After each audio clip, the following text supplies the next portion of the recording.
hard world, the best of both. Seen a little more, that mean the less I know. Only thing I gotta do, collect the dough. Do fire for the matches, do the math, kid, put me in and raise the average. Savage, 0 to 100, that's the bandwidth. Standard, my end zone dance on your casket. Can't win. Two fists, I'm a problem, nuisance. Who's with anybody not me? They losing, I'm proof that. Even when you down, keep it moving. The movement is never gonna stop, man. I do this. Go and line 'em up. 2, that's fine with us. 3, come and line 'em up. 4, 5, fine with us. 1, go and line 'em up. 2, yeah, that's fine with us. 3, go and line 'em up. 4, 5, that's fine with us. Go and line up. I said go and line up. That's fine with us. I said go and line up. Whoever got next is fine with us. Line up. I said whoever got next is fine with us.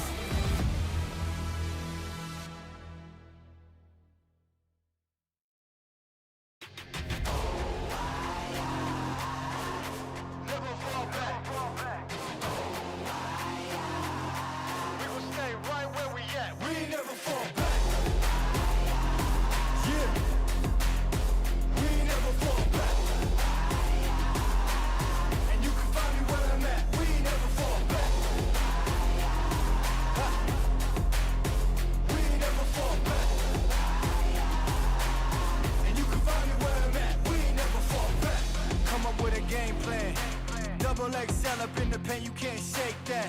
All the way gassed up, full tank, man. Moving too quick, keep the cameras in the playback. Dang. So tell me how you feel with it. You put a lid on it, I ain't got no chill with it. This right here your problem, you gon' have to deal with it. Lay it on the line, high risk, that's the meal ticket. Yeah, we ain't never fall back. Hold our ground where we at. Never fall back. No lies, no facts. We gon' stay right where we at. We ain't never fall back. Yeah. We ain't never fall back. And you can find me where I'm at. We ain't never fall back. Ha. We ain't never fall back. And you can find me where I'm at. We ain't never fall back. Been way down, never falter. Came with the hands out, get them off us. I'm 24/7 in the office. Pay attention cause I ain't repeating offers. Yeah, never met a man I've been scared of. Careful, you gon' get exactly what you asked for. Here for whatever you bring me, getting handled. I answer to no one, I don't need the hassle. Yeah, we ain't never fall back. Hold our ground where we at. Huh. We ain't never fall back. Hold our ground where we at. Never fall back. We ain't never fall back. Hold our ground where we at. Yeah. No lies, all facts. You can find me right where I'm at. We ain't never fall back. We ain't never fall back. Yeah. We ain't never fall back. And you can find me where I'm at. We ain't never fall back. Ha. We ain't never fall back. And you can find me where I'm at. We ain't never fall back.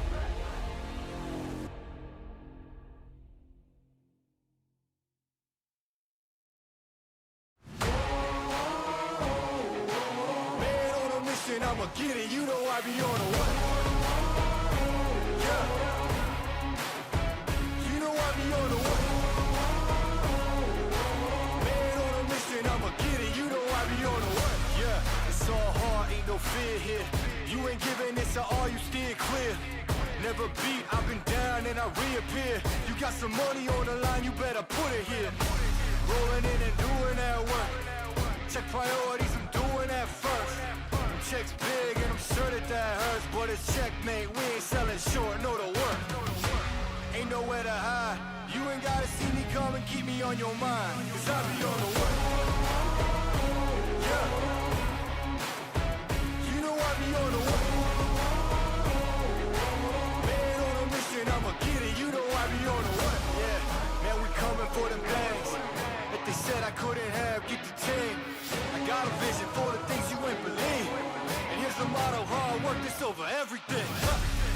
It's that comeback. I'm calling plays, hit the pass, then the run back. Yeah, I'm far ahead and gotta run laps. But we ain't letting up, we never done that. Ain't nowhere to hide. You ain't gotta see me come and keep me on your mind. 'Cause I be on the way. Yeah. You know I be on the way.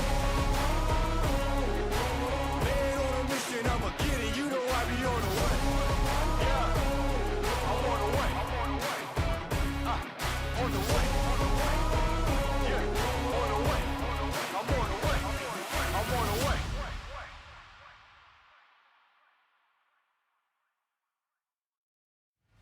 Let me tell them one time, I've been on the grind, this my prime. Ha. Let me tell them one time, I've been on the grind, and this my prime. Yeah, I'm sorry for the wait. Didn't think I'd come up, y'all just need a little faith. I've been patient, just waiting on the river with an ace. Gotta move real careful, we coming surveying the place. I touch down in your city, that's a rival. Y'all got one thing on your mind, it's survival. But if you wanna take a shot at the title, call the medic, we checking your vitals. Let me tell them one time, I've been on the grind, this my prime. Ha. Let me tell them one time, I've been on the grind, and this my prime. Let me tell them one time. Said I'm all in my prime. Let me tell them one time, I've been on the grind, feeling real good, yeah, all in my prime. It's about that time, say your goodbyes, 'cause ain't no match for the way that I grind, yeah, I'm all in my prime. Prime time, we mile high, the gate closed.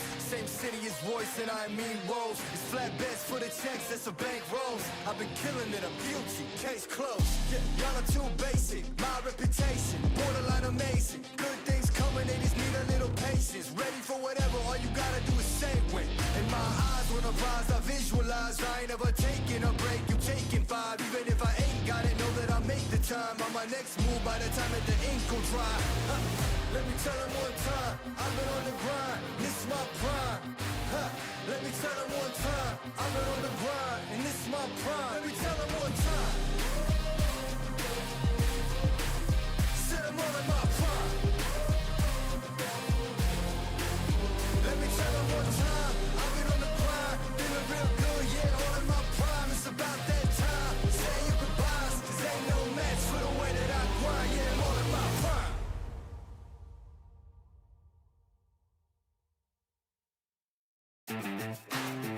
Are you ready? Are you ready for the comeback? Yeah. Are you ready for the comeback? You know we the ones that ready for whatever. We gon' have to show them something, man. Let me see them hands up all the way front back. You don't understand that I'm doing what you can't with no cap. Ha. This is the return of the one. You ain't see him coming, you just heard drums. They've been ready for the battle. Any person that comes got the weight of the world on them. Yeah, they're too strong. I might have been down, not out. It's on sight, you gon' figure that out. And I might have been down, not out. Only one thing I gotta know now is, are you ready for the comeback? Yeah. Are you ready for the... Huh? Are you ready for the comeback? You know we the ones that... Let me see them hands up all the way front back. Yeah, it's the comeback. Are you ready for the comeback? Now I see you with your bad self. If you're into taking L's, then it can't help. I'll be the self-made champ, look at my belt. I built this all from the ground up, that's all by myself, y'all know. This is the return of the one. You ain't see him coming, you just heard drums. They've been ready for the battle, any person that comes got the weight of the world on them, yeah, they're too strong. I might have been down, not out. It's on sight, you gon' figure that out. And I might have been down, not out. Only one thing I gotta know now is, are you ready for the comeback? Yeah. Are you ready for the... Huh? Are you ready for the comeback? You know we the ones that... Let me see them hands up all the way front back. Yeah, it's the comeback. Are you ready for the comeback?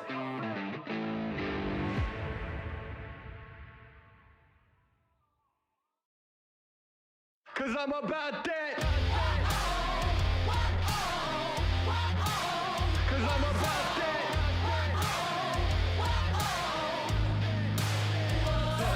Yeah, I'm about that come up, running up on them fools that are talking foolish. Try to get them funds up, killing the mic just like I ran the jewels in. Y'all gonna get done up front, knowing that kid with an attitude. But you can't really blame this motherfucker, he's doing what he had to do. Hey, I'm about that cash flipping, I'm getting it on and off the market. Not about that VIP not me, not never been a fan of carpets. All about that RIP for all of my Jesus gone departed. All about that finish what I started, I'm about that. Top down all night, you're not ready. We ride, we got heavy. So high, we see the whole city. We own the night. Top down all night, you're not ready. We ride, we got heavy. So high, we see the whole city. We own the night. Know that I'm about it. Want a man I can bring the drama, but it ain't by chance I'm fucking rapping. You don't really want a problem. Made a little cash in the back end, but still rap like homie starving. Yeah, y'all ain't gonna ask who the man is. Hope I'm gonna be like, beg your pardon. Who? I'm about them 2 cities with me, repping them hardest. And I keep it 250s playing, always been an honest artist. And I got that crew with me, haters, better go watch the comments. And it's on the fence, so dog, I promise I'm about that. Top down all night, you're not ready. We ride, we got heavy. So high, we see the whole city. We own the night. Top down all night, you're not ready. We ride, we got heavy. So high, we see the whole city. We own the night. But I'm all about that get it, how you living, homie. Not about to knock your hustle, getting that money, homie. All about that, I don't need eyes, but I got a vision. Listen, none of my shit is written, bitches know that they bear witness. I'm about that ride or die, I'm fools that come before me, trying to forget who I'm. It's like forgetting your vows at a matrimony. Live, you're gonna be saying I'm playing, man. I'm far from phony, y'all gonna put in work to the game and own me. I'm about that. Top down all night, you're not ready. We ride, we got heavy. So high, we see the whole city. We own the night. Top down all night, you're not ready. We ride, we got heavy. So high, we see the whole city. We own the night.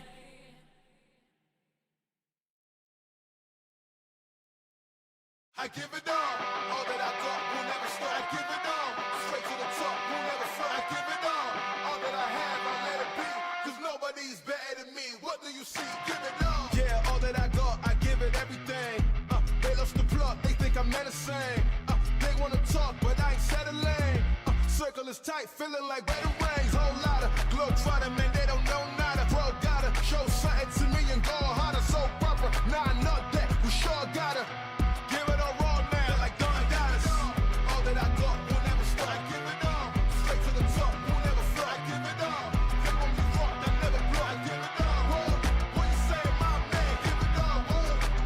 Hey, give it all, whoa. Yeah, stand tall, give it all that I have, I let it be, cause nobody's better than me. What do you see? Give it all. What do you think when people look at me? 100 degrees tougher than Booker T. Couldn't agree more, but could it be? I think higher than them all. Truthfully, my pen fire and then some. Apply the addendum. Take this whole thing for ransom. Give it all I got for attention.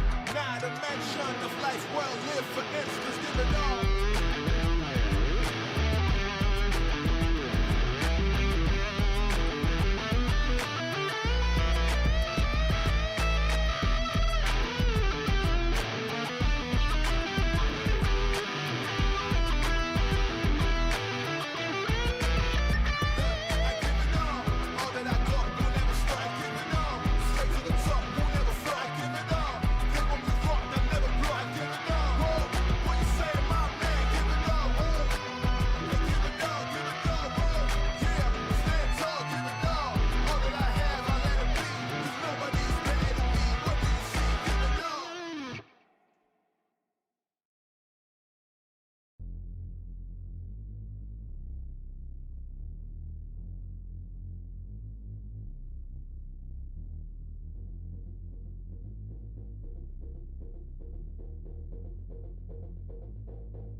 Working, going hard, it turns out they've been hurting, but it's mine is no doubt.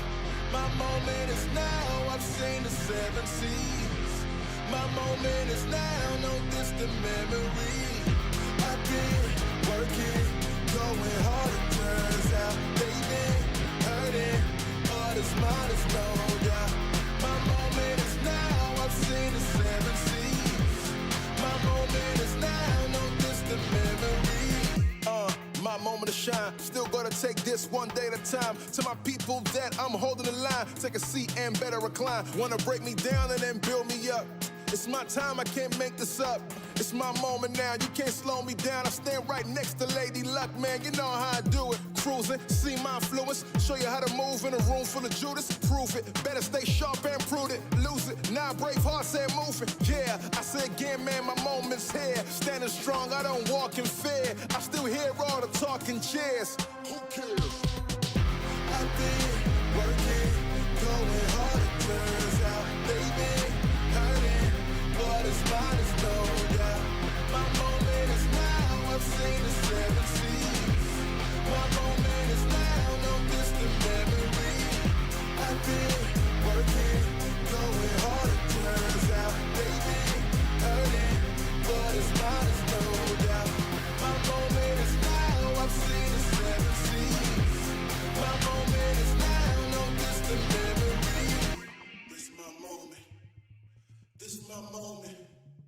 This my moment. This my moment. Yeah! My time, my gift, my vision. I don't need your help, I'm different. I don't need you to talk, just listen. Pay attention to all I'm giving. My moment is now and here. Never been scared, let's get that clear. Real ones inside, I see my peers. Hold that tear, yeah, I gotta go back there. Showing you the ropes, never take no for no. Ready, set, go, never let go. This time we let them know.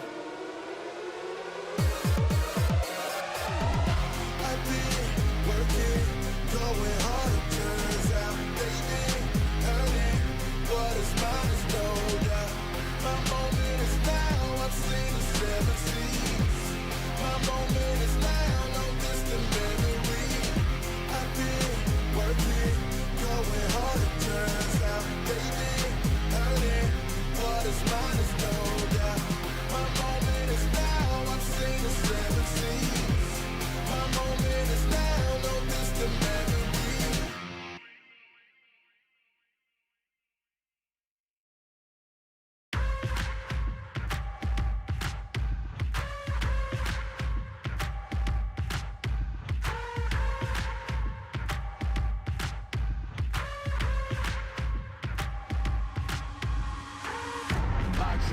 Boxes, I cannot fit in the boxes.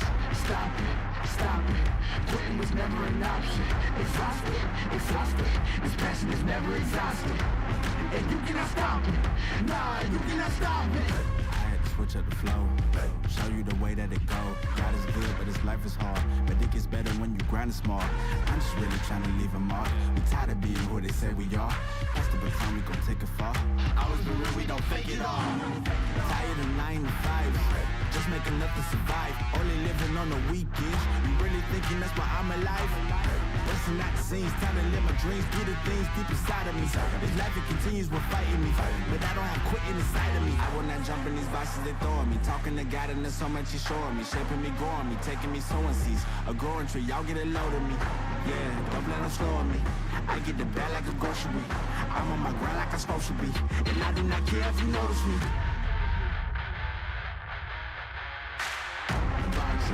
Boxes, I cannot fit in the boxes. Stop it, quitting was never an option. Exhausted, this passion is never exhausted. And you cannot stop it, nah, you cannot stop it. This isn't a robbery. Hands in the sky if you got a dream. Learn nothing was blocking me. I was the problem, the only one stopping me. I didn't like it, I had to refocus. Now I'm devoted, I know where I'm going. Controlling emotions, I'm owning the moment. In order to get it, see, you gotta want it. This type of flow make a living break. Confessions over these 808s. Don't sleep on the key, better stay away. I mean, for heaven's sake, I'ma be the best. Came from the endless, I ain't with the games, bitch with the chest. Beating on my chest, trying to get my rest. Watch me while I flex. Every win is a blessing, and every L is a lesson. So when I run into rejection, I know it's only redirection. I see the blessings right beside me. The chances of quitting are likely. I do it like I'm in my Nikes. Don't make excuses, they never excite me. Boxes, I cannot fit in the boxes. Stop it, quitting was never an option. Exhausted, this passion is never exhausted. And you cannot stop it, nah, you cannot stop it.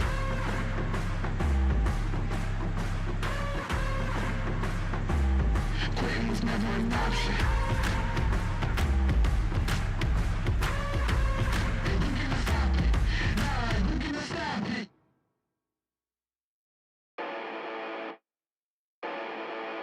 Yeah, let's go.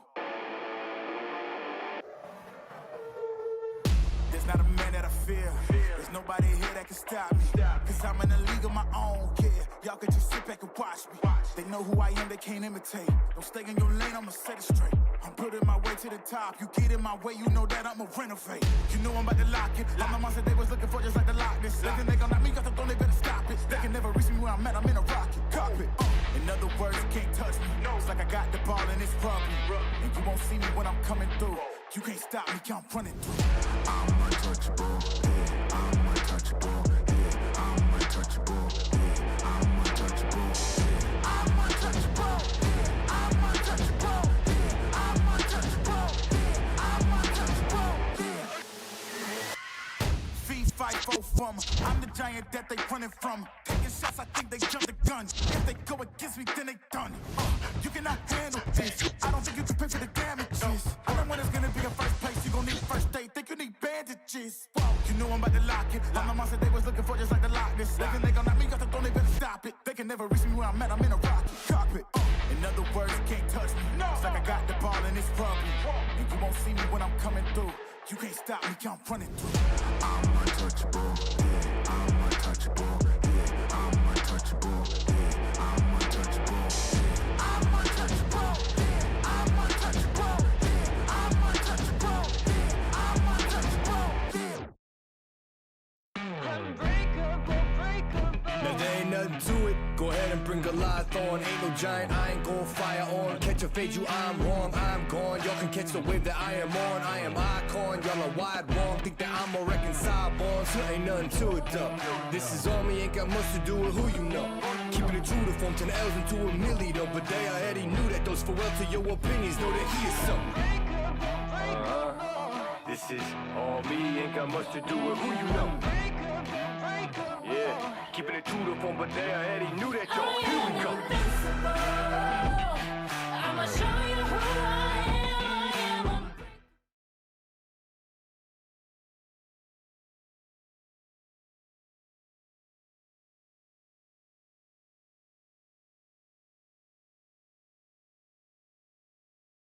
am. My name is Kristella. My name is Willem. So we do basically social media for Incap, and we basically make short videos for this big project, Incap Legends, which is an esports tournament for everyone. Probably making dancing TikToks with the CEO of Incap. Yeah, I think that was also my highlight because I would have never thought that I would make a dancing video with Otto Book. He is such an inspiration because he is the CEO and president of Incap. And he's such a humble guy overall. Yeah. Like, he seems like a man who never gets mad. Everything is sunshine and rainbows, always. I hope he will not be camping again. I remember that last year he and his team were just stood inside a building. Yeah, I hope he will kill the competition, crush it. I feel like the best moments that come with this big esports tournament is that I get to connect with other people and really like get into this gaming community and yeah, speak internationally with other people. I think with tournaments like this, which are, you know, free for everyone can sign up, it's really interesting to see maybe some new, really good players and somebody can get in the spotlight. I feel like when you're not sure whether to compete or not, you should definitely just try because, I don't know, you still have some kind of chance, and if you don't have a chance on winning, then at least you can have a great time with your friends playing this game. Exactly, if you're unsure, I think you have nothing to lose, only to gain. Basically, if you are really good, there's a prize pool that everybody knows of. It's free to sign up and you can show off your skills. The opportunity of the skills, everything we're able to get with this tournament, to me is really important because it can build like something for the future. We have very many new contacts and know very many people in this, you know, esports community. I also think that it really, you can really develop your skills on social media and also like playing this game and teamwork, which also is a very practical skill for the future. I think everyone should take a chance on playing Incap Legends and competing. Yeah. You never know. You never know, you might win. Hello, I'm Harvey. I'm 17 and I study a level 3 extended diploma at esports at Newcastle College. My favourite memory is watching Fnatic come back in VCT lock-in against Loud. I love that moment because it just shut the fans up and it was hilarious. It's fun, I have friends on it, I have a passion for it in general. I want to be the person driving the scene forward, even if it's behind the scenes. I've been playing Apex for a while. It's one of my second favourite games. And it's just, I wanted to be able to see the players play, do what they do, you know, even find some strategies on my own to apply into my ranked games. You never know, I could be selfish. But, you know, I think I have a lot to bring towards the tournament as a whole. Watching the final zone. I'm looking forward to watching the final zone in Incap. You know, that's where all the action's at, that's where the pressure is at its highest, and that's where it's either make or break. You see, if you break, you're dead. And there's no leeway. Undisputed GOAT of esports. Just because the legacy, and I know everyone's probably going to say this, T1 Faker. Change one thing in esports, make it easier to access. League of Legends, decent game, I'd say solid B tier. Valorant S tier. CS, in my opinion, the grandfather of esports, S tier. StarCraft. Wow. Don't care. Rainbow Six, it's not as developed, but it's a good scene, so I'll give that a B tier. Dota, never watched it, so F tier. Rocket League, good scene, good fans. French Rocket League casters going crazy, S tier. Apex, S tier, final circles, 100%. Fortnite, oh, I competed in a bit. I'd say B tier. I want to be at least semi-decent at any game. I would like a job to do with the scene, whether that be anything, because I have a passion for a lot of areas in the scene. I've done lighting, I've dabbled in casting, I've been playing pretty much all my life, but that's probably never going to happen. Yeah, just be slightly prominent in the scene would be my dream.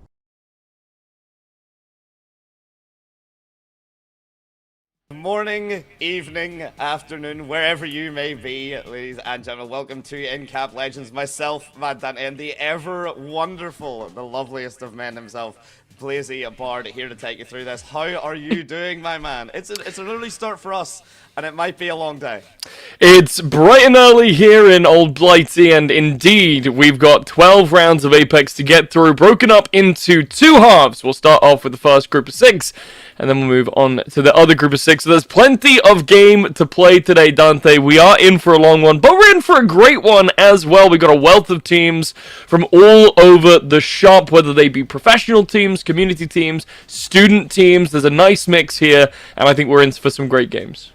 Yeah, precisely, and that's exactly what Incap is for. It is just to kind of build that community and let the students as well get that bit of support, and of course allows the professional players to really show off their stuff. And we've got a lot of stuff to show off, right? Because as much as Apex Legends things stay the same, your R301 still is solid, your R45 still the powerhouse pistol that it was, but we have destructible cover now, and that has changed the meta quite significantly. So I'm looking forward to see how these teams have adjusted to that.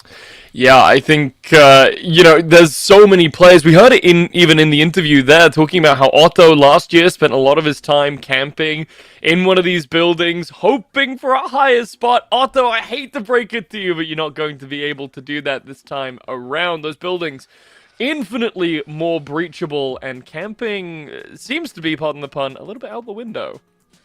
Oh, absolutely. And the only thing coming through the window is about 5 grenades. To make sure that you are not in that building. Very much the aim of the game for Apex now is fast-paced aggression, heavy team executes onto either your opposition or just onto the drop zones, getting yourself as kind of healthy and, you know, kitted out as possible, as early as possible. And then it is very much about the proactivity. It's a lot more about taking the space and kind of controlling a lot more than maybe we're typically used to in seeing in any sort of way, right? Especially in the kind of higher stages for, you know, games of this size, lobbies of this size. Yeah. We see a little bit more patience. I'm not expecting as much right now.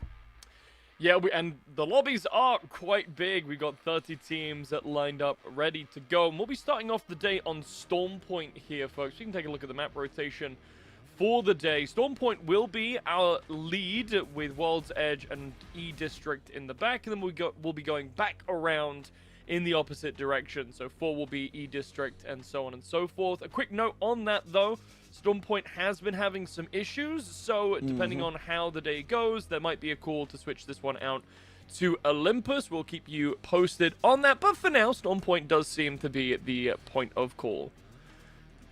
It's going to be a cozy time for these players, and basically, Storm Point is, look, it's going to be cozy. That's called Storm Point.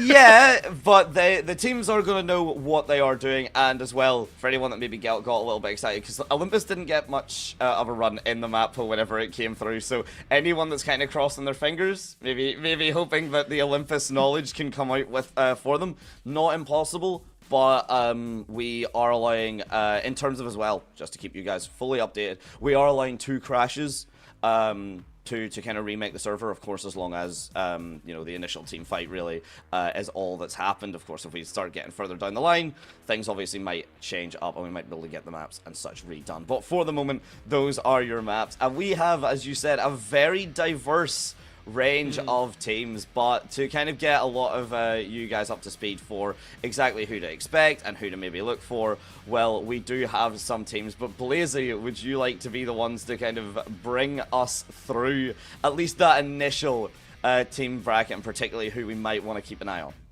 Yeah, so we're looking at some major organizations here: Aurora, Zipline Mafia, Citadel Gaming, the Horde. You know, these are not small names in the Apex Legends scene.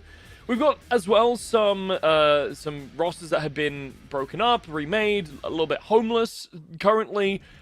Specifically looking at Augless and Hungry, which is Matafe's current team. And we've got some other, well, we've got I say some other, this is a 34-person team organization tournament, Dante. So we've got plenty in the mix.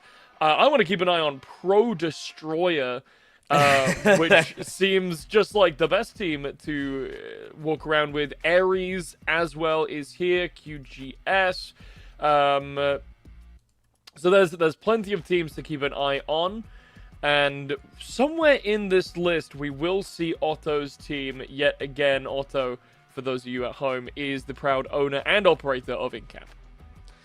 Yes, indeed. So we might keep an eye out for the name as well. And of course, for anyone that needs just a big recap for what all these players are fighting for, we've got a €5,000 prize pool here. So first place is taking 2.5, second 1250, third 750, and fourth 500. So not only are our first, second, and third getting looked after, but the rare 4th place prize is something that you will be getting. Of course, it's not going to be where teams are going to be aiming for. They are going to be wanting that top spot, and they're going to be hopefully playing to reflect that. But it is nice as well. I mean, with 34 teams out of a possible 40, that's a lot of teams that you've got to beat, even just for the top 10, let alone top 4. And we're going to begin our day in pools, 4 groups that will go up against each other as we keep on going. So we will be following along, I believe, Dante, with Groups C and D as we head into our first match in just a moment here. But we've got a lot of groups to get through, and by groups I mean we only have 4 groups, but in terms of how they will match up into each other, like I said, 12 matches overall today. So there has also got to be an element of stamina to these teams. How well are they going to play now in game number 1 compared to how well are they going to play all the way at the end of the day in game 12? It's a big question, and it will impact the scores as we get further on. Yes, it absolutely will, and do genuinely, for anyone at home, really take that on board, right? Because again, we have a big 11, 12 games of Apex. Your average game of Apex, particularly at these kind of levels where there is prize money on the line. Of course, everyone is going to be wanting to play. Everyone is going to want to play to every single strength, to every single stratagem that they do know. So we are expected a little bit more patience, and that will be a factor, right? You know, game number 6, game number 7, after 6, on average, let's say, 40-minute games, right? Can be a little bit faster, can be a little bit quicker. But by game number 6 or 7, yes, I did say the thing, I do imagine we will be seeing that kind of stamina and that fatigue come through, because we might, I might have lost the co-cast. Ladies and gentlemen. No, what's it? Oh no, that's the whiteboard of shame. Oh no, what? Yeah, you know what? I deserve that. That's valid. Someone come help my co-caster out. Please. Look, I don't think it was that bad. I don't know what you're on about. I can hear the weight of all the students working in and around this event, doing their hands. And now I have to go back to work on Wednesday and hear, oh my god, he said the thing on broadcast. And that's your fault. I might have made a mistake. I might have done something foolish, ladies and gentlemen. But we do live, we do learn, and we do move on, and we do again circle back, right? Around 8 games of Apex. But I don't actually genuinely know this, right? Recently, Blazy, how long would you say has been like your longest gaming session? Off stream, by the way. We'll say like off stream, because streaming is a little bit of a different beast. You know, you've obviously got like the support, like you've got a crowd, you've got an audience.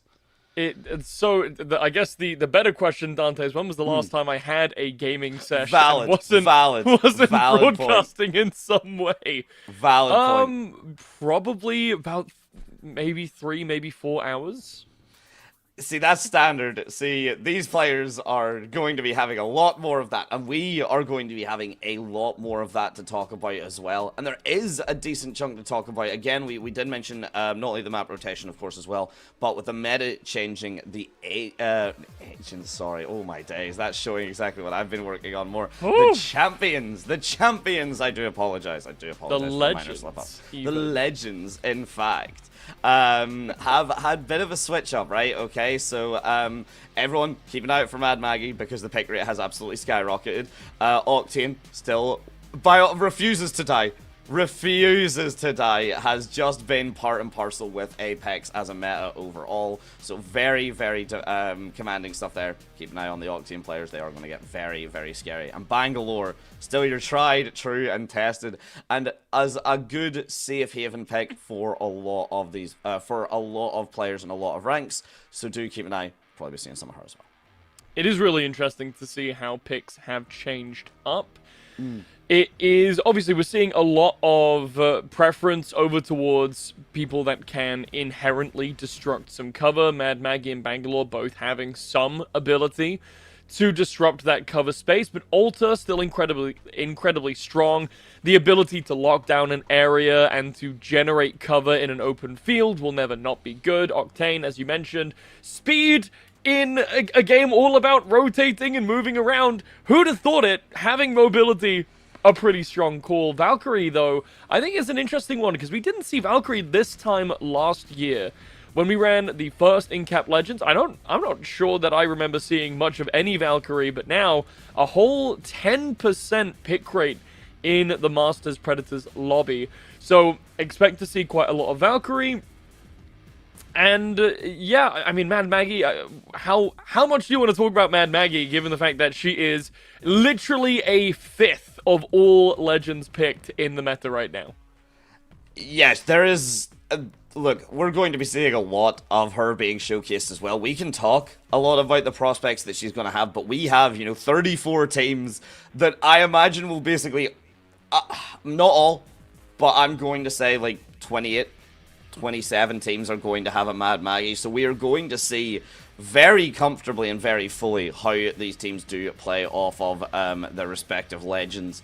And it's going to be a very interesting highlight, again, with as diverse and with as high, a group number. Like, we had a max participating number of 40, so 34. Big deal, and we do appreciate the players massively for showing up there. But it does mean we're going to be able to get to see a lot of varying play styles, a lot of, micro adjustments, really kind of pushing these legends to the limit, and that's exactly what does get you a prize pool.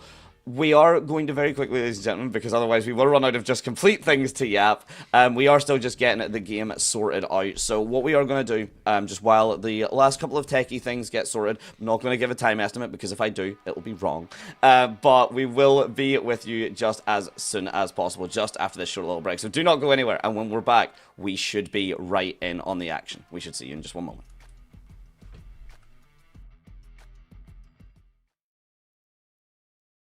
I give it all that I got will never stop. I give it all, straight to the top, will never stop. I give it all that I have, I let it be, cause nobody's better than me. What do you see? Give it all. Yeah, all that I got, I give it everything. They lost the plot, they think I'm menacing. They wanna talk, but I ain't settling. Circle is tight, feeling like better rains. Whole lot of globe trying, man, they don't know nada. Bro, gotta show something to me and go harder. So proper, nah, not that, we sure gotta.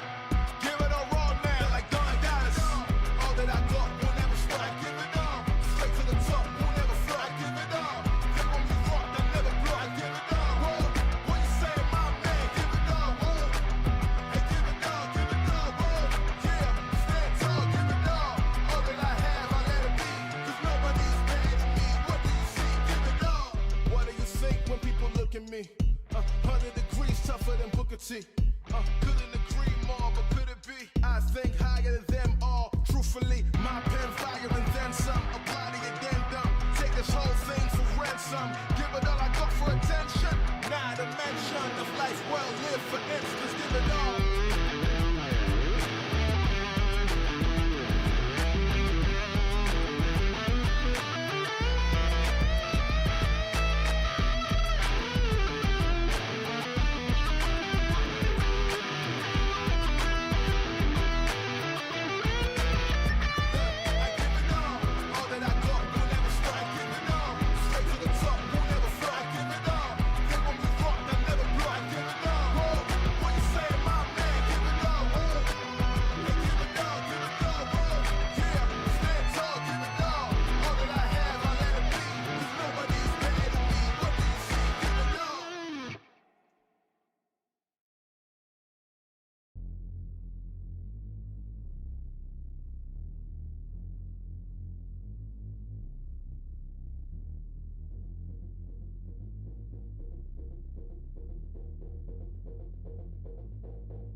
Working, going hard, it turns out they been hurting, but it's mine is no doubt. My moment is now, I've seen the 7 seas. My moment is now, no distant memory. I've been working, going hard, it turns out they been hurting, but it's mine is no doubt. My moment is now, I've seen the 7 seas. My moment is now, no distant memory. My moment to shine. Still gonna take this one day at a time. To my people that I'm holding the line, take a seat and better recline. Wanna break me down and then build me up. It's my time, I can't make this up. It's my moment now, you can't slow me down. I stand right next to Lady Luck, man, you know how I do it. Cruising, see my influence, show you how to move in a room full of Judas. Prove it, better stay sharp and prudent. Lose it, now brave heart said moving. Yeah, I say again, man, my moment's here. Standing strong, I don't walk in fear. I still hear all the talking cheers. Who cares? I've been working, going hard, it turns out they been hurting, but it's mine is no doubt. My moment is now, I've seen the 7 seas.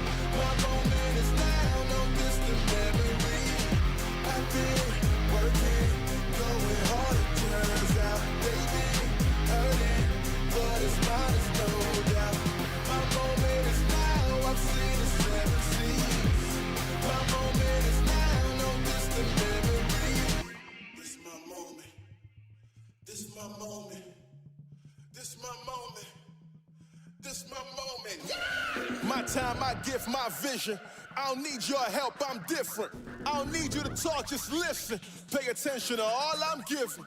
My moment is now and here. Never been scared, let's get that clear. Real ones inside, I see my peers. Hold that tear, yeah. I gotta go back there. Showing you the ropes. Never take no for no. Ready, set, go. Never let go. This time we let them know. I've been working, going hard. It turns out they didn't earn it. What is mine is no doubt. My moment is now. I've seen the 70s. My moment is now. No distant memory. I've been working, going hard. It turns out they didn't earn it. What is mine is no doubt. My moment is now. I've seen the 70s. Hello, I'm Kaur. I'm one of the social media managers of Incap. Hello, my name is Casper and I'm also part of the Incap social media group. So, put it short, Incap is a pretty big electronics manufacturer company. Social media management-wise, I think I've learned quite a lot regarding reading the different logarithms and trying to follow up to trends. And I also think it's like a really good opportunity. If you're around a new environment, I think it just helps us prepare each other for the future, and it's great, I think. I'm not much of an esports guy myself, although I have indulged in watching Rocket League esports because I play a lot of Rocket League with my friends, and I've always found it to be the most fun competitive video game out there. I find that it's a very good way to bring people together from different places from around the world, since it enables people to connect from their home computers, consoles, and everywhere. I agree with Kaur's view, but I'd like to say that I am not an esport watcher myself, but I like to play, and I think that the main values of esports is the connection you get with your teammates and just the fun you get when playing. Well, one thing that will definitely get people to sign up for the event is different prize pool. Like 5,000 euros for, and you can participate for free. It's quite an unreal opportunity.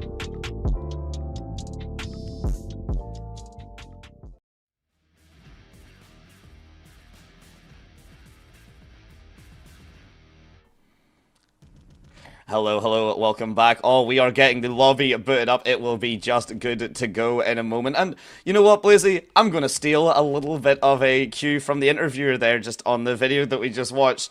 What does esports mean to you? Theft? Plagiarism? This is a student involved tournament. You do plagiarism? I call it a homage. I call it a homage, and I call it taking inspiration. I was too distracted by trying to make a bit. What was the question? What does esports mean to you, for goodness sake? Esports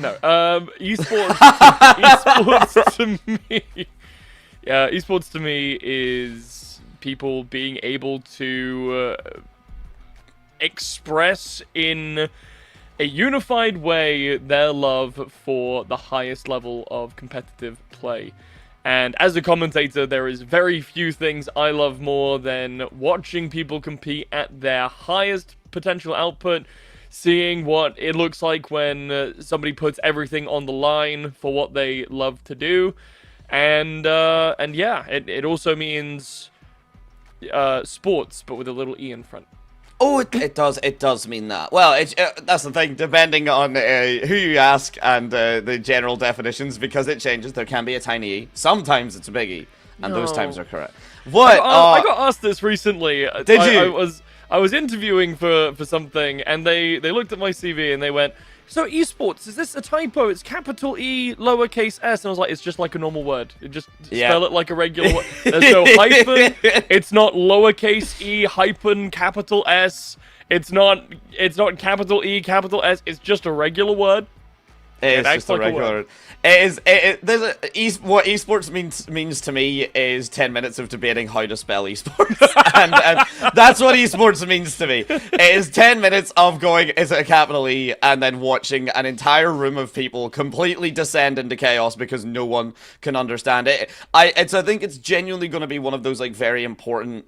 You know, like the icebreaker questions you do, where it's like, oh, does ketchup go in the cupboard? It will just be a room of 20 people. Does ketchup go in the cupboard or the fridge? Is for anyone that doesn't know that very common icebreaker question. Yes, but ponder that, by the way, because it causes drama. It causes a lot of drama. It causes a decent chunk of drama. Wherever it fits? That's a really good question, I guess. The fridge, I think. This is right, because everyone has different points. Because like, I am a man who will absolutely hate if something goes from too hot to too cold immediately, right? And I will if I see any teams that pop off and then get a little bit cold, I will point them out. I will point them out because I will be lovingly pointing them out. But again, lovingly. But this is again with 11 games coming up. Teams are going to be tired. We might see some stamina, some loss of, not necessarily fundamentals, but maybe loss of the flashier side. Once we get to kind of game 7 or 8, people are just going to be locked in, focused, playing the solid, those fundamentals. They are going to be having the ketchup potentially in the cupboard. So, like, to actually put minds at ease, by the way, it is, I believe, says on the label, stored in a cool, dry place, aka the cupboard. I think it's... We're never going to get to the point with esports. Or maybe we will. You're on a first date. You sit down. It's like a speed dating thing. You sit down. Your first question, how do you spell esports? If they get it wrong, you just ask them to move it's on. elimination. You ring the bell. I don't know how speed dating works. You just go, all right, you're out. And then that's it. Well, which is not how this tournament works, Dante. This is a points-based tournament, where teams will win points based on their placement and based on the amount of kills that they get. And we'll get to see how those points shake out after game 1, which we are just about ready to hop into. I think we're a little that bit we are weird. Just about ready to hop into. If we just say for the next 1 minute on a loop, if we just keep saying we're getting there in a second, eventually one of those seconds will be correct. Like, eventually one of them has to be correct. Yeah, we've just... Now. Go! Go! And now. Go! No, I'm stopping this now. We haven't had a player drop out, is all. That's what the issues are. So the servers and everything are all solid and everything, just waiting for the players to get themselves loaded back up. I guess I'll, in terms of kind of the what, I think what esports has always meant to me is, I'm gonna, look, I fully mean this in a fantastic way as well. I think it's about showing off. I think it is genuinely about just really showing that this is your craft, right? Because again, it is a sport. And whenever you watch any type of sport, right? Okay, I'm going to maybe kind of ancient myself here by the sport I'm about to say, right? But I do like watching a good game of pool. I thought you didn't like Counter-Strike. Oh.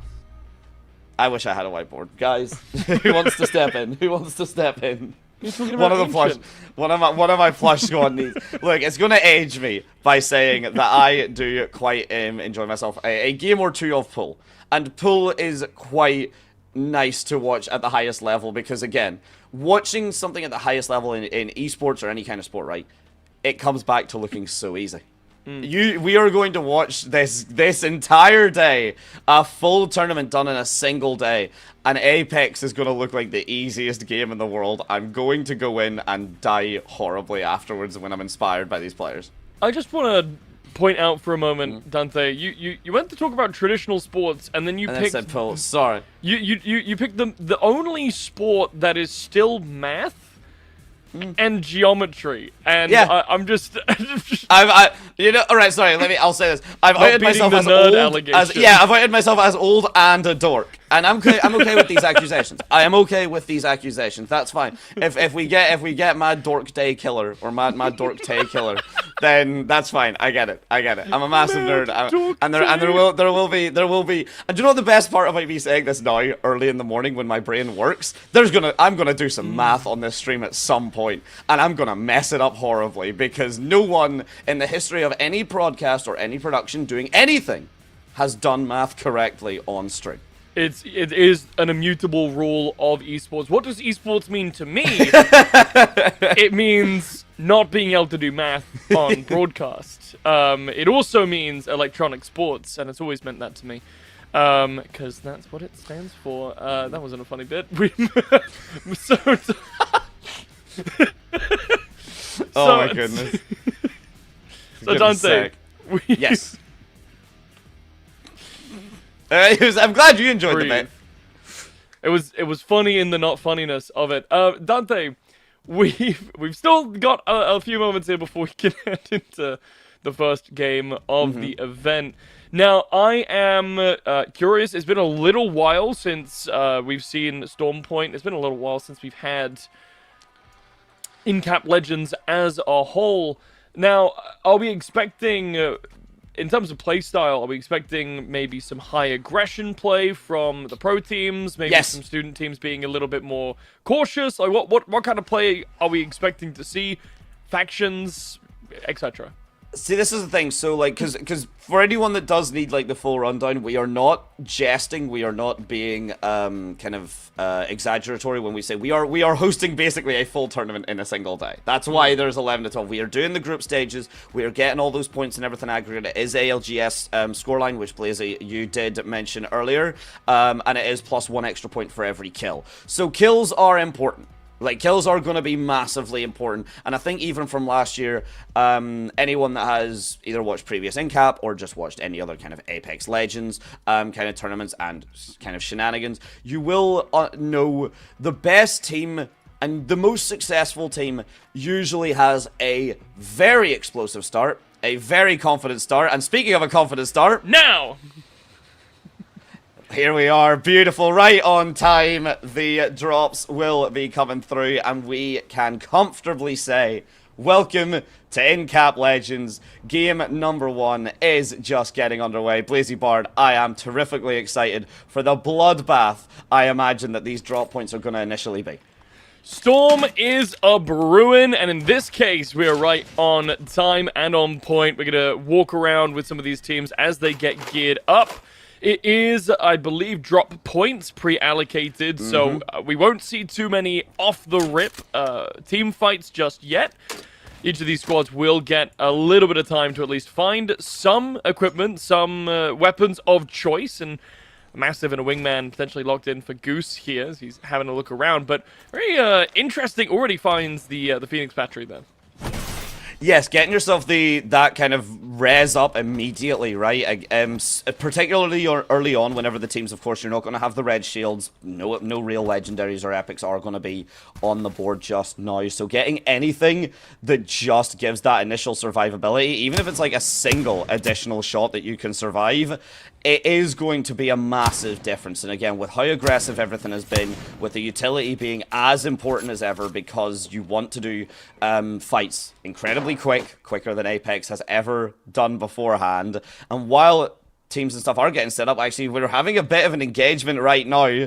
Ginny's and Citadel Gaming are currently set up just outside the wall there in the fight towards Cascade Falls. So trading out a little bit of damage initially. And it looks like the top left, the Horde and Aurora might be coming to reaching each other very shortly. But the full rundown, Group C versus Group D, and we've got a full list of the teams here for you. Looks like Icky as well might be caught between a rock and a hard place, depending on how Krabsburger decide to rotate around. But the Horde and Aurora are certainly going at it. It's going to be a team fight for the ages. Boss battles are also taking a little bit of fire. Could be just taking down some environmental threats here, but it will be as well a fight with Make Europe Great Again and Iki just outside the pylon. So a few team fights are starting to break out across the map. Yeah, there's that initial, those pre-planned drops, of course, are going to give a little bit more comfortability, but here we go. Certainly not going to be too comfortable here. Aurora already jumping in onto MM6, and the fights are just thick and fast right now. And Aurora looking very, very clean. But the knock does happen here. Origin does fall, so it is just a trade out now. All down to Hyarka right now, especially with Effect getting absolutely rinsed. One player left is all that's going to happen. We're going to have to see the teleport come through. But this is a big deal for Hyarka here. He's going to have to essentially now be the lifeline for his team. Well, he is playing Cypher, so not Lifeline. So I knew that might be joke difficult. was coming. Might be I difficult knew for that him. joke was coming as soon as I said it. God damn it. The full retreat now, just for a little bit, has brought Aurora Ojrain over back towards him with the teleport as well. So we'll have a chance to pick up that beacon, and especially with Cypher as well, being able to use that drone to remote in will already bring Effect back into the lobby, which is a very quick turnaround as this other squad start to put more pressure back onto them. And the fights now we are just seeing going to be trickling down, and you're seeing, yeah, Origin does fall yet again though. Ojrain does take a little bit more damage, and Aurora now really struggling, and this is Hyarka with the only person standing.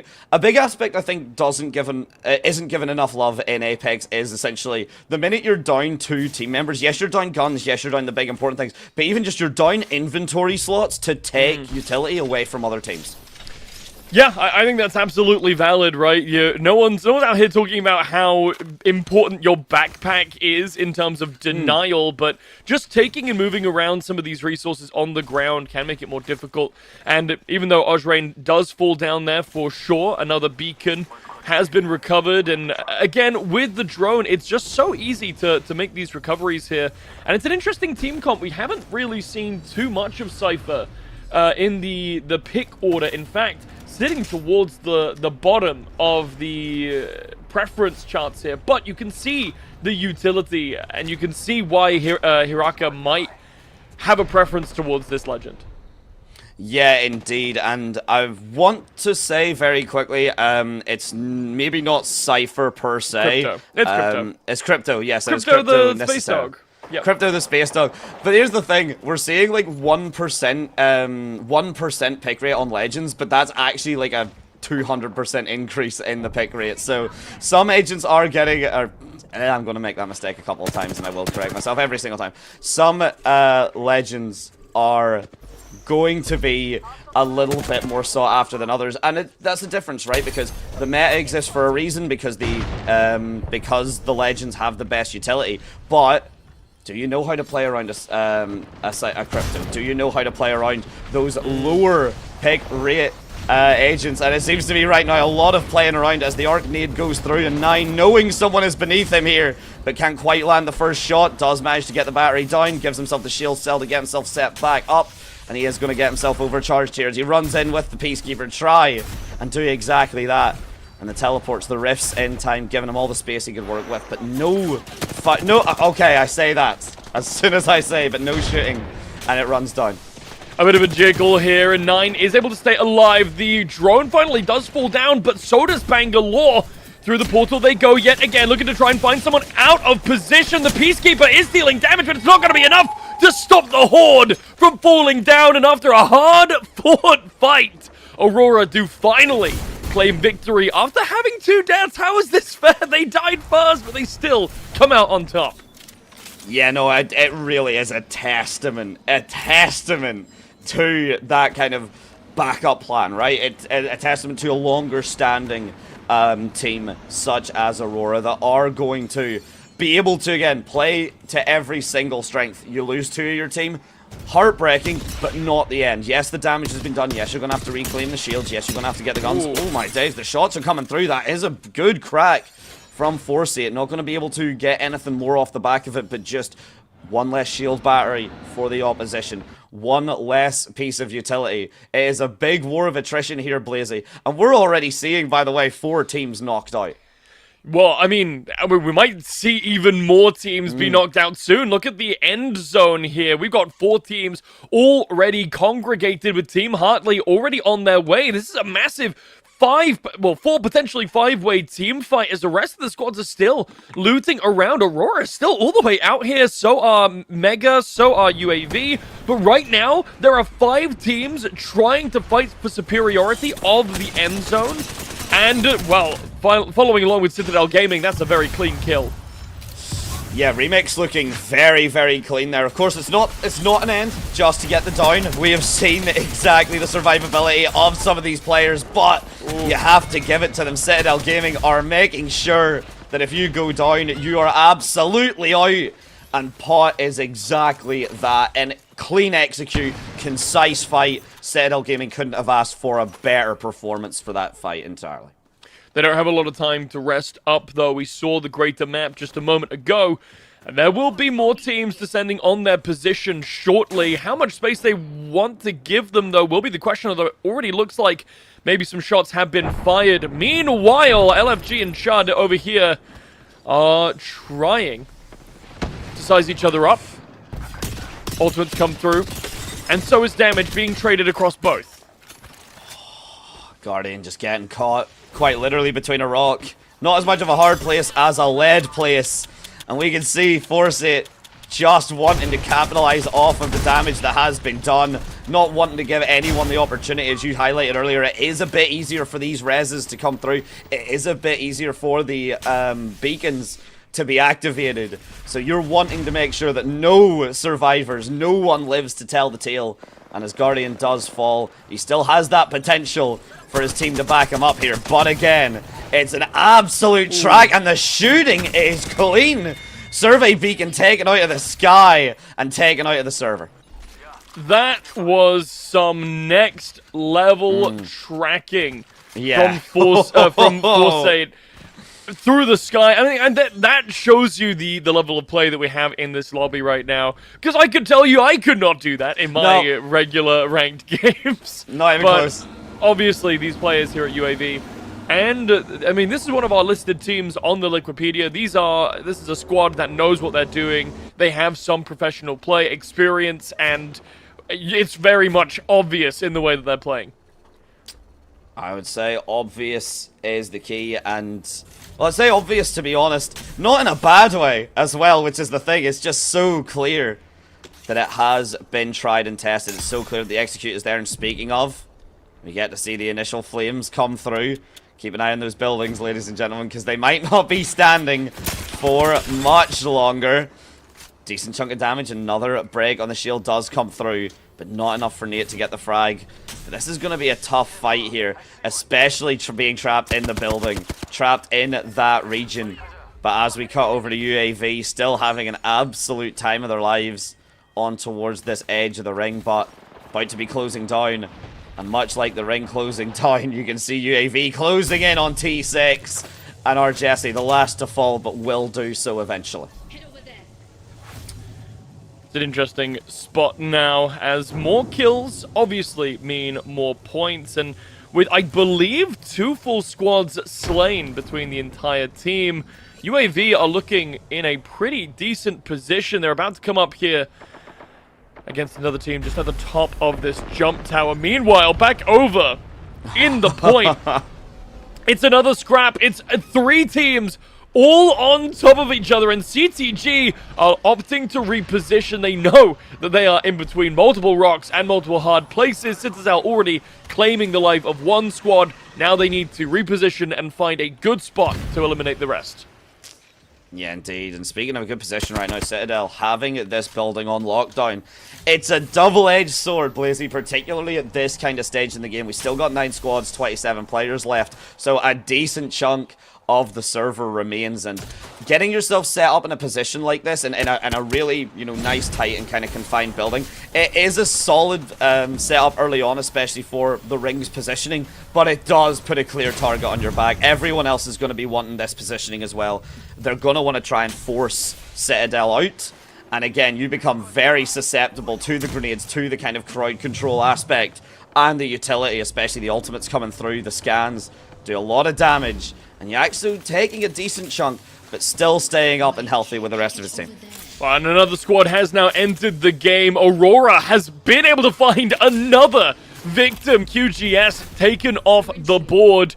And as we reach the kind of end state of the ring here, Dante, we will have to see how the rest of these teams play out. Aurora are in a really bad position. They've come back from this before, but this time it's Bangalore who's the last man standing, not, in fact, the Crypto.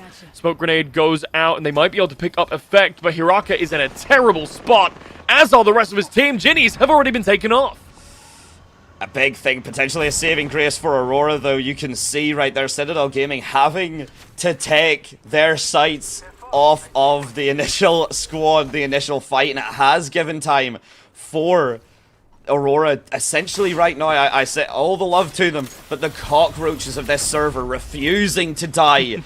Coming close a couple of times, having their brushes with it, absolutely, but managing to clutch up, managing to keep themselves safe.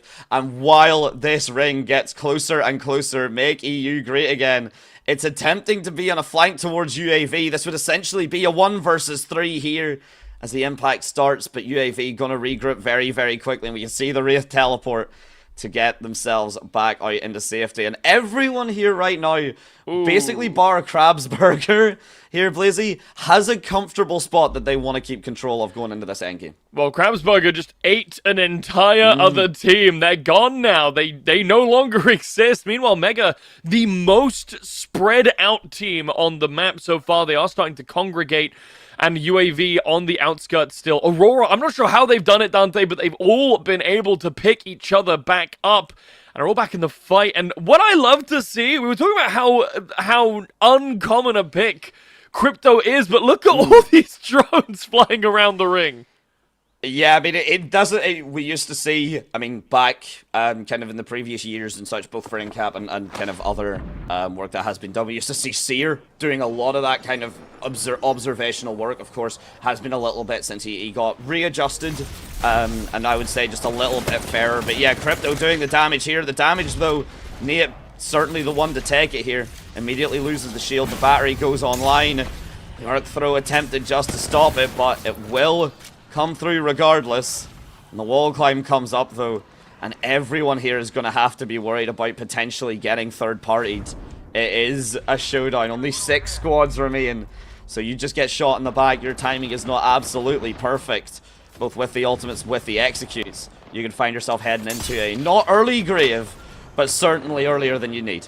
Well, 6 squads at this point is so chaotic. The ring is only so big. And Aurora, they're looking like they might go down again. Effect has already been taken off the board, this time completely. Banner yet to be recovered, but Hiraka is still available. He could still go and find the recovery, although at this point in the game, it might be a little bit too dangerous. Ultimates are already coming through, back over towards this building. Into the breach they go, and Mega are looking to charge in and find some more damage onto the squad that's already hiding inside this building. Oh yeah, here we go, the utility coming through. Nas, Kiner, and Nate having to fight everything up. They're managing to keep this lower level under control, though, and it does mean their opposition is going to be trapped up on that higher level, essentially stuck, forced up onto the roof. But Aurora, OJ Ryan, still the first to fall here, has been having a bit of a shaky start, but the rest of Aurora has been doing more than enough to keep themselves comfortable, regardless if that opening frag doesn't go their way. The stun comes through, but Kiner more than out. Regroups with Nask, and gets a hearty spray down onto Zuni. That takes down Citadel Gaming. And Aurora are still not fully dead yet as Make EU Great Again make a push to try and get that last team standing. I think you might have called it absolutely on the nose, Dante. The cockroaches of this lobby, Aurora, have now gone down 3 separate times, but have just refused to drop out of the game. Meanwhile, the rest of this fight coming through here. UAV in a bit of a tough spot. Utility surrounding them. They're in a corner. They are just desperately trying to get some recovery in, but with the altar, they're never truly in a corner, and they will make their way out into a slightly safer position for now. Meanwhile, Hiraka has been able to find one. Fitsu falls down. It's a full kill for him as well. Oh, and the cockroaches, of course, who would it be but Hiarka showing up on the kill feed. But Foresight, though, managed to do a decent chunk of damage. The utilities coming through here. It's all cooking alive for the moment here. Nate trying to make a absolute barbecue out of the opposition. Meanwhile, Raven takes down Nask. Effect, though, still gets himself another down. He's still back. Krabsburger, because of it, has been eliminated. Pasha Floop falls, and a point again added to the score line of the team. Meanwhile, UAV trying to survive, do what they can. They're not out just yet, but a man down here, Blazy, could spell the end for them. Yeah, they're in a bit of a tough spot. Looking back in with Aurora, I can only see two of them, but these are not the two that we saw a moment ago. Rain and Hiraka are up. I can't see Effect just yet, but they're charging back in. UAV, they're looking for more kills. Mega has been taken off the board. Nate, the last one to fall. Now only 3 squads left surviving. BBZ has taken down Saints, and Team Hartley we haven't seen too much of, but here they are in the top 3. Big aspect, right? That's sometimes the way to play it. You don't see too much of them because they are just working on survival, but it does mean you give up a lot of those points. I mean, we've been seeing Aurora, the cockroaches, but it's not as if they don't have a backswing in and of themselves. We can see here OJ Ryan, kill leader with 3 assists, 1,300 damage. Been doing a decent chunk of work, and it's been enough to put Aurora in such a comfortable position here, Blazy. Yes, of course, first place would absolutely be beautiful. We get an overview of the map. We get to see how close it is with 3 squads left. And as soon as we see one more close in of that ring, it's gonna get bloody. Absolutely. Such a tiny pinpoint to take control over and affect. The rest of his squad, Aurora here, have been so good at maintaining a solid position. They do have the jump on somebody, but they're going to get away. Cracked, yes, but still their life intact. Breaching through the wall, Aurora and the rest of his team trying to find an angle. Another crack, but doesn't stick around. Effect is so wibbly. No one can get a word in edgeways. And with that, one more dip, dive, and dodge will spell the end for UAV. You know whenever people say they never know the difference between effect and affect? All I know is he's having an effect on Aurora's chances of taking the victory. Such a comfortable execute from himself, both in terms of executing the fight and executing his opposition. The aim has been clean, and look at how small the ring is, Blazy. One more fight for the ages. Aurora gonna be starting us off with so much damage being done. They're gonna finish it off. Very clean, very strong. One surviving member in Hierarchy initially, and Aurora walk away with all 3 comfortably at the top spot. This was the first team to lose a player in this lobby, folks. I want to really highlight that. The first full death on this squad was Effect right at the beginning of the game. From that position, they were able to revive one another. I want to say there was like at least 4 full reses on that squad by the end of the game, Dante. They just could not stay dead. This is the thing, the Aurora comes for us all, and it is a gorgeous spectacle when it arrives, and no one else could really take them down. We get to look at the highlights as well, just for the map here, at least 1 or 2, but we really have to just talk about the movement. We have to talk about these engagements, because we highlighted it before, Blazy, but they are thick and fast coming through.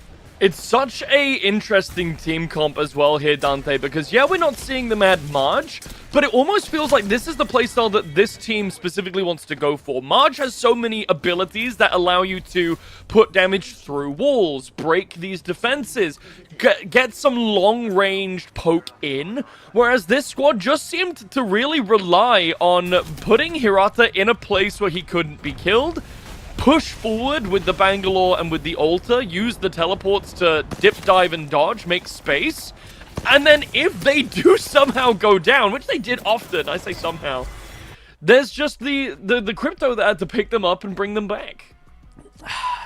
As you said, the composition was absolutely clean, and because someone's going to be memeing on you, anyway, I might as well say it, Maggie, you're thinking of the wrong Simpsons character, my man. I say Mad March. You might have said Mad March. It was the hair. That's the You same. might have went for the wrong Simpsons character, my man.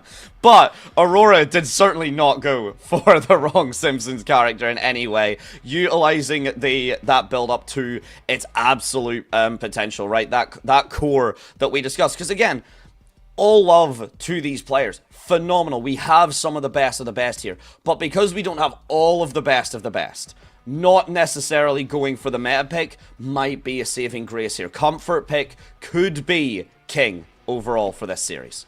Yeah, potentially, though. I'm so surprised. When we first saw the crypto, I was sitting here thinking, okay, this is quite an off-meta pick. This is quite a unique strategy. But in the end circle, Dante, with the last 6 teams, 4 of those teams had the super dog on their squad. It was a battle of air superiority. Drones were flying all over the shop.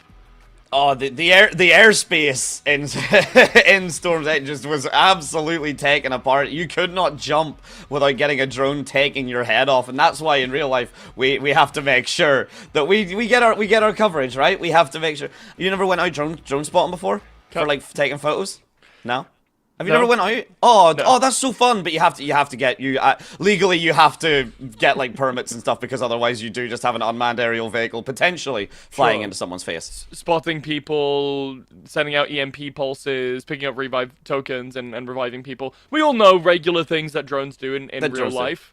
Yeah, but I think, Dante, we've got a small break coming up ahead of us before we head into game number 2. So, folks, don't go anywhere. There is still so much Apex left to play.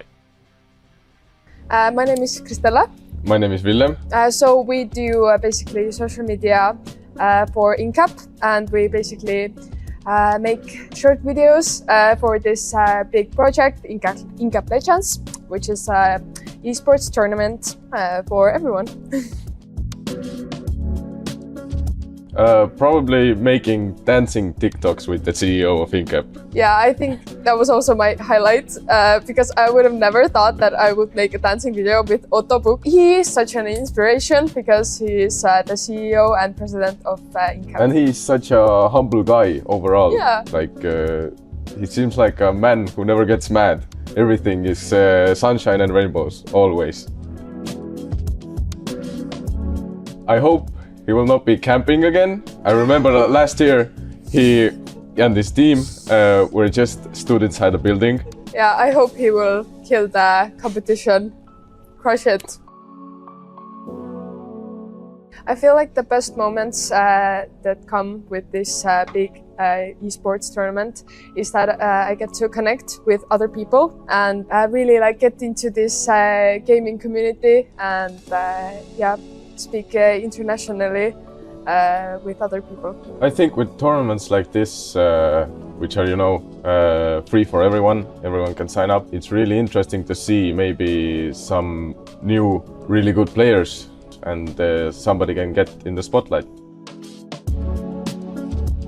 I feel like when you're not sure whether to compete or not, you should definitely just try because, I don't know, you still have some kind of chance, and if you don't have a chance on winning, then at least you can have a great time with your friends playing this game. Exactly, if you're unsure, I think you have nothing to lose, only to gain. Basically, if you are really good, there's a prize pool that everybody knows of. It's free to sign up and you can show off your skills. The opportunity of the skills, everything we're able to get with this tournament, to me is really important because it can build like something for the future. We have very many new contacts and know very many people in this, you know, esports community. I also think that it really, you can really develop your skills on social media and also like playing this game and teamwork, which also is a very practical skill for the future. I think everyone should take a chance on playing Incap Legends and competing. Yeah. You never know. You never know, you might win.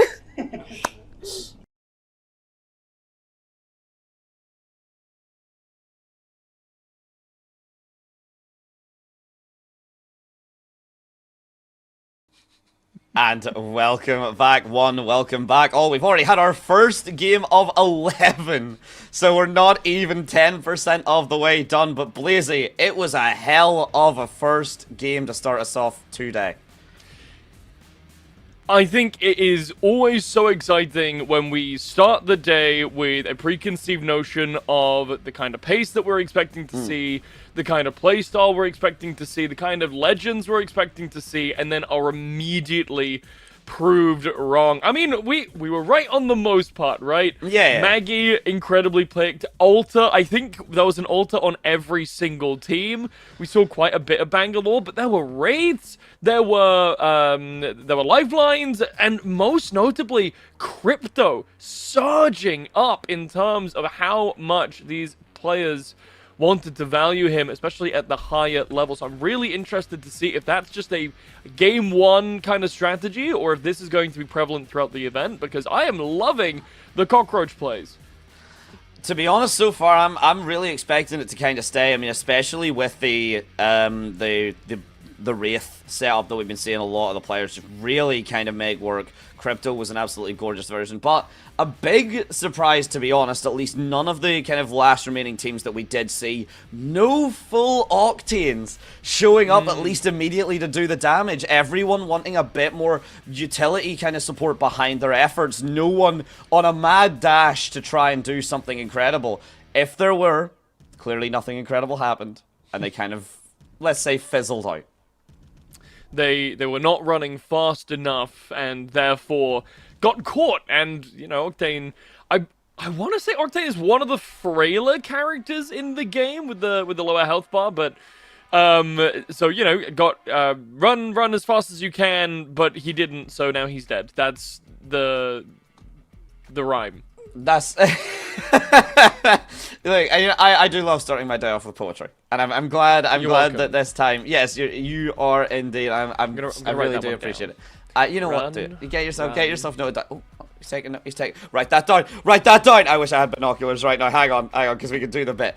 But anyway, speaking of doing a little bit, just had a look through, just because of course again we've had the kind of discussion from game one and everything, and we are having Hiarka right now basically already confidently saying Aurora going to the bracket. They are not concerning themselves with playoffs, but to do that, they're going to have to win these initial games, Blazy, as we move on to game and map number 2. It's going to be an interesting one to see. I believe we are following along with a different pairing of groups. I think this is Group C and A, though I'll have to wait for confirmation on that. Either way, similar teams, so you'll see some familiar names. Most notably, our favorite cockroaches, Aurora, back on the board with the exact same team comp, looking to run it back down. Yeah, indeed. And meanwhile, just on a different kind of update, so the A versus the B games as well. Team Infinite getting themselves 19 kills and placing for... Okay, never mind, we can talk about it later. The damage is being done. Hiarka just trying his best to fight the wildlife and get himself a pick up as much as possible. Okay, now with that action-packed segment out of the way, we do get to see, Team Infinite, 19 kills, Blazy, and placing first, and with another bit of a weirder composition setup, so definitely we are going to be in for a performance, because we are talking about Aurora, but they were upstaged, not the best performance for game number 1. No, absolutely not, but on a different map will potentially facilitate some different play styles, though World's Edge not all that different from Stormpoint in terms of size and compatibility, though that being said, we are already seeing a little bit of a fight over here, top side, top left, UAV, Aurora, and I think that's Crab Burger underneath them are about to have a bit of a scrap, almost reminiscent of the end of game number 1. Yes, and starting things as you intend them to end, or at least, you know, a new beginning, very much looking like the old ending. We'll see if Aurora can keep that survivability going down, because right now it's OJ Ryan just holding the ground, holding the line here. QSM, they're wanting to try and take this fight. They have forced the positioning, so that is going to be a split. 3 versus 1, but Effect is actually, you're trapped in here with him. Moa picks the first to fall. It should have been an impossible scenario, but suddenly the tables have in fact turned. Pasha Flute nowhere to run. Gets himself knocked down, And a squad not dead just yet. As I say that, Krabsburger does fall. Poor Krabsburger, they made it to top 6 last time, now going out first. Not where they want to be. Meanwhile, somewhere else on the map, UAV, I believe it was, just pick up their first kill. Forsate is able to find somebody, and now still a little bit of a spillover. There's still 2 teams here. Ueko is able to find the first member of Aurora, but will go down swiftly afterwards. You've downed OJ Ryan and you will pay with your life, because can you kill OJ Ryan? Effect doing a decent bit of damage here. Forsate really focusing on the movement, focusing on the capacity, but just a little bit. You can see it from the pop-up a little bit too early on the movement here. But so kind of split off from Yuxiko is going to make life quite a bit difficult for See It Indeed, especially Reva. Not really close to on the backup or the support here. Things are getting a bit quiet, but the revive is good, and Yuxiko back in action. It's a big portal back out of dodge. UAV deciding, actually, either they don't want that smoke or they want to back off and try and get the smoke from a different angle. Now following back along with Aurora, they've been very consistent so far, as we've mentioned, but the rest of the map still relatively quiet here, Dante. All 13, well, I say all 13, RIP Crab Burger, but as soon as I say things are starting to go quiet, there is another fight somewhere else. Boss battle is already falling down. I believe that's credit of Make Europe Great Again. Yeah, very, very clean. We get to see them come through here. Nask, we didn't get to talk about players specifically, but Nask, very much one to watch out for. Very much has been given a lot of love and a lot of respect, which fantastic for them, but does mean high hopes, does mean a lot of people are going to be looking towards them to really get, to really keep EU great once they make it great again. We'll see if they do manage to get that done, but right now, a slight change up, I will say, Blazy, from the initial, from map number 1. Very kind of heavy initial fight on Storm's Edge that is now, this time, petered out a little bit earlier. The team fights have gone a little bit quieter that little bit sooner. I'm sure the echoes of gunfire will contradict me in a moment. But for the moment, and for the minute, the battlefield is silent.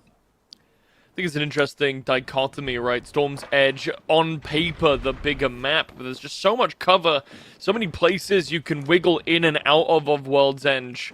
World's Edge. Edge. But I think in that way, there's almost a little bit more hesitation potentially to start these fights. Even right here, but Nask wants to go through those bars in the window, but I don't think the drone quite can. Maybe showing some inexperience here on the crypto. Yeah, look, at the highest capacity, you can still make the smallest mistakes. And at any moment like this, it's arguably even more killer. But it's not enough to cause any sort of concern yet. It's not enough to force anyone into action. I say that, Ozus is happy just to get himself into the action. No one forces him, but he does play on his own terms. Kiner, good drop on the Aflop man here. This could get very, very scary for Icky here, especially with the push, with the follow-up here. They do fall, and I believe that is OJ Ryan not getting those frags, but managing to take down CTG already. That was another one of the long-standers from game number 1, Blazy, taken out of competition. Well, the room is not secured just yet for Mega. They still have a whole other team to try and contend with T6. We didn't get to see much of them last time around, but they're also bringing something unique here. No Bangalore, no Maggie, instead Caustic will be the third lock of choice here. Guardian on this character. We'll have to see what it can do. We saw a team just get eliminated here with the Caustic, so its use still yet to be proven, but the utility is definitely solid, and in concept, it could be pretty decent here on World's Edge, specifically with some of these smaller close quarters areas.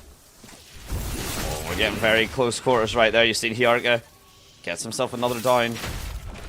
There's not going to be any further follow-ups, any further frags. Forsate, though, does fall. And no one seems to have kind of been able to have the comeback potential. That stick-to-itiveness, that survivability that Aurora have had, despite potentially looking hopeless at points. They have clung and they have fished hope from the jaws of defeat. They keep managing to make it look so easy when they do.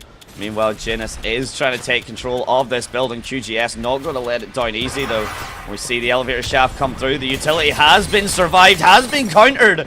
But gunplay, the mechanics, the damage in and of itself should be more than enough. It's a little bit scrappy, but the job is done. Just a little bit too wiggly here from Ginny's. They're able to get a few kills. I don't think the squad that they were fighting has been eliminated just yet, but now the fights are starting to burst out everywhere around the map. People are falling left, right, and center. We'll have to check back in a moment to see what damage has been done overall. But right now, a few teams are down to just one person. Some revives maybe coming through as violence explodes around the map. Finally, one team is nailed out into the coffin. Katana has now fallen. Arguably a bit of a greedy play, but greed is good. And when you're managing to capitalize it that cleanly, absolutely worth it. So nice getting yourself that frag, get yourself that positional advantage, and get yourself higher up on the scoreboard for those standings. As I say that, OJ Ryan trying to do exactly his best. It's Effect to come in with the support, with the frag sorted, and we're already seeing Aurora not have to survive as much this time, Blazy. Not on the back foot. The first map was a warm-up, and my god, have they warmed up. Yeah, for sure. I mean, Ginnies are going to fall down here a little bit, but as you mentioned, this is a squad on the rise. Maybe a little bit of a rough first start, but now coming back through into it. They've got another squad on the ropes here. One already down, charging forward even further. They might find a few more. I believe only one player left of that squad. We head into the top 8, Dante. Things are going to start getting a little bit... I'm feeling it's probably going to get a little bit quieter before we get more into that burst of action. We had that mid-game culling of some of these teams. And now heading into the top 8, I think we're going to have to wait a little bit longer to see how this crop separates from the cream. Yeah, indeed. Enjoy this calm, because the storm is coming. And it's going to be just as impactful, if not more.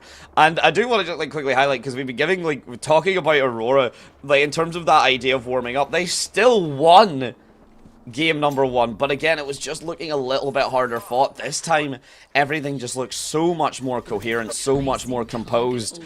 And I'm currently, to be honest, Blazy, I'm not seeing a team, at least from the initial groups. I mean, we are only in game 2, so plenty more games to come through, but I'm not seeing a team to kind of take Aurora, snipe them off of that high pedestal. Yeah, so far Aurora have just been that consistent, right? Game 1, they got a ton of kills and they placed first. Game 2 here, we don't know what position they'll place in, but they've already been responsible for at least a few squads going down. Actually, Nask, the first to fall in this latest engagement. Looks like UAV and Aurora have been scrimming this entire map so far. Finally, they have been able to back up, and Aurora on full HP are able to charge back in. No shields available for any of these 3 players, but another squad has just arrived. Someone is trying to third-party this fight. Steal the kills, right? At the end of the day, a plus 1 point is a big deal. Placement does get you that big chunk, but if you're getting the frags, you can essentially outweigh any sort of worries with placement just with kills. I say, speaking of kills, Hiarka does fall, was the first to go down, but is already back up and kicking, immediately brought back down. How many times do we have to teach you this lesson, old man? As Yuxiko foresee it, they're really pushing in. They understand that if you do damage to Aurora, you have to aim for the head. Yeah, it's not enough to just knock him down, you gotta finish him off, and with the Crypto now off the map, fully dead, it's gonna be a lot more difficult for them to revive without that long-range drone able to do it without physically going to that beacon. So it could be a rougher spot for Aurora. Effect falls down here as well, completely dead, in fact, for Effect, and Aurora now one man standing in the middle of 2 teams. Pot have come in from the backside. Absolutely. The timing very clean from them. Bit fortunate, and not as fortunate for Yuxiko though, but a bit overzealous. Yuxiko actually managing to take the fight over Taskmaster is a big deal. But a decent chunk of damage has been done. A finisher cannot be done. So Taskmaster does get himself essentially hella cared, hella packed himself back to Ozus and keeps himself kicking, but I think, to be honest, kicking himself there, Blazy, I think he wanted that knock pretty bad. You know how we were just saying about Aurora being down to one player and they might be on the ropes? Well, there's two of them now. They've multiplied, and in fact, Cypher is the one who's back. There's that drone coming through. And while they might be mildly surrounded here, T6 to their east, Mega to their west, UAV to their southwest, popped down here in the full south, QGS rounding out the side, and Team Hartley and Horde over here further over towards the west side of the city as the ring starts to close even closer here, Dante.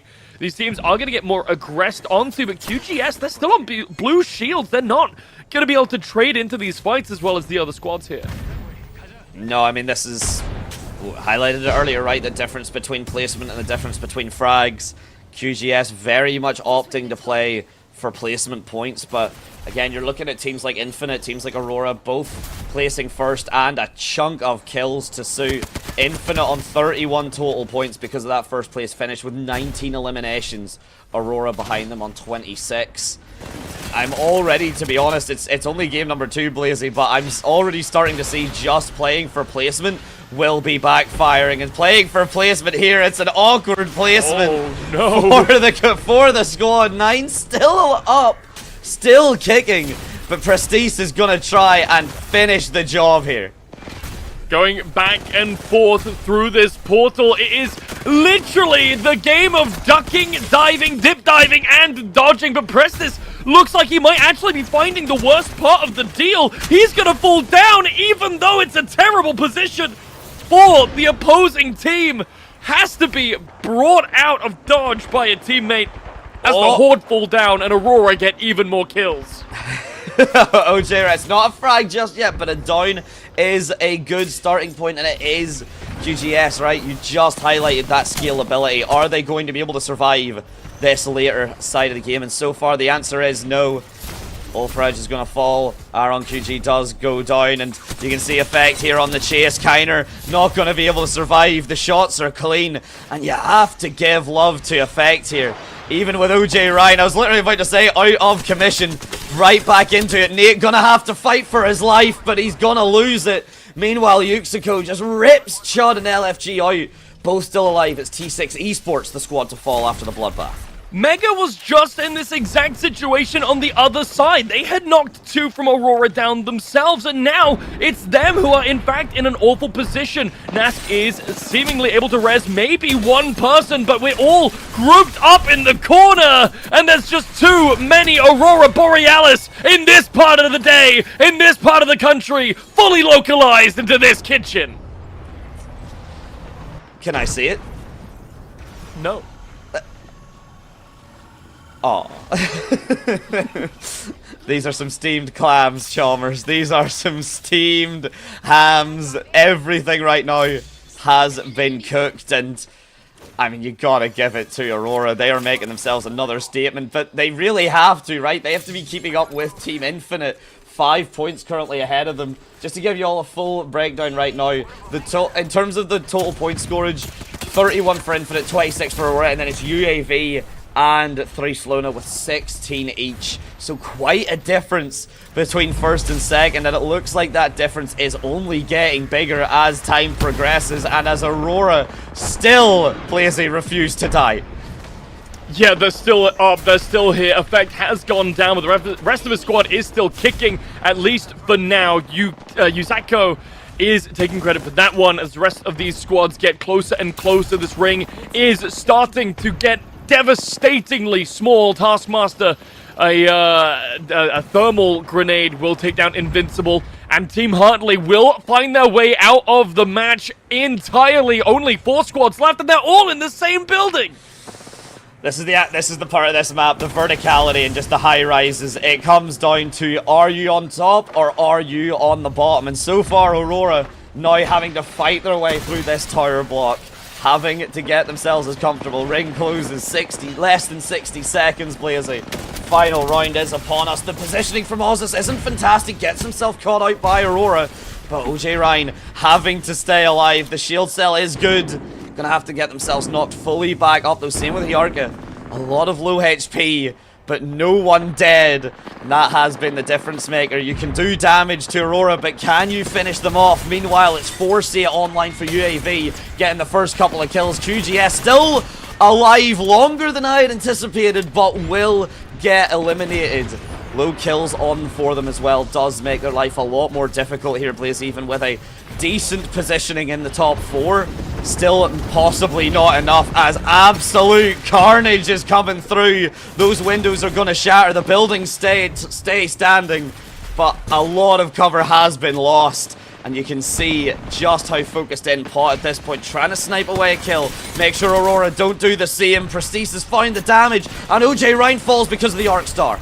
Everything is exploding. Everyone is sprinting. I was convinced there was not, in fact, a Octane in this lobby, but I was definitely wrong, and in a flurry of I don't even know what just happened, I think Pot just comes out on top. Everyone on top of each other. I'm not sure how many kills they just got credit for in a tiny amount of time. But it's not going to be Aurora this time. They'll have to settle for top 3 and a bunch of kills to boot. But what an end game. What just happened? We said it, we talked that calm before the storm. You highlighted it, Blazy. You said we might be able to get a little bit comfortable before the true carnage began. And what carnage it was. Absolutely beautiful stuff. And nicely done from Pot. We're going to get a look at the highlights here. We're probably going to be seeing a little bit more of Aurora. And probably will be for a lot of this day. Let's face it, Blazy. Here we go. Literally the first names to pop up. But nicely done from Paul. Honestly, the positioning from them there. A masterclass just to keep themselves alive until the perfect moment. I think they're the ones to beat, really. I'm not even really sure that that's a particularly contentious statement, but between them and UAV, I think they were fighting pretty much the entire game back and forth between taking small breaks to eliminate other teams. Ginny's as well got a little bit more play this time around, able to pick up a squad for themselves, so you'll see them a bit more prevalent on the scoreboard. But just look at how much time it takes UAV to chew through one player in Aurora, only for them to come straight back and get kills on the flip side. I mean, like, it looks so easy, right? Just aim and shoot, and your bullets will go where. But the mechanics from these players, right? And even from the kind of the lower performing players, right? Making you great again and all. Maybe not the performance we would have initially expected out of them, but you cannot really criticize too much here. Everything looking so clean. We'll get to see how it finishes off. Aurora just stuck in that corner by the end. And Paul, as I said, the positioning was perfect, just a third party before anyone from Aurora could fully stand up. And the cockroach this time has been stepped on. Yeah, for now, Dante, but I don't know how effective it's going to be at dethroning them. They are almost certainly top of the leaderboard. We'll have to check in with the standings as we get back. But Dante, we need a break from that incredible amount of action. My brain needs a moment to process what I just witnessed as the end of that game. Everything went to pot? Everything goes to pot, and we are just... I hate you. I hate you so much. No one look at this, man. No one. Everything went to pot at the end of that game, and we're gonna go to a break, not to a pot. Now.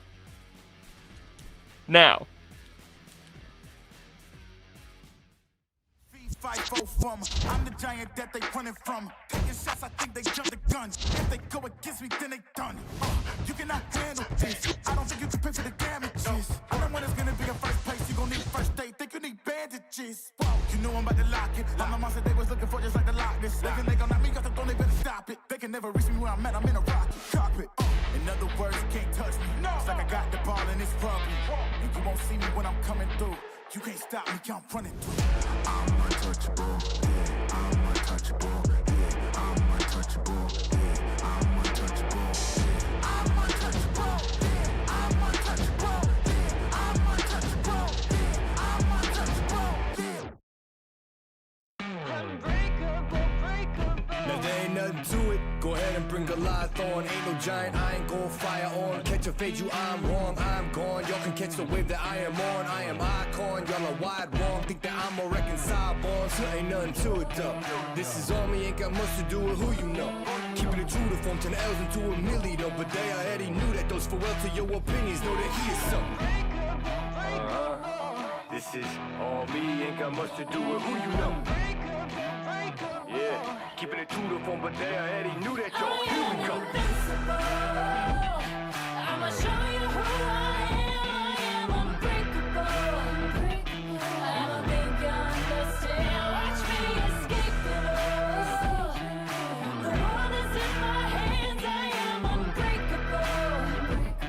I'ma show you who I am. All that debate and cease and take seats. I hate to be the one say I ain't keep 100. Dread you changing me, we major league. They pay to see the way that we come and compete. It's clear to me, you talking off and me. You say the least, you better believe we been through the ringer, we're through to them arenas. Menu that's for dinner or the ring of 5 fingers. And the difference that's between us, read it written in subpoenas.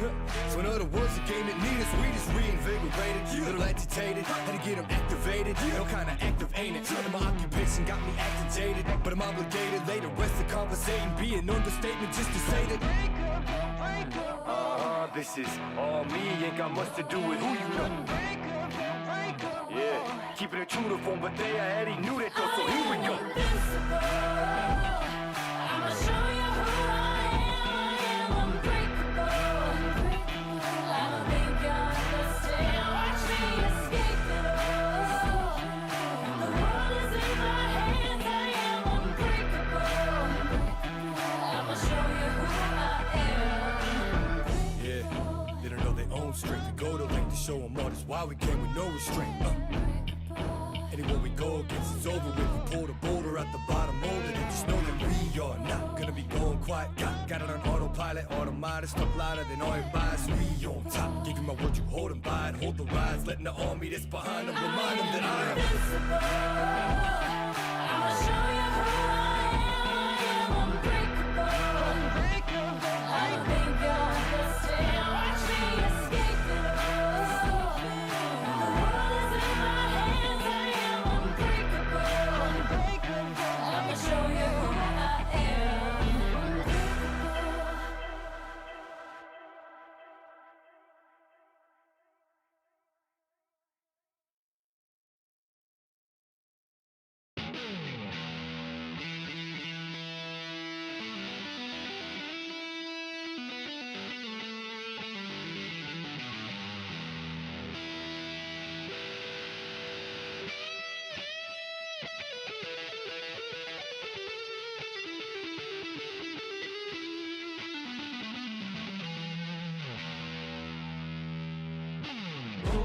It's guaranteed that I die a legend. Yeah, son God, homie, I'm reverend. Breaks, just protecting my investment. Ask about me, integrity's not a question.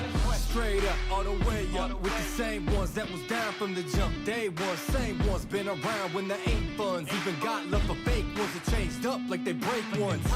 Go on, you can charge it to the game. I'm all up in the photos, looking largest in the frames. Ayy, peep how I move, man, I'm getting to the bag. But the amount of work requires not a price you wanna pay. Tell me what I can't have a cop to. I ain't doing dirt that I ain't down to cop to. Living well, I've been selling the things I brought through. And if y'all don't know the name, then believe me that you about to. Let's go now, oh, oh, nah, nah, oh, let's go now, oh, can't stop us, oh, let's go now, oh, oh, nah, nah, oh, let's go now, oh, can't stop us. Came a long way out the basement, that's fact. Yes, my name is Otto Puk and I'm the president and CEO of Incap Corporation. So Incap, we are an EMS company, so we manufacture electronics. We're a global company, we have factories all around the world and are doing really cool stuff in all of them. And we have a fantastic team around the world of Incap, and I really encourage everybody who is listening in to this to reach out and come and visit us, because seeing is believing.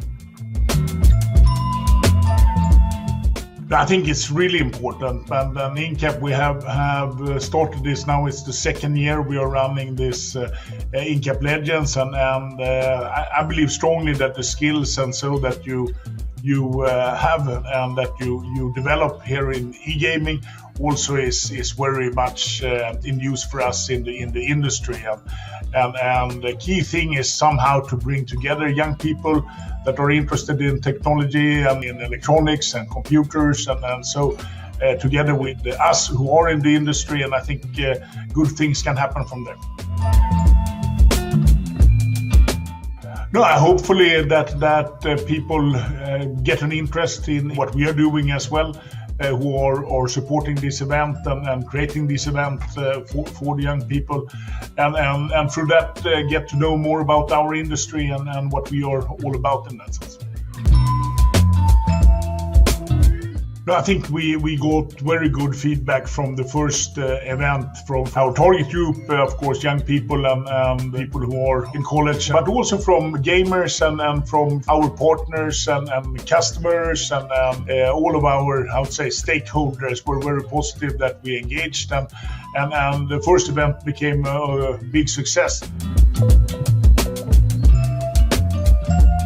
First of all, I think let's start with that much of our work, even if we are producing, is around computers and communicating and solving tasks, and this is very much what we do every day. But then also, if you look at in esports, you need to cooperate with your teammates. You need to have a strategy, and you need to have quick decision making, and I think all of those are traits that are very useful in business and or we're developing in that sense. And so I think there is a lot of things, probably more. Hopefully a little bit interest is in Incap, of course, and what we are doing, and hopefully that will open up eyes. And we have a lot of now arranging this, promoting this event. We are cooperating with students, and in our different factories we have apprentices, and we have people in internships and so on. So I really hope that the people who are interested reach out to one of our factories. So that, of course, would be a nice thing. I was a student today, I will be winning the event. I'm quite sure of that.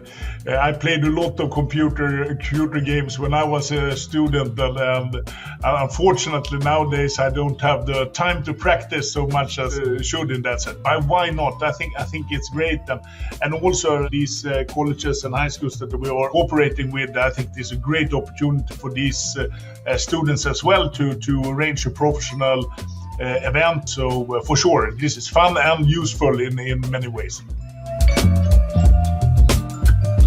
I think if you have the opportunity to get to know people around the world, that other players that are all in this Discord chats, of course you have a chance to get new friends. But of course you shouldn't forget as well, there is a prize pool as well of 5,000 euros that is quite high, in at least in Apex. I think that could be also a good motivation to get some beer money. It was before when you're a student, but we have under 18 here as well, so probably then some soda money or whatever. With young people today, that you need to take the first step and take the initiative and get out of your comfort zone, and taking the first step, getting registered and starting. I think that is the key thing. And worst thing that can happen is that you like me last year have a little bit of trouble, but you still have a lot of fun. So I would say to everybody, just get going, register, and try to beat me.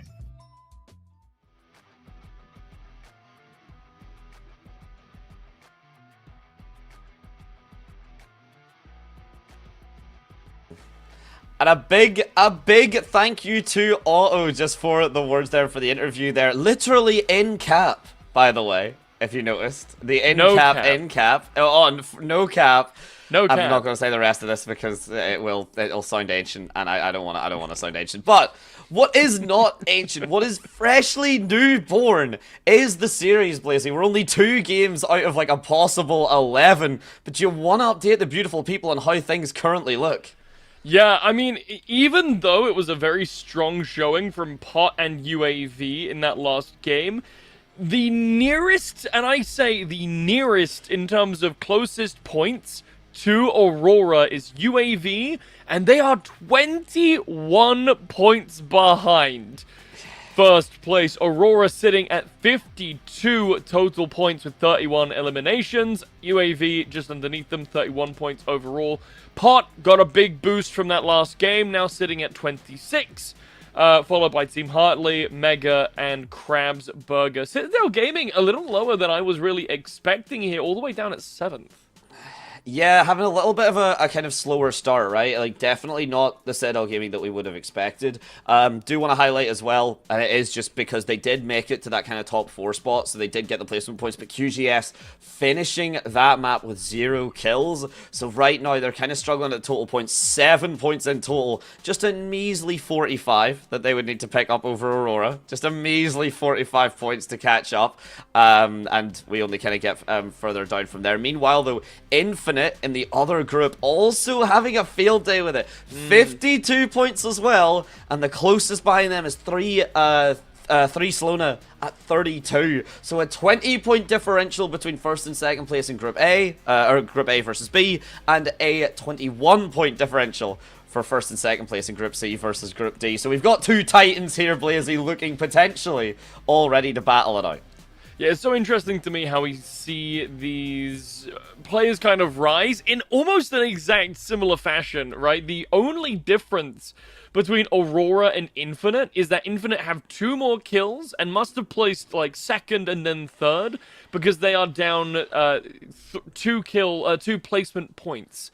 So this is so incredibly tight between Aurora and Infinite, but they're not in the same group just yet. We're going to have to wait until the back half of the day to see those 2 teams play against one another. UAV, Pot, and Team Hartley still very much competing to be in that top slot. And I will remind everyone, I believe it is the top 10 from each group that will move on to the final bracket at the back end of the day. So there's still plenty to play for, and only 6 teams from Group C and D will be eliminated after the first round. Yeah, it's a heartbreaker being one of the first teams to get eliminated, but we are at the height of competition here. As what we've just said, you know, 5,000 euros, whether it is for drinking money, although to be honest, as someone that can, it's a bit overrated. Just get yourself a new keyboard or something nice, to be honest. Get yourself a fresh piece of kit and to commemorate your positioning in Incap Legends would be my suggestion, at least. If you do want to have a soda, if you do want to have something less non-alcoholic, you can absolutely go that. But for me personally, I've always been a sucker for less non-alcoholic. Yeah, sorry, I'm just trying to track less non-alcoholic. That was right. Yeah, it is correct. No one has ever said that. Something alcoholic. Yes, I do. But no one has ever worded it the way I just have, and I completely understand the confusion. But you know what? If I wasn't here to confuse you, Blazy, I don't know what else I would be here for. Yeah, I need to go post that on r/new sentence or whatever it is. But yeah, we've got still so much game ahead of us to play. It does seem like the meta is starting to elasticize and solidify a little bit. These caustic teams that we've been seeing running have not really had much success at all so far. So we'll have to see if maybe the caustic will adjust. We are heading to E District next, Dante, so I'm expecting to maybe see some different characters being picked up to more fit that map. I think what we are seeing this meta really come to fruition right now, where Caustic doesn't have a fast enough time to kill, and his utility doesn't, you know, support or doesn't do enough damage over time that we're really seeing that value come through, especially as well with all the portals coming out, right? It's very easy to reposition as a team right now. It's very easy to kind of get yourself to essentially avoid walls, you know, whether it's the portals from the kind of Mad Maggie standpoint, whether it is, we've seen a lot of it come through, you know, whether it's the Wraith portals. There's a lot of map control and presence gained from that kind of utility that Caustic choking out like one particular point is nice, but you really have to get yourself to that like final circle to get that value, and that's where we're seeing the teams that are playing for just the circle value, we're seeing them struggle. Again, you highlighted the scalability earlier. Well, here's the question, right? In a game where Alter exists and can just portal out through any wall on not a particularly long cooldown, how valuable actually is locking down one room? In theory, right, if you're on a team against an Alters and you have a Caustic and you're like, yes, my master plan. They walk into this room, gas everywhere, they choke to death, they can't move, easy pickings. Surely the counterplay to that is just, whoop, and then they're gone. Press a single button, and then you're completely off scot-free. Yeah. Little bit of an announcement as well. We've just had it kind of come through live. So because of the fact, obviously some of the teams have left, forfeited or whatever, there has been obviously live updates as we've been going. We're trying to adapt around the teams as best as possible. So there have been some space in the tournament. Because of that, we actually now will no longer have the winners bracket. So it will just be the top 10 overall teams going through to the match point final. So that's scheduled to be 7:30 with the pace that some of these games are going, Blazy. Not gonna, again, we've got plenty of them to play. We might get there a little bit sooner than expected, to be honest, especially if teams like Infinite and Aurora can maintain this pace. Yeah, I mean, we are already after this game here, Dante, we will be a quarter of the way through our day, which, yeah, I mean, it's been 2 hours near enough, so about an hour a game. It looks like we're in for a 12-hour day. Woo! But you're right. These games have been maybe a little bit faster paced than we would expect from teams of this caliber on these kinds of maps. But it also we're still following the same kind of pattern, right? Some early aggression, if any, a big culling in the mid game, and then a late game that develops and then ends in kind of an explosive fashion. So as we head now over to E-District, it will be interesting to see if something similar happens. It was a very clean first and second map, and now, as you said, we do move on to E-District and see what this third map is going to have in store. Would love to see, maybe QGS just go for less of the I want to say it with love, but that kind of hesitant play where it is just they're playing for that placement, because we've seen them do that twice, and 7 points is just not enough at this stage. The frags have been coming out so importantly. I mean, Aurora, 31 points off the back of eliminations. Meanwhile, in towards the other group, Infinite, 33. 3 Sloan on second for Group A versus B on 14 right now. And who else to get the first drop, Blazing, would it be? Well, it's an incredible switch up here in tactics. Instead of seeing the crypto, this was Crypto Bangalore and Alta earlier on. Yeah, sorry, my brain just started not working for a moment there, but this is a complete switch up in tactics. Now, instead, looking for the Catalyst, the Mad Maggie, and the Sia, 2 picks that we don't necessarily see all that much of. Yeah, I'm quite surprised. Also, I mean, we talked about it before, and that ability to scan through walls, that X-ray vision is good, but it had been capitalized off of something different. Speaking of capitalized, 9 getting capitally executed by OJ Ryan. Bit of an over position, bit of an overcommit, especially without the backup from his support. And you can see there, just the knock has happened, but Kaz has to have the calm. He has to know he's being chased. The shark smells the blood in the water. And the Horde, the first one to go. And Aurora, the first team to take out a squad. I guess the A in Aurora stands for Alliance, and that's why they took out the Horde. Okay. I was wondering where the Warcraft reference would come. Yeah, deep cut here. A little bit of a small mouse caught in the spider's web here. Little Temp in a lot of trouble, and immediately after downing the Horde, Ginnies will also be consumed by the ever-growing more of the Aurora effect. Certainly. The Borealis is no longer confined to the kitchen. It's coming to meet you face first, and we do now check in with the winners of map number 2.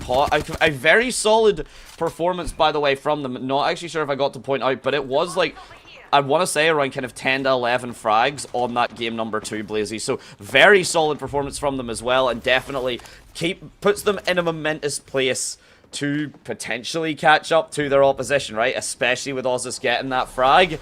Could be the big factor come through. The Energy Storm trying to get the EMP, and actually CTG. Zuni falls early here, and it could be another harsh early exit for a team that had so much hope from both of us. Yeah, Citadel really needs to reconsolidate and try and get themselves into a better position here if they want to try and advance in the tournament. Now UAV hot on their heels. They're trying to make more space happen as they hunt down the rest of these players. They are still trying to do exactly that. The hunt is on. The drones have been put through. Reva has been utilizing this to great effect, has been controlling the airspace phenomenally well. Fittingly enough, I guess. The name is UAV after all. But who needs to control the airspace when you've got Aurora just controlling the ground space as well? Reva's just trying his best to take the damage to survive this. Nas good for a drop. Meanwhile, Zuni at least able to answer back. And to be honest, even just for the initial promise that we would have had of Citadel, it would be heartbreaking to see them go out this early again, Blazy. Well, for now, Incap Bronx will go down, and it's Aurora for a few more for themselves. Pot are able to find a little bit more as well, and more kills will flurry across the map as we go. Pot putting a bit more work on the map, looking to catch up to their contemporaries, currently third, wanting to move up at least to second by the end of this one. Aurora will need to be targeted pretty heavily if there's anyone hoping to make it past them in the standings, but top 10 or top 5 from this group will go up, or top 10 overall, I guess, right? So the goal is not necessarily to be better than Aurora, just be better than the other 9 players in both lobbies. It's a bit early to say, potentially here, Blazy, but we might already be seeing a kind of fight for second place style. If Aurora basically do one more performance like we've seen on the first 2 maps, then it is going to be, you know, taking down UAV, because Pot and UAV only 5 points between them going into this map, and Team Hartley even I've only 7 points behind that. So definitely as you get to that kind of even second to 5th, it is getting quite a bit tighter. The boss battle, they're not going to be the ones to succeed. They were the ones, in fact, hearing boss music. UAV falls, a big team, a big wipe. The Aurora kind of counting their blessing, and then Pot can keep up their survivability. If they can just keep themselves alive, they may be able to overtake UAV, just as you so highlighted. QGS now in a battle against the reigning first place team, and it's going to be rough for them. There's already such a difference in the level of shields, and there's just so much visibility and utility able to come out through from this Aurora draft. Up through the skybox, damage pours through. Rain does take some in return, but 2 players are cracked already on the side of CGS. Bit of a respite in the moment here, while QGS, they run away. They're gone. Instead, it's Pot who have come to third party, and Prestis is already down. Oh, a bit of disengage from QGS. I did say I wanted to see them a bit more active in these fights, and currently not the case as the execution comes through. Let's witness the animation crushing from Aurora Effect there under the finisher from Prestis. Not enough to take out the squad as a whole, but the amount of damage, the light rounds coming through, right? This is a highlight for something like the inventory. As we look at the overmap, we get to see the split up in QGS. They've kind of let this go away, Blazy. They arguably, had they had the confidence to go for it, might have been able to find themselves third partying. Instead, now stuck between Pot and Aurora. And I can imagine that as soon as gunshots are going to be starting to fire, the Sharks will smell. They will encircle onto QGS. You can already see Aurora just even looking towards them there, as it looks like shots trading back and forth between them and Pots. On the east side of the map, though, Mega are coming up against a different team. Pasha in some trouble. Crabs might be in a little bit of a rough spot here, kind of. Should be able to pick this one up, and we'll take a little bit of damage in return, but it's just not all that much. Mega do grab themselves a kill leader spot, though, and that's going to be quite important, potentially, for the standings later on.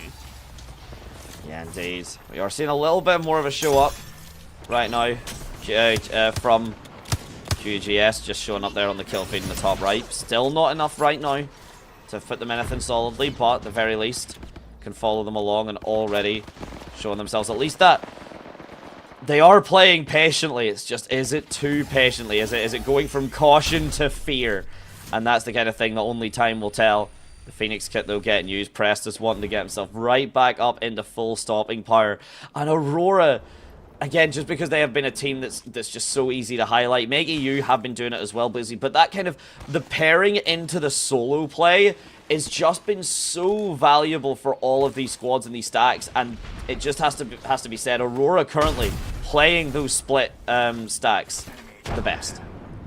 Yeah, for sure. They're also kind of, maybe not setting the meta, but definitely the team most shaking it up. We haven't seen really any of these characters. Catalyst, I don't think I've seen in this lobby just yet. I also have definitely not seen anyone playing Sia so far, but it makes sense, right? On a map like this, where there are so many buildings, so many close quarters situations, a character like Sia is inspired. You don't necessarily have as much airspace and as much maneuverability to really whip that drone around, where it's not going to get really easily taken out of play. So I like the adaptation, and it just showcases why this team has been so well performed, not just in kills, but they play smart as well.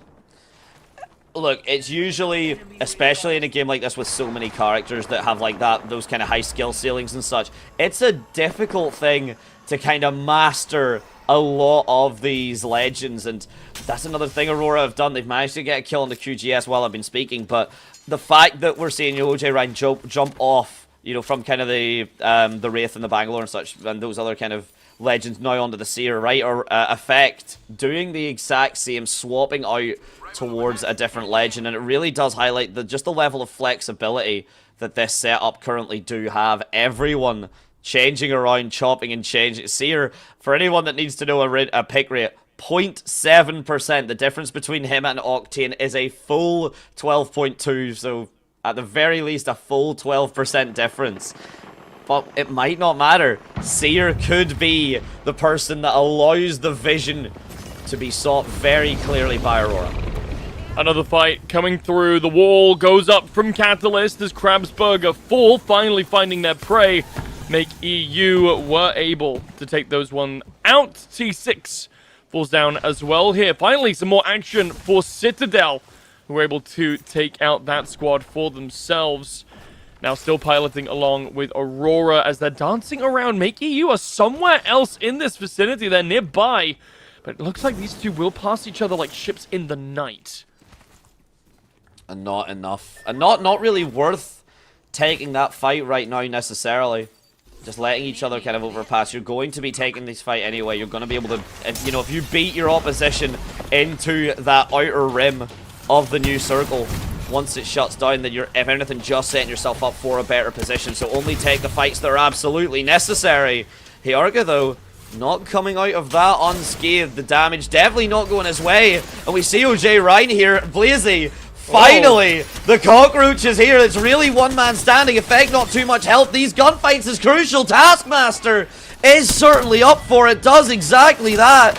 Gets another frag. The slide comes through from effect, and Aurora and Pot simultaneously, Blazy. Two out of the top three have fallen at the same time, and UAV are already gone. That's criminal third partying. Nate literally comes in and puts the finishing touches on Prestis as he kills the last member. That effect falls, and Prestis, his killer, is taken out in an instant. That's so upsetting for the squad that could have realistically made a solid vie for second place, if not first, if they could keep that consistency going. But Aurora, just too powerful. This will allow some catch-up to come through now from Mega and from Citadel. Two teams that aren't too far behind. Citadel a little further than I'm sure they would like. But Team Hearty as well, you know what? They are currently 4th or 5th in the standings. This is a team that definitely can take good advantage of these last remaining kills, but only 3 squads left means that that's not actually all that much to claim. No, and to be honest, this is another aspect. Aurora going down, as we talked about. You know, all 3 of the top 3 going down, not making it to the kind of top 3 in of itself, as we do potentially get close to the end of the map here, Blazy. We are seeing the fact that kind of counting their lucky stars, right? Gives Team Hartley, it gives Citadel the opportunity to really just come out in force. But with only 9 players left standing, a total of 6 kills as points on the board, you would have to go on a full killing spree of the rest of the server to pick up all those points yourself, but might still be something. The orb just at the top of the building getting absolutely sprayed down, focused, fired by Make EU great again. Another one goes up, and I'm sure it's about to fall. Yeah, these bubbles, I mean, they have absorbed a lot, right? And I would say that's a lot of ammunition used, but a lot of these guns are currently ripping the infinite ammo bonus, so not necessarily a major concern, especially on this Kraber being able to... sorry, not the infinite ammo bonus, just the out of ammo when you're done with it. The Kraber only 2 shots left. This R99, though, I don't believe is in a similar position. No, able to reload that one straight away. Yeah, we'll look at the drop as well here, but Nask manages to pick up Nate, just barely avoiding the circle, but the gunfight is not over yet. Keep an eye on that kill feed, because it's going to just start trickling down. The economics will follow.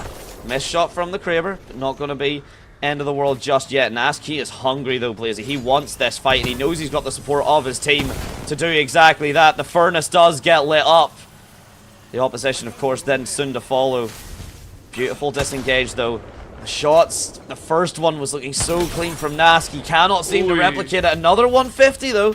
Another crack as he gets the support from his team. Believe that's Nate up in front, trying to do the damage that Nask has already capitalized off so greatly.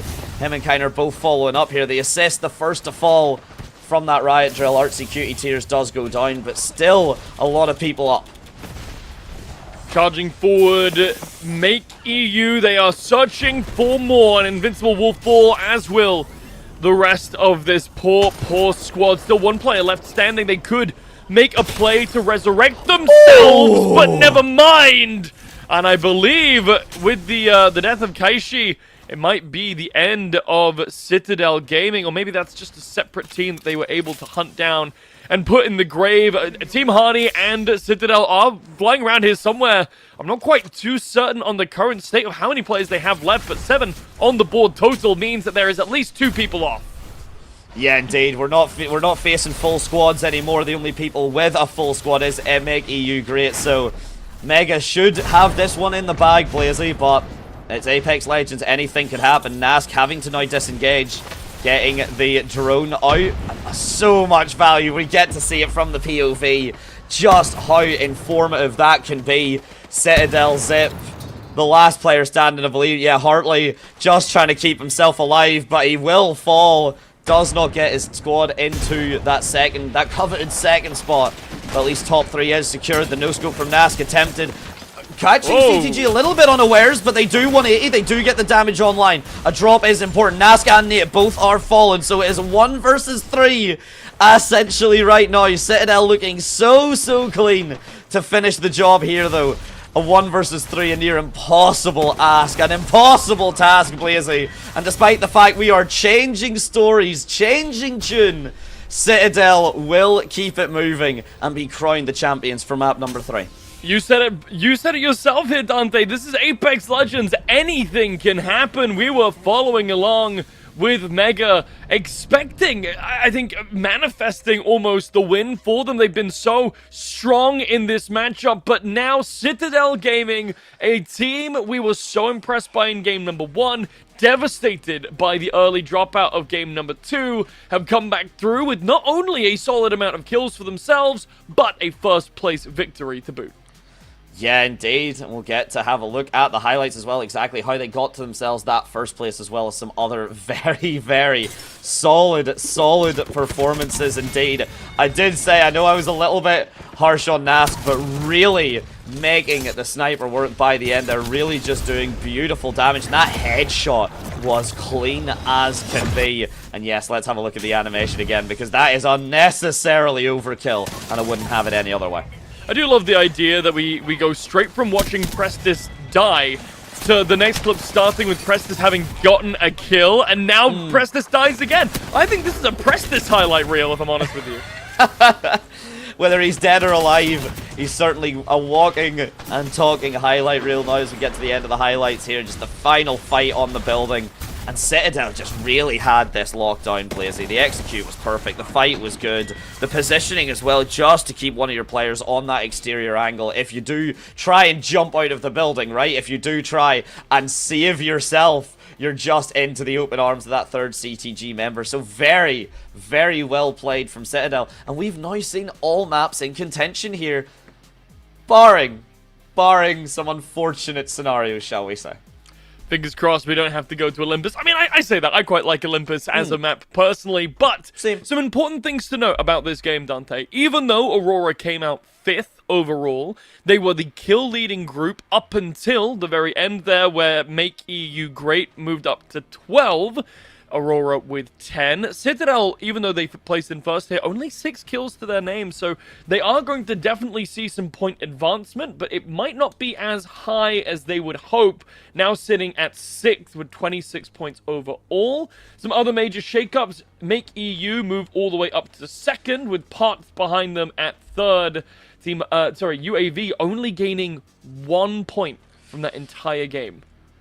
Yeah, both Mega and Pot are going to be super happy at their opponent's misfortune here. And just to give an idea, now with these standings update a little bit more, ladies and gents, everyone in between, 66 total points for Aurora. Make Europe Great again, the second highest at 38, so a 28 difference between the two of them. However, 2nd place to 5th is 8 points entirely between them. So a lot to go for that 2nd place spot. And hey, I'm sure these teams are going to show us exactly that. We got to keep an eye on the other group as we go, right, Dante? Because even though Make Europe Great Again is sitting 2nd in C and D, they are 3rd overall, in fact. Joint 3rd overall with 3Zlona over in Group A and B, 3rd behind Zoltic. So this is the consideration you have to make. Even though you're 2nd in your group, this is still technically a 4th place or a joint 3rd place, so 4 out of the 10 potential slots to move up from winner's bracket. So it's not as safe as we might be sitting here hoping that it would be. No, definitely not. I mean, the players are certainly hoping that Aurora the safest they can be, but, you know, what we've seen, what can happen, right? One team can suddenly fall just at a very unexpected time, and Citadel really, again, props to them for surviving in that house, and very much highlighting that this is, in fact, their house, their rules, and while you're under their roof, you will listen to them. It was just a very clean, really showcase. I do really have to give a decent bit of love to Nask just with the shooting, with the sniper shots, that headshot again. Really cannot overstate how good it was. But what we will do, don't need to state anything further, just a short little break while we do get the fourth map. Sorry, my apologies. The 4th map set up. It has been going thick and fast here, ladies and gentlemen. You don't want to miss anything. We'll be back after this.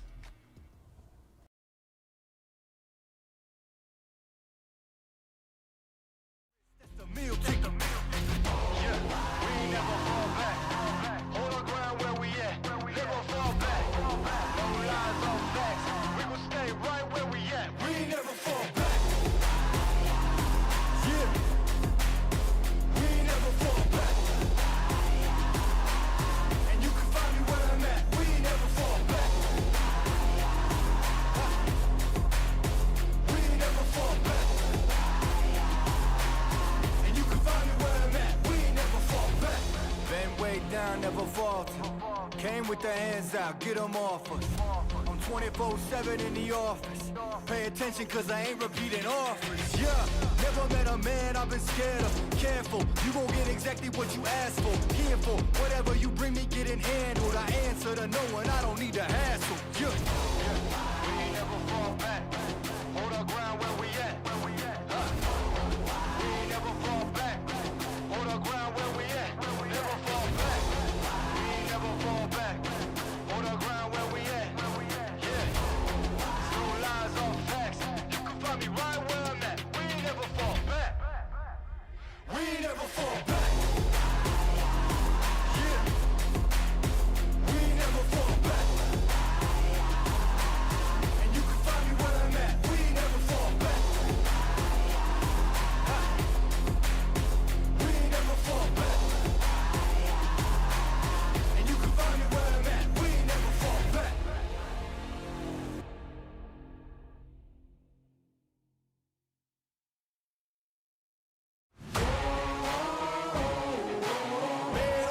I'ma get it, you know I be on the way. Yeah. You know I be on the way. Man on a mission, I'ma get it, you know I be on the way. Yeah, it's all hard, ain't no fear here. You ain't giving this an far, you steer clear. Never beat, I've been down and I reappear. You got some money on the line, you better put it here. Rolling in and doing that work. Check priorities, I'm doing that first. Check's big and I'm sure that hurts, but it's checkmate. We ain't selling short, no to work. Ain't nowhere to hide. You ain't gotta see me come and keep me on your mind, cause I be on the way. Yeah. You know I be on the way. Man on a mission, I'ma get it. You know I be on the way. Yeah, man, we coming for them bags that they said I couldn't have. Get the team. I got a vision for the things you ain't believe. And here's the motto: hard work, this over everything. It's that comeback. I'm calling plays, hit the pass, then the run back. Yeah, I'm far ahead and gotta run laps. But we ain't letting up, we never done that. Ain't nowhere to... Hello, I'm Kaur. I'm one of the social media managers of Incap. Hello, my name is Casper, and I'm also part of the Incap social media group. So, put it short, Incap is a pretty big electronics manufacturer company. Social media management-wise, I think I've learned quite a lot regarding reading the different logarithms and trying to follow up to trends. And I also think it's like a really good opportunity. If you're around a new environment, I think it just helps us prepare each other for the future, and it's great, I think. I'm not much of an esports guy myself, although I have indulged in watching Rocket League esports because I play a lot of Rocket League with my friends, and I've always found it to be the most fun competitive video game out there. I find that it's a very good way to bring people together from different places from around the world, since it enables people to connect from their home computers, consoles, and everywhere. I agree with Kaur's view, but I'd like to say that I am not an esport watcher myself, but I like to play, and I think that the main values of esports is the connection you get with your teammates and just the fun you get when playing. Well, one thing that will definitely get people to sign up for the event is different prize pool. Like 5,000 euros for, and you can participate for free. It's quite an unreal opportunity.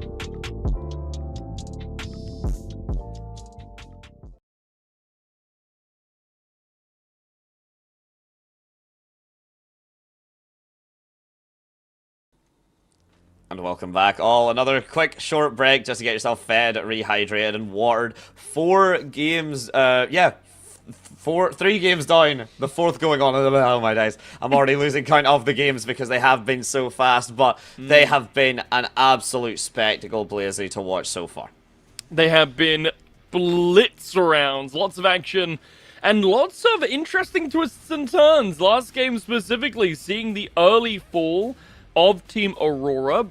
Not before they were able to pick up 10 kills for themselves, let's be clear on that. This is still not a bad position. Aurora currently finding themselves 66 points, well ahead now of Infinite, who were not able to do as well in their last game as well. So this is interesting, a potential shake-up here. As a reminder, the top 10 teams from both groups. So that is not top 5 from each group, it is the top 10 teams overall will move straight on to the grand finals. The other teams will move down to losers brackets and will vie for the remaining slots there in the grand finals for themselves. So there's still plenty of Apex stuff to go. There's still plenty of opportunity for these teams to show us what they're made of.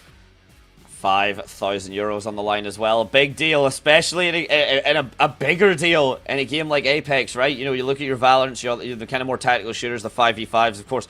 Prize pool gets split out a little bit more. There's only 3, so it is, if anything, even more to go for. It is a chunk of change for the individuals on the team that just prove themselves that little bit higher. And I do have a question, Blazy. We have obviously been given a decent chunk of love. I know it's terrifying, isn't it, whenever someone asks you have a question. What does esports mean to me? Wow, yeah, what can I do to be mean? It's not actually. I don't think it's that mean, but we've obviously been kind of seeing the players decent bit. We've been giving a lot of love to Aurora, but has there been any standout individuals that not necessarily even from Aurora, but just that you have highlighted? Yeah, I think from Pot specifically, right? Pretzi has been very consistent in this last game, the game before as well. We've seen a lot from them. They were the team to take down Aurora, catch them in a bad position, and truly punish them, Dante. Not just take off the body, but also crush the head. So they were able to get rid of those cockroaches. I think all the players from Make Europe Great Again have been particularly consistent as well. UAV, I'm a little soft spot for Citadel Gaming. We kind of repped them a little bit in game number 1, and now after that win in game number 2, they've got a real shot at making it back through. So I do think that there's quite a lot of very competitive teams here. I would love to see a little bit more from Iki, Katana, Boss Battle. I mean, I'd love to see more from Boss Battle. That is where Otto is positioned. So seeing a little bit more from him and his team would be very exciting. T6 Esports, I think, as well, have the potential to make something happen. But we're getting to the stage now, Dante, where unless they really flip up their performances, these teams at the bottom are really going to struggle to make it through into the winners bracket. Yeah, we already could be seeing the writing on the wall, right? I mean, there is definitely just... there are clear favorites and there are clear teams to kind of look towards, right? I think, could possibly say, Caster Curse potentially incoming, that we are at least have a good idea of not necessarily the top 2 teams that will be going into the bracket stages, but we have an idea, right, that 2 of the teams are going to be making it in. And just very quickly, I do want to, just because we were talking obviously a lot about the players and the teams and such, we can actually get a little bit further, a little bit deeper into what their impact has been. We can look at the standings right now, because as good as it is for us to talk and yap about these points, I'm sure it's a lot better seeing them on your screens. Yeah, I think it's so interesting, Dante, that 4 of the top 5 aren't even in the group. Sorry, 3 of the top 5 that we're looking at right now are not even in the group that we are currently spectating. It is looking like a good mix, though, as we head further down, with Pot, UAV, Hartley, and Citadel currently rounding out those bottom few slots, with Pre-Yankee, Meg, 3Slona, Eslotic Gaming, and Infinite, the teams that we haven't seen because they're over on the other side of the bracket. So there's still plenty of time, and judging by the difference between some of these teams in especially 11 through 15 and 10 through 6, really, there's not all that much space, Dante. 1 or 2 good games will definitely have the potential to launch a team like Kramsberger or Team Ares back into the advancement position. Yeah, definitely. One quick, snipe, even just one quick and clean shot could be an absolute heartbreaker for anyone on the receiving end of it. And again, going back to the snipers, going back to the damage that was been done, we did see the show up from Nace, right? We did see that damage come through with the Kraber. And if we can find something like that again, right? Again, as much as we highlighted those close quarters, very fast-paced sort of action, right? The shotgun's not popping up as much as I had maybe initially expected. The scout as well, not as big a factor, at least in these initial kind of scrappier games, I should say, at least to open us up, right? But whenever we get into, again, that second series or kind of later series later on today, right, where the teams are going to start playing that more tried and true, less rush down because we respect our opponent's style, we will be seeing, those really clutch sniper battles come through, and a sniping duel in Apex is a feat to watch, I must say. I'm not sure if I expect Aurora to play respectfully of their opponents at any point. If I'm honest with you, this is a team that has been kind of, pardon my French, balls to the wall, as closely as I'm allowed to say such a thing. Although, actually, hold on, wait. I'm scanning this map. Where are they? What? Did we jump to it? Huh? Aurora gone? Aurora have vanished. Aurora are not currently present on the map, Blazy, and Look, we said something wild might have to happen, or at least if you were the opposition, count your lucky stars. But suddenly, players, teams like Citadel, teams like Make Europe, teams like Pot, they might have a shot at first place. Yeah, potentially, and already some of these teams coming into conflict. Boss Battle and QGS are having a bit of a scrap. Citadel and UAV could be a very interesting one, as meanwhile, in the big circle, there are 3 teams battling it out all at once. We are peeking along with the Horde here as they take down 2 for themselves. There's a few big fights that are breaking out around the map. Yeah, it's getting bit scrappy already, and with the lower kind of squad numbers, right, we're seeing that you don't have to worry as much about stopping your opposition from kind of getting ammo, right? There's going to be enough resources and things on this map entirely for all of these squads to be pretty beefed up, I would say, and quite early so.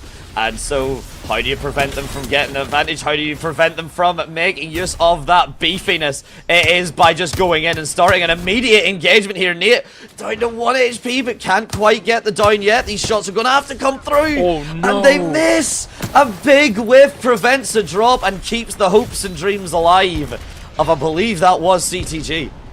Yeah, I think maybe Nate, I can't quite place the name myself, but another EMP comes through and it's battle on the rooftops as the Horde try and find a bit more space here. QSM are trying to find some for themselves as well. It's all so scrappy as people fall left, right, and center.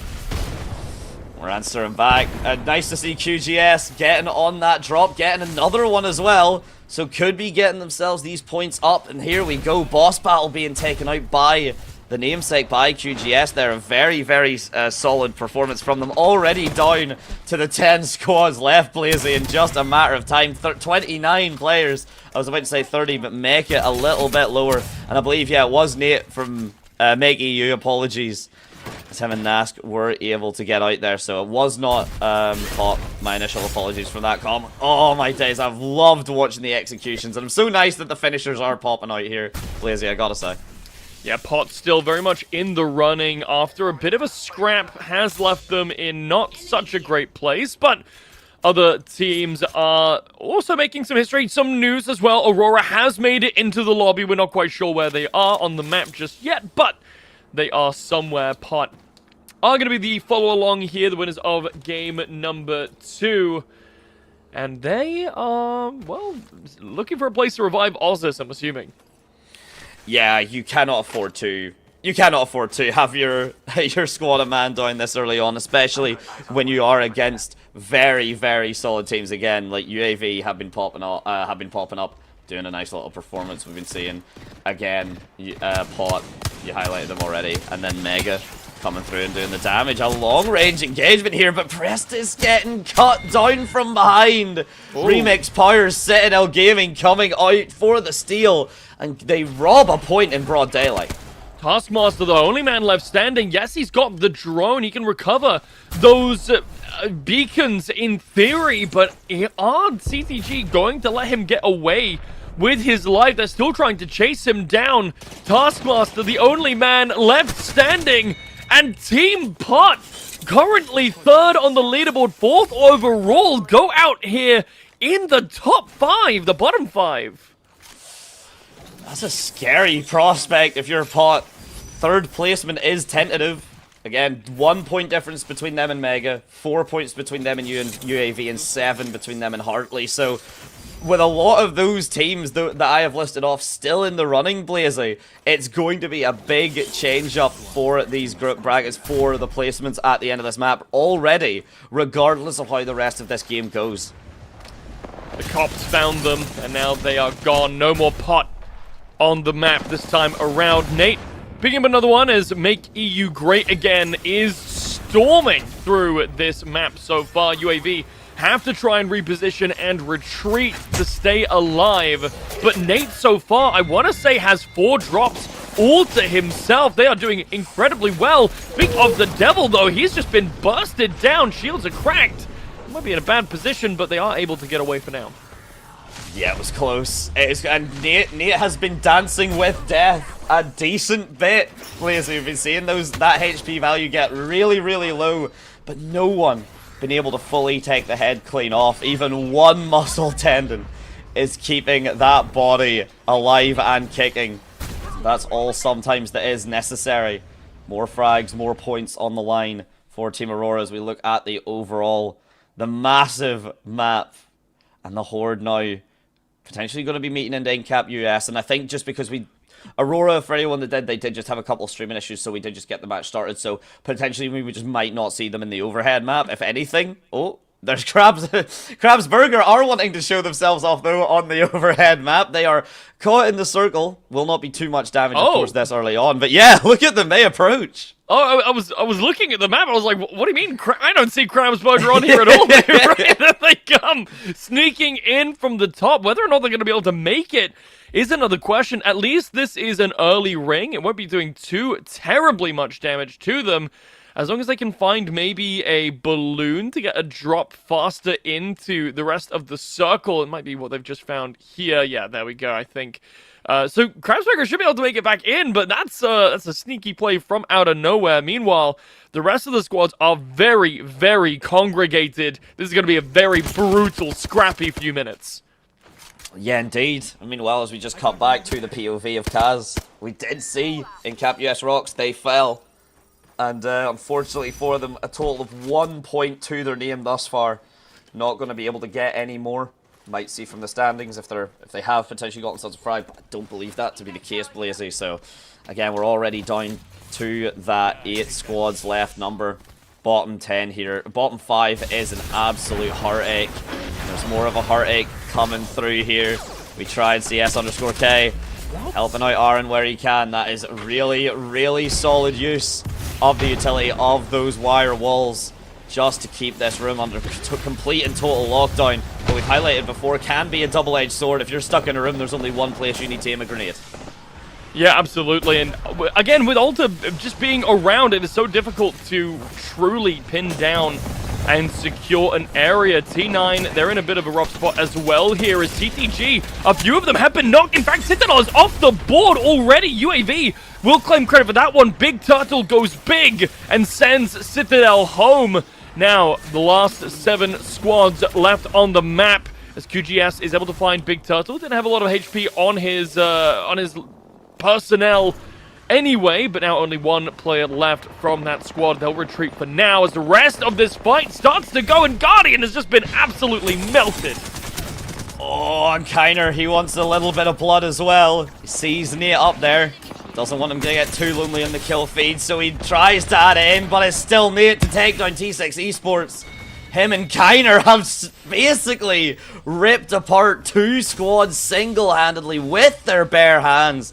Nate rocking that kill lead. 6 kills and only 1 assist. The glory is for him, but oh, is it sweet. 5 squads remaining, and now it is the final set of fights for these squads. There is bullets flying everywhere, shields are cracked. But here's Make EU. They've been so close to a win all 3 of these previous games, and this time they are hungry for it. Their rivals, the people who've beaten them both times, are no longer here. So this could be the time for them to make Europe great again, at least in the standings. 15 players left on the board for State. No shields available to him. Gonna take a decent amount of damage there from Kiner, who's cracked in return. Big Turtle as well falls low, and look at the health bar on 4 State. He may as well not have one. He may as well, but as long as that isn't 0, he can shoot back. Nask is being an absolute pain with this drone, just giving his team all the utility, the trust in the mechanics. But as I say that, Kiner falls. It's down to Nate on his own. The man, the myth, the legend. Kiner is completely executed. Hartley not wanting any reconvening, any support, but there shouldn't be too much of a problem. Nate gets out with very little incident towards his name. Forsey is still needing to try and get himself rezzed there. Big Turtle looks to be the one to do it, and a big highlight, right? We were talking about the legends that we would see. Love the Watson pick. Yeah.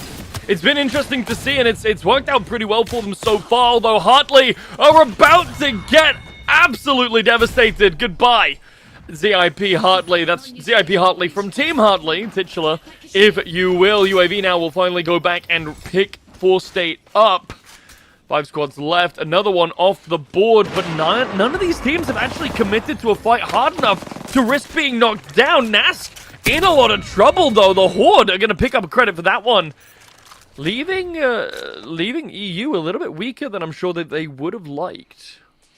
Yeah, indeed, and there is still, remember, if they are in the game, if they haven't just been knocked out and we completely missed it, somewhere on this map, Aurora should be hiding and biding their time.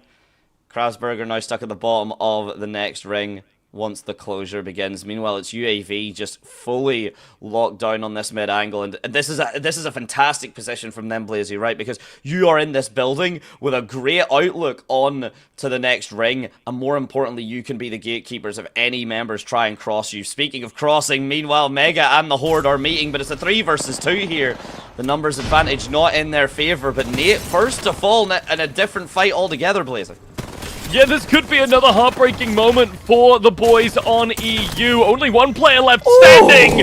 And with a beautiful spray down from 9, make EU will fall and be fully eliminated. 9, though, in a very rough position. Literally, a stiff breeze will take this player out of contention, but the battery will come through just in time. UAV still very much in contention for a victory here, as 4State is able to put another notch on the belt for this squad. UAV all standing, 4 squads left, 3 players on each of them, other than one, 12 players not here. It's been it was a very quick execution of some of the fan favorites, and it has very much been the pace setter for this round. Speaking of setting the pace, Big Turtle, maybe slow by nature, but certainly not when it comes to the gunplay, when it comes to the movement. As Team Hartley, they fall. The Turtle himself, the shell, it keeps him defended, keeps him healthy. And meanwhile, Horde and Krabsburger, Blazy, in this bottom lane, they are still duking it out here. They are still wanting an execution left. 3 squads and 9 players means all of these squads at their full potential. I say that, the Horde currently waiting on the res, but there it is. And once the heal comes through and Bangalore is set up, we will have ourselves a fight on our hands. 9 total in it in kills and assists, been pivotal for the Horde thus far, and we'll see if they can carry that momentum forward. Yeah, Horde have had such a good game so far. They've taken out some of the highest standing teams for sure, but UAV definitely the ones to beat here. Both Crab and the Horde have not had a placement this high. Maybe the nerves will start jittering around. For now, though, no one has fallen, and UAV are looking to reposition. It's a big move away from the fight as a whole, and they'll take some time to breathe, maybe come back through and find a different angle into this. Good, that's exactly what they have done. It was a great disengage, fantastic re-engage, and 9 shimmying his way. He doesn't want to let the team member of QSM stay alive, but may not have a choice. It may be a foregone conclusion. Does get cracked, but manages to get the shields all set back up, and the Horde moving like one. Very much in sync, very much in unison. You see 1, 2 will be behind very, very soon. Force it. Doing exactly that. Sees 1, gets the scan up online. The fire is going to rain down upon ZIP. QSM as well, all stuck in this building. A bloodbath if there ever was, as we're going to be seeing that number trickle down. 7, but will become 6, will become 5, and it could be the be-all and end-all before that circle even closes. Crabs the first to fall. No Crab superiority this time. They're able to get a very good placement for themselves and not a lot of kills. UAV is in such a strong position, but we've seen teams lose from here before. It won't be that storyline this time, though. UAV will finally get their first win of the day. They've been so competitive with Aurora and the rest of these squads, but a few unfortunate placements have left them lower on the leaderboard. But with a win like this, I'm sure they'll be rocketing up straight to second. Holy, what a performance from UAV. And off the back of just an unfortunate setup, Aurora didn't actually show up in the end there. Whether it was just we couldn't get to see them fully get connected in time, or whether it was just, you know, taking the break because of the bad internet. They can Funnily enough, Blazy, it might come back to bite them, but they can afford, if there's a team that can afford it, they are the team to look at as we view the highlights, where of course they will not be present for this map. Yeah, and I think the power vacuum that they left did open up the window for a lot of these teams to get some points that maybe they wouldn't have otherwise. I mean, when was the last time we saw the Crabs? In general, you know, this is a squad that has been able to find some stuff, but generally speaking, I mean, we'll have to wait from the results to be posted, but I don't know that the Crabs got too many kills. I'd wager, I guess, at maybe 2 or 3. Actually, I've got it right in front of me now. Crabsburger, exactly 2 kills. So even though they had a high placement, the impact that they put into this game, not really felt. Even Team Hartley as well, 4th place, only 1 kill. Meanwhile, while Make EU were only 5th, 11 kills to their name. Yeah, matching UAV on that is a strong statement indeed. The Horde as well not being able to... the Horde as well managing to get themselves that 2nd place and a 9k is going to be a massive factor. That spray down, that was beautiful from 9. That was laser focused and precision and precise. Big Turtle, though, not wanting to get himself completely outdone by the opposition on the same legend, but UAV just looking so clean and abusing that unmanned aerial vehicle to get themselves all of the information necessary, Blazy. A very nice performance. Yeah, I think they did exceptionally well. I would really like to highlight the Horde here in our recap of teams / players that I thought would show up in a big way. The Horde, I'll be honest with you, was not really on that list, but going from a very middle-of-the-road team that I think got 2 or 3 kills in each game before now, placing a comfortable 6th to 10th, they have now just rocketed up in the standings all the way up to 7th here in C and D. Now, that alone is not going to secure them a place in winners finals, but if they can keep that pace, they can maintain that performance, I think there's a very good shot that the Horde will be coming through onto the top side. The thing is, right, I mean, the first way to climb up any mountain, you got to take the first step, and a step in the right direction indeed from the Horde. A hell of a performance from them to get themselves shot, and I'm sure the confidence as well is going to be there, right? And it kind of has to be. You take that 2nd spot, you match or get even more kills than the actual squad winner, and it just had to be really seen to be believed, because as you said, and I think I was similar to it, not really initially pointing the finger to the Horde as a team to look for. Yeah, they've surprised me, and I like that, and I cannot wait to see more of them in the next game. But for now, we'll have to give them a break to grab a snack, maybe a cookie, if you will. I like some downstairs. They've been baking, and I can smell them. I'm gonna go grab one of those. You should too. Not from my kitchen though, from your own kitchen. Go away. Go do that now. You heard the man. Now, go now. Go. Go. This is twice, Blazy. This is twice, Blazy.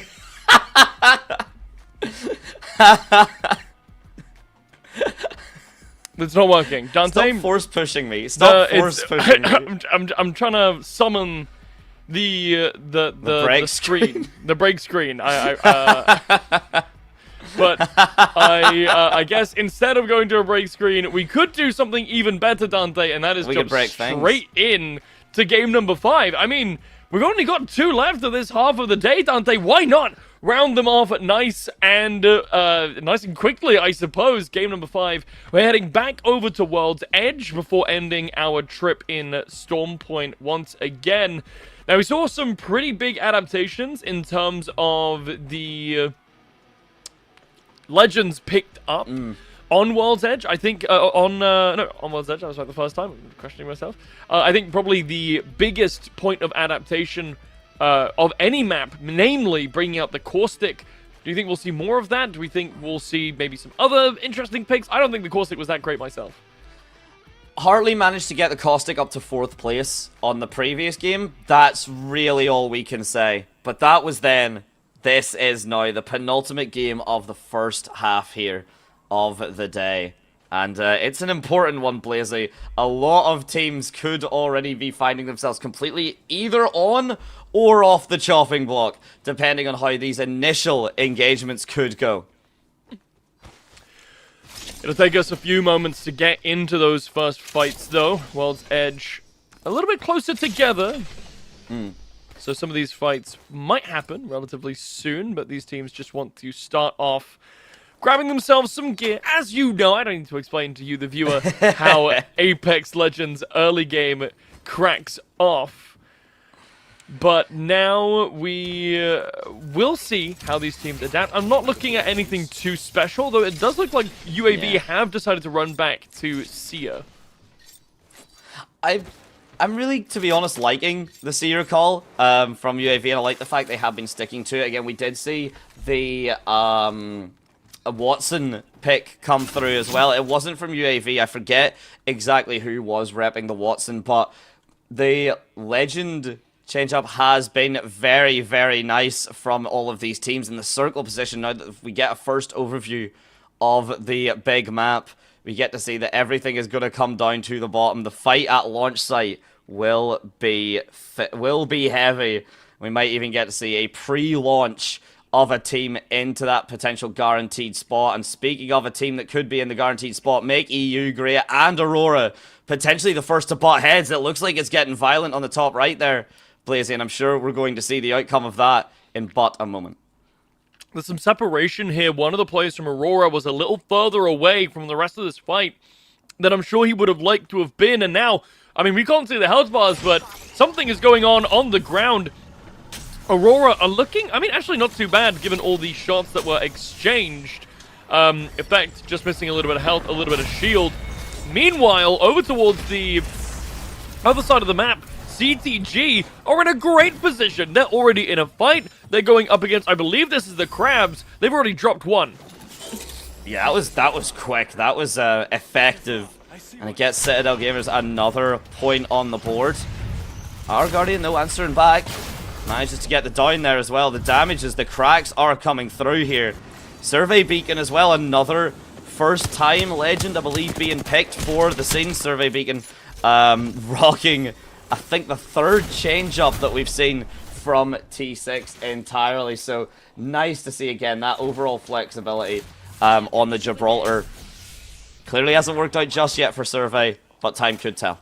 Well, this is the kind of, you know, flexibility is one thing. I'm sure T6 are just trying to find something that works for them, but the Gibraltar just doesn't feel like a very powerful pick at the moment. That Rolling Thunder just outclassed by Bangalore's equivalent, because they're very similar abilities. So I'm just not sure that I'm sold on the idea of Gibraltar overall. We'll have to see, though, how it pans out, although it looks like T6 might go down right away. Alter, the last player left standing.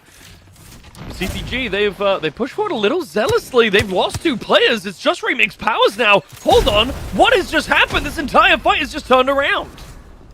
What happened was an absolutely beautiful clutch nade to get that drop and to keep ZIP alive in this for another minute, for another second at least, to continue to tell their story.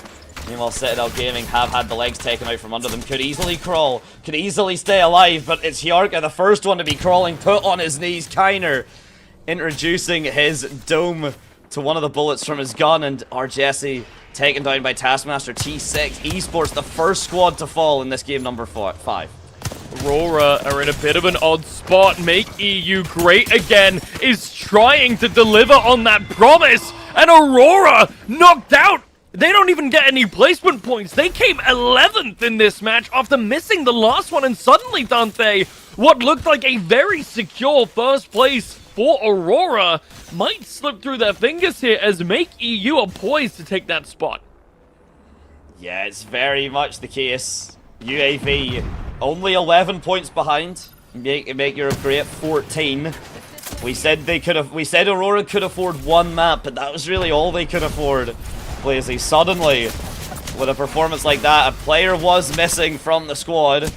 So they maybe are just counting their lucky stars, or very much hoping on their lucky stars that they managed to get that player back. But Incap US Rock's going to be taken out, and ZIP Fitu from Krabsburger, the kill leader, and a team that have been making a name for themselves in these last two matches in particularly, Blazy, will be interesting to see if it is enough. Make Crabs great again. That's what I want to see. Krabsburger now are about to happen upon Team Pot. So whether or not they'll be able to maintain that level of performance against a team that is on the higher end of the standings is yet to be seen. In fact, I think they've just noticed them. Whether or not they'll choose to go through this opening in the rock. I mean, it's a rock and a hard place. Either they face up against Pot now, or they try and break around this rock, and then they'll face Make EU and Boss Battle seemingly at the same time. So neither option looks particularly appealing for the Crabs. So instead, they're just going to hang out in the ring again. They've been getting themselves comfortable, and the placement points, while effective, we'll see if it is going to be enough. Cutting back to Team Hartley now, Invincible. Getting the utility through, getting the mortar strikes down. I thought Kiner's down on the Lexus there. The timing was absolutely perfect. I thought Invincible had maybe got the frag off of the mortar strike, but not going to come through just yet. Not going to find anything else. And Hartley with a very interesting combination. I mean, we're talking about, you know, the Watson. We're seeing the work from Alter, at least attempted by 9 here, and he has been a showstopper for his team in the past. Meanwhile, though, the show has been stopped for Boss Battle. Another squad eliminated, and it is the Horde. Again, another name showing up.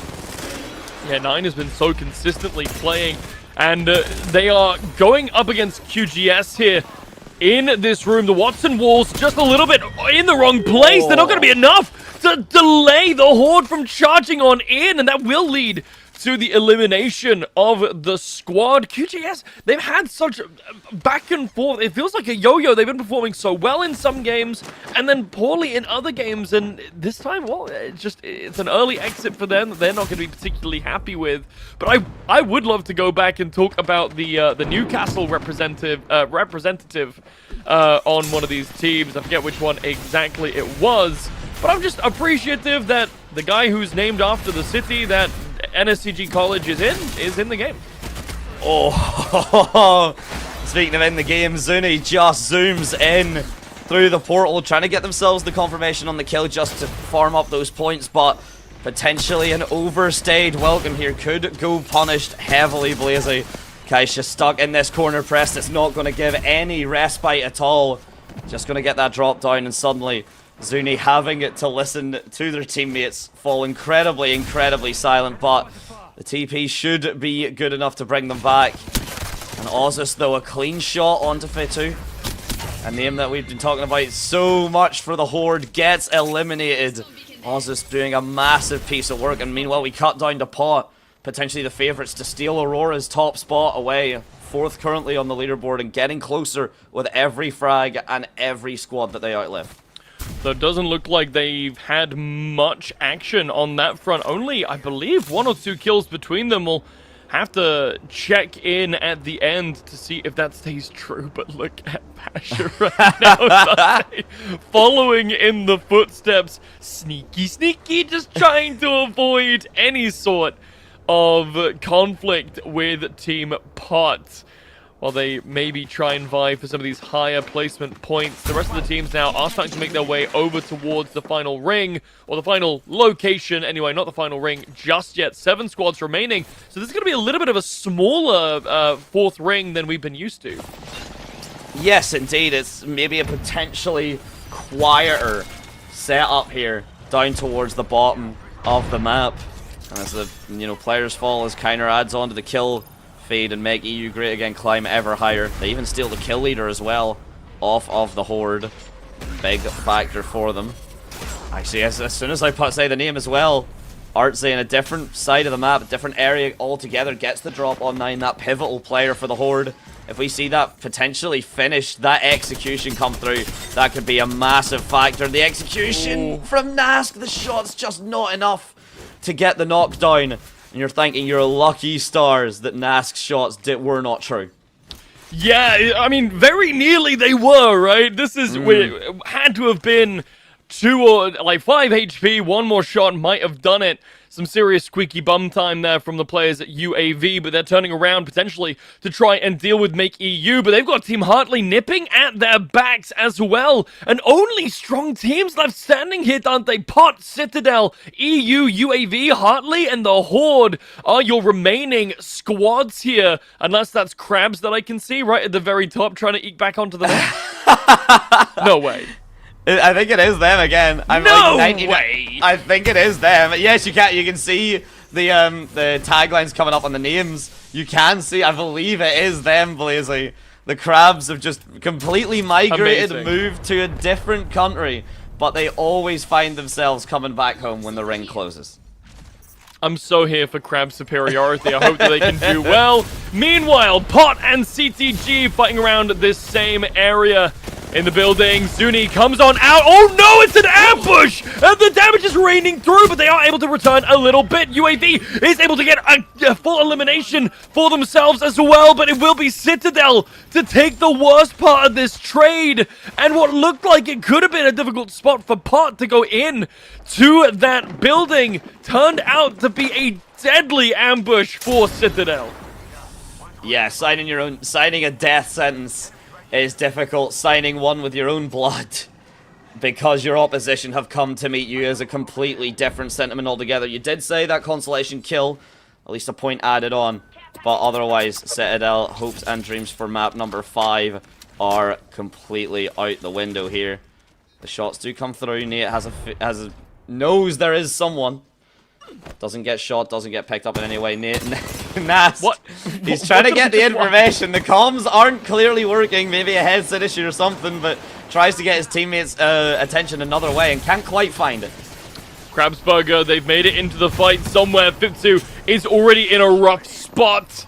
The rest of the team will have to try and make an annotation for him. Pot, meanwhile, taking damage from they don't seemingly nowhere, but Pot have been ambushed. Prestis is able to get something in return. Morphix goes down, and Pot, they are able to luckily back off and retreat, recovering some HP. Crabs, it is not crab time. Crab time is over.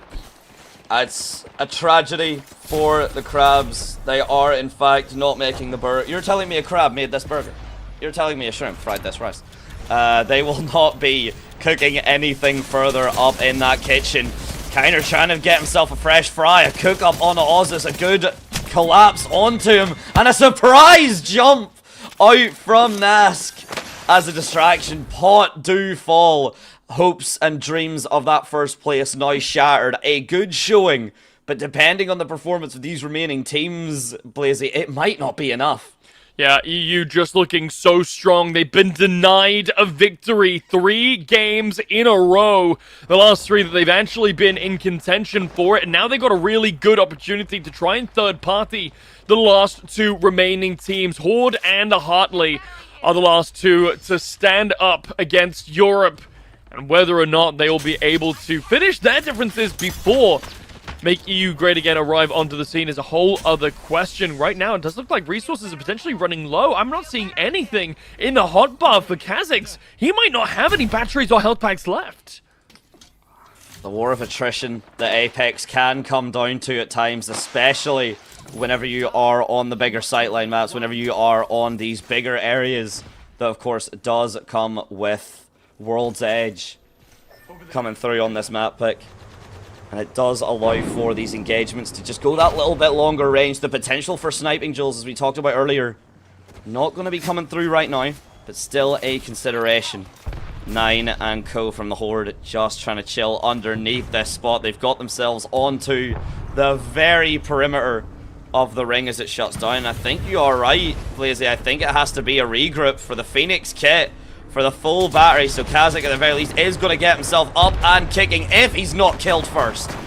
And it's such a bad position for Kha'Zix, and the rest of his squad is just an insane amount of damage is flurried around. The Horde goes down. Not many people are left standing under the floorboards. EU has to try and root out the rats hiding. The rats, Hartley, the last man left standing from his squad, potentially the last one to be dropped. And with a few more bullets, make EU great again, will finally pick up a victory of their own alongside a wealth of kills. Yeah, massive amount of damage done, both in placement and fragging potential. You can feel the gap that Aurora has left behind here, Blazy. Suddenly, a surge for that top spot has happened. I believe Aurora might still be safe on that first spot, but it's not gonna be one point. There's 1 point in it. That's ridiculous, and they might not. Okay, if the connection's struggling, if they are having a bad time, maybe Aurora find themselves falling off pretty soon. 2 points. Sorry, 2 it's points. 67 for Aurora, 65 overall for Make Europe Great Again. Although, looking at the other side of the bracket, Team Infinite are now searched. They are 100 points. I'm not sure that there's realistically any chance that they don't make it through into Grand Finals by default at this point. However, Aurora are currently 3rd overall, behind two teams in Group A-B. So another performance like that, and honestly, there is a world, Dante, where Aurora barely scrape into top cut, but I think they just about have it secured. It's a scary thing, even if they do have it secured, right? Because if the tech issues kind of keep going, right? If Aurora aren't playing into the full squad, congratulations, you might just barely eke it into the top 10, but will you have what it takes with a potential man down to do anything further off the back of it? Or is potentially Aurora's dreams, do they live and die in that second spot? Or Grand Finals, you know, that top placement for the first spot of 5,000 euros being split between all these teams. Can they make that distance? Or is it a touch too far? And I'm kind of leaning towards the latter, I must be honest. Yeah, it's going to be a really interesting sprint finish here in game number 5, Dante, because there is quite a lot of teams that are on the precipice of one good game being the end. And actually, I'm gonna flip-flop for the 3rd time, because now that the points have been updated, Mega are now 15 points ahead of Aurora. So this is now Aurora slipping from a commanding 1st place overall to barely scraping 4th. 4th, I want to say, yes. A very quick shake-up indeed. But ladies and gents, we are going to cut to another short break indeed. And when we come back, we can get ourselves into the final map of the first stage here. Please don't go anywhere. We'll be right back.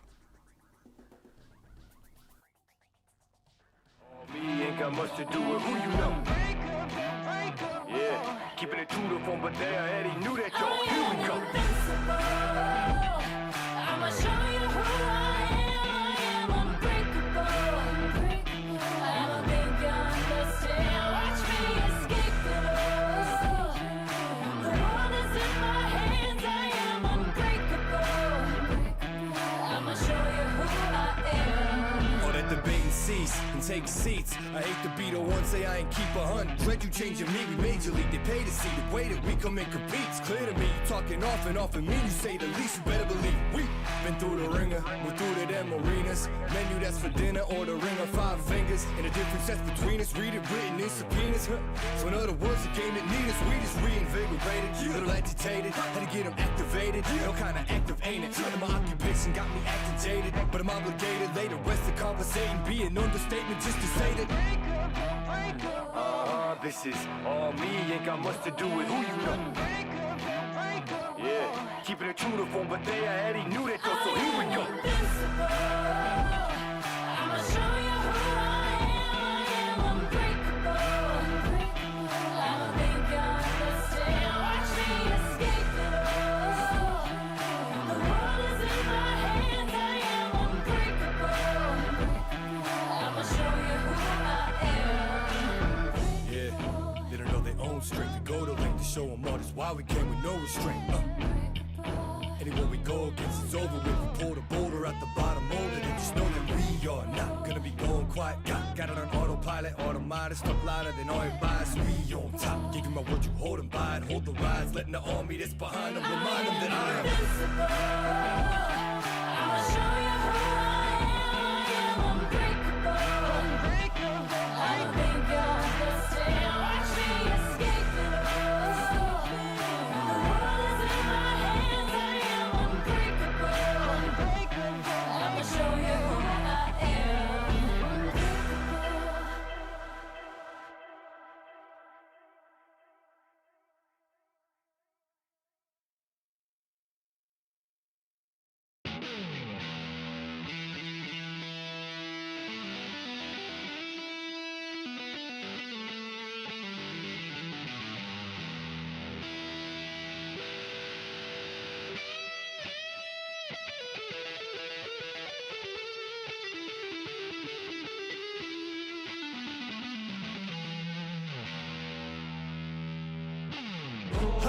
guaranteed that I die a legend. Yeah, son God, homie, I'm reverend. Breaks, just protecting my investment.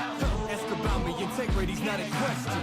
Straight up, all the way up, with the same ones that was down from the jump. Day one, same ones, been around when there ain't funds. Even got love for fake ones.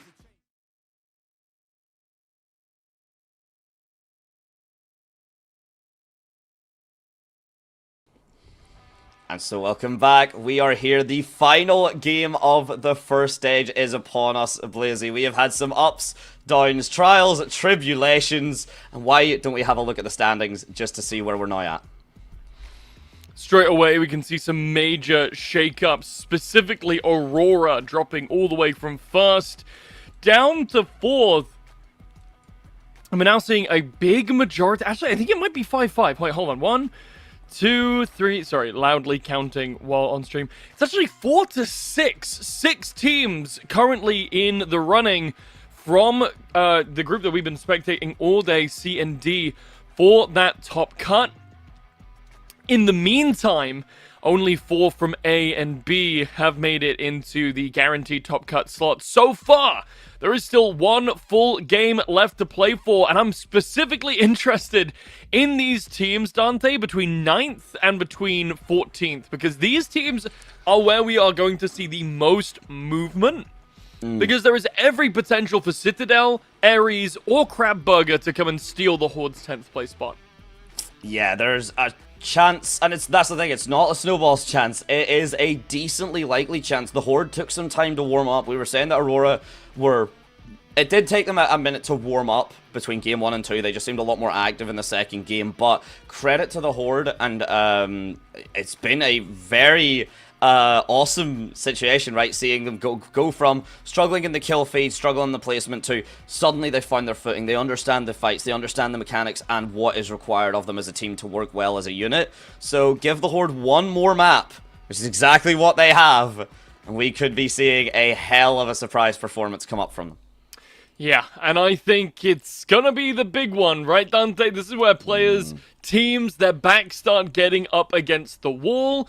We might also see some level of comfort from teams like Mega, who are now, I want to say, guaranteed to win. I'm not going to do the math on cast right now, but I want to say they are near enough guaranteed to move on to top 10, to where they don't need to necessarily do too much this round, but hopefully they don't give in to the lethargy and they give us the best game possible, because I want to see how well this team can do now that they have gotten their first taste of a victory. Again, 3 games in a row, they make it to top 5, top 3 even, I want to say, and have the game stolen out from underneath them. Say stolen, rightfully so. Citadel and Pot have played phenomenally so far today. A little less consistently, though, than Mega. So I'm very glad that they have finally been able to put a notch on the belt.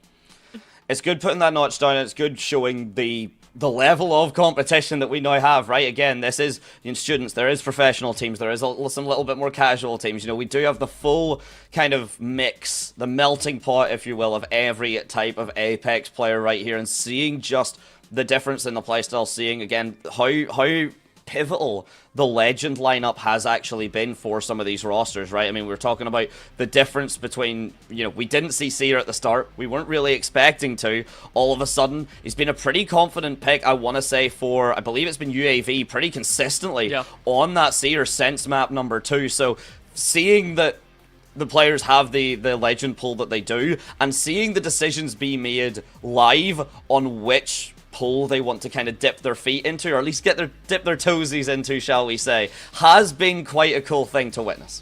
Yeah, no, I've enjoyed the variety that we've been seeing, although I feel like the meta has now kind of solidified in a way. There's a lot of crypto. We've been seeing some Seer from UAV, but also from Aurora, who premiered the pick there in game number 2 on World's Edge.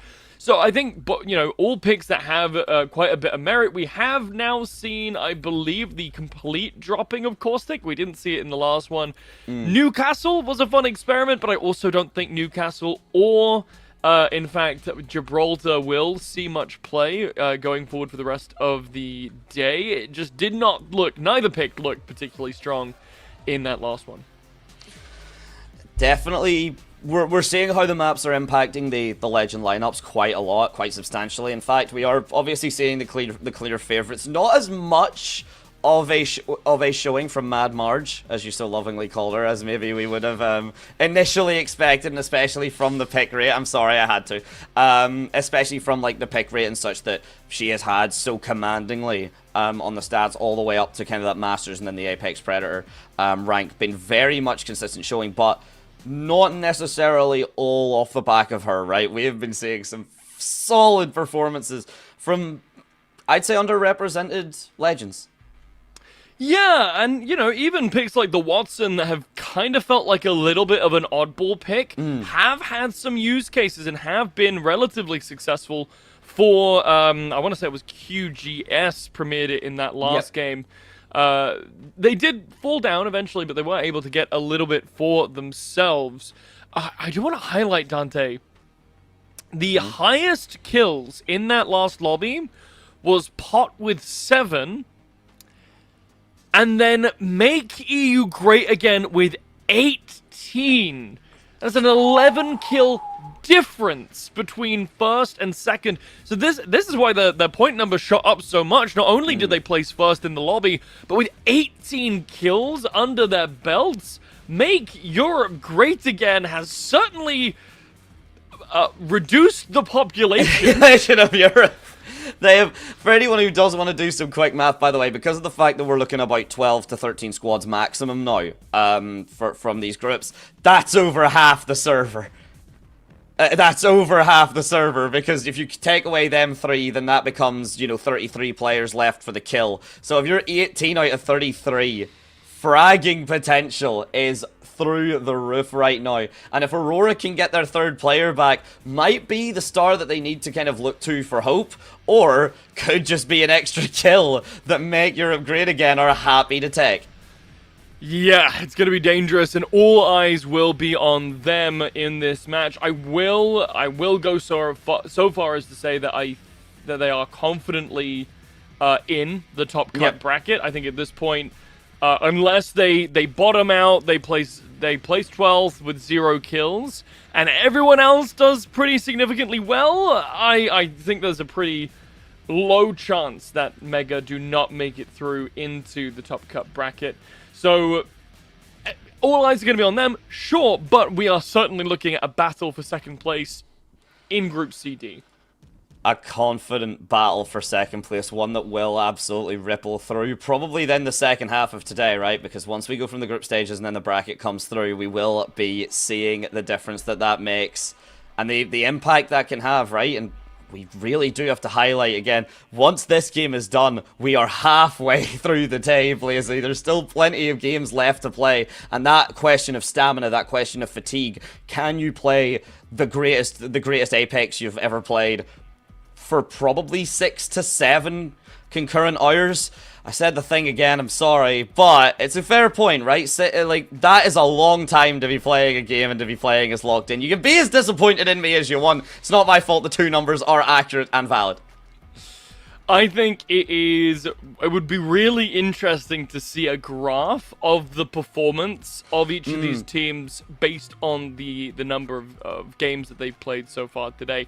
Because you'll see them fluctuate, right? Aurora had a really great start, and then it's been slowly kind of petering out as we've gone further in.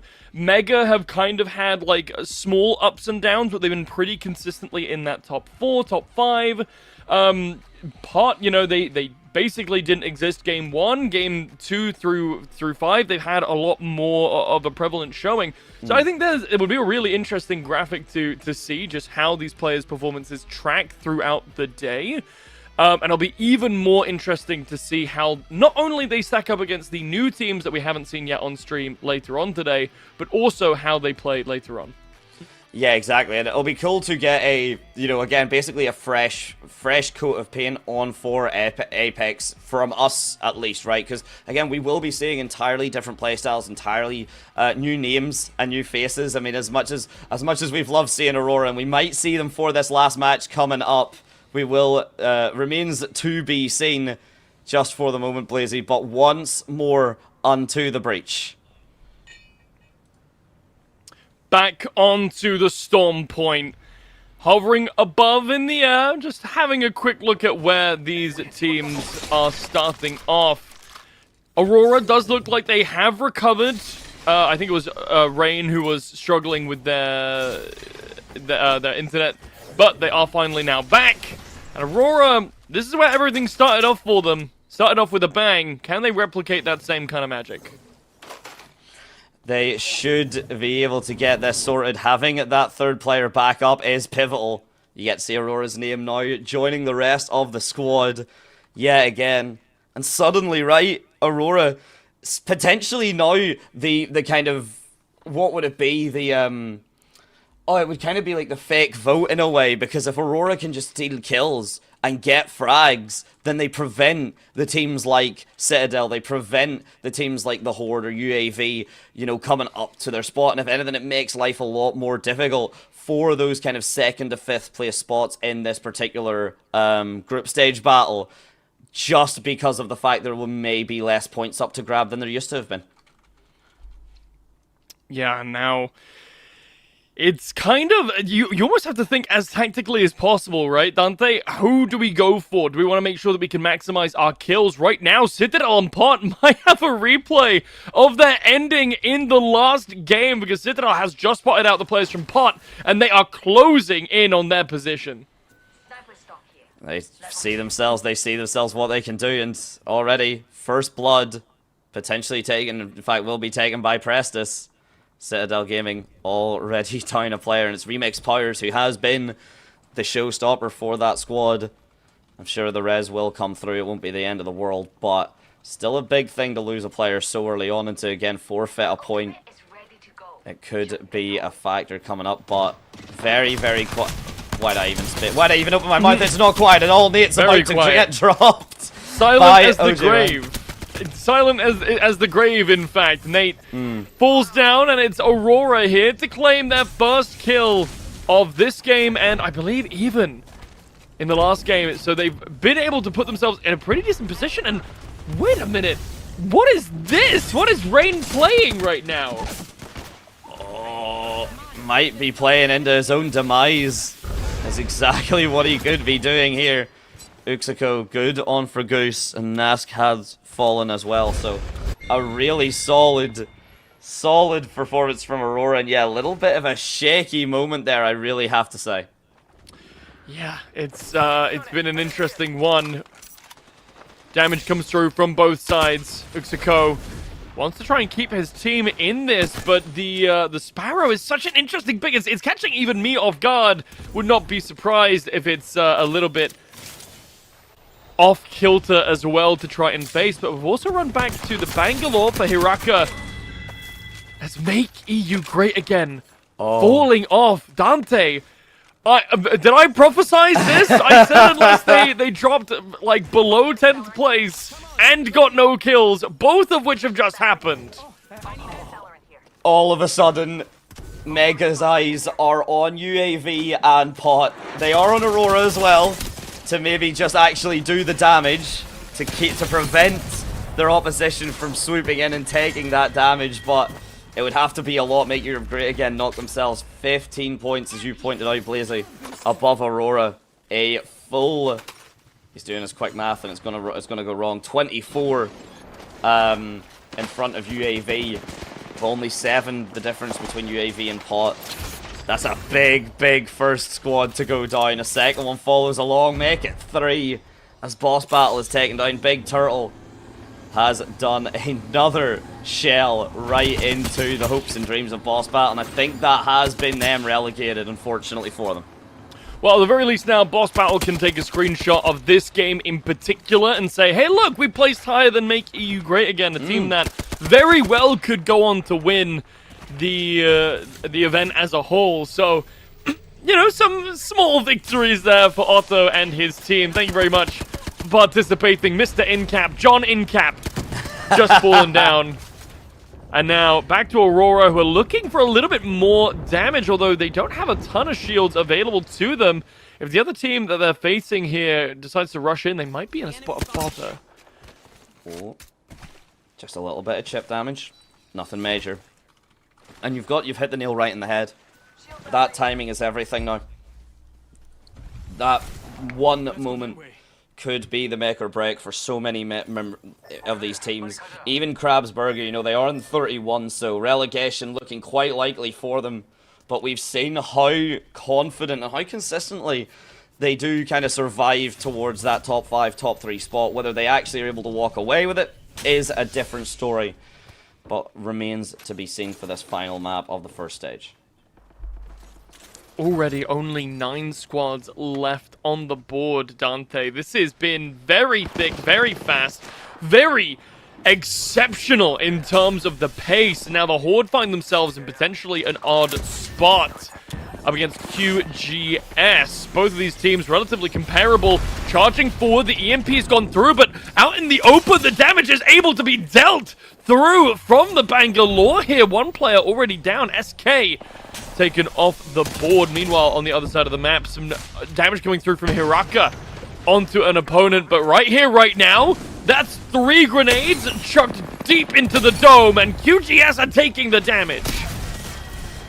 They're gonna feel the heat, and they will get cooked. 9 gets themselves the frags on it, and who else but the Horde, right?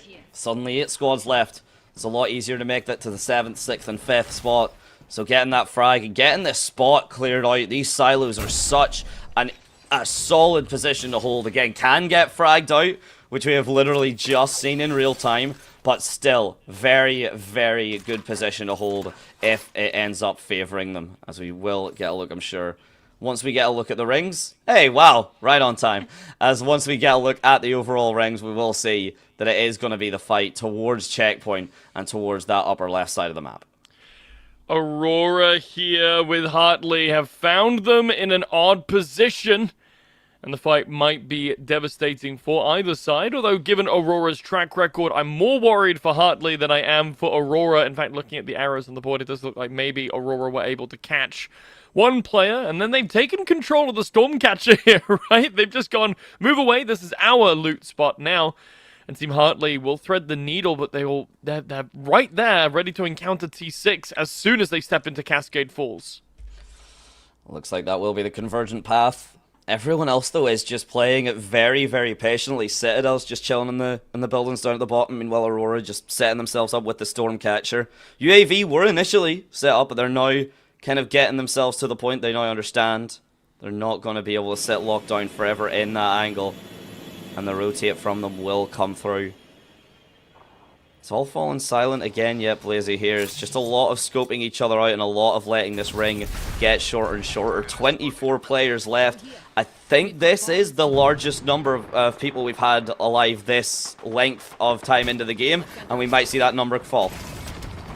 Yeah, potentially Aurora already kicking off this party. Catalyst has split off this fight, and Pasha Flop goes down as well. Only one player left standing from that squad. In fact, never mind, it was Pasha who was able to get himself back up and then fall down again. Rain takes credit for that one. Hiraka will take a spill themselves, but the Phoenix Kit will pick them back up nice and quickly.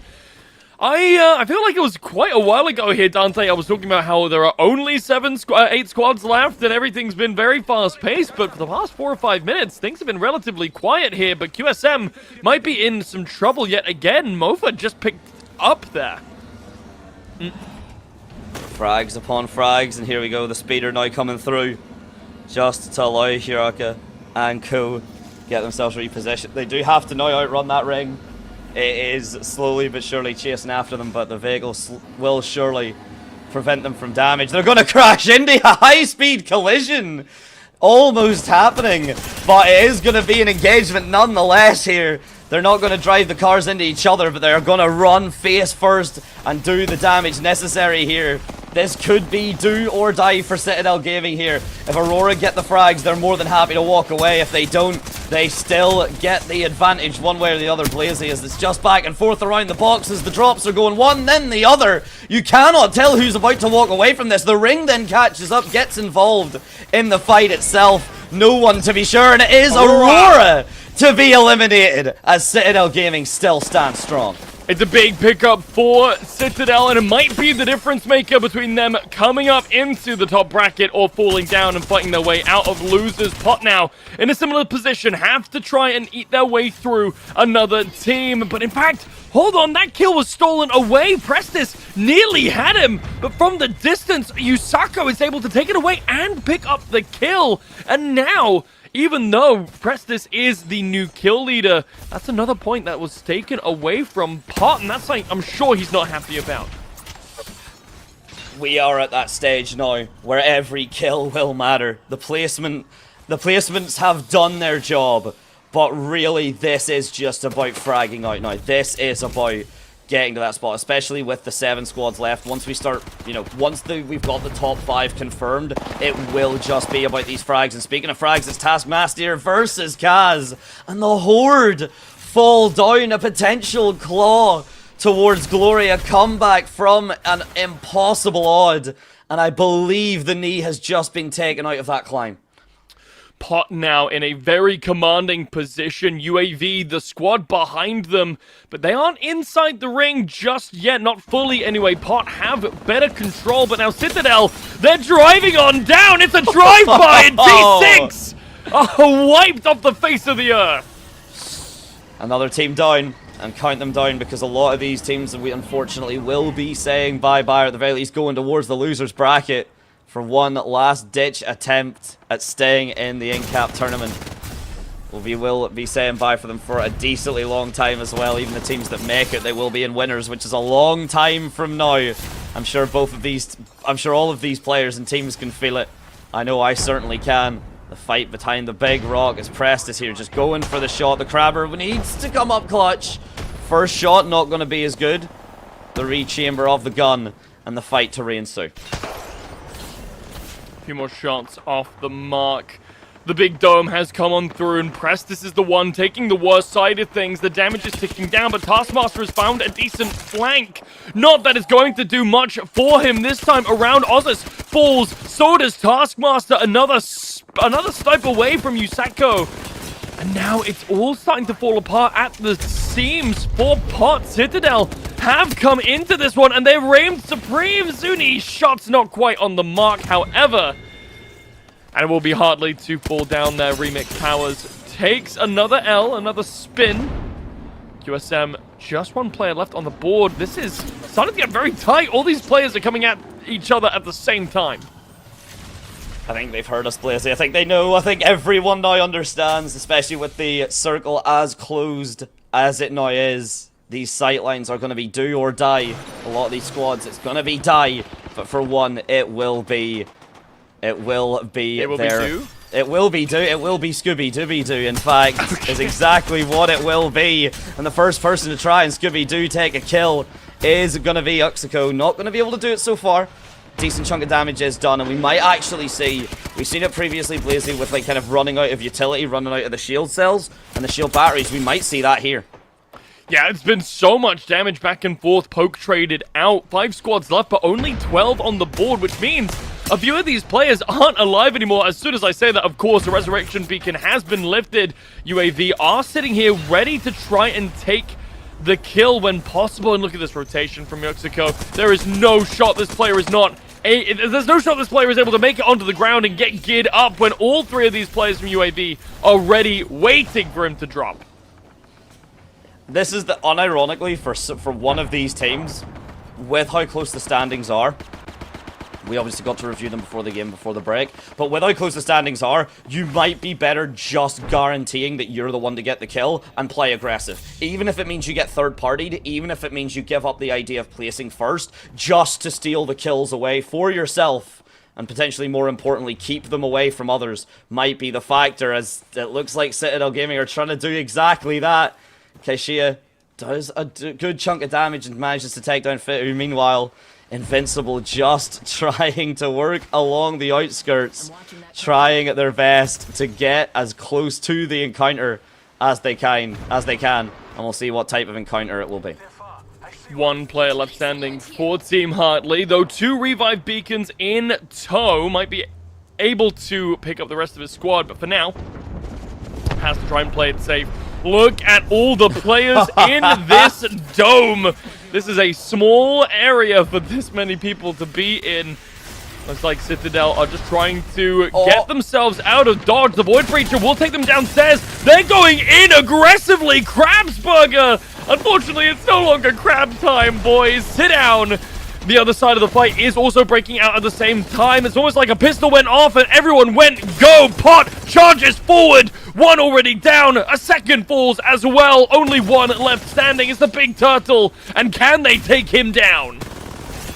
Hiding behind the team effectively, but the jaws are closing. The teeth are getting sunk in. And that's exactly what's about to happen. UAV taking out top 4 and a couple kills to boot. So decently happy. But Pot now still alive, looking to steal that 3rd place position from the group versus from the Group C versus D. They could be on for it here.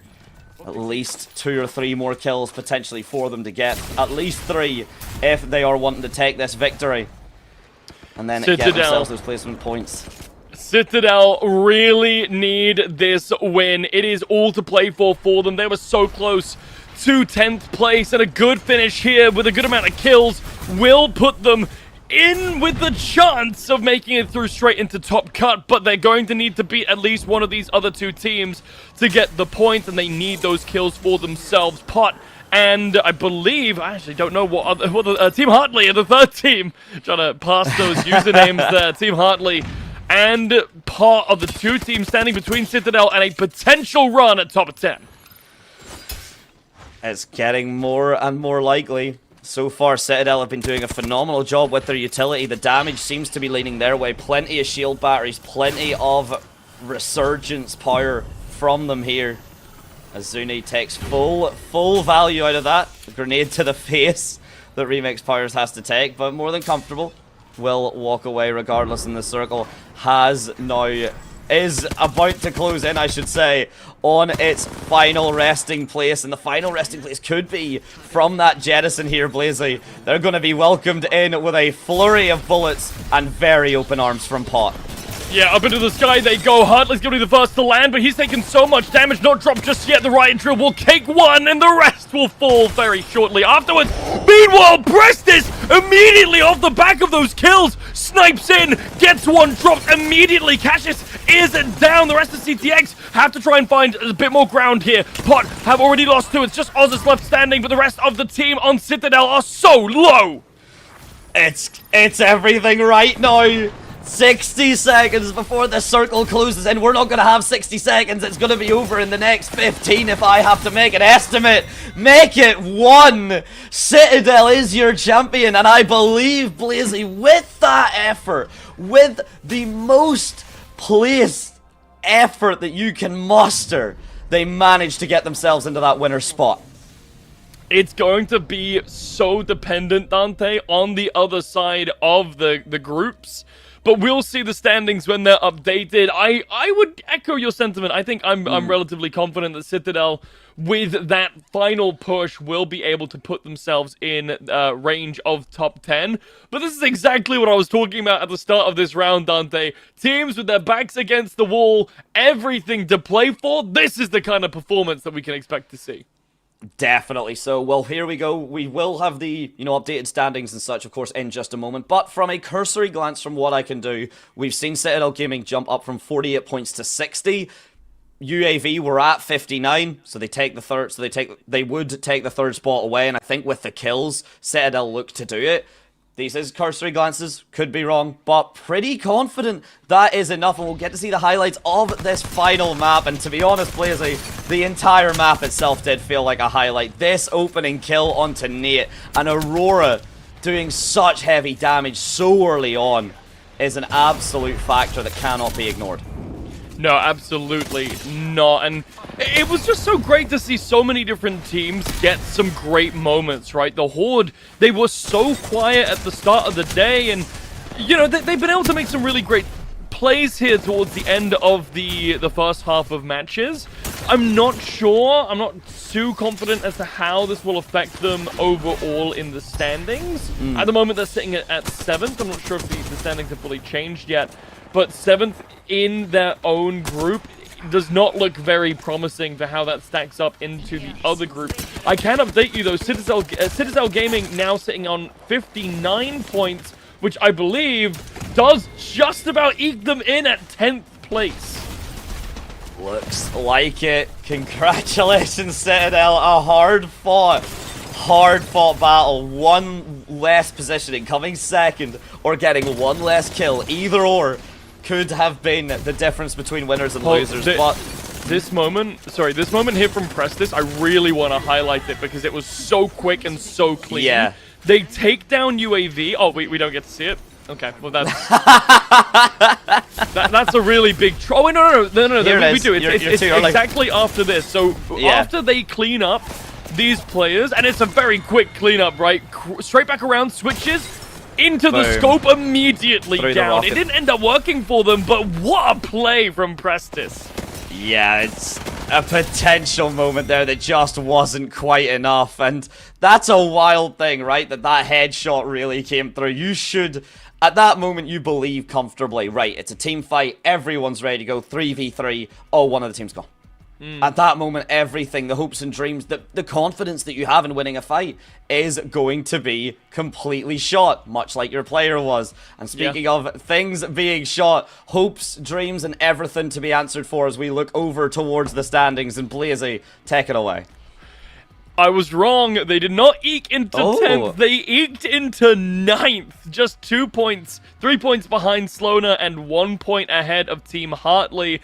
It does mean that unfortunately the Horde just slip away from that top 10. And, you know, I think we were expecting it anyway, Dante, but this team, they had some real flashes of brilliance, but just not a lot in the early part of the day to really bring it through for them.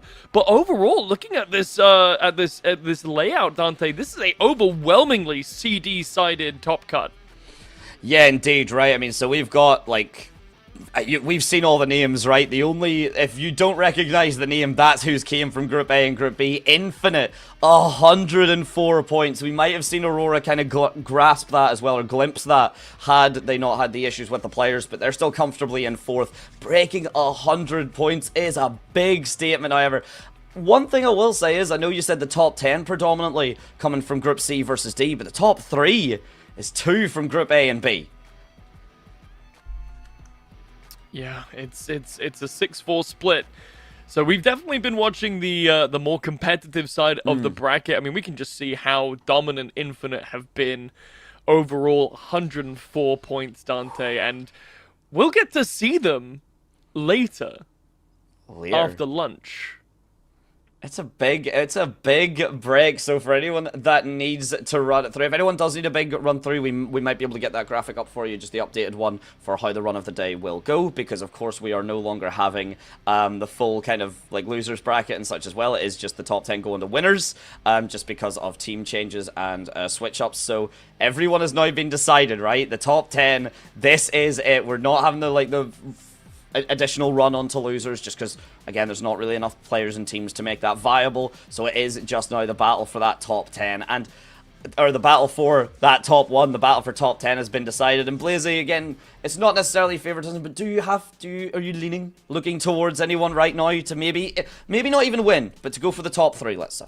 I mean, I gotta, like, Citadel, I think have had such a great comeback through from the first few games. I'm very excited about Citadel.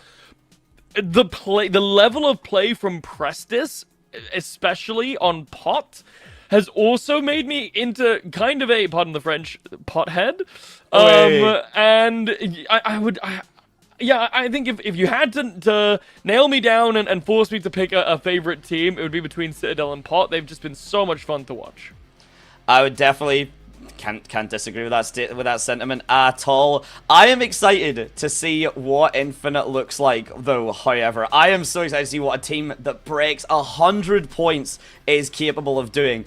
Ladies and gentlemen, we are going to now, though. It will be a while before we get to see that. We will be taking an extended break. Let's get the players some time to charge up, let themselves get fully ready for this top 10 and for this engagement to go down. When we are back, we will be back with the losers run and the kind of that support from that squad. So, still plenty more Apex, it's just a bit more of an extended break. So get yourself a big bite to eat, get yourself fully hydrated and eaten up, and then we'll be right back here to take you through the rest of Incap Legends. Don't go anywhere.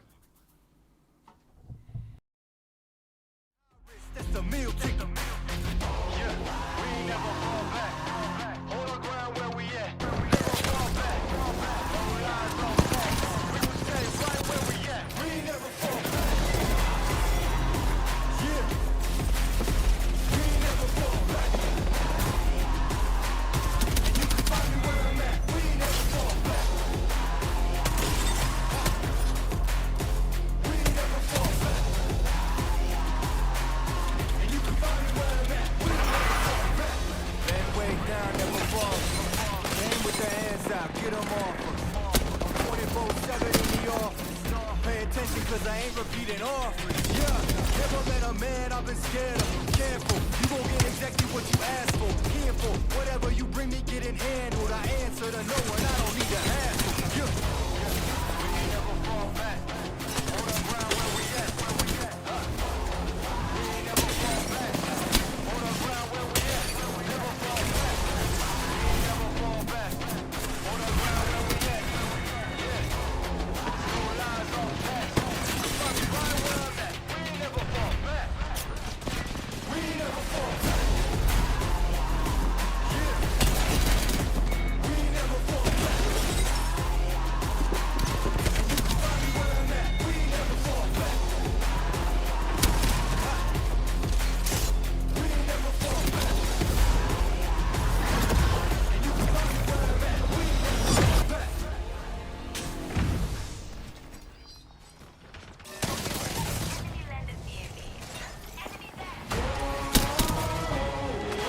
Man on a mission, I'ma get it. You know I be on a what? Yeah. You know I be on a what? Man on a mission, I'ma get it. You know I be on a what? Yeah. It's all hard, ain't no fear here. You ain't giving this to all, you steer clear. Never beat, I've been down and I reappear. You got some money on the line, you better put it here. Rolling in and doing that work. Check priorities, I'm doing that first. Check's big and I'm sure that hurts. But it's checkmate, we ain't selling short, know the work. Ain't nowhere to hide. You ain't gotta see me come and keep me on your mind. Cause I be on the work. Yeah.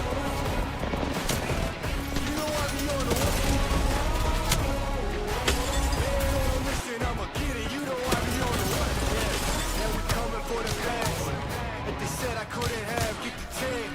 I got a vision for the things you ain't believe. And here's the motto, hard work is over everything. It's that comeback. I'm calling plays, hit the pass, then the run back. Yeah, I'm far ahead and got a run last. But we ain't letting up, we never done that. Ain't nowhere to hide. You ain't gotta see me come and keep me on your mind. Cause I be on the way. Yeah. You know I be on the way. Man on a mission, I'ma get it. You know I be on the way. Yeah. I'm on the way. On the way. Yeah. On the way. I'm on the way. I'm on the way.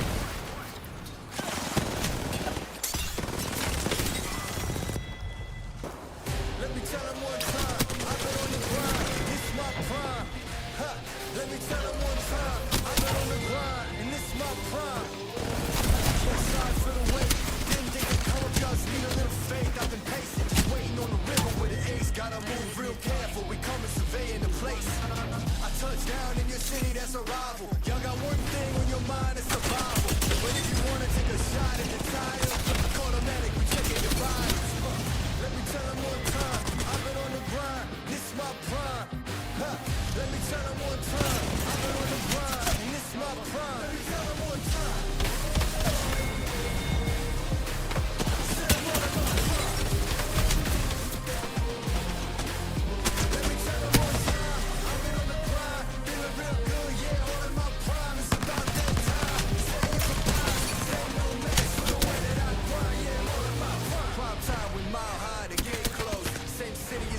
and I mean woes. It's flat bets for the checks, that's a blank rose. I've been killing it, guilty, case closed. Yeah, y'all are too basic, my reputation, borderline amazing. Good things coming in, just need a little patience. Ready for whatever, all you gotta do is say when. In my eyes, when I rise, I visualize. I ain't never taking a break, you taking five. Even if I ain't got it, know that I'll make the time. On my next move, by the time that the ink will dry. Let me tell them one time, I've been on the grind, this is my prime. Let me tell them one time, I've been on the grind, and this is my prime. Let me tell them one time. Set them all in my prime. Let me tell them one time, I've been on the grind, feeling real good, yeah, all in my prime. It's about that time, say you goodbyes, say no match for the way that I grind, yeah, all in my prime.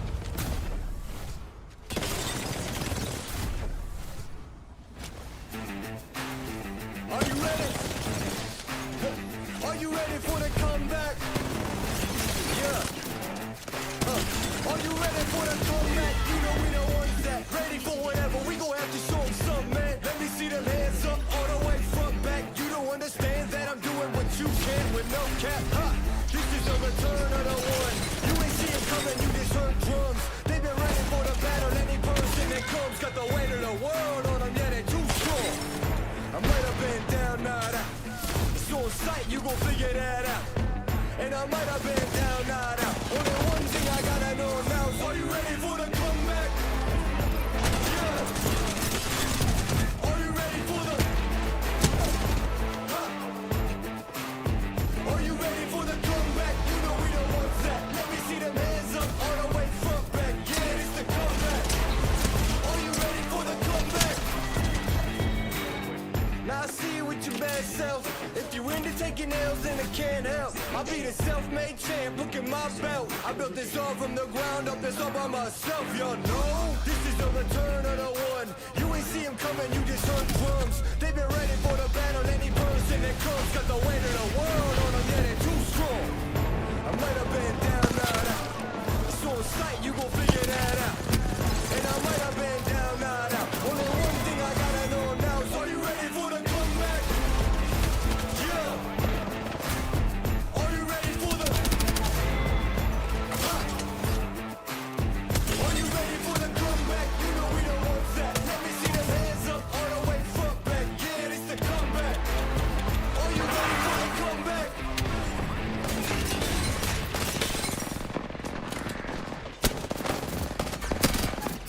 Cause I'm about that. Cause I'm about that.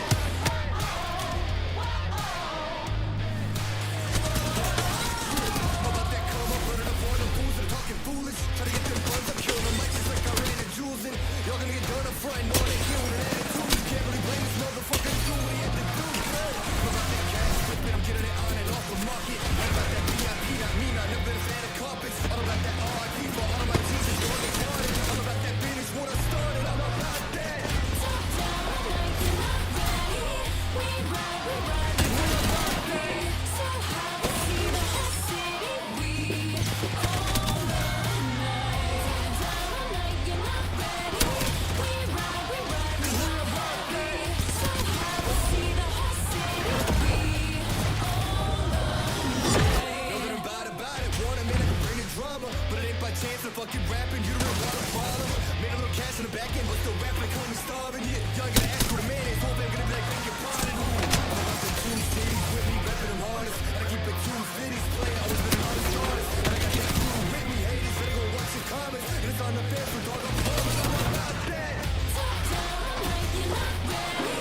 We ride, we're about it. So high, we see the whole city. We all the night. Down, like you're not ready. We ride, we're about it. So high, we see the whole city. We all the night. When I'm all about that get it, how you living, homie? Not about to knock your hustle, getting that money, homie. All about that I don't need eyes, but I got a vision. Listen, none of my shit is written, bitches know to bear witness. I'm about that pride time, fools that come before me, trying to get some arms, like I'm getting your bounds in a matrimony line. I'm gonna be saying I'm playing, man. So call me bully, talking to the work of the game and own me. I'm about that. Top down,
I've been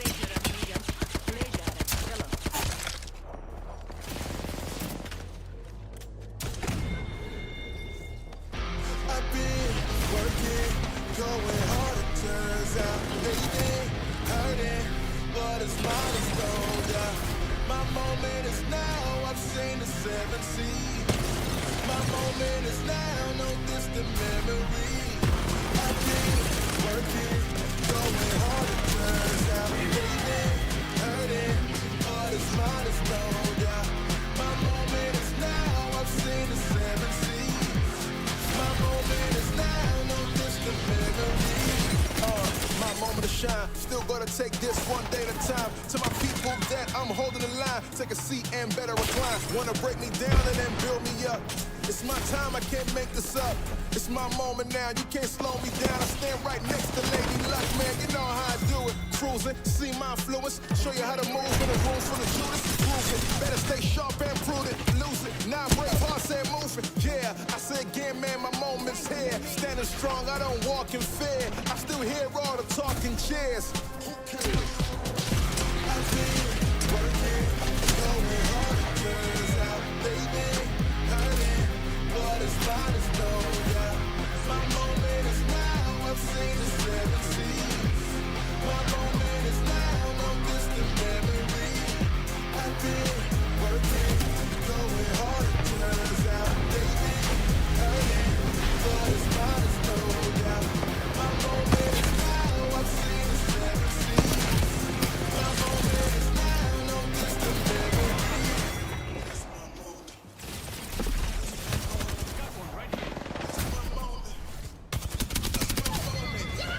My time, my gift, my vision. I don't need your help, I'm different. I don't need you to talk, just listen. Pay attention to all I'm giving. My moment is now and here. Never been scared, let's get that clear. Real ones inside, I see my peers. Hold that tear, yeah. I gotta go back there. Showing you the ropes. Never take no for no. Ready, set, go. Never let go. This time we'll let them know. I've been working, going hard, it turns out, baby, hurting, but it's mine is gold, yeah. My moment is now, I've seen the 7 seas. My moment is now, no distant memory. I've been working, going hard, it turns out, baby, hurting, but it's mine is gold, yeah. My moment is now, I've seen the 7 seas. My moment is now, no distant memory.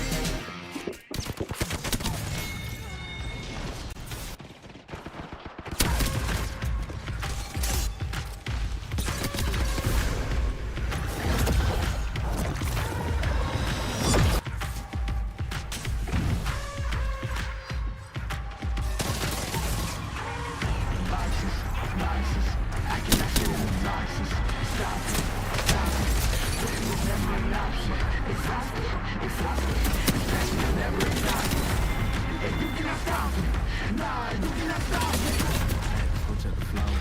Show you the way that it goes. God is good, but this life is hard. But it gets better when you grind small. I'm just really trying to leave a mark. I'm tired of being what it said we are.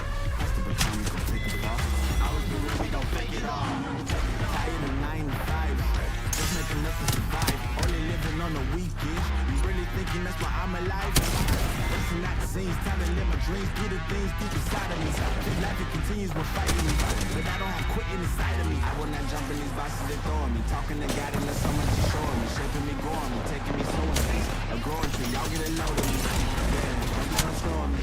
I get the bad like a grocery. I'm on my grind like a supposed to be. Nothing I care if you notice me.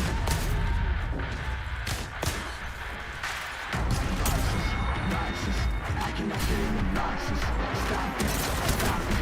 Quitting is never an option. Exhausted, exhausted. This passion is never exhausted. And you cannot stop it.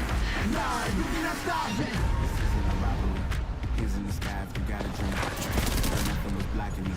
I was the problem, the only one stopping me. I didn't like it, I had to refocus. Now I'm devoted, I know where I'm going. Controlling the motions, I'm owning the moment. In order to get it, I don't want it. This type of flow make a living break. There's always been 808. But this on the team better stay away. I'm used for heaven's sake. I'ma be the best, came from the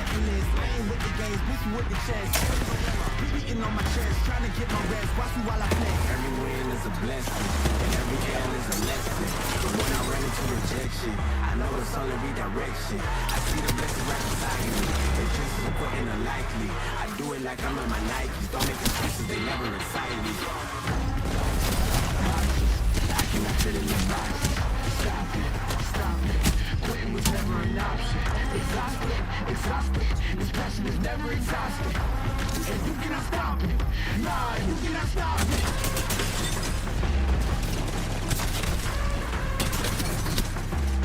Quitting was never an option.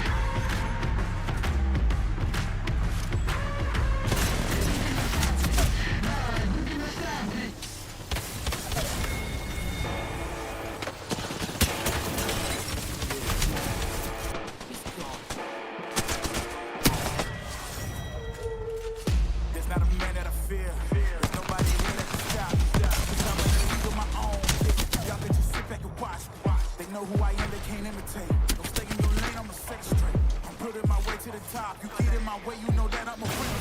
You know I'm at the lock.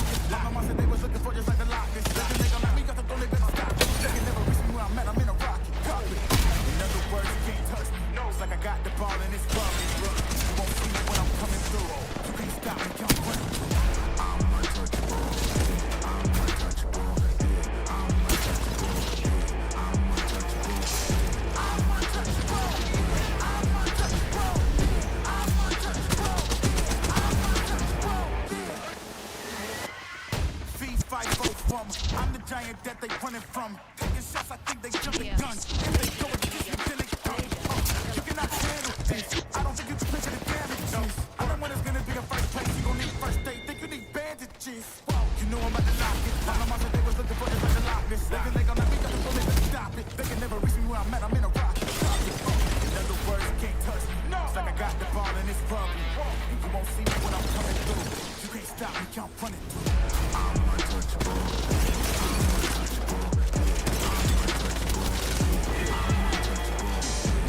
untouchable.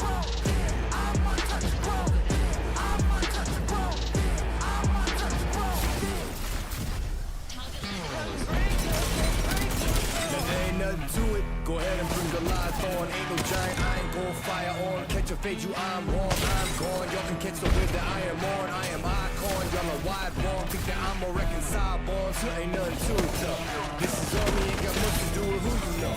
Keeping it true to form 10 L's into a milli though. But they are Eddie knew that those for us of your opinions know that he is so. This is all me, ain't got much to do with who you know. Yeah, keeping it true to form, but they are Eddie knew that though. Here we go. I'ma show you who I am, unbreakable. I don't think you understand. Watch me escape it all. The world is in my hands, I am unbreakable. I'ma show you who I am. All that debate and cease and take seats. I hate to be the one say I ain't keep 100. Dread you change your name majorly. Get paid to see the way that we come and compete. Clearly, talking off and off the room, say the least. You better believe we been through the ringer, we through to them arenas. Menu that's for dinner or the ring of 5 fingers. And the difference that's between us, read it written in subpoenas. What other words the game that need us? We just reinvigorated, little agitated. Had to get them activated. No kind of active ain't it? And my conviction got me agitated, but I'm obligated. Lay the rest of conversating, be an understatement just to say that. This is all me, ain't got much to do with who you know. Yeah, keeping it true to form, but they already knew that though, so here we go.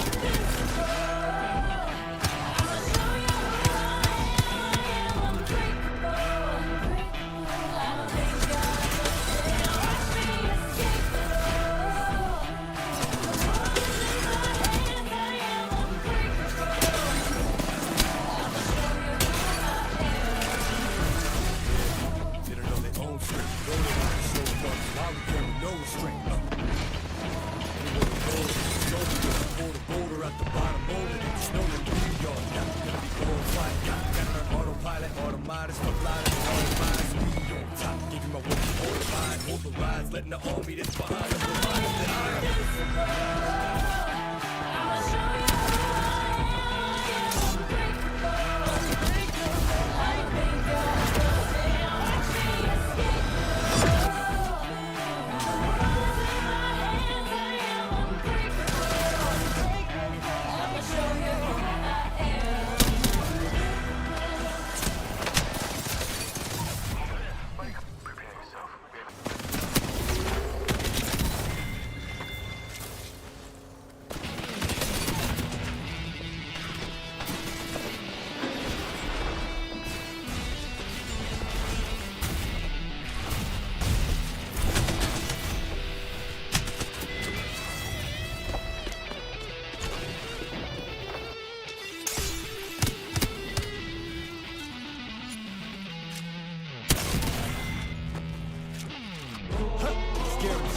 die legend. Yeah, son God, homie, I'm reverend. Praise, just protecting my investment. Instagram, the integrity's not in question. Straight up, all the way, with the same ones that was down from the jump. Day one, same ones, been around when there ain't funds. Even got love for fake ones, saved up like they break ones. Go on, you can charge it to the game. I'm all up in the photos, looking largest in the frames. Hey, keep how I move, man, I'm getting to the bag. But the amount of work required is not a price you wanna pay. Tell me what I can't have a cop to. I ain't doing dirt that I ain't down to cop to. Living well, I've been selling the things I brought through. And if y'all don't know the name, then believe me that you about to.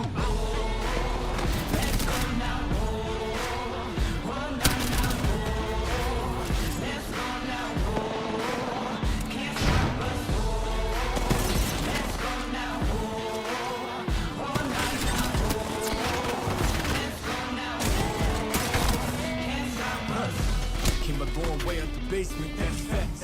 Made it to deals in the paid placements, all that. Think I made it and wishing you trade places, y'all. Can't you can't be happy me even if we related. Nowadays we getting bread from the baker. 7 layers, man, I caught it getting cake up. Like a movie, there's some things you couldn't make up. Y'all can put it on my tab and I'm prepared for when I meet my maker. Till then it's nice wits, no soap. Yeah, homie, yo, bitch, my photo. Big facts, I want all the smoke. I could go for broke, cause you know that the flow forever with this weight and gold. Let's go now, oh, oh, nah, nah, oh. Let's go now, oh, can't stop us, oh. Let's go now, oh, oh, nah, nah, oh. Let's go now, oh, can't stop us.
ain't hear your problems, you go and deal with it. Head on the line, I'm rich, that's the meal, take the meal.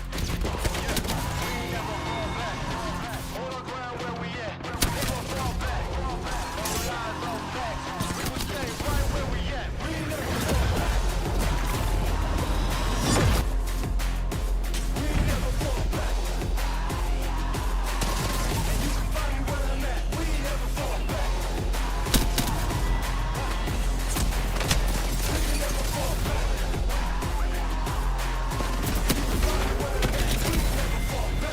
Been way down, never fall. Game with the hands out, get them off us. I'm 24/7 in the office. Pay attention cause I ain't repeating offers. Yeah, never met a man I've been scared of. Careful, you gon' get exactly what you ask for. Careful, whatever you bring me, get it handled. I answer to no one, I don't need to hassle. Yeah. We ain't never fall back. Hold our ground where we at. We ain't never fall back. Hold our ground where we at. Never fall back. We ain't never fall back. Hold our ground where we at. Yeah. No lies, no facts. I'll be right where I'm at. We ain't never fall back. We ain't never fall back. Yeah. We ain't never fall back. You can find me where I'm at. We ain't never fall back. We ain't never fall back. And you can find me where I'm at. We ain't never fall back.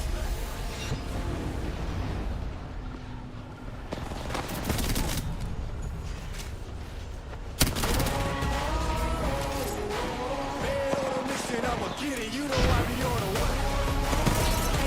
Yeah. You know I be on the way. Man on a mission, I'ma get it. You know I be on the way. Yeah. It's all hard, ain't no fear here. You ain't giving this to all, you steer clear. Never beat, I've been down and I reappear. You got some money on the line, you better put it here. Rolling in and doing that work. Check priorities, doing that first. Checks big and I'm sure that hurts. But a checkmate, we ain't selling short, know the work. Ain't nowhere to hide. You ain't gotta see me come and keep me on your mind. Cause I be on the way. Yeah. You know I be on the way. Man on a mission, I'ma get it. You know I be on the way. Yeah. Man, we coming for the bags. If they said I couldn't have, get the 10. I got a vision for the things you ain't believe. And it's a lot of hard work that's over everything. It's that comeback. I'm calling plays, hit the pass, then the run back. Yeah, I'm far ahead and gotta run last. But we ain't letting up, we never done that. Ain't nowhere to hide. You ain't gotta see me come and keep me on your mind. 'Cause I be on the way. Yeah. You know I be on the way. Man on a mission, I'ma get it. You know I be on the way. Yeah. I'm on the way. On the way. Yeah. On the way. I'm on the way. I'm on the way.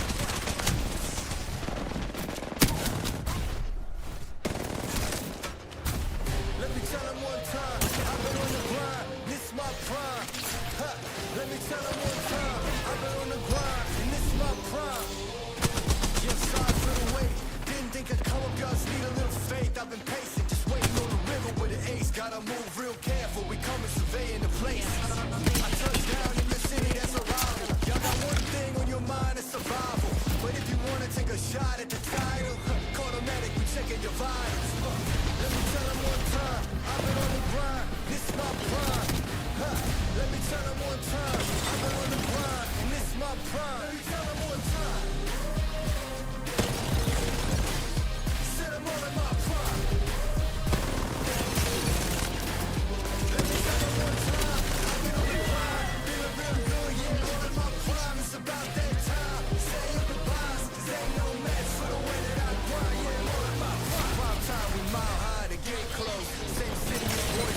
you ready for the comeback? Yeah. Are you ready for the comeback? You know we don't want that. Ready for whatever, we gon' have to show them something, man. Let me see them hands up all the way front back. You don't understand that I'm doing what you can't with no cap. This is the return of the one. You ain't see him coming, you just heard drums. They've been ready for the battle, any person that comes. Got the weight of the world on them, yeah, they too strong. I might have been down, not out. So sight, you gon' figure that out. And I might have been down, not out. Only one thing I gotta know now. So are you ready for the comeback? Yeah. Are you ready for the? Are you ready for the comeback? You know we don't want that. Let me see them hands up all the way front back. Yeah, it's the comeback. Are you ready for the comeback? Now I see you with your bad self. If you into taking L's, then it can't help. I'll be the self-made champ, look at my belt. I built this all from the ground up, it's all by myself, y'all know. This is the return of the one. You ain't see him coming, you just heard drums. They've been ready for the battle, any person that comes. Got the weight of the world on them, yeah, they too strong. I might have been down, not out. So sight, you gon' figure that out. And I might have been down, not out. Only one thing I gotta know now, so you ready for the comeback? Yeah. Are you ready for the?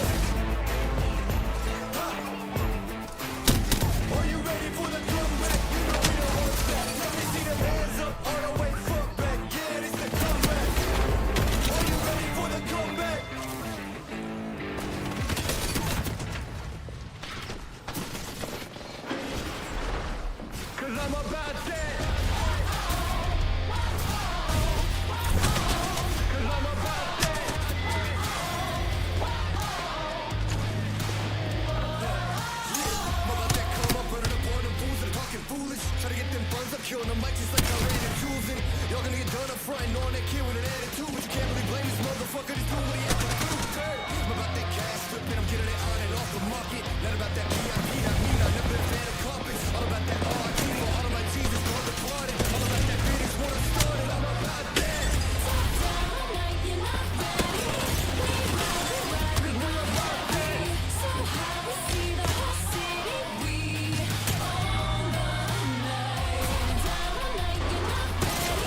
here.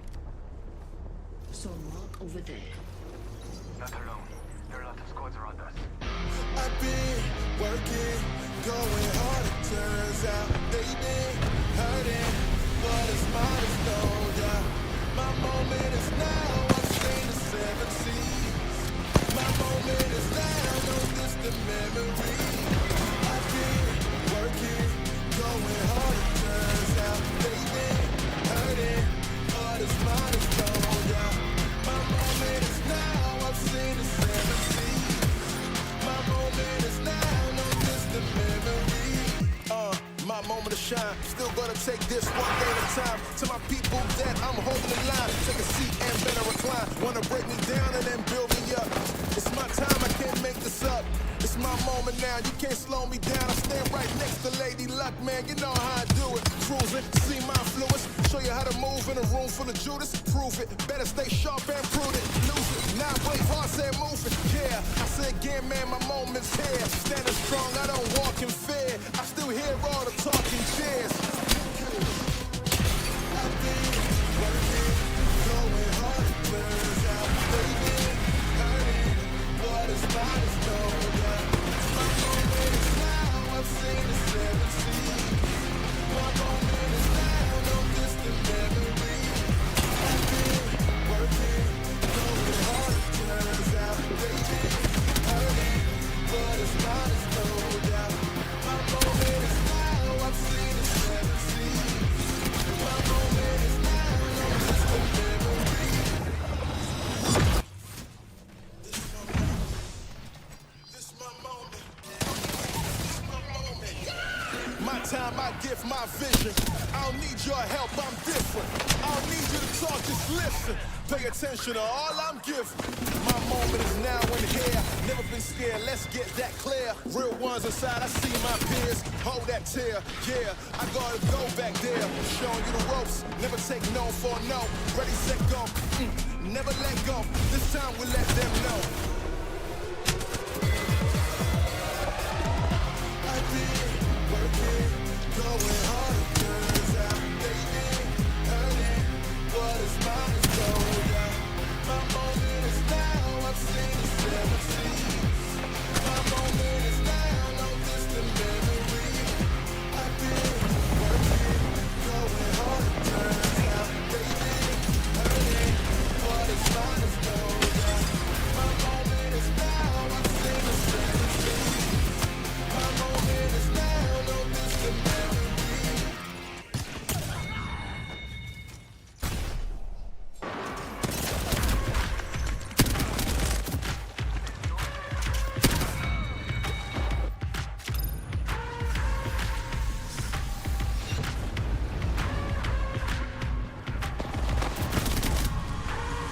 Boxes, I cannot fit in the boxes.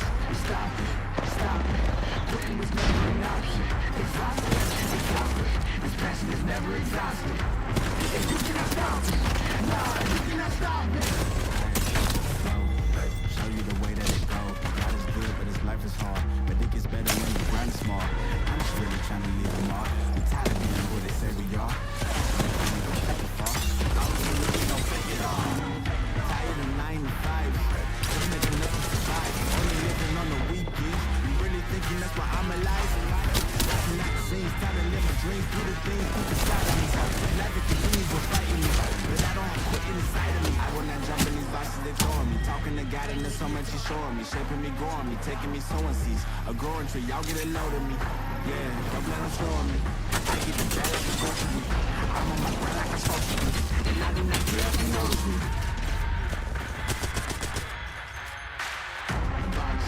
Boxes, I cannot fit in the boxes. Stop it, quitting was never an option. Exhausted, this passion is never exhausted. If you cannot stop it, nah, you cannot stop it. Hands in the sky if you got a dream. Learn nothing was blocking me. I was the problem, the only one stopping me. I didn't like it, I had to refocus. Now I'm devoted, I know where I'm going. Controlling emotions, I'm owning the moment. In order to get it, see, you gotta want it. This type of flow make a living break. Confessions over these 808. But if on the key, better stay away. I mean, for heaven's sake, I'ma be a bitch. Came from the list, lane with the games, beating with the chest. get my rest, watch me while I flex. Every win is a blessing, and every L is a lesson. So when I run into rejection, I know it's only redirection. I see the blessings right beside me, it's just supporting unlikely. I do it like I'm in my Nikes, don't make excuses, they never excite me. I cannot fit in the boxes. Stop it, stop it. Quitting was never an option. Exhausted, exhausted. This passion is never exhausted. And you cannot stop it. Nah, you cannot stop it.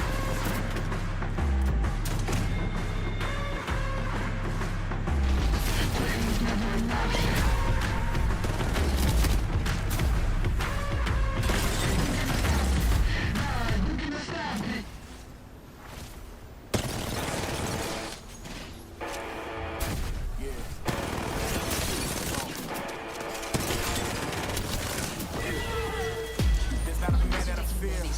Nobody here that can stop me, cause I'm in a league of my own, kid.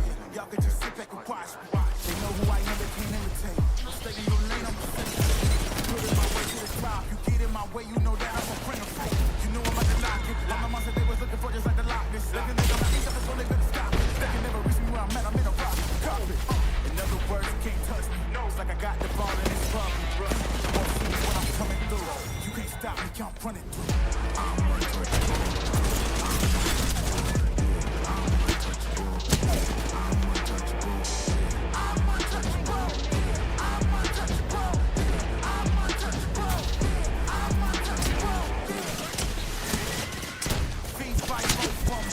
Giant that they running from. Taking shots, I think they jumped the gun. If they go against me, then they done. You cannot handle this. I don't think you can picture the damage. I know when it's gonna be a first place. You gon' need first aid. Think you need bandages. You know I'm about to lock it. Like my mom said they was looking for just like the Loch Ness. They gon' knock me off the phone, they better stop it. They can never reach me where I'm at. I'm in a rock. In other words, you can't touch me. It's like I got the ball in this club. You won't see me when I'm coming through. You can't stop me, I'm running through.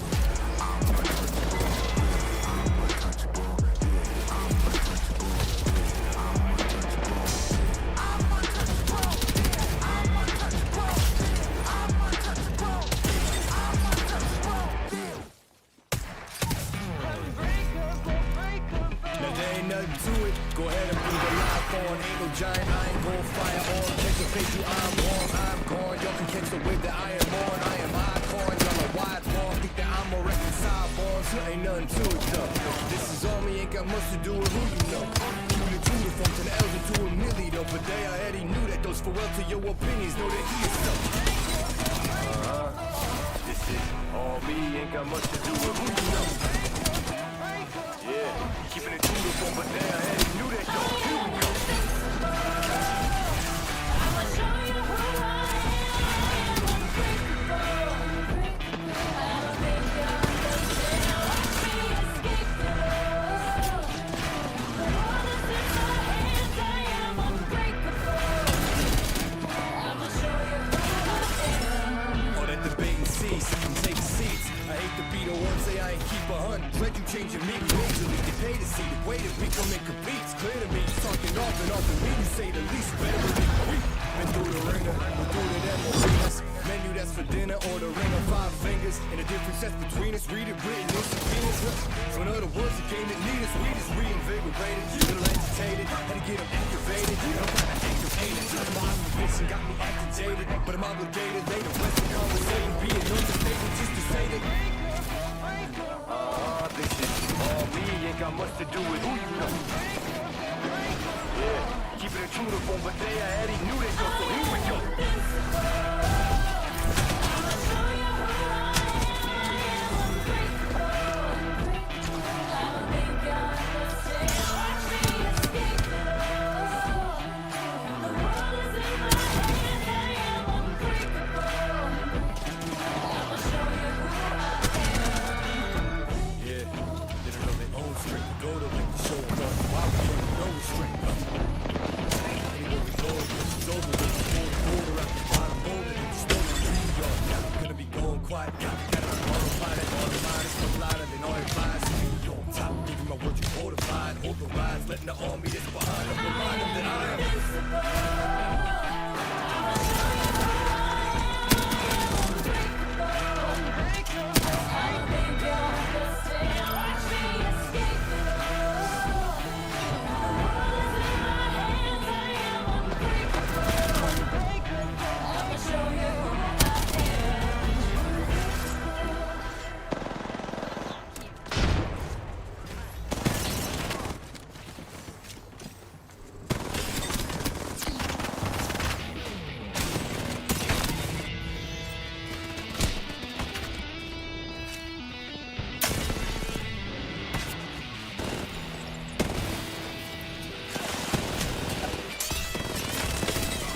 time, ready, great. Just protect your mind, best. Ask about me, integrity's not a question. Straight up, all the way up, with the same ones that was down from the jump. Day one, same ones, been around when the ain't fun. Even got some fake ones that changed up like they break ones. Go on, you can charge it to the game. I'm all up in the photos, looking largest in the frames. Ayy, how I move, man, I'm getting to the bag. The amount of work required is not a price you wanna pay. Tell me what I can't have a cop to. I ain't doing nothing I ain't got a cop to. Living well, I've been selling the things I brought through. And if y'all don't know the name, then believe me that you about to. Let's go now.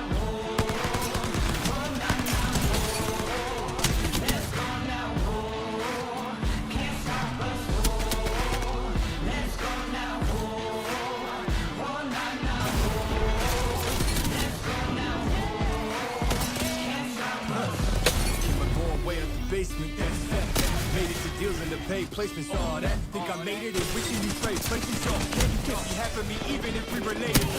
Nowadays we getting bread from the paper. 7 layers, man, I caught it getting cake. Like a movie, done some things you couldn't make up. Y'all can put it on my tab and I'm prepared for when I meet my maker. Till then it's nice whips, no show. Yeah, homie, yo, bitch, my photo. It's big facts, I want all the smoke. I could go for broke, cause you know that the flow forever worth its way to go. Let's go now.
I ain't gonna let that slide.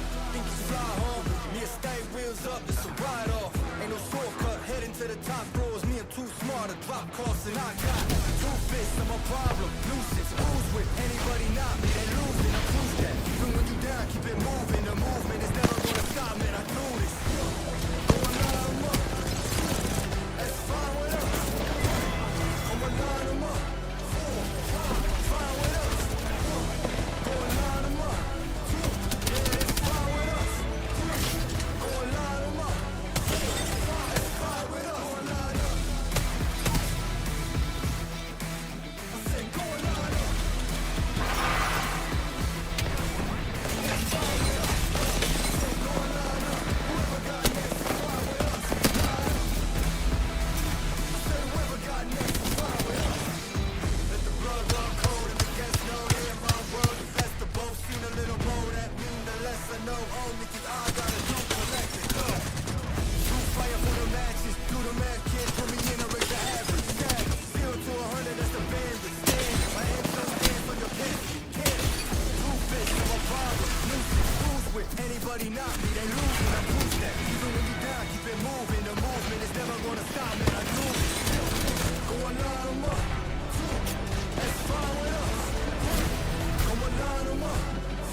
Cell up in the pain, you can't shake that.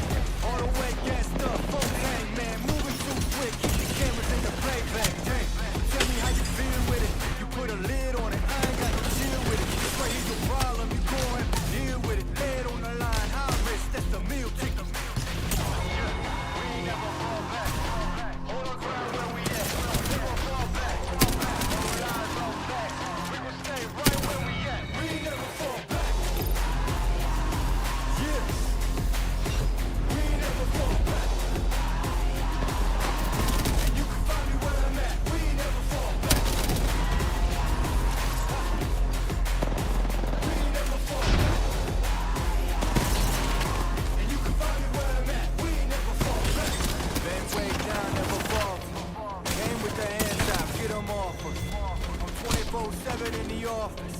Pay attention cause I ain't repeating offers. Yeah, never met a man I've been scared of. Careful, you gon' get exactly what you asked for. Careful, whatever you bring, you get it handled. I answer to no one, I don't need to hassle. Yeah, we ain't never fall back. Hold our ground where we at. We ain't never fall back. Hold our ground where we at. Never fall back. We ain't never fall back. Hold our ground where we at. Yeah. No lies, all facts. You can find me right where I'm at. We ain't never fall back. We ain't never fall back. Yeah. We ain't never fall back.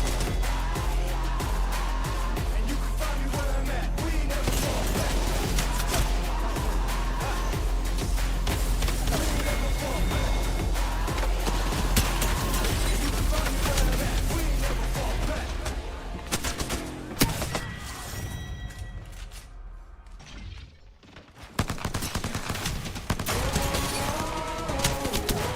Man on a mission, I'ma get it. You know I be on the way. Yeah. You know I be on the way. Man on a mission, I'ma get it. You know I be on the way. Yeah. It's all hard, ain't no fear here. You ain't giving this to all, you steer clear. Never beat, I've been down and I reappear. You got some money on the line, you better put it here. Rolling in and doing that work. Check priorities, I'm doing that first. Checks big and I'm sure that hurts. But it's checkmate, we ain't selling short, know the work. Ain't nowhere to hide. You ain't gotta see me come and keep me on your mind. 'Cause I be on the way. Yeah. You know I be on the way. Man on a mission, I'ma get it. You know I be on the way. Yeah. Man, we coming for them bags. If they said I couldn't have, you can take. I got a vision for the things you ain't believe. And it's a lot of hard work, it's over everything. Huh. It's that comeback. I'm calling plays, it's the past and the run back. Yeah, I'm far ahead and gotta run last. But we ain't letting up, we never done that. Ain't nowhere to hide. You ain't gotta see me come and keep me on your mind. 'Cause I be on the way. Yeah. You know I be on the way. Man on a mission, I'ma get it. You know I be on the way. Yeah. I'm on the way. On the way. Yeah. On the way. I'm on the way. I'm on the way.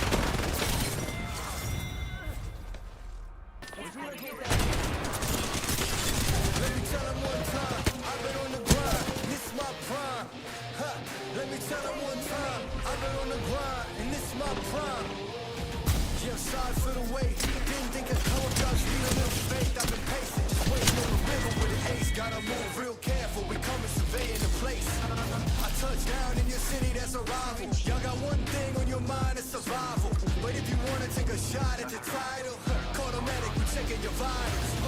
Let me tell 'em one time, I've been on the grind, this my prime.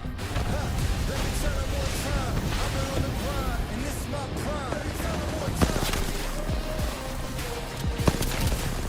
Said I'm on my prime. Let me tell 'em one time, I've been on the grind, feeling real good, yeah, all in my prime. It's about that time, saying goodbyes, 'cause ain't no match for the way that I grind, yeah, all in my prime. Prime time, we mile high to get close. Same city as voice and I mean woes. It's flat bets for the checks as the bank goes. I've been killing it, I'm guilty, next close.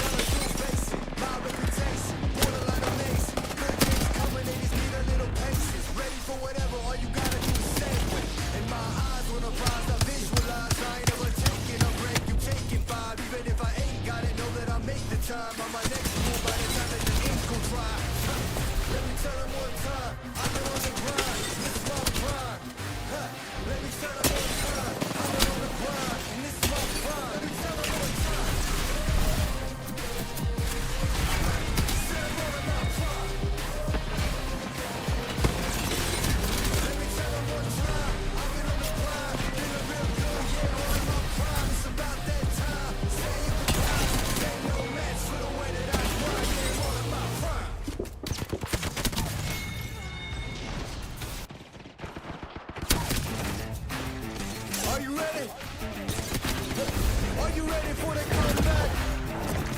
Yeah.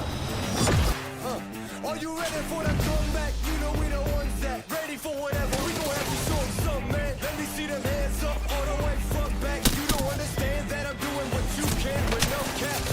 This is the return of the one. You ain't see him coming, you just heard drums. They been ready for the battle. Any person that comes got the weight of the world on them. Yeah, they too strong. I might have been down, not out. So sight, you gon' figure that out. And I might have been down, not out. Only one thing I gotta know now is, are you ready for the comeback? Yeah. Are you ready for the? Are you ready for the comeback? You know we the ones that. Let me see them hands up all the way front back. Yeah, it's the comeback. Are you ready for the comeback? Now I see you with your bad self. If you're into taking L's and it can't help, I'll be a self-made champ. Look at my belt. I built this all from the ground up. This all by myself, y'all know. This is the return of the one. You ain't see him coming, you just heard drums. They've been ready for the battle. Any person that comes got the weight of the world on them. Yeah, they too strong. I might have been down, not out. So in sight, you gon' figure that out. And I might have been down, not out. Only one thing I gotta know now is, are you ready for the comeback? Yeah. Are you ready for the? Are you ready for the comeback? You know we the ones that. Let me see them hands up all the way front back. Yeah, it's the comeback. Are you ready for the comeback?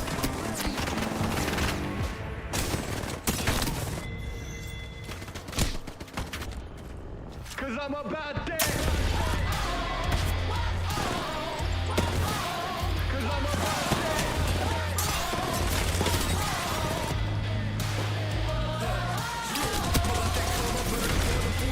Foolish, try to get them buns up, killing them mic just like I ran a Julie. Y'all gonna get done up front and on that kid with an attitude. Can't really blame this motherfucker, this dude what he have to do. I'm about that cash flipping, I'm getting it on and off the market. Not about that VIP, not me, not never been a fan of carpets. All about that RIP for all of my Jesus gone departed. All about that business what I started, I'm about that.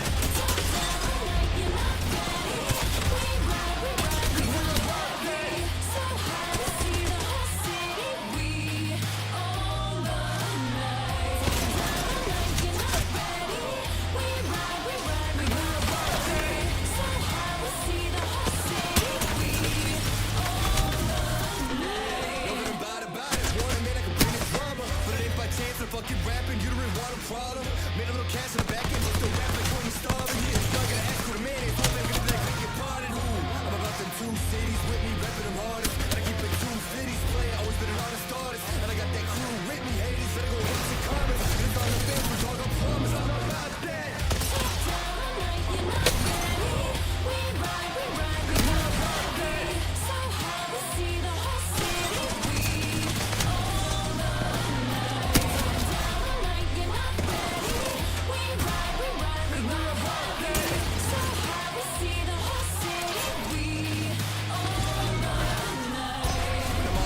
Get it, how you living, homie?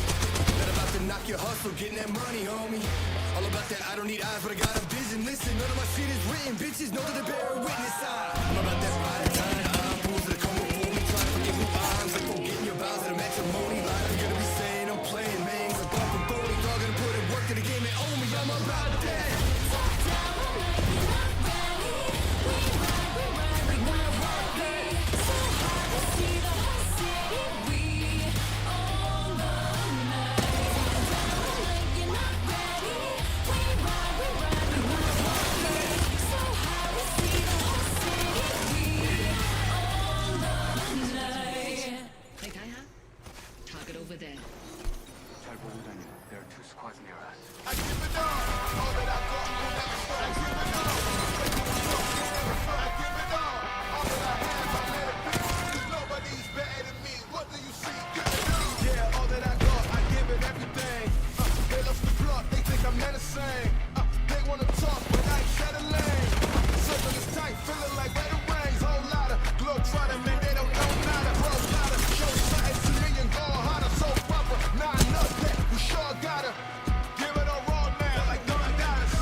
moment is now, I've seen the 7 seas.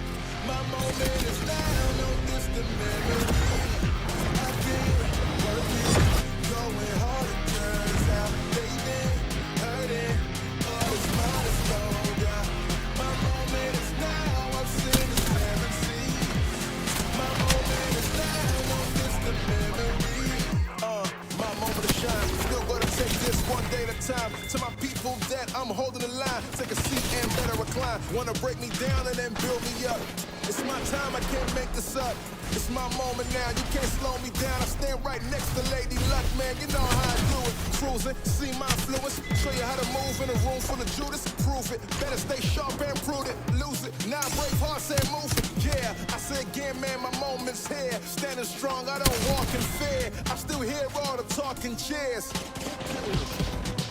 I've been working, going hard, it turns out. They've been hurting, what is mine is going out.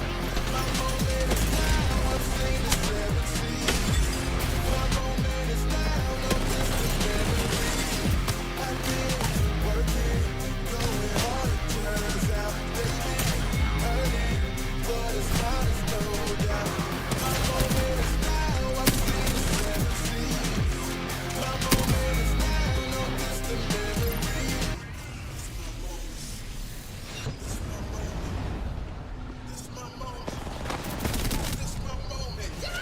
My time, I give my vision.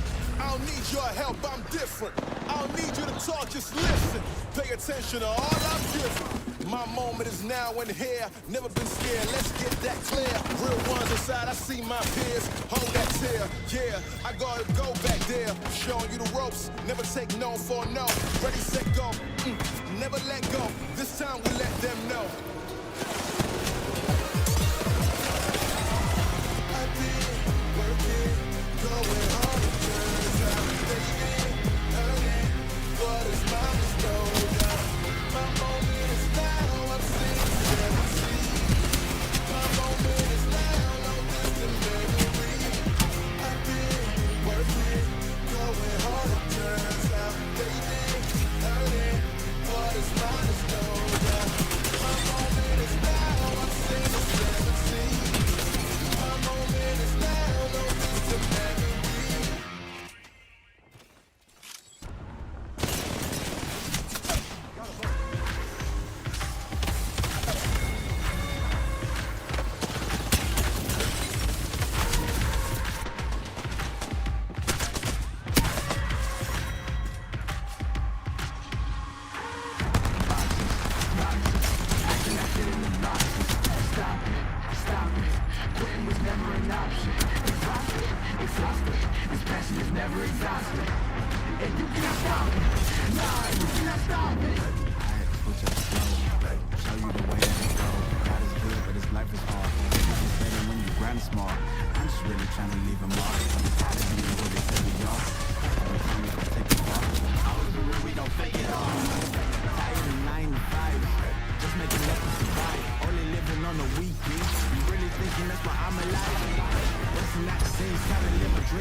So much he's showing me, shaping me, growing me, taking me so unseen, going so y'all get a load of me. Yeah, that's not slowing me. I get the bag like a grocery.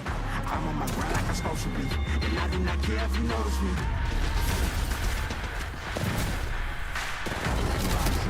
Boxes, I cannot fit in these boxes. Stop it. Quitting was never an option. Exhausted. This passion is never exhausted, and you cannot stop it. Nah, you cannot stop it. Burn nothing was blocking me. I was the problem, the only one stopping me. I didn't like it, I had to refocus. Now I'm devoted, I know where I'm going. Controlling emotions, I'm owning the moment. In order to get it to me, I don't want it. My stomach and never break. Confessions over these 808. Don't sleep on the kid, better stay away. I mean, for heaven's sake, I'ma be a best. Came from the endless, playing with the game, pushing with the chest. Beating on my chest, trying to get my rest. Watch me while I play. Every win is a blessing, and every L is a lesson. So when I run into rejection, I know it's all in redirection. I see the blessings right beside me. It's just so quitting unlikely. I do it like I'm in my Nikes. Don't make excuses, they never excite me. Boxes, I cannot fit in the boxes. Stop it, quitting was never an option. Exhausted, this passion is never exhausted. And you cannot stop it, nah, you cannot stop it.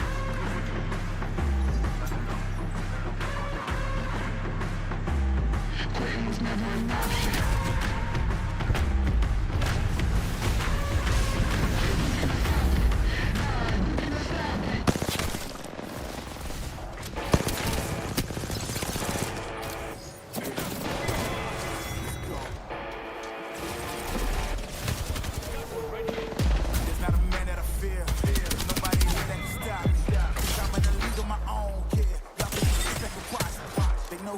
Can't imitate.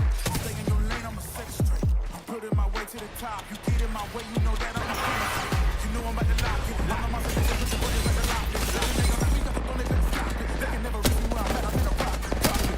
In other words, can't touch me. It's like I got the ball and it's rubbing. You won't see me when I'm coming through. You can stop me, I'm running through. I'm untouchable, yeah, I'm untouchable.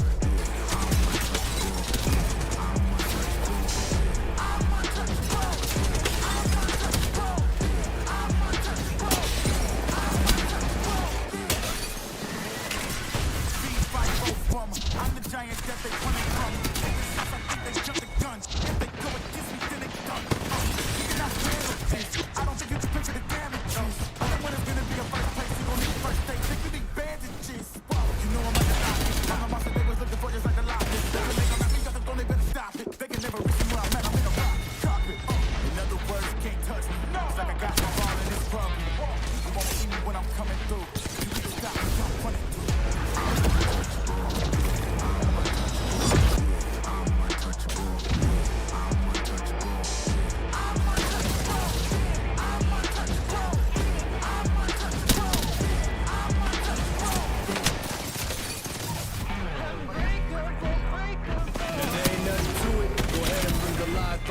Giant, I ain't gon' fire on. Catch a face, you I'm warm, I'm gone. Y'all can catch the wave that I am on. I am icon, y'all are wide wrong. Think that I'm a reconcile born, so ain't nothing to it though.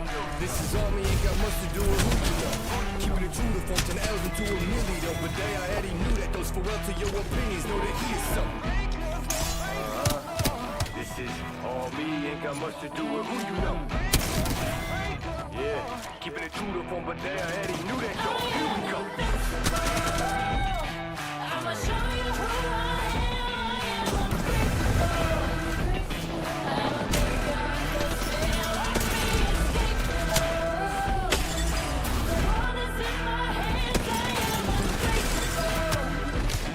I'ma show you who I am. All that debate and cease and take seats. I hate to be the one say I ain't keep 100. Let you change the name majorly. You pay to see the way that we can make a beats. Clear to me, you talking off and me. You say the least, you better believe we been through the ringer, we're through to them arenas. Menu that's for dinner or the ring on 5 fingers. And the difference that's between us, read it written in subpoenas. So in other words, you came to need us, we just reinvigorated. You little agitated, had to get them activated. No kind of active ain't it. My occupation got me agitated, but I'm obligated. Later, rest the conversation be an understatement just to say it. This is all me, ain't got much to do with who you know. Yeah, keeping it true to form, but they already knew that, so here we go. I'ma show you who I don't think I understand. The world is in my hands, I am unbreakable. I'ma show you who I am. Own straight, go to make the show them all. Why we came with no restraint. Anywhere we go, it's over with. We pull the boulder at the bottom, hold it.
tested. Ask about me, integrity's not a question.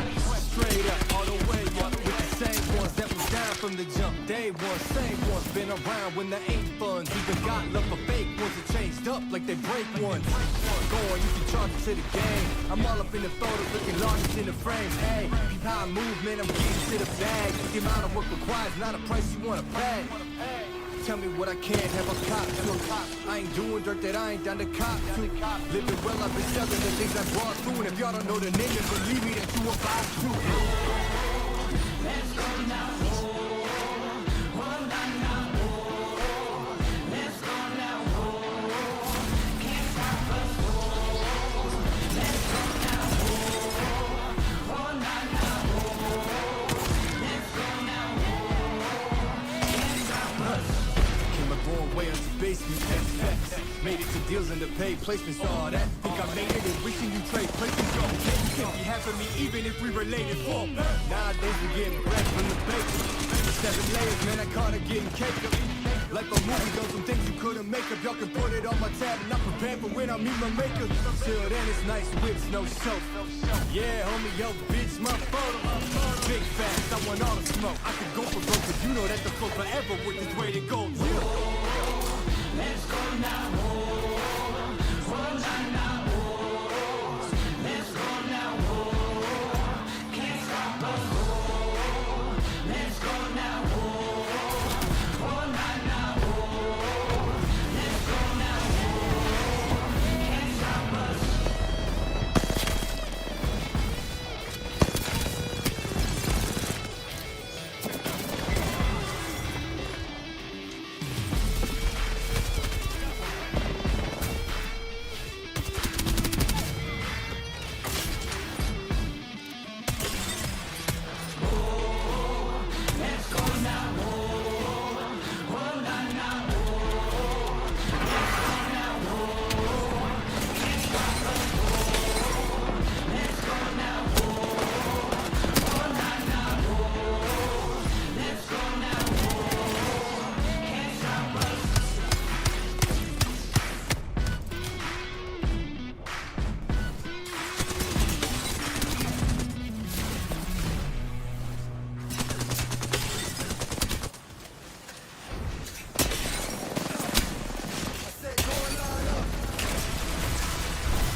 cell up in the pen, you can't shake that.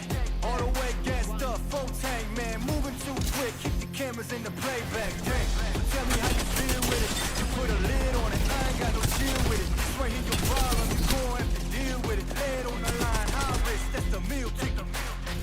Yeah, we ain't never fall back. Hold the ground where we at, we never fall back. No lies, all facts. We will stay right where we at. We ain't never fall back. Yeah, we ain't never fall back. And you can find me where I'm at. We ain't never fall back. We ain't never fall back. And you can find me where I'm at. We ain't never fall back. Man, way down, never fall. Came with the hands out, get them off us. 24/7 in the office. Pay attention cause I ain't repeating offers. Yeah, never met a man I've been scared of. Careful, you gon' get exactly what you asked for. Careful, whatever you bring me, get it handled. I answer to no one, I don't need to hassle. Yeah, we ain't never fall back. Hold the ground where we at. We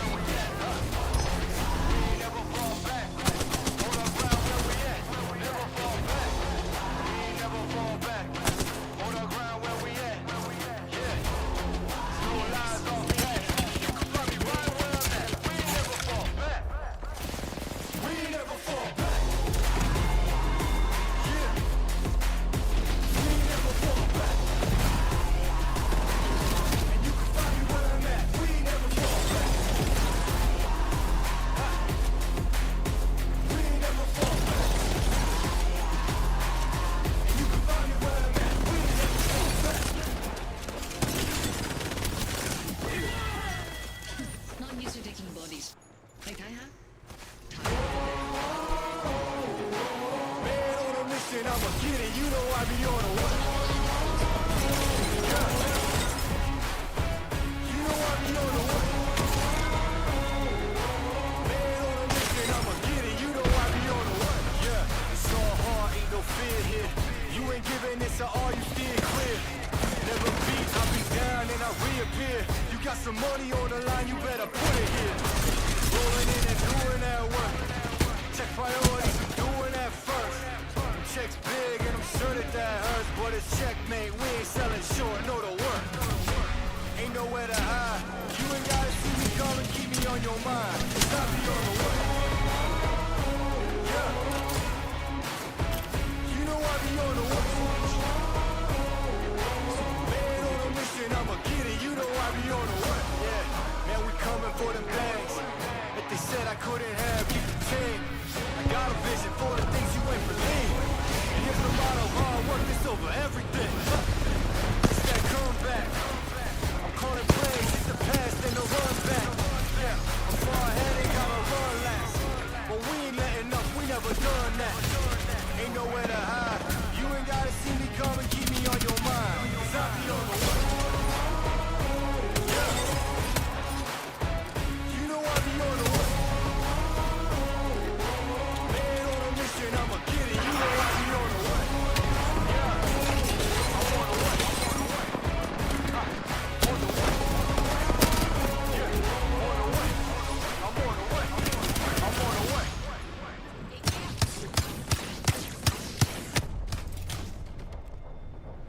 Let me tell them one time, I've been on the grind, this my prime. Huh. Let me tell them one time, I've been on the grind, and this my prime. Take shots on the way, didn't think I'd come, just need a little faith. I've been patient, smoking on the river with an ace. Gotta move real fast, but we coming surveying the place. I touched down in your city, that's survival. Y'all got one thing on your mind, it's survival. But if you wanna take a shot at the time, call the medic, we checking your vitals. Let me tell them one time, I've been on the grind, this my prime. Huh. Let me tell them one time, I've been on the grind, and this my prime. Let me tell them one time. Said I'm on my prime. Let me tell them one time, I've been on the grind, feeling real good, yeah, all in my prime. It's about that time, say your goodbyes, 'cause ain't no match for the way that I grind, yeah, all in my prime. Prime time, we mile high to get close. Same city as voice and I mean roads. Black vest for the kids and the bank rolls. I've been killing it, I'm guilty, case closed.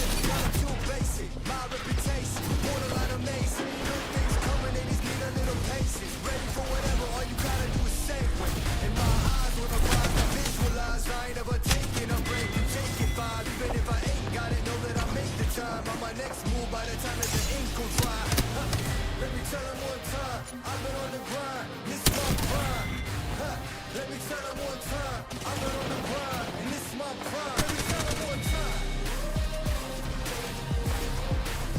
Said I'm on my prime. Let me tell them one time, I've been on the grind, feeling real good, yeah, all in my prime. It's about that time.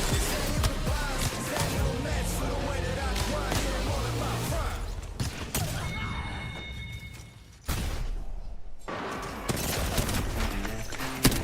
Are you ready?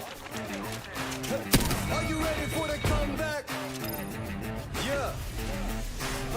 Are you ready for the comeback? You know we the ones that ready for whatever. We gon' have to show 'em something, man. Let me see them hands up all the way from back. You don't understand that I'm doing what you can with no cap. Huh.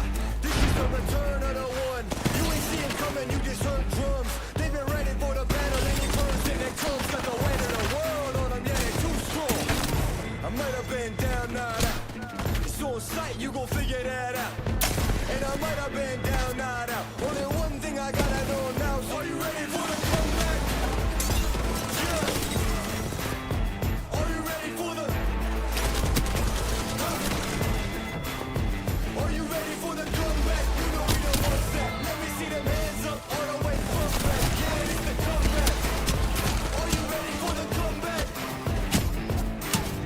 Now I see you with your bad self.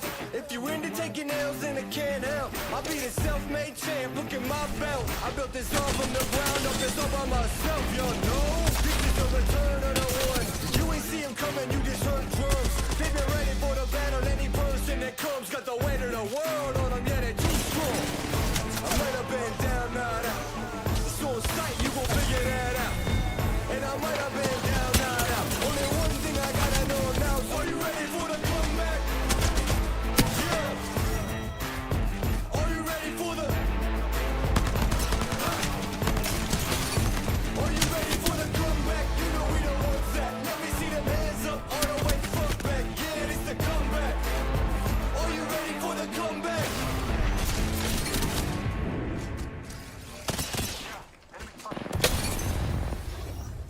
Cause I'm about that. Cause I'm about that.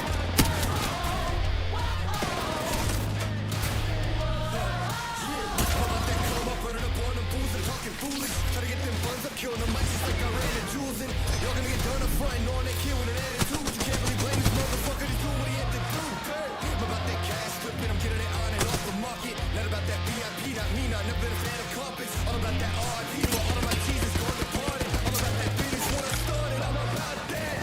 Top down like you're not ready. We ride, we go happy. So high, we see the whole city. We all the night. Down like you're not ready. We ride, we go happy. So high, we see the whole city. We all the night. About it, one minute, bringing drama. But it ain't by chance, I'm fucking rapping, you don't want a problem. Made a little cash in the back end, but still rapping, call me starving. Yeah, y'all gotta ask who the man is, hope I'm gonna be like, beg your pardon, who? I'm about the two cities with me, rapping them hardest. And I keep it two cities, playing, I was been all the starters. And I got that crew with me, haters, that go watching comments. And it's on the fence, so dog, I promise I'm about that.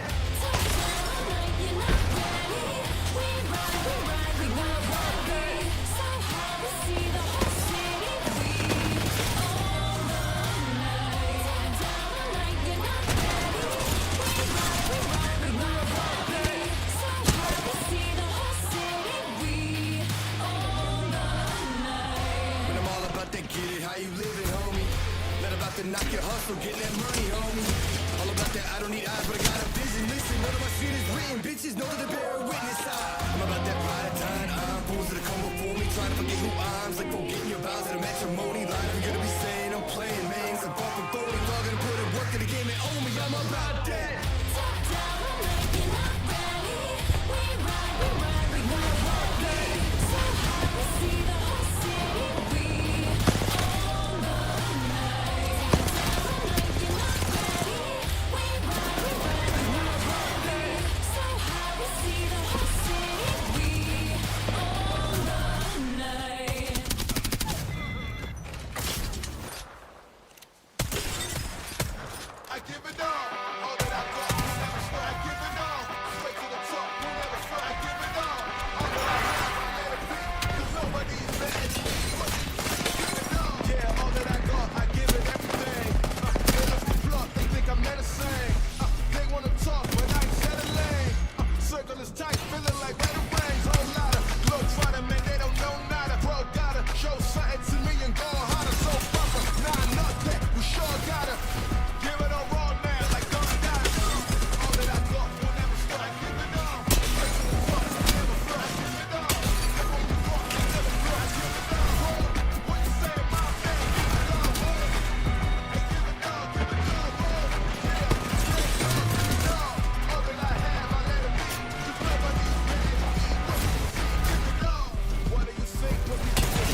memory.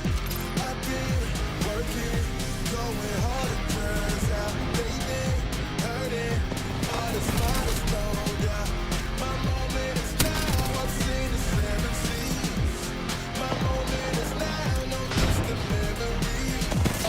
My moment to shine, still gonna take this one day at a time. To my people that I'm holding the line, take a seat and better recline. Wanna break me down and then build me up. It's my time, I can't make this up. It's my moment now, you can't slow me down. I stand right next to Lady Luck, man, you know how I do it. Cruising, see my influence, show you how to move in a room full of Judas. Prove it, better stay sharp and prudent. Lose it, now brave hearts and moves it. Yeah, I say again, man, my moment's here. Standing strong, I don't walk in fear. I still hear all the talking cheers. I've been working, going hard, turns out they've been hurting. What is mine is no doubt. My moment is now, I've seen the 7 seas. My moment is now, no distant memory.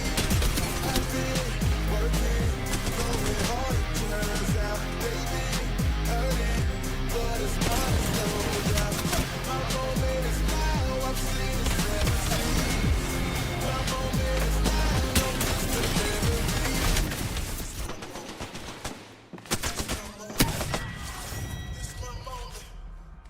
This my moment. My time, I give my vision. I don't need your help, I'm different. I don't need you to talk, just listen. Pay attention to all I'm giving. My moment is now and here. Never been scared, let's get that clear. Real ones inside, I see my peers. Hold that tear, yeah. I gotta go back there. Showing you the ropes. Never take no for a no. Ready, set, go. Never let go. This time we let them know.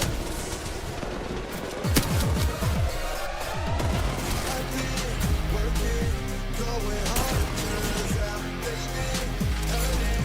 What is mine is no doubt. My moment is now, I've seen the 7 seas. My moment is now, no distant memory. I've been working, going hard, turns out they've been hurting. What is mine is no doubt. My moment is now, I've seen the 7 seas. My moment is now, no distant memory.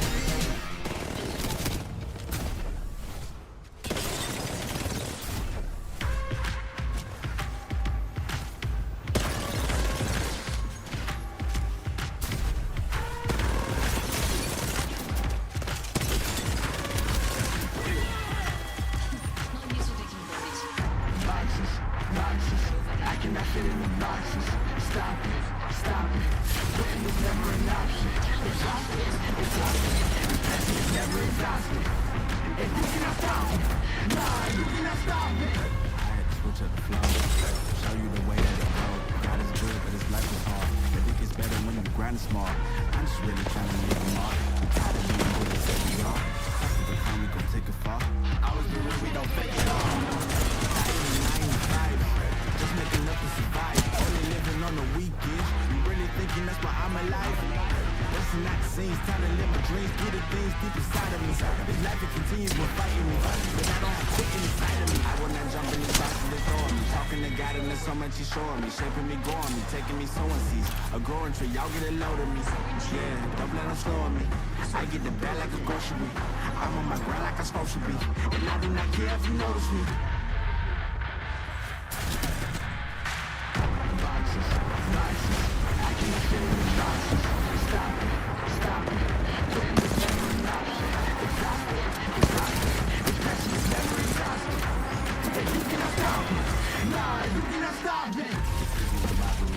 Hands in the sky, you gotta dream. Learn nothing was blocking me. I was the problem, the only one stopping me. I didn't like it, I had to refocus. Now I'm devoted, I know where I'm going. Controlling emotions, I'm owning the moment. In order to get it, see, you gotta want it. This type of flow make a living break. Confessions on the roof, stay away. Don't sleep on the key, better stay away.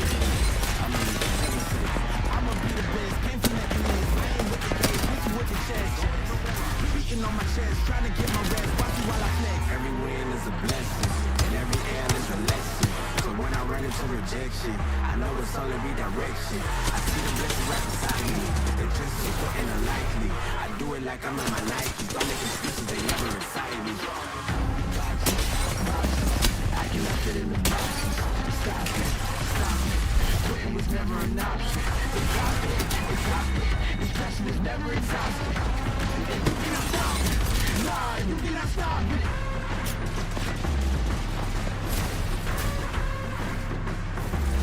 Quitting was never an option.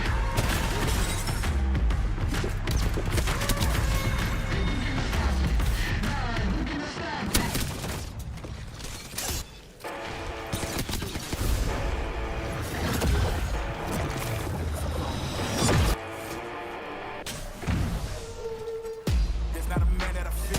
There's nobody here that can stop me. Cause I'm in a league of my own. Y'all bitches sit back and watch me. They know who I am, they can't imitate. I'm staying in your lane, I'ma set straight. I'm putting my way to the top. In my way, you know that I'm a renovate. You know I'm about to lock it. All my monsters, they was looking for just like the lock it. They gon' let me got the phone, they better stop it. They can never reach me where I'm at, I'm in a rock. In other words, you can't touch me. Knows like I got the ball and it's rubbing. You won't see me when I'm coming through. You can't stop me, I'm running through.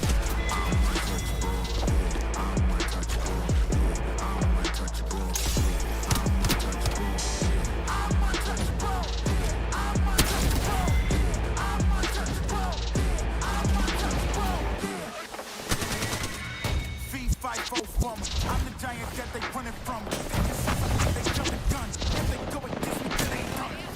You cannot handle me. I don't think you can touch the damage. I don't want to be in first place. You gon' need first aid. You know I'm about to lock it. My mama said they was looking for just like the lock this. They gon' let me got the phone, they better stop it. They can never reach me where I'm at. I'm in a rock carpet. In other words, you can't touch me. Like I got the ball in this club. You won't see me when I'm coming through. You can't stop me from running through.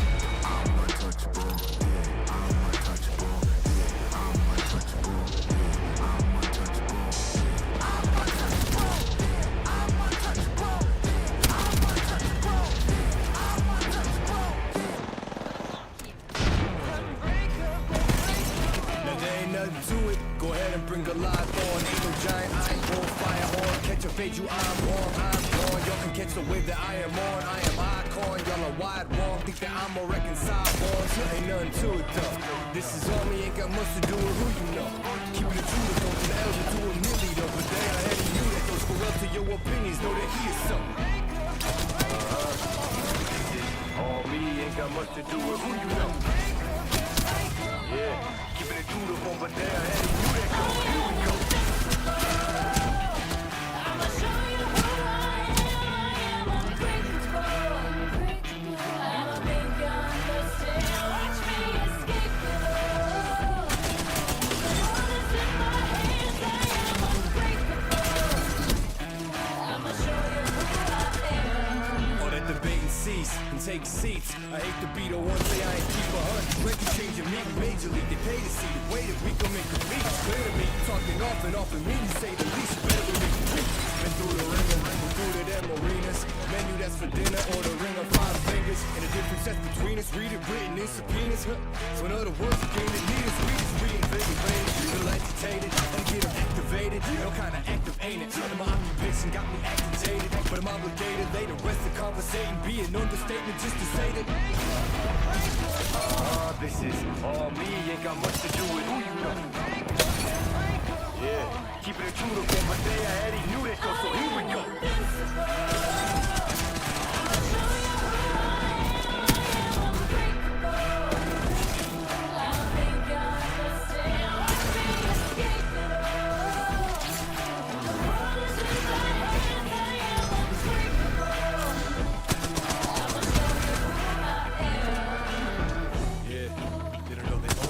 Go to length to show them all. That's why we came with no restraint. It's over with. Older at the bottom, older than just know that we are not gonna be going quiet. Got it on autopilot, automatic, stuff louder than all your bias. We can do the top, you know what you hold the line, hold the rise, letting the audience behind them remind them that I am.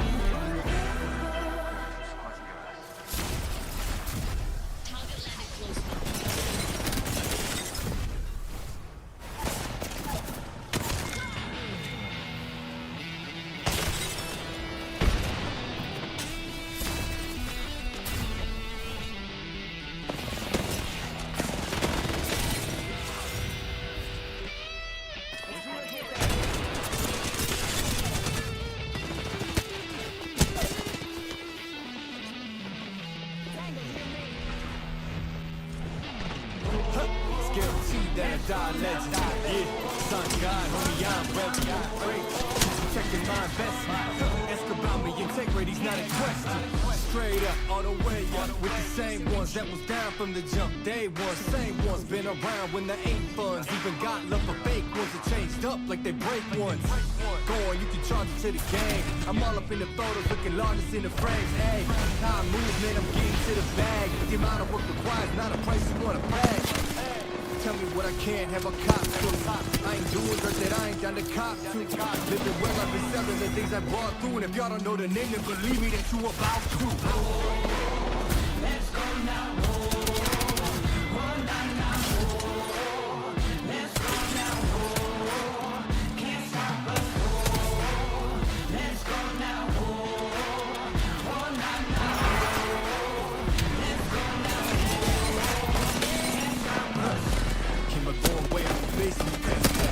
Made it to deals in the paid placements, all that. Think I made it and wishing you trade places. Yo, you can't be happy me even if we related. Nowadays we getting bread from the baker. 7 layers, man, I caught it getting cake. Like a movie, done some things you couldn't make. I dropped and put it on my tab and I prepared for when I meet my maker. Till then it's nice whips, no show.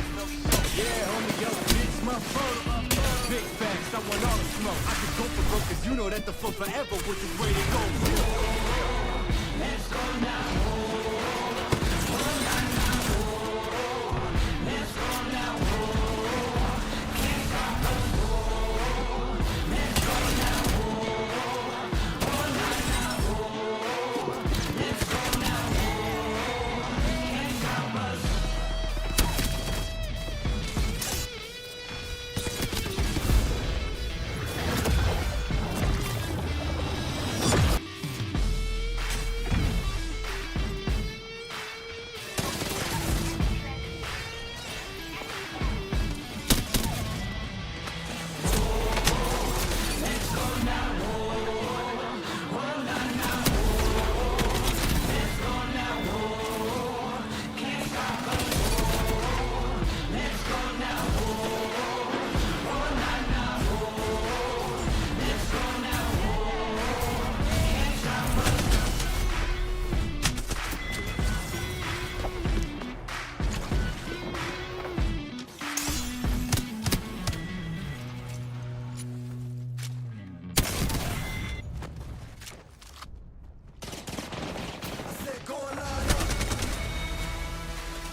Yes, my name is Otto Puck and I'm the president and CEO of Incap Corporation.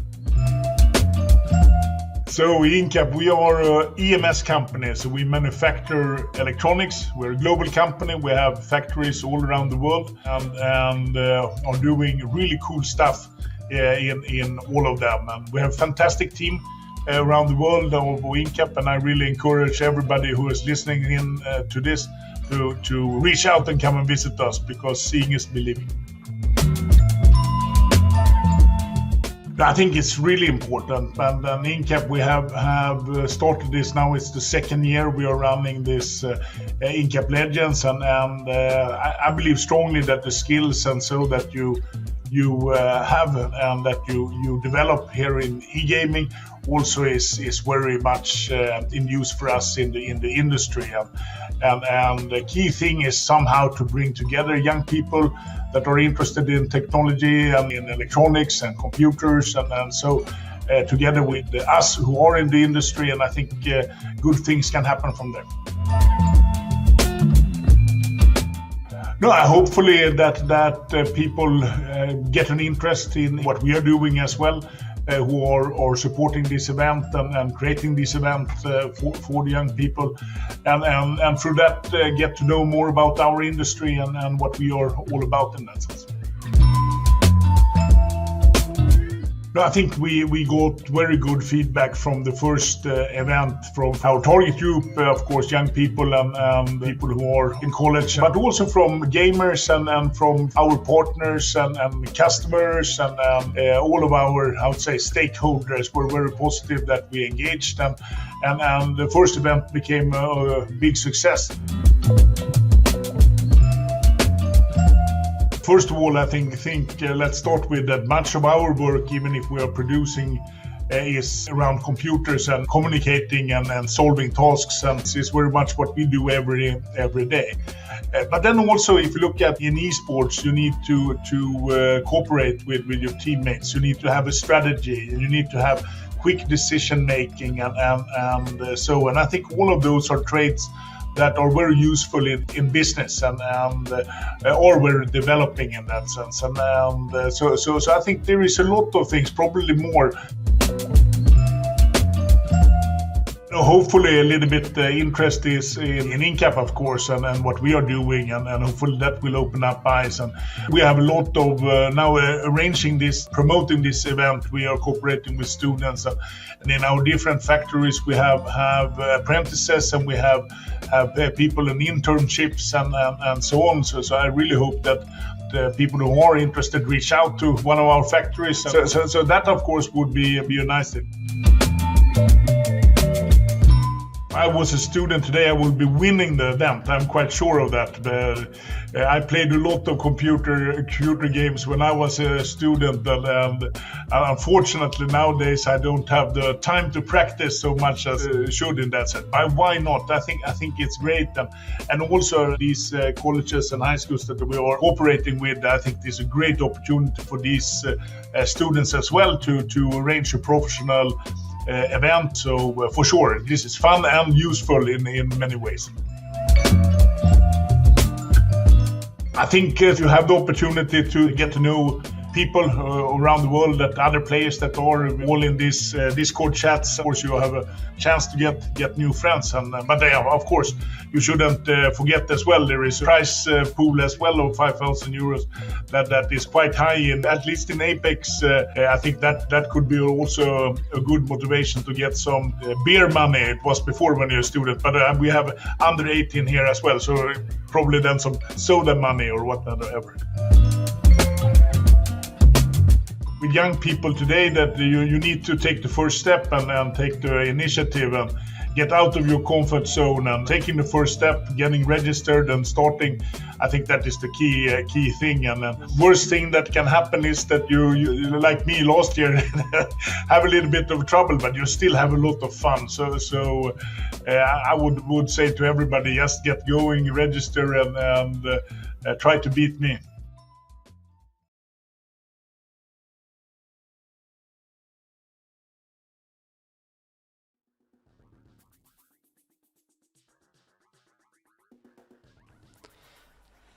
Well, we are back, ladies and gentlemen. It has been a long break in between while we got ourselves all sorted and suited and booted. Welcome back to the Incap Legends. It is myself, Mad Dante, still the man himself, the ever lovely Blazy Bard. How was your break, my friend?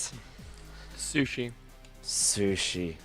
I myself had chicken. I'm hoping to see some people in the chats and stuff talk about what they either had for food or drink in the meantime. But we are back. Incap Legends is on, and now we move on to the losers bracket. So we are doing 6 games, just like it was beforehand, to work out basically who will be joining our already seeded players in our grand final game. Blazy, I'm very excited. Yeah, we'll have the top 13 from losers move on to the grand final match point match to vie for who will be the #1 player. And we can take a quick look at these standings at the end here. Team Hartley and Citadel obviously eking in right at the end there with a last-minute victory from Citadel Gaming on Storm Point to close out the first half of the day. Dante, we've seen some incredible Apex. We've seen what these players and these teams can do when their backs are against the wall. And now, the wall is even bigger and even harder than it was before. Yeah, that's reinforced. There, it used to be concrete. Now we're talking full steel, the rebar, everything you could think of here. It's do or die for a lot of these teams. So again, top 7 already just in, straight ahead, and now the remaining 13 as well. They will now be vying for a shot at the finals. But that's another 6 games in a row, basically 7, because by the time that's technically not the thing. By the time we then get to that half-7 time show, we should basically be perfectly right on schedule to get the grand finals underway. So I am very, very excited. Me too. And again, a massive thank you to Incap for putting this on and for allowing us to combine industry with education and also just the general community as a whole. It's been a very special event, just like it was last time around. And we couldn't have done it without our wonderful benefactors. So thank you very much, Incap, and keep an eye, ladies and gentlemen. You got to be better at this. I'm trying. I can't do it. Okay, can't do it. all right. Index fingers teach me. together. Right, okay, right, yes. Then bend. Yeah. And then it's middle fingers meet. And then you just it's getting in the way. You're so close. I'm so not. No, that's close enough. That's close Thank you very enough. much. That'll do. Thank you very much, everyone. And we do appreciate it. That's the whole point. At least I do. Thank you, everyone at Incap. And especially watch out for Boss Battle, who are in this lower bracket. Hopefully, they can make it up to the top now that some of the higher ticket teams have been separated out. Maybe there's a bit more space for Boss Battle and John Incap himself, Otto, to try and get his own quotes, some beer money and or soda money. You know what? I'm to be honest, the soda money right now is beautiful temperature right here over in I actually get to say it for once, in sunny Glasgow. No one has ever said that before. No one has ever been able to say that before. In sunny Scotland. You know what? Soda money does sound very, very nice. And for anyone that does need a reminder of how much soda money these teams will be playing with, it is a €5,000 prize pool. Top team goes home with 2,500. Second place, 1,250. Third place, 750. And fourth is getting a little bit of a financial incentive as well. Fourth at €500. So, number 1's TM4, but top 4, you'll be happy enough. Well, I mean, you know, for a lot of esports, Dante, we're looking at 5 people, maybe 6, 7 if you add in a substitute there as well to split that money. Apex, what, we're looking at 3 players, maybe a coach. This is, you know, hand over fist, 2,500 euros. What's that, like 750? Yeah, per player. So that's good winnings. It's a whole rent paycheck. If only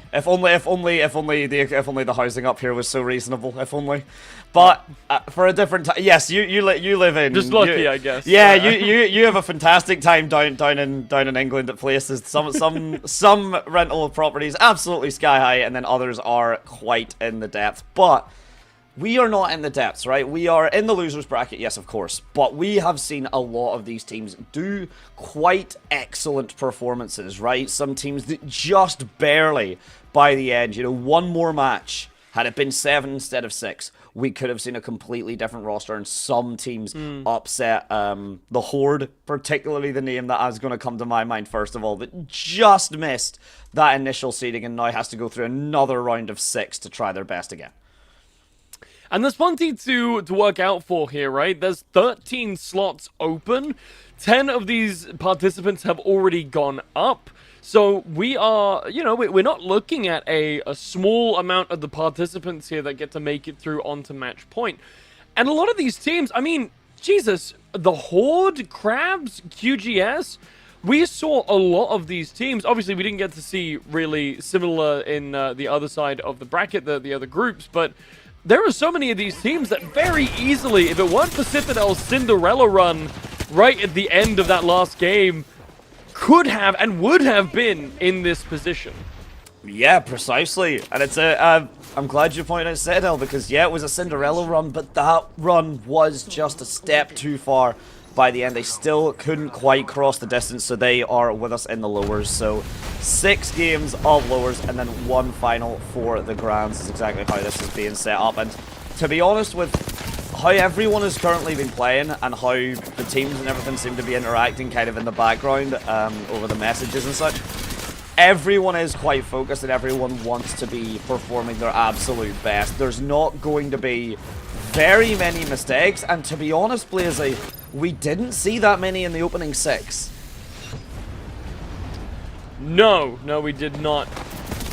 And as we look at some of these highlights, what we can talk about, Dante, is the technical prowess from some of these players. I mean, we'll see, or maybe we'll get to see 9 take down Nask here, and then a absolutely nasty, there it is, right there onto Kaina. And it's the level of mechanical skill on play, the level of tracking, movement, aim that we've seen from a lot of these players has been seriously impressive so far. Very few mistakes at all. Everyone is tight and cohesive. We are looking at some of the best. I mean, while we do say that the Incap, while the tournament is for the kind of community, is to bring that close together, it's also for students and stuff. There is also some absolute powerhouses. Of course, the true powerhouses, shall we say, they've just shown up in the highlights there. Aurora and Co are already through, so we will have a little bit more time before we see them. But if anything, it does give them time to reset, because 6 games back-to-back of Apex Legends, that is, you know, usually you're looking around that kind of 2 hours to 150 minutes mark. It can be grueling. It really, really can on your mental, especially, right? You come second, and it's a close fight. You know, again, Citadel Gaming managed to steal first away from you, and then you have to live with that for another 4 games. That can be harsh. Yeah, for sure. And, you know, I'm not sure if I would say we saw some of this from Mega Make Europe Great Again earlier on, where game 1, they were there, they got a few kills, but, you know, nothing particularly impressive. Then games 2 through 5, they were in the top 5, consistently winning in game number 5 itself. And then game 6, completely off a cliff, one bad fight with, I believe it was Aurora. Yep.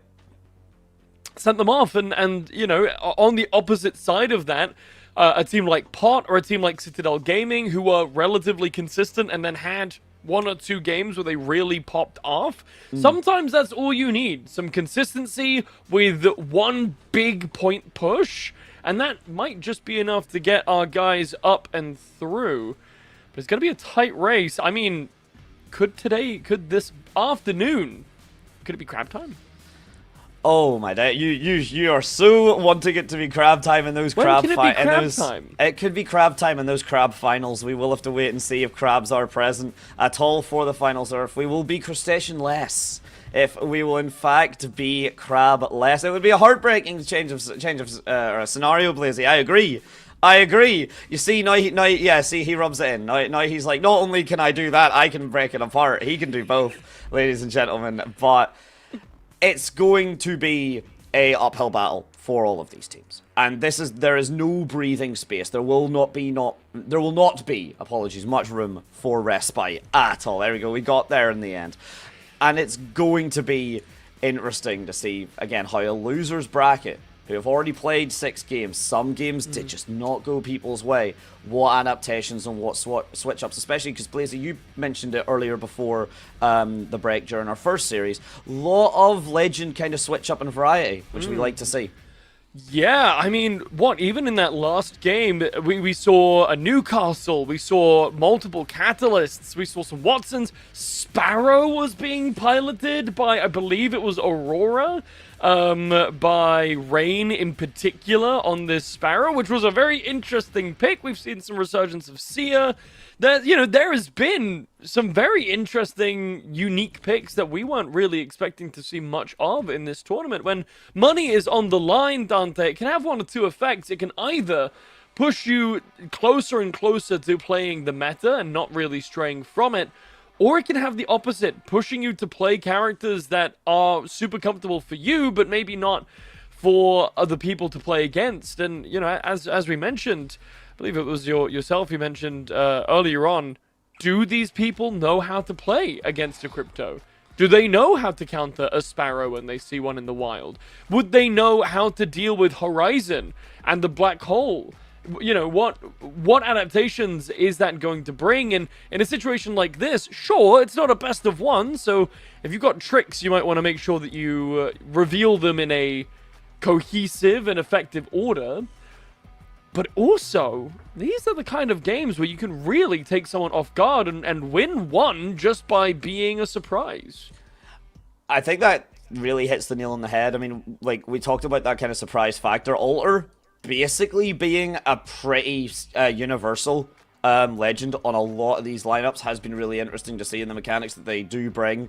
It's very much pretty obvious why Alter is so confident with a lot of these teams. We talked about early Mad Maggie being the highest pick rate Legend currently in the game, and we've been seeing very little of her from basically any of these teams, right? Meanwhile, Caustic, who's a lower pick rate and has been struggling to, ironically, breathe for air, has been floundering. A lot of the teams that have picked him up, they've been kind of falling off around that 10th, 11th, 12th spot, which we kind of theorized, Blazy, some of these teams are trying to get to the end game and then really play off of their Legends from there, but even getting that far, as we've seen, can be a tall order.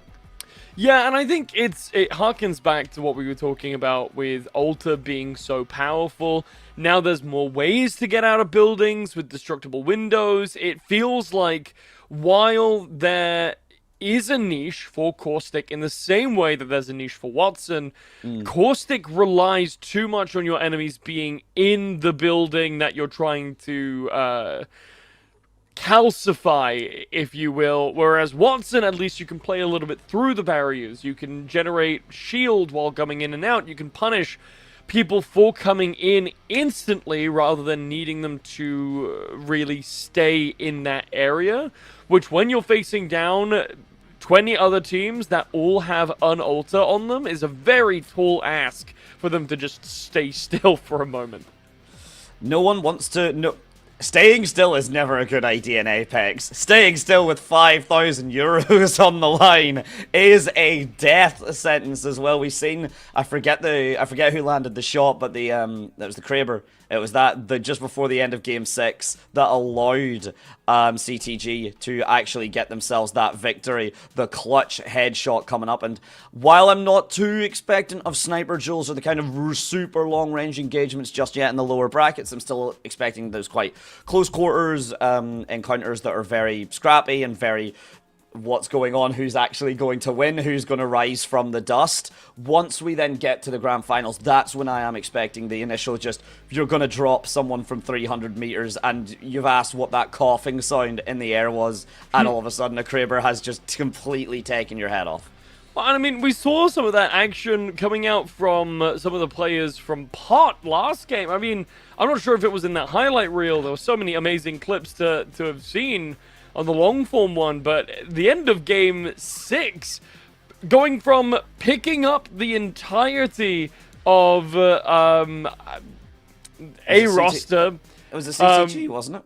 It might have, it was either CGG or Team Hartley, but one of them going straight from I'm gonna SMG you down, immediately swap to the Kraber, and then a nasty headshot onto one of the players from Citadel Gaming. It is just mental what these players can do, and the amount of things that we've seen them shoot out of skies.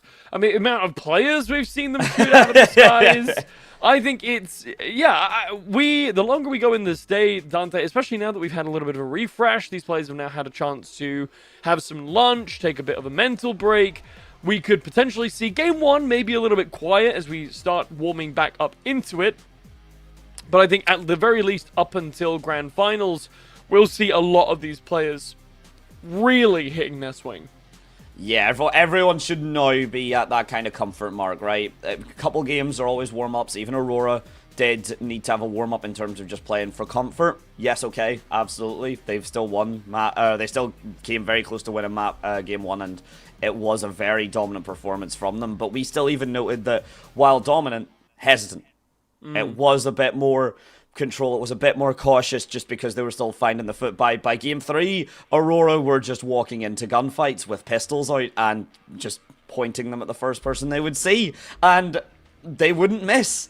And whenever you're just against players of this caliber that don't miss, it's very hard to find anything more. Again, the R45 seeing so much of a show up. Everyone has been lasering each other with it. The Kraber getting the love that it so deserves. And the level of just the gun variety as well and the flexibility from these builds has also been something that's really interesting, and I'm sure we will get to see more of.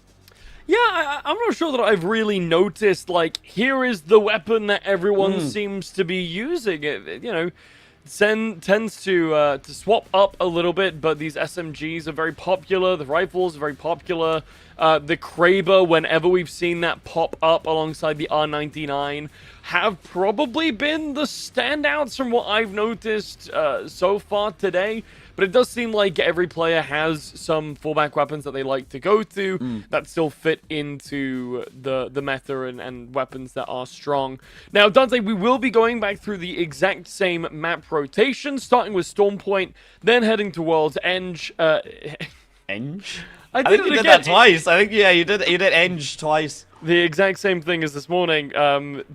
Insanity is the same thing over and over again. Heading then into World's Edge, and then finishing off in E District before looping straight back around and doing it again in the reverse order. So game 4 will be E District and game 6 will be Storm Point. Yeah, indeed, and by this point everyone should be flexible with their understanding of these maps. Again, for anyone that is maybe just jumping in on the second half, if World's Edge has any sort of issues or we do get any sort of concerns, or Storm Point, sorry, not World's Edge. If Storm Point does have any sort of concerns that it has had that crashing issue that of course a lot of people have reported, we will be swapping over to Olympus if needed, but to be honest, was very stable. Okay. Yeah, to be honest, it was very stable. It didn't seem like we were getting any issues. It seemed like the map was more than comfortable. So, to be honest, for the sake of consistency and nothing else, would be nice to keep that composure. If the map can stay strong for today, we would appreciate it greatly.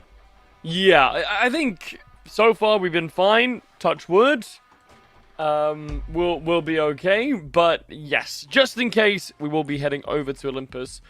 Otherwise, but for now, Storm Point, World's Edge, E District. In a way, feels like the map gets smaller and smaller each game and then expands back out as we head towards the back end of the series. So I do like the fact that we'll get to see these teams compete in a variety of different ranges, in a variety of different environments, starting from the much wide open long range space of Storm Point.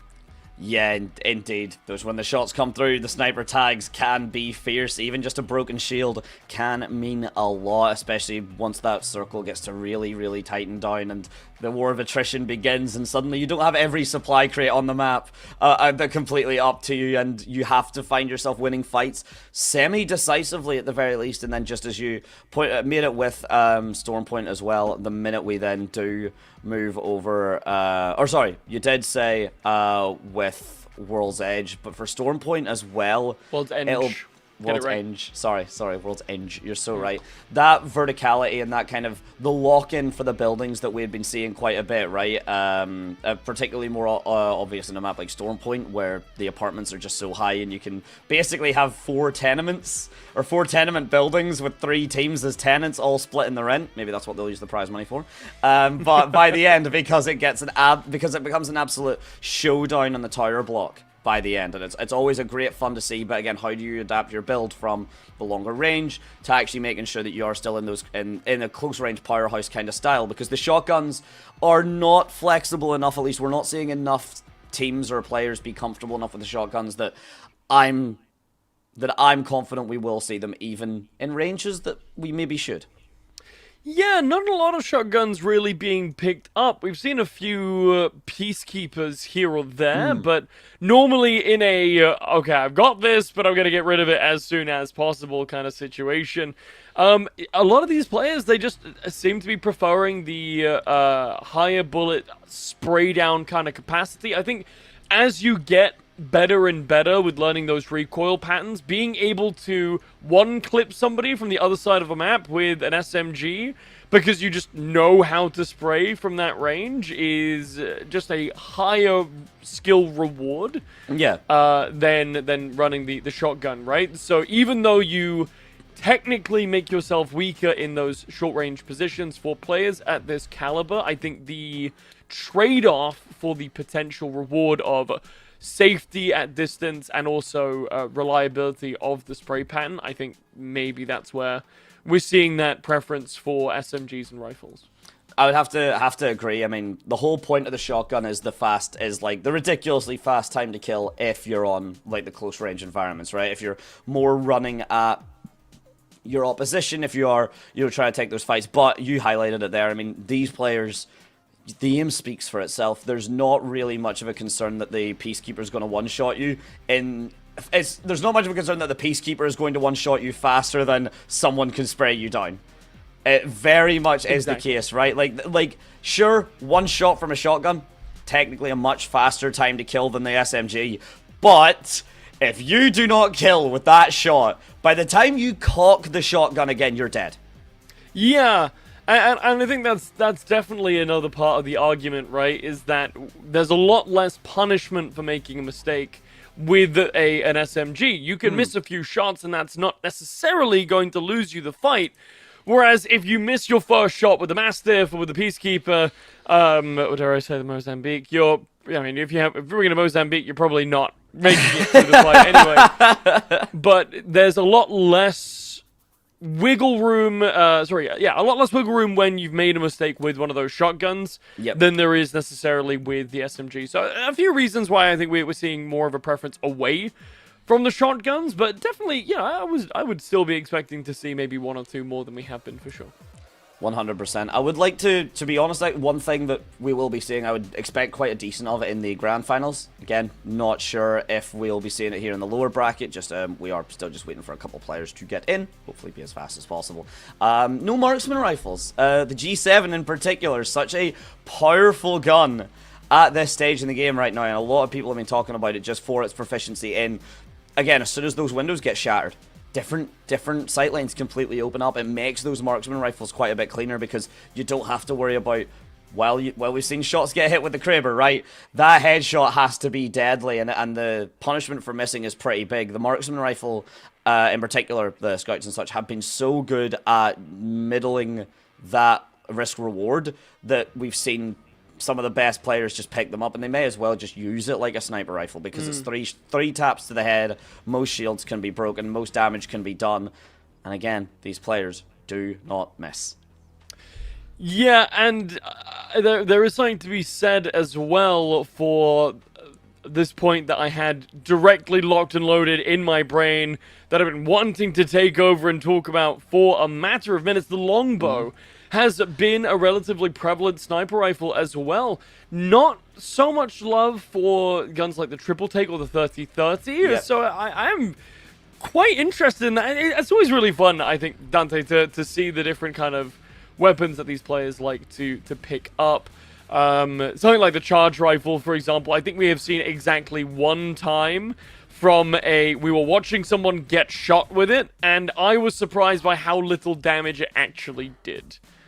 Yeah, for a gun that needs to take time, for a gun that cannot immediately just start shooting, you would think the reward is better, or you at least think that patience would grant a bigger boon, but depending by the time you've charged up the charged rifles, someone may have already lasered you down with those SMGs, with those ARs that we have been talking about. And I want to go back to this for a second and really narrow and focus on, because the longbow is a fantastic actual, I'd say, combination and a partner to this point, which is, again, the players as a whole, very few mistakes have been made, very few missed shots, very few missed nades. We might see some now as we get into game, and we do get ourselves into game. We might see that that number increase, but for the moment, tight shooting, tight mechanics, tight aim, it's everything tight. It's the Incap Legends lower bracket run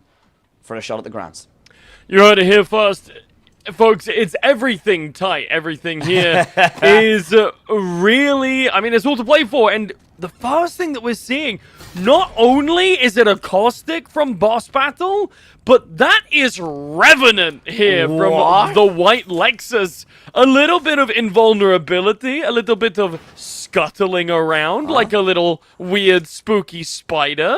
This is a very interesting pickup, and I'm very excited to see how this works really for this team. But Boss Battle already bossing it up, already making a statement, already wanting to get themselves set up. And we'll have a big look at the grand map just to see where everyone has dropped. And ladies and gentlemen, get used to these names, because we're going to have to get used to them as well. Already different names, some more for show that we've already seen, but a couple from that second group, for the second Group A and Group B fights that we did not get to see. And it looked like immediately there it was Lakin. I assume that's Lakin, maybe Lakin, if it rhymes with bacon. But the Bacon Dream Team versus Citadel Gaming here. A little bit of shots going through at the top left where the final circle will fall. But for the moment, all is calm in Love and War as Team Ares might try and upset the Tranquility. Yeah, Team Ares, one of the teams that just narrowly didn't make it in. And, you know, we're seeing Citadel Gaming here who, you know, they made it in for all intents and purposes. They made it to that top 10, but just weren't able to, because of the amount of entrants that we had, weren't able to secure their place in those finals. But, I mean, they've moved from being a middling-sized fish in a big pond to being a much bigger fish in a much smaller pond. Yeah, definitely. And, well, if you're speaking of fish in ponds, you got to talk about the shark who's just taken the first mouthful. Citadel Gaming already on their first squad wipe of this map. We're going to be following it up. It is Team Ares to put the Munich Warriors in alongside. So 2 squads already down, and the kills picked up for both. And particularly, and it's just because we've seen less of Team Ares thus far, we're already looking like a possible good showing here from Citadel Gaming. Yeah, maybe.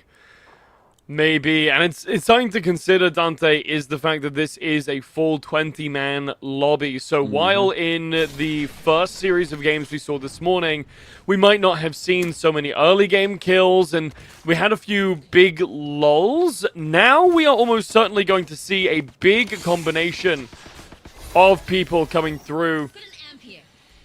And I think that's very interesting, talking about all the things that we've just been discussing, Dante, is the lack of pickup from the Peacekeeper, even though it was locked in there on the gold chest. Yeah, not gonna be not a risk that anyone is willing to take. Jeez, the risk I would take right now, or I would not take, is running into Citadel Gaming, because so far they are wanting this server to be quiet. We see the zap through the wall. We see the follow-up here. Baby Chef is going to get completely circled. Played to by perfection from Kazakhstan crew. Incap US Rocks eliminated. 5 squads already down, Blazy. This time it's feeling like a lot more of a stable pace game throughout the entirety of its run. Yeah, it's been a blitzer already. Everyone is just fighting for their lives, and we'll quickly narrow down all the teams that are going to make it through into the last segment. Notably, Dante, we're now at the point of the same size as all the other lobbies that we had earlier on today, right? 15 players, 15 teams rather. And as some of these players jump into the Cadillac, they're saying, go, let's put some miles on it. They're driving all the way down to potentially Citadel Gaming here. They're taking a fair amount of damage from just being shot from far away. Yeah, oh my days, the zapping absolutely cuts down the Team 9, who was a big name for the Horde. Kazik as well, though, is looking to make a name for himself here. We're going to run it down. We're going to make the fight. We cut back. Who else but Citadel Gaming here? Zuni, though, getting cut through, having to try and portal through the rock.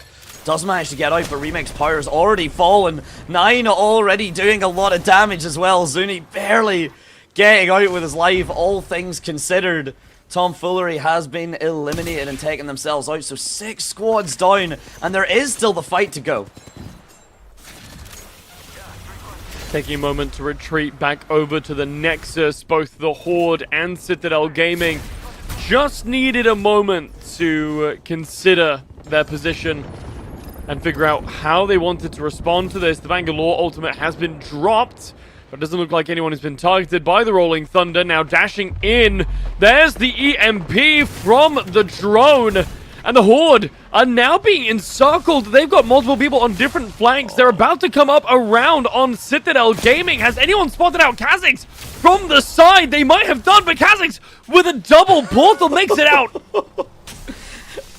Pretty much 4 HP in a dream as the medkits come through. And I want to quickly highlight, right, as themselves, as is Citadel Gaming, doing some more damage, right? Such an amazing, a perfect disengage into a re-engage, gets the Horde trapped in the middle of all of these team fights, gets themselves out of that fight, but puts the opposition of the Horde completely out of the server, and they're looking to add a little bit more here. 7 kills already for Kaishiha, and 33 other players still left to potentially to kill if Citadel play their cards right.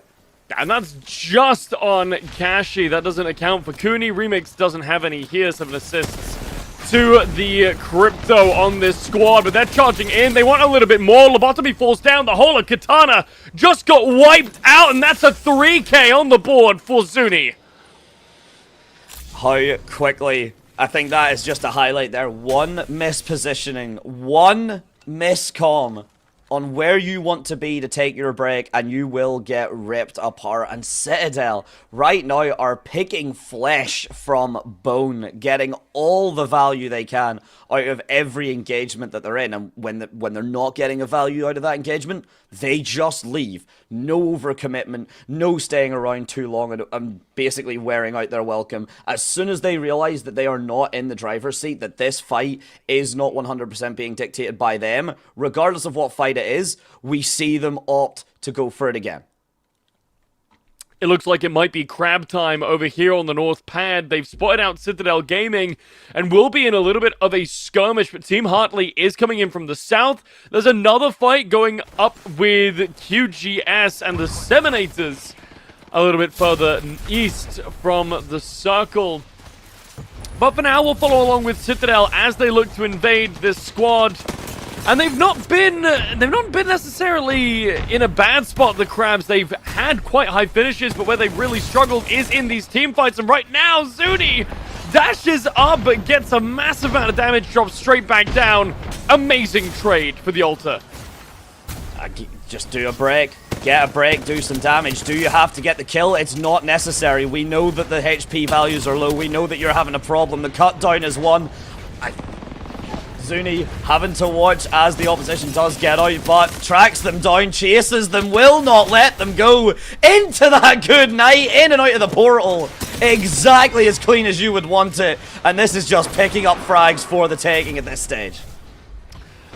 Listen, Cathedral Gaming, they are hot off the back of the last victory. Yes, we may have had a 2-hour pause between halves, but that has not stopped. If anything, if it has only grown the power of Citadel Gaming. They have absolutely exploded into game one here in the losers bracket. And Dante, sometimes that's all you need. Sometimes the best thing to do in a format like this is get ahead early. Because now, realistically, all that CTG need to do, if they can still place well in this game, which they definitely have the potential to do, all they need to do after this is just sit back, try and consistently get into the top 5, get a few kills, and relax. I think I can't really add anything more to that, Blazy. Basically, on the money, if you get a kill or two in the other maps, again, this is map 1 already, and we're looking at, I think, 8 points, maybe 9 points from kills alone that have been generated by Citadel. So an incredibly good standing for them. Meanwhile, though, Hartley, a team that we were kind of, you know, looking towards you in particularly, had big and high hopes for, and just not quite managing to get themselves initially into that winner's bracket, but with some good damage done, Jarrett Montage has been eliminated, and the player numbers ever dwindling. Yeah, the longer this game goes on, I mean, it feels like an obvious thing to say, but the longer this game goes on, the more teams drop out. 10 squads remaining with a kill like that. Citadel is continuing to call players from this lobby. 2 more for Kaisha as QGS's time in the losers bracket, game number 1, comes to a close. A heartbreaking one. Yes, we can see there 3 kills. I believe that was for 3 kills for Zuni and then 11 assists. So we've already gotten at least 14 kills in total for Citadel, maybe more. So they've already gotten more points than what a first place finish would be. So if they can do that on top of getting minimum at least 1 more kill to get themselves onto that top spot, you know, unless there is just a kind of self-kill or a suicide from a misplaced piece of utility, but it hasn't happened yet. I doubt we will see it, to be honest. And yet again, what was that, Blazy? Another one. That's 9 potentially on the board for Zuni. If the kill goes through, and it will do, Justin Super Glide. Justin Super died. Yep. Oh, it's funny because it's got joke in his name. I get it. Yep, it's funny, haha, joke, because funny, yes. Prime, though, they're stepping up. They're making a few kills for themselves. I mean, we're following along with Crabsburger here, and Dante, look, I'm a firm believer in it being crab time, but the Crabs have not really done all that much. Meanwhile, on the other side, Team Ares have just picked up another squad elimination from what we saw them do earlier, and this also is an incredibly off-kilter and unique draft. Valkyrie, Newcastle, and Gibraltar. I'm glad you pointed it out. I was literally just about to say, it's been a little bit since I've seen Valkyrie proper flying around over the skies of these maps and over their opposition's heads. And Valkyrie, 3rd currently most picked legend as far as the stats really are concerned. That is down at Platinum 2, so it does kind of fall off a little bit, of course, as you get higher up the ranks. But even still, definitely has a use case scenario here. And speaking of a use case scenario, who's going to use anything more than what they need to? Zuni with the backup Kaisha, a beautiful execute, and they will do exactly that on the Delcure. Just diving, dipping, dodging, diving, and dodging. CTG are all over this game. Boss Battle have finally gone out at 8th place. It's a shame, but thank you very much for playing, John Incap. I hope you have had a fun time here in game number 1. Still 5 more chances for Boss Battle to come back in and make their stamp on this series, but for now, they'll have to sit and watch their opponents as they finish up this game. Looking at Kaisha, this is a 10-kill leader. I know for a fact Zuni has 9, which means that in theory, Dante, they have fully broken the previous record, which I believe was 18, coming out of Make Europe Great Again. Yeah, Mega, I think with 18, Aurora was on that kind of 16 and 17 sort of kill line as well. We're only getting more.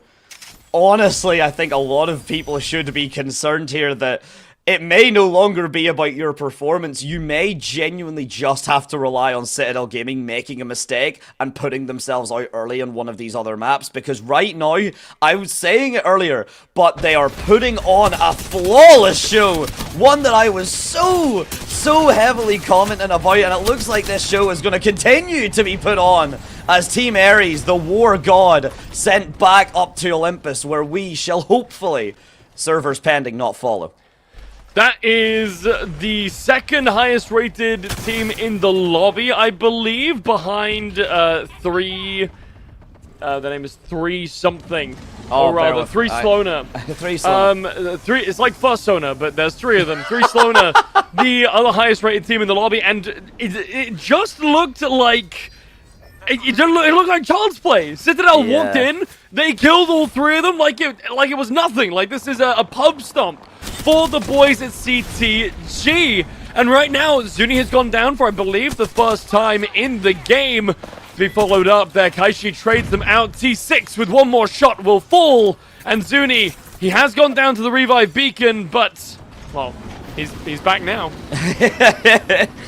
Yeah, you really gotta double, triple tap, maybe even quadra tap the members of CTG right now. And Blazy, with every kill that CTG add on, they are closer and closer to just a kill record that maybe cannot physically be beat. We're down to 9 players left, full squads apiece for the remaining 3. But at this point, I think we are looking at 20, maybe 22 kills for CTG in total, so a third of the server has died by their hands, and their hands alone, as they look to add another 3. It's 2 thus far, and Invincible, only in name, gets cut down. Team Hartley has been eliminated. Thanks for playing.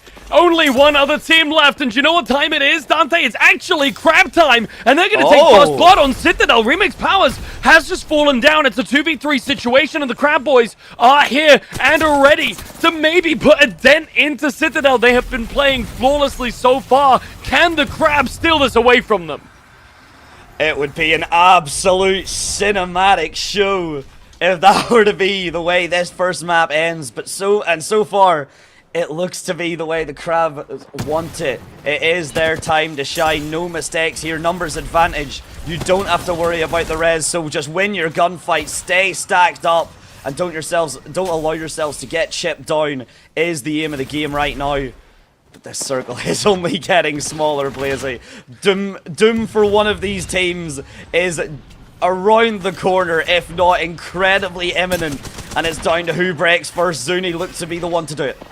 The 2v3 situation, and already the health bars are starting to fall down. Fitu is already falling low, but here come the members of CTG, and the damage is thick and fast on the ground. Kaisha has fallen, and so have 2 members of the Crab Boys. It's only one person left, but CTG stamp their name on the ground and say, no, it is still not crab time. I think that's 30 kills, Blazer. I am pretty certain that we just watched Citadel Gaming take half of a server behind the shed and put the gun to their head. What a performance for game 1. And honestly, maybe enough of its own that Citadel Gaming just can at least sit back for 2, maybe 3 out of these next 5 upcoming games. That is an insane performance. We'll have to see as the scores get updated, but Dante, we're about to watch a highlight reel, and I'm not sure there are going to be many things on here that weren't just Citadel rolling away with this game. A performance from all of them, right? Remix Power's the only one of the 3 that's not consistently up there, right? Not just getting the frags, but the assists have been there. The damage is good. As soon as we cut to him here, he has 7. He does get his hands a little bit dirty himself, but again, never just enough to get the finishing blow. But such an anchor for his team. Such confidence. Dante. Yeah? It was not 30. No, it was higher, wasn't it? It was 37 kills. Jesus! On the side of Citadel Gaming. They single-handedly eliminated half the lobby. Nearly 2/3. Nearly What? Nearly 66%. of a lobby eliminated by a single 3-man squad. And the clutch, by the way, that clutch up when it needed most. Kaisha should not have been able to show up, but Zuni had done the damage. That was a 2 versus 3 in the end up, Blazy. And this stack are just on a different level for the losers run so far. We have the standings pointed out. Would you like to give the honors at what Citadel Gaming's total stat right now is? It is an immediate slingshot all the way up to 49. Dante, 1 off the 50 mark, which is half of the 100 benchmark we saw put in by, I want to say Limitless in Group AB. Infinite. It's close enough in terms of meaning. Infinite, Limitless, they're basically the same. Regardless, it took them 5 games to get to 100 points. Citadel has got half that in a quarter of the time. Hey, they might be able to do it in 2 games. Who knows if they do another performance like that? We would have to wait and see. But that's exactly what we're going to have to do, ladies and gents. Just a little break, I believe, while we are getting ourselves readied up for the next game. I could be proven wrong in just a minute. I guess we'll find out, potentially, after this.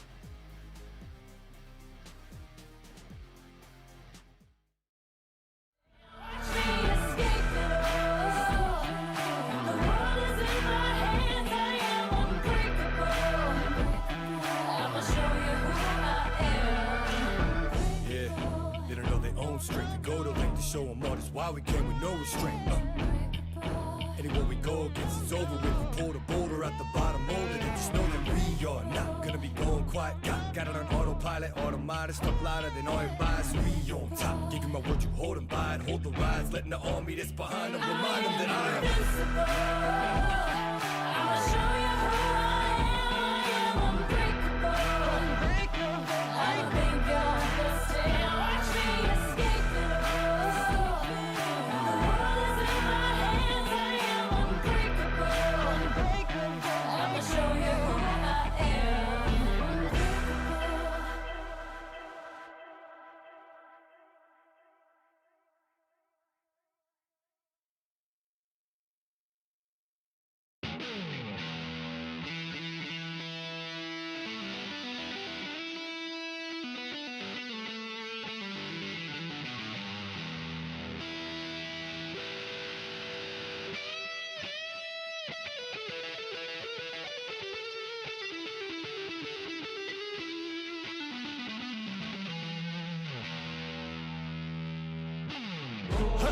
Guaranteed that I die a legend. Yeah, son God, homie, I'm reverend. Preach, just protecting my investment.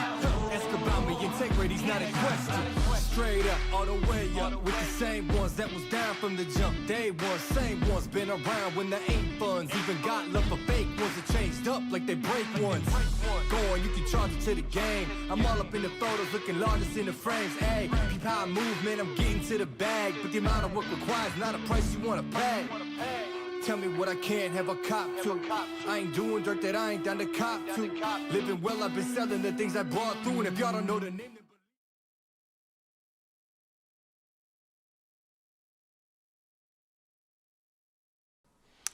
So welcome back all, a short break and a potentially well-needed one. If anyone has just missed the performance that Citadel Gaming has put up, well, fear not, we have the standings right here, and I have the wonderful Blazy Bar to just point out how impressive these actually are.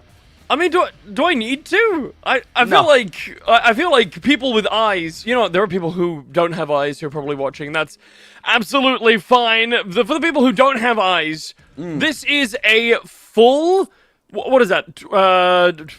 15 plus another 19 on top. That's like a 34-point difference between first and... I was right? The first? Yeah. Amazing. See, chat, we did it. We did math on chat. I promised chat math, and we did math. And then, yeah, it's... Look, it's basically what? Nearly close to 3 times Krabsburger's second place performance. Citadel Gaming, 3 first placements plus 1 extra kill just to boot. So placement points for them they've already been racking them up, Blaze. I don't think we've seen them really. Citadel were pretty consistently top 5, top 6, so I imagine they will continue to hoover up these placement points as we get onto Game 2. I don't think I have any worries about their ability to make it through into top 13, because at the end of the day, this entire competition, this losers bracket, the lower bracket, whatever you want to call it, this is to find the top 13 of the players who didn't make it up to winners bracket in the first half, so that they can play off for match point. Now, you know, this is a squad that there's no way Citadel don't make it into top 13. I mean, we've got some exciting ones here, though, Dante. Sitting with 2 points at 10th place overall is Boss Battle. And, you know, if John Incap can make it to 10th, I reckon Citadel's got a pretty good chance. You know what? I think so as well. And to be honest, I think we've already seen a recreation. A game or two earlier than what it was for the first half, right? But no longer first place is really being fought for anymore, at least not until game 3 or 4. Citadel have to have a bad game, maybe a bad 2 games, and then a team like Krabsburger or even Team Hartley, sorry, apologies, who were doing solid, to be fair to them, again, really kind of getting into the groove by the end of the first stage of 6 games. Doing already a solid start, getting themselves placed 4th overall in game number 1, and a solid amount of kills to boot, so a performance from them that hopefully we can see maintained. What I find interesting here is 3 Sloana, a team that finished 4th overall in Group A and B, really not making much of a stamp at all. They placed... Well, they got 3 placement points, so they placed, I believe that's 8th or 7th or 8th. Right now, so, yeah. You know, and then 1 kill between them. This team did not look especially hot. Meanwhile, we've got an all-star rollout of teams from the middle of the pack from Group CD.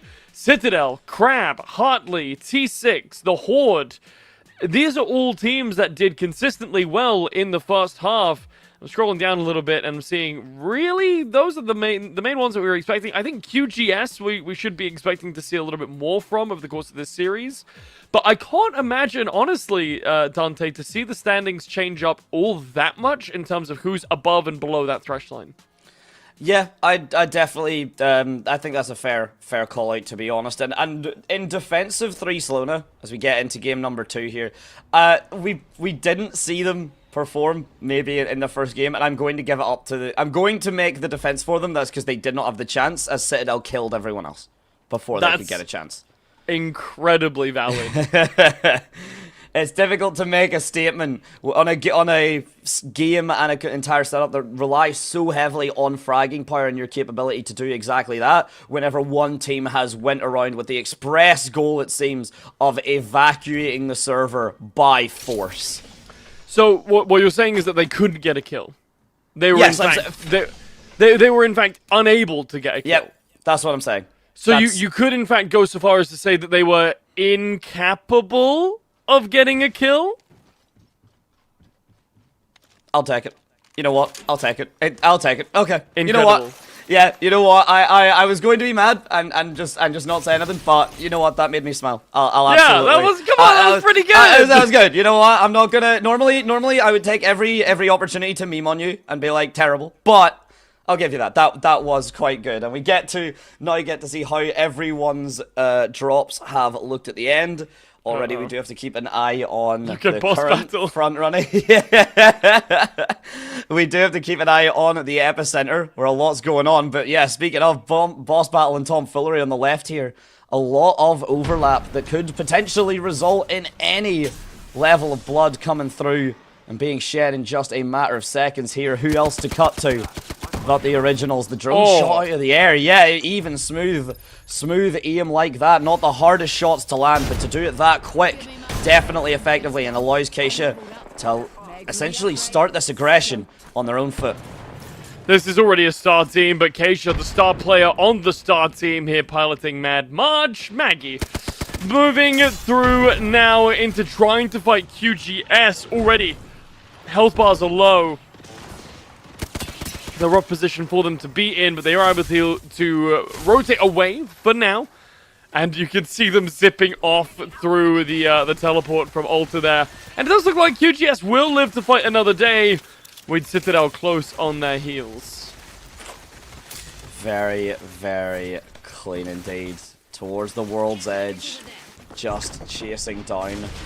But meanwhile, in a completely different avenue, completely different postcode, it's Tom Foolery and crew trying their best. That's White Lexus down. That's Goose to follow.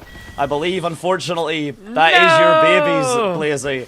And boss battle, they have been dealt with, and the boss has been put to bed. They killed John Incap, and now everyone is sad. No one gets prize money now. Oh, is that? Oh, it was. The prize money was only getting paid out if boss battle won. Was that the stipulation right. at the bottom of the contract? Okay, got you. Yeah. I completely only beer and soda money as long as boss battle gets to at least battle some bosses. Come on, they made it all the way to 8th place last time. Now dropping out of the ring at 18th. The whole 10-point decrease for Otto and his squad. But they'll be back for the next one. Don't you worry, folks. This is just game 2 out of 6 on the losers bracket. But Citadel a little quieter to begin with here. Not maybe as many action spots as they were hoping for just quite yet. But there are some nearby players, and it looks like they might be hot on the heels of maybe QCG. Yeah, I think trying to at least just get themselves these sightlines, but it's always perfect just highlighting the positioning, right? They've got sightlines on each other. Zuni, Remix, and Keisha have sightlines on each other. Zuni has more of a sightline than anyone else, though. Beautiful first shot from the Sentinel. It has been amped up with the shield, so a decent chunk of extra damage to be done with the sniper, but now the R99 coming back through, and Zuni off of one sniper bullet and one cracked shield was enough to completely send. I cannot tell who the roster was that was fighting, but it was enough to send them running. And CTG, they are now still running, and they have a feeling of where they believe QGS to be. And well, Blazy, we know they are not wrong. Yeah, it was blood in the water, Citadel. They are definitely hungry to repeat their performance in the last few games. A headshot like that with the Sentinel will certainly kick off this fight with a bang. Cracked shields already. The rest of CTG have to continue to push through into this location. See if they can't find a few players of the opposing squads to deal with. It will actually be QGS. They've caught back up with them. The damage comes through, still cracked. No armor available to them. That will hit flesh, but they're still walking away. It's a very wiggly squad, and CTG are using a lot of time to track them down. A lot of time and a decent chunk of utility. We're seeing the shield cells getting, you know, put down a little bit lower. Keisha having to use the med pack there, just that we can see as he gets fully healed up. Yeah, the shield battery as well for Remix. So a lot of utility. The war of attrition slowly but surely wearing them down, but Remix Power's the first one to get an actual encounter on. Meanwhile, Zuni's still just zooming around the map here. Pasha, Floop on the kill feed, you can see on the drop, doing a decent chunk of damage, and Lake and Dream Team has fallen. They had an early elimination for game 1, and it looks like that pattern will be repeated. Noah's Ark not going to be enough either, as the team with the namesake eliminated and taken down. And this chase is still going, Blazy.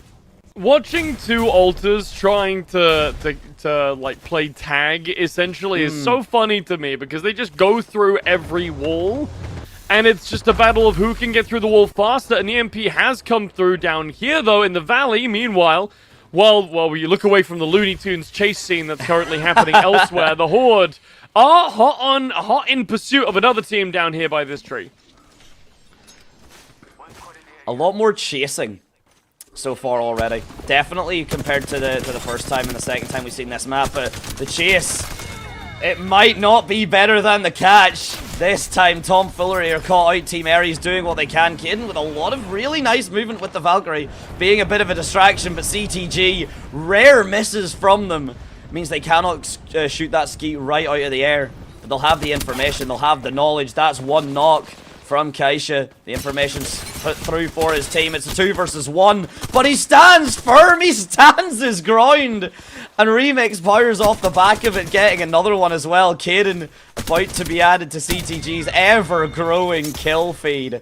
But so far, a lot to go. If already I don't think they can physically recreate their performance in Game 1. No, I just don't think that there is enough. I think unless they get every single kill in the lobby from this point out, I think you're right. Not that they need to. They've still got plenty of juice in the tank, and I think they got more points than they know really what to do with. But sometimes it's not about having those explosive games every single game. Sometimes it's just about being consistently at the top of the leaderboard and getting these kills pretty consistently as well, which Citadel certainly has and can do. So not much concern for them as they are, other than this one remaining player from Team Ares standing completely alone on the west side of the map. QGS were able to slip through that grasp though. Meanwhile, if we look over towards Siphon, there are about 50 teams all gathered in this one small zone. The minute that starts, the minute the guns start to fire, the minute the bullets start to spray and fly, we're going to be seeing exactly how these teams do adopt the more awkward terrain that is Lava Siphon. It's not just the flats that we've seen, it's not just that kind of higher and lower vantage point. There's higher and low vantage point, but there's damage you're taking over time. There's the repositioning that can chip you away. There's a lot extra consideration for an area like Lava Siphon, so potential work to be done. And a good crack, an excellent spray down from Genies. Yeah, Genies have been relatively quiet. They had some spark in them around game 2 or 3 in the first half, but mostly they have been pretty quiet. Now trying to invade this, and this is where we see the benefit of having that core stick. Genies, they do have an altar, but Little Tent is not there in the immediate moment to try and get much done. Jumping up onto the roof. Hold on, Gibraltar's trying to get something done here. He comes out of his cover and shows absolute dominance. Dante, you want to see a shotgun? I'll show you a shotgun, and played beautifully off of his own cover. Absolutely maximizing that effective range the shotguns do have, and a decent chunk of damage is done. There is now the rotate, there is the regroup, as BBZ, Invincible, and Hartley follow in tow, and the Genies, their last wish will not be granted. Taken out in the bottom 10. Still 11 squads left. It's wild to say that. Feels strange considering how considering the lower number on the first group 6 of the game. So being able to say that we are a decent chunk of the way through this second map, brilliantly, and yet with so many people still up and kicking. 11 squads remaining. As a sense of calm gathers over the battlefield, just a few shots ringing out here or there. Katana, one of the teams that we did not get to see last time around, in a little bit of a long range. It's barely a firefight, as more so a friendly exchange of hellos and goodbyes, mainly spoken with bullets as the currency. But we're getting to a point here, Dante, in the top 10 now, where this ring is going to start closing up sooner and sooner. Generate Montage are now off the board, courtesy of CTG yet again. And now with the last, the third ring starting to close and another squad being invaded by CTG, we might just see some more action after all. Oh, it's coming through. Get yourselves. We are off to the races, and Kaisha is a one-man army for the rest of Citadel, and when he isn't doing the work, that's why you hire extras. The support coming through is absolutely beautiful. I say that though, support isn't going to be enough here. Juni does fall, Banner going to have to get saved. Kaisha now builds themselves back up, gets the health reserves with the Phoenix kit, good to go, and Remix Power's basically on his full health yet again. Again, a disengage off the back of a successful push, and CTG now in the outskirts of all of these firefights here. They could get themselves involved a little late, Blazy, and the third party is just as good as the first or second. Yeah, maybe 3 Sloaner, they've been able to live a little bit longer this time around, but they are still not in a great position, having to pull back their teammates' rush. Will be saved for now, and that's obviously a great place to begin here in the top 9, but they still are going to have to contend with the players that put them in this position. The 30-30, I think the first time that I've seen it on a player using Caustic, which is an interesting mix, but, you know, I wish I could say it's been working out for them, but honestly, 3 Sloaner are not in a great spot. I'm not I haven't really seen them much in the kill feed so far. No, survivability has been the kind of aim of 3 Slowness playstyle. Very much just get to that later positioning, and we can see from how they are just hiding around the outskirts of this ring, that exact reason. But while I talk, while I speak, the Horde have breached the Citadel! The kings of game number 1 have been eliminated, and with a decent number of players left, those are no longer available for Citadel in terms of points. Someone else might be able to have a shot at maintaining that silver medal. T6 yet again kicked out of the lobby. Sia, 8th place for them. And now the Horde are primed to be in a decent position here. 3 Sloner look like they are trying to take off to get to a better position, and we are just zipping around, checking in with all the remaining teams to see how they are getting on, as the 4th ring is 40 seconds away from beginning to close.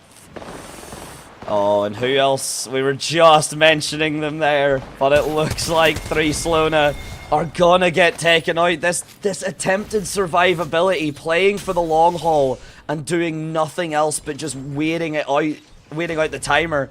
It's not an effective strategy just on its own, Blazy. It's letting them get caught in corners. It's keeping them stuck and trapped and at the mercy of everyone else's utility.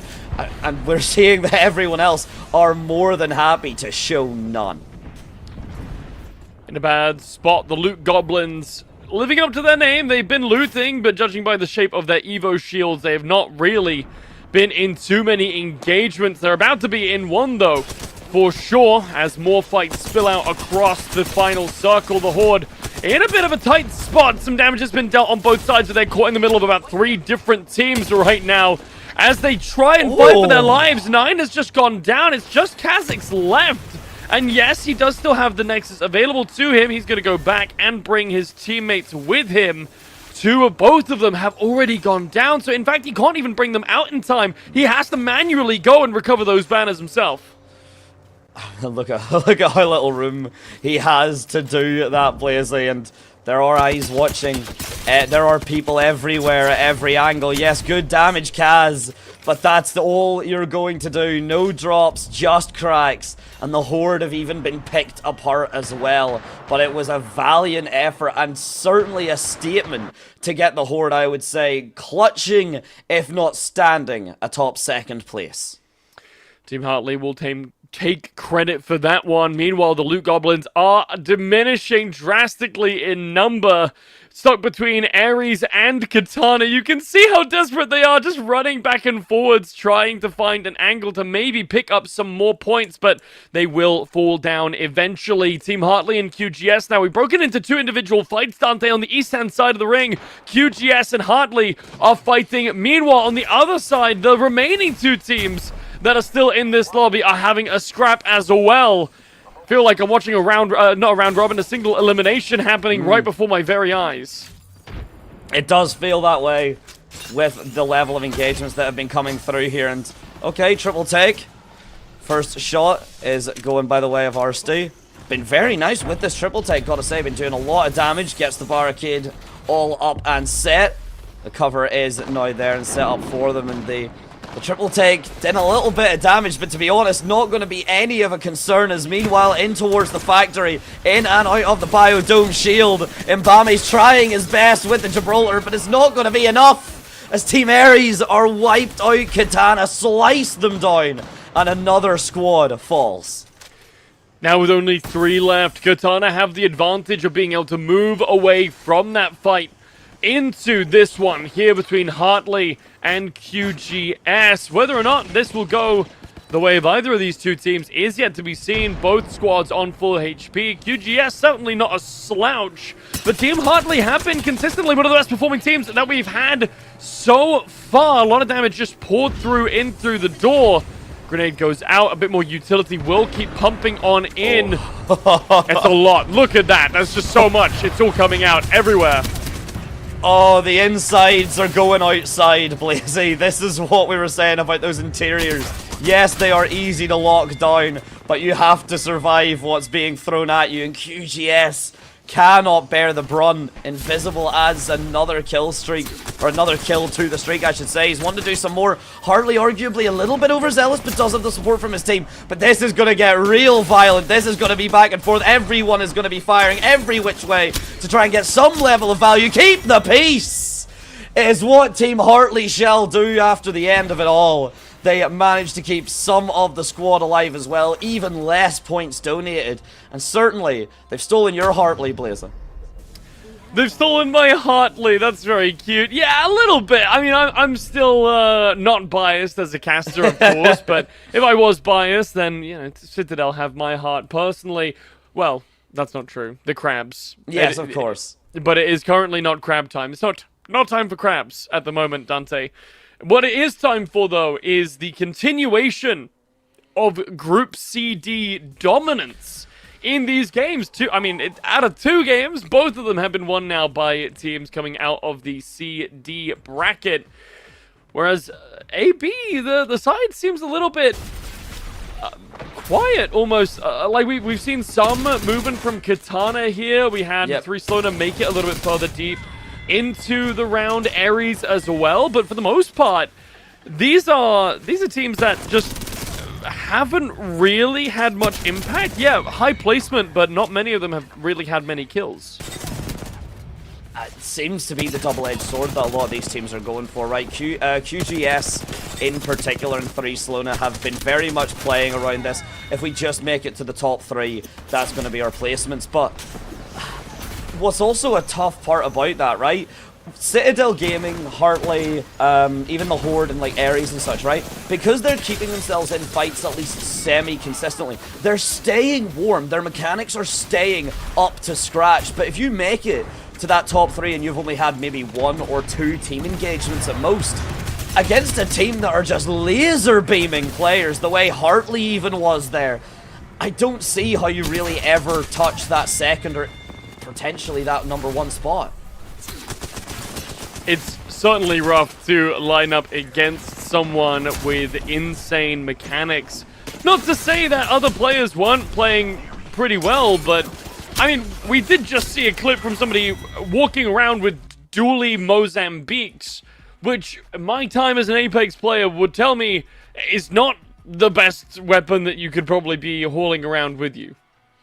It's not, but if you are good enough, you can make it work, and that's what the best of the best do. They work with the tools they are given. As the saying goes, a good handyman or a good workman never blames his tools. Apologies. Good handyman would probably never blame his tools either, but so it still works. It's just handyman is an awkward word to say in that sentence.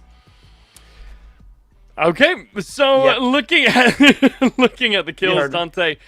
Katana do actually walk away with 7 kills there, finishing in second, notably taking out both the Horde, who, I say both the Horde, just the Horde, who in turn took out Citadel Gaming, who ended with 8 kills, 15 on the board for the Horde, 13 for the winning team, Team Hartley. So it's a good spread of points around here. With Citadel, you know, they won't be hurting particularly on points here. The Horde will see quite a significant move up from previous, as will Hartley, who are now sitting very comfortably in second place.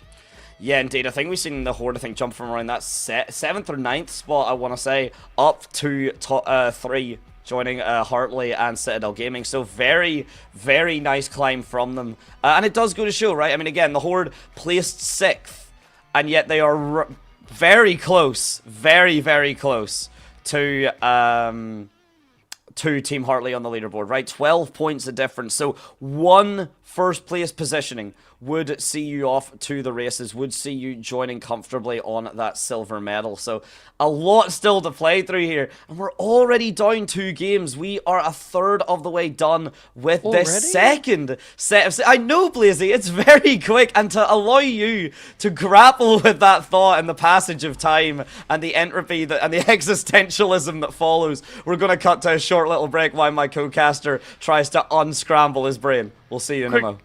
Quick little VT interview from our friends. Hello, I'm Harvey. I'm 17 and I study a level 3 extended diploma at esports at Newcastle College. My Favorite memory is watching Fnatic come back in VCT lock-in against Loud. I love that moment because it just shut the fans up and it was hilarious. It's fun, I have friends on it, I have a passion for it in general. I want to be the person driving the scene forward, even if it's behind the scenes. I've been playing Apex for a while. It's one of my second favorite games. And it's just, I wanted to be able to see the players play, do what they do, you know, even find some strategies on my own to apply into my ranked games. You never know, I could be selfish. But, you know, I think I have a lot to bring towards the tournament as a whole. Watching the final zone. I'm looking forward to watching the final zone in Incap. You know, that's where all the action's at, that's where the pressure is at its highest, and that's where it's either make or break. You see, if you break, you're dead. And there's no leeway. Undisputed GOAT of esports, just because of the legacy, and I know everyone's probably going to say this, T1 Faker. Change one thing in esports, make it easier to access.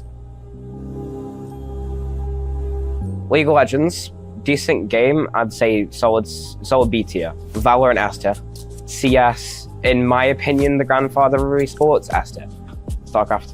Wow. Don't care. Rainbow Six, it's not as developed, but it's a good scene, so I'll give that a B tier. Dota, never watched it, so F tier. Rocket League, good scene, good fans. French Rocket League casters going crazy, S tier.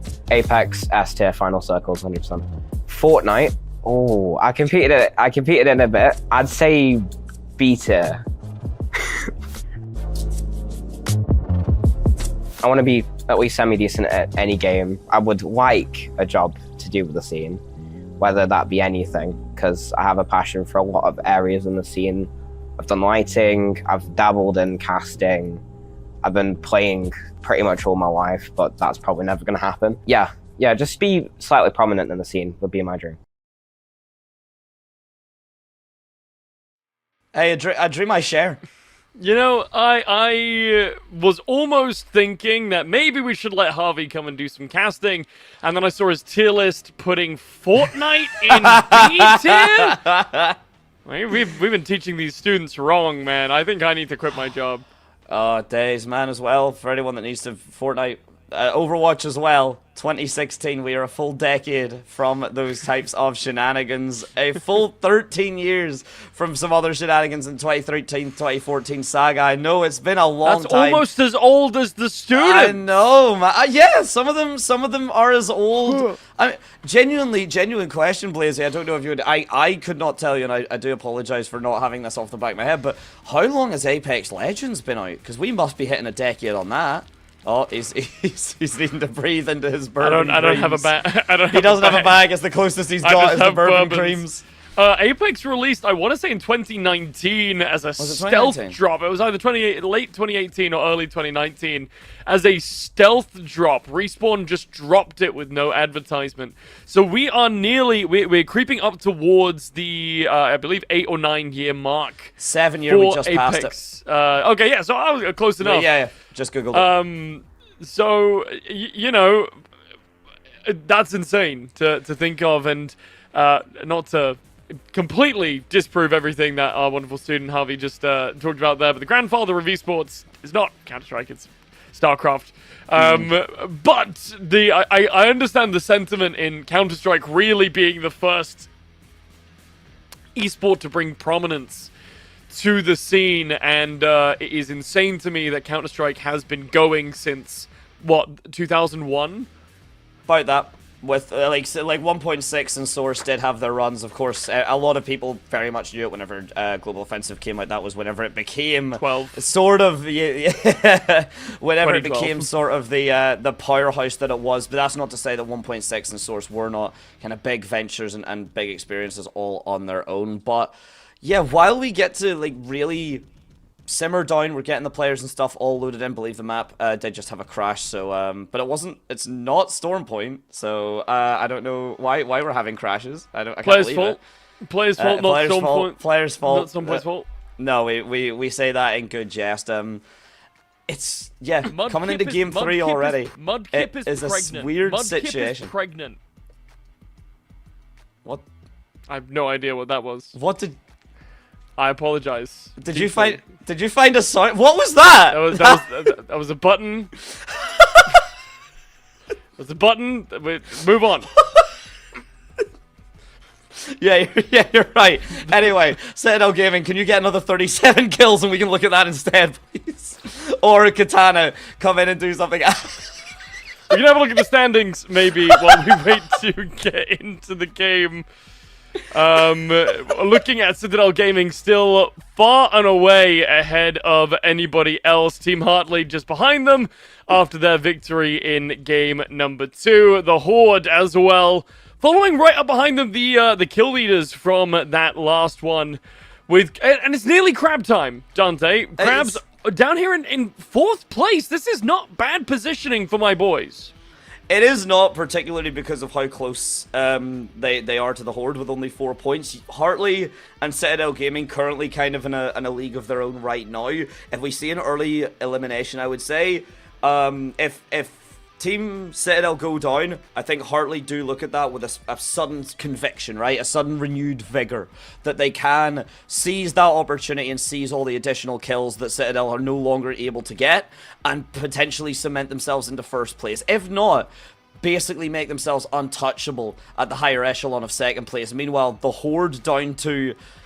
I have love for them, so I apologize for kind of cutting you out, QGS, but the Horde down to Team Ares is when I would say it's still all to play for. There's a lot of numbers. Now, Grad, there's a lot more spaces than just those initial, that top 4, top 5, right? So a lot more teams can be going into that grand finals. But even still, to just barely scrape your way into the grand finals with some of the performances we have seen from teams that are currently no longer playing on our screens, you can't really afford to just barely make it into grands. Yeah, especially because when you get to those grand finals, if you've only just scraped in Infinite, all the other teams that are up there, this is the next caliber up, right? If you're losing to Citadel, who just barely scraped, would have barely scraped under the original rulings, would have just barely scraped into the top cut. If you are only just scraping it back into top cut, you're going to really struggle up against those bigger teams. Though with the way that Citadel and Horde are performing, I think with a little bit of extra mobility, they're going to be coming into that last match with a bit more warm-up, whereas some of these teams that have had the break, yes, they'll be a bit more refreshed, but maybe they won't be as warmed up and what I'm looking for here, oiled, I think, as the rest of these teams.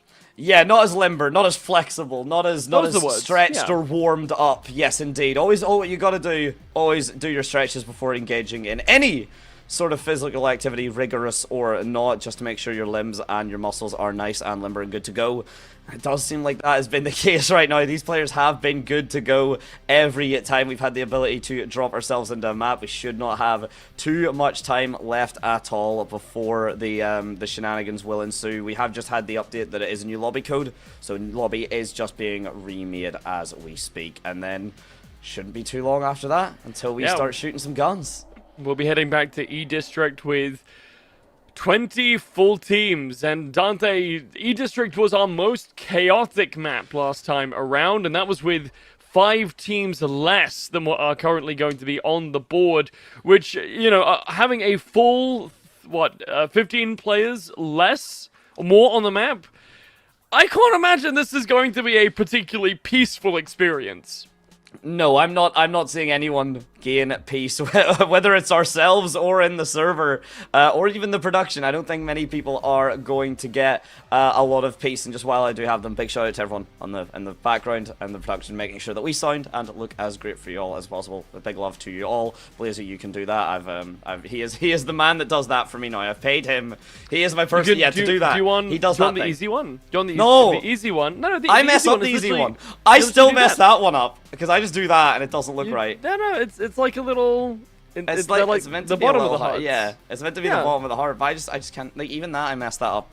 It's actually ridiculous. But Yeah, look, my motor skills aside, just while we do get the lobby and such booted up, we are just going to cut to another short little break. Oh, actually, I say that he's playing. Oh my days. Well, while I be serenaded out, we've just had a confirmation the game is basically ready, so we should not need to cut to a break of any time. So I guess, Blazy, you can continue to serenade us and we can just imagine the music. I'll sing you the music as well. Yeah, thank you. I appreciate it. I appreciate that. Just so we all know exactly what tone we should be on, both in terms of lightheartedness and actual, I don't know, G? Actual G? G tones? I don't know. I don't know tone. I don't know. G? We don't have any top. I don't think we have any. All off to them. I don't think we have any top Gs in here. To be honest. I could probably hit a G6, but I'm not hitting that G8. It's normally unattainable to human vocal cords, but I'm not sure that this is the conversation. I'm not sure this is the time, or the tone, or the music, or the G. Because right now, the only G I want is the G in Legend, as in Apex Legends, as in the game that we're here to do, courtesy of Incap, to bring this entire thing together for a 5k prize pot. I'm surprised you didn't just say game. I'm surprised you didn't just say G4 game, as in the game we're about to go into. You made life a lot harder for yourself, my man. Should I just shut up? I think I should. No, I think Legend, G in Legend is the better call. That's what I was.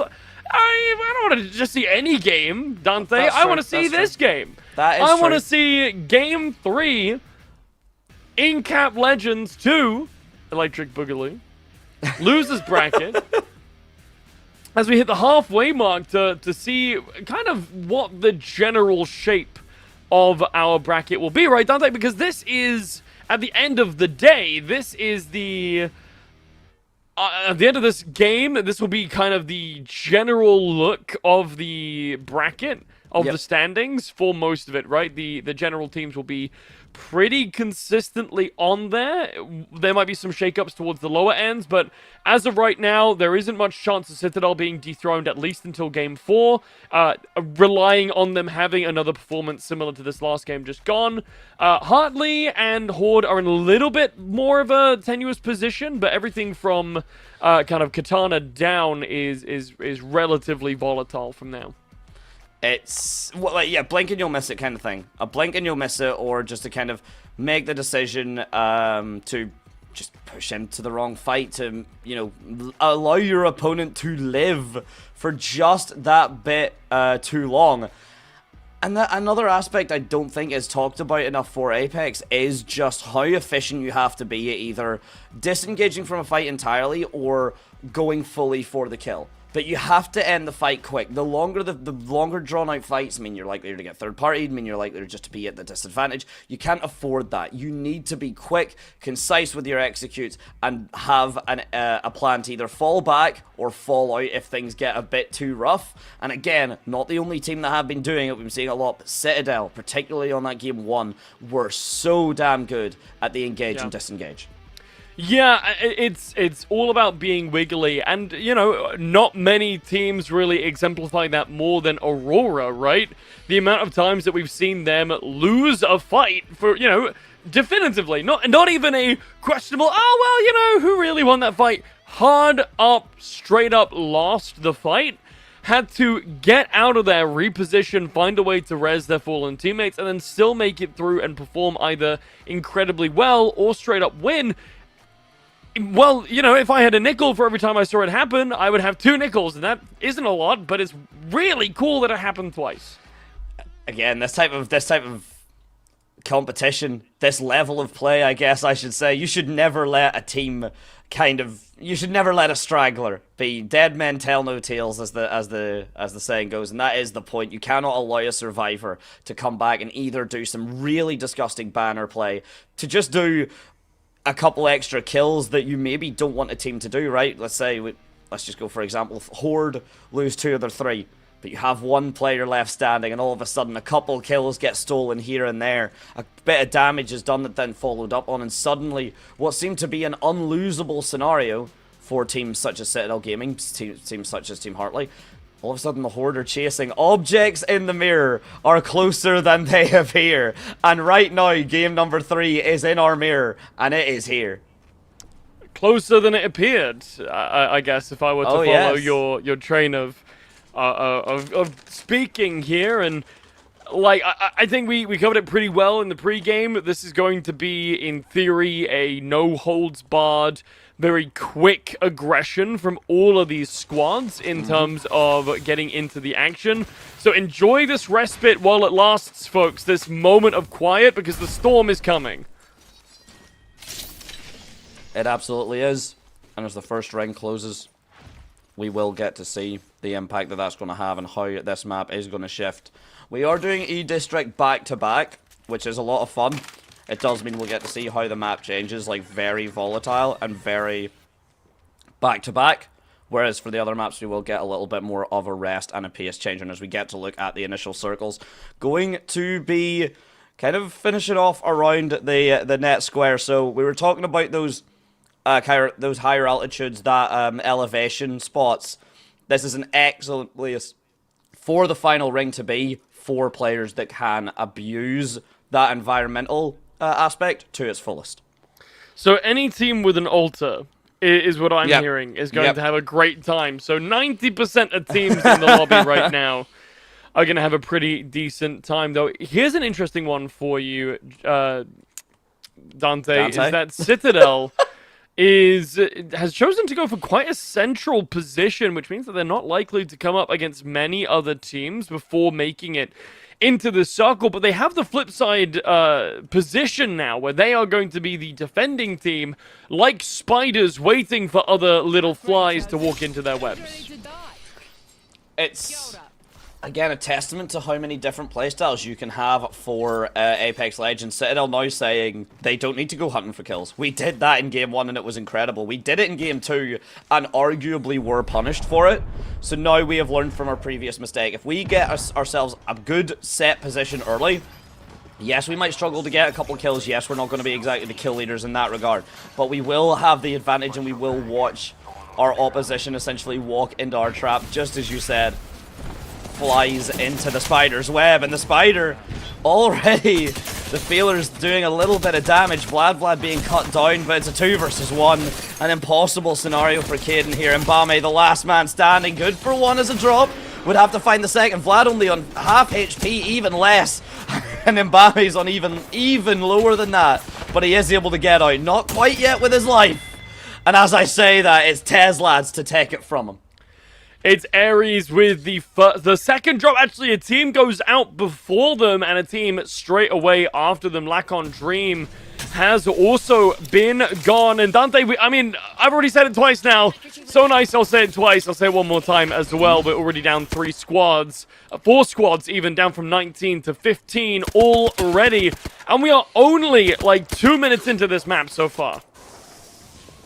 It's a highlight between Apex whenever you're talking about 13 or 14 odd squads versus that 19 or 20. It's a completely different game and it's a completely different battlefield. Speaking of a battlefield here, we've been seeing a lot of work from the Bangalore come through. This has been excellent. Apologies, we don't have the pronunciation of that name necessarily, but Kazan9 and Comex 3. As Jarrett's already been taken out, and another potential hope for a run to begin crushed for game number 3. Yeah, the Horde just showing off a little bit more of A, their technical prowess, and B, just their general consistency. This squad has been reliably coming at the top since the start of the day. They might not have had many standout performances. I'm not sure if the Horde has won any games. I don't think they have. No. Today, but, you know, we have consistently been talking about the Horde as a top-level threat that could win any of these matches. As right now, Citadel actually could be in some trouble. Speaking of top-level threat, right? The men, the myth, the legends. CTG, but Kaishish is already down, and Remix Powers is having to get his utility back up. We are seeing the teleport through the floor. The portal comes down, and Tez Lads is exactly going to go down with it. Him and Remix Powers. Zuni and Co do an absolute showstopper as the EMP comes through. The Zap Zap doing even more damage, and another finishing kill here as they are lined up. No longer the kill leaders, and having to do a little bit more to try and get themselves that feat. But 2 on the board is definitely a start. 14 squads left. One more has been downed, but a person will be rejoining the battlefield here. As CTG call upon their fallen teammates, and we can have a quick overview of the city right here. 2 other teams are right there. Is it me, or did more of that squad just spawn out of Flipper?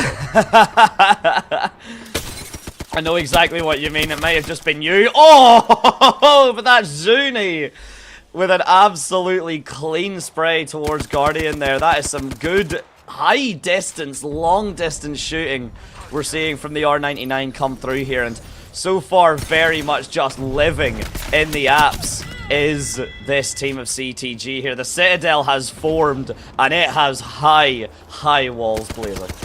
Yeah, back over to the Crypto this time around. Remix Powers has just been feeling really confident on this pick here. Quite a little bit unawares. Coin Flipper does take credit for that kill, and now if the rest of his team want to try and pick him up, they're in a bad position. Hold on, Coin Flipper has just won 2 50-50. Zuni falls down here as well, and all of a sudden, this squad, Citadel, looks to be in a very bad position. Cash is on the other side of the map. I said they had tall walls, didn't realize there was ladders. Did not realize there was ladders going straight up and over them, because that's exactly what has just been found there. A climb and a statement made to put Citadel down. Again, not out, and that is the most important part. We've seen these cockroaches rise from all levels of apocalyptic looking scenarios to bring it back whenever they needed to most. So I have my suspicions. We have not seen the last of the impact that Citadel Gaming could have, as we had a quick overview of how the circles are going through and how it is closing in to that fourth and final circle. Let's go here. And still, even with all that action, Dante, there are still 14 full squads left on the board. In fact, Cashier, I believe, has been able to pick up the rest of his team and has just dropped Survey Beacon as well. The Horde might have come up upon them. No, instead it's Bubbly B, who is in a really rough spot. Wait, hold on. They've completely been passed over. They fell under the radar, and they'll be left alone. The Horde miss its targets. That's an absolute heartbreak, and when you miss a target, these targets can aim back, Blazy. So a heartbreaking scenario may be just on the horizon. Not at the moment, though. And a lot of survivability still to go as the ring closes ever more into its final position. The pacing has just changed entirely. There it is. There's the last player. It's Kashisha all the way over. An out of bounds kill does mean that that's actually insane. Kashisha is going to get the kill onto Survey Beacon, but Survey Beacon does not get the kill onto Kaisha, as it is counted as the ring's kill, and therefore a point forfeit. That's not bad. That's not bad. Being back in the ring does give me the impression that was Citadel Kashishia trying to go back for his teammates. Very impossible, I would say, to win 2 men down at this point in the game. Still 12 squads remaining, as it might be crab time here. Dante, following along with my favorite Claude boys, sitting around with the exact same team comp we saw be so successful throughout most of this tournament. They have been able to get into some more of these fights, though. All 3 of them sitting on that purple Evo shield, which will obviously also get them those 2 level ups to increase their potency. But for now, Krabsburger's targets will fly through the net, and they'll go back to potentially looking to find a bit more loot for themselves. We highlighted exactly how quiet these interim moments would be, Blazy. I wasn't expecting them to be this quiet, all things have to be said, but it is going to give us an even more, I'd say, stark contrast between the dichotomy of this quiet time and then the absolute chaos and carnage that is about to ensue. We are seeing the drone come through. We are seeing the damage that it can do as the co of the Horde are just sliding down. Vlad on a single point of HP, not allowed to live. And the Horde are just adding frags here. And with Citadel Gaming out already of contention, we might see this board entirely shift by the end of this Blazer. All for the Horde. They have, in fact, been popping off in this match, in the last one. Again, just one of the more consistent teams we have in the league. And right now, we're following back along with Krabsburger. I really love this team, mainly because of the name. Mostly because of the name. Purely because of the name. But really?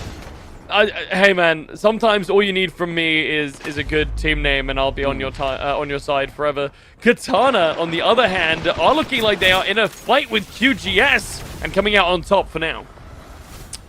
Seems like that will be the case. QGS now having to back out. Boss Battle is taken out of this game, so halfway through, I don't think we've seen Boss Battle really survive above that top 10.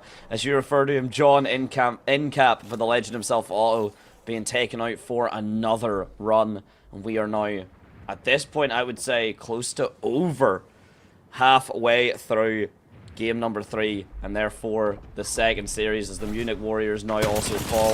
RSD Cutie Tears, a name that was initially doing a teeny bit of work, has really started to come in and of its own.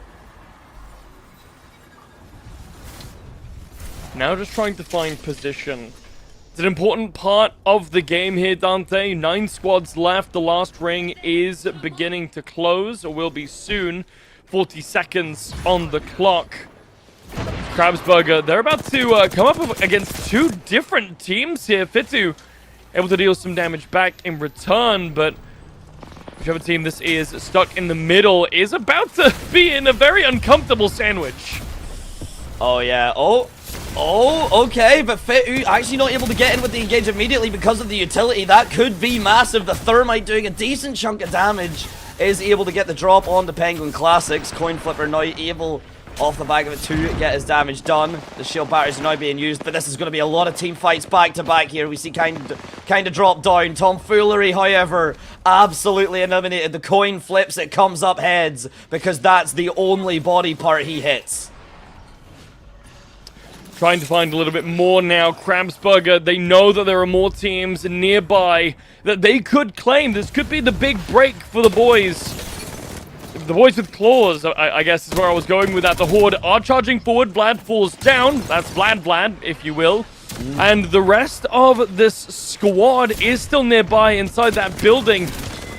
So while Kha'Zix takes him out, the rest of his team will position to try and push into this building. It looks like the Crabs are in there. Fitu, Pasha, and Coin Flipper are right around the corner. The Horde as well, also just in a neighboring building here. The neighborhood has gone downhill in the last 20 seconds. Property markets at an all-time low because there's thermite grenades in them. There's gravitational wells that completely eliminate your floor. There's thermite grenades off the back of it as well, Blazy. So if you're trying to get yourself into the market, might be the only housing that any of us can afford right now. But right now, Krabsburger cannot afford to give themselves a second of respite without checking their corners. And because of that, we might see them fall. Meanwhile, Coin Flipper, I think, is finally coming up tails. He's turning that way. Manages to hold the door. The shield battery's popped. He knows his end is coming. And it takes a while, but it will be so. It is still, unfortunately, not crab time. And now, following along with the Seminate is a team that we haven't really seen all that much of. That's the team that Vlad belongs to, as well as Justin Super Dead, as I named him earlier. 7 squads still on the board as the Seminators lose another player, but they are able to bring back Vlad, so, you know, it's a 1-for-1 trade in a positive direction. I am more leaning towards neutral, but you know what? If you are getting damage done, if you are getting stuff sorted, that is good enough in and of itself. Speaking of good enough in and of itself, can SK just land one headshot. The body shots, the crack shields are excellent. Definitely a start as 3 Slona. Still not able to break into that top 5. A heartbreaking finish for them, actually, just outside of it. In fact, had they survived one time longer, they would have maybe made it work. But Justin Superglide here for the squad. He's trying his best as the Seminators will be seminated out of this map and potentially lose all hope there. 0 eliminations thus far. 10th spot might be too much. Oh, but it's a big elimination. Hartley goes down, Blazy. So do Loot Goblins, and they've snuck their way right into the top part of this game. Only 3 squads left on the board, one of which is the Horde, who, I mean, they're here to colonize the rest of this map and come out on top. Don't get it twisted.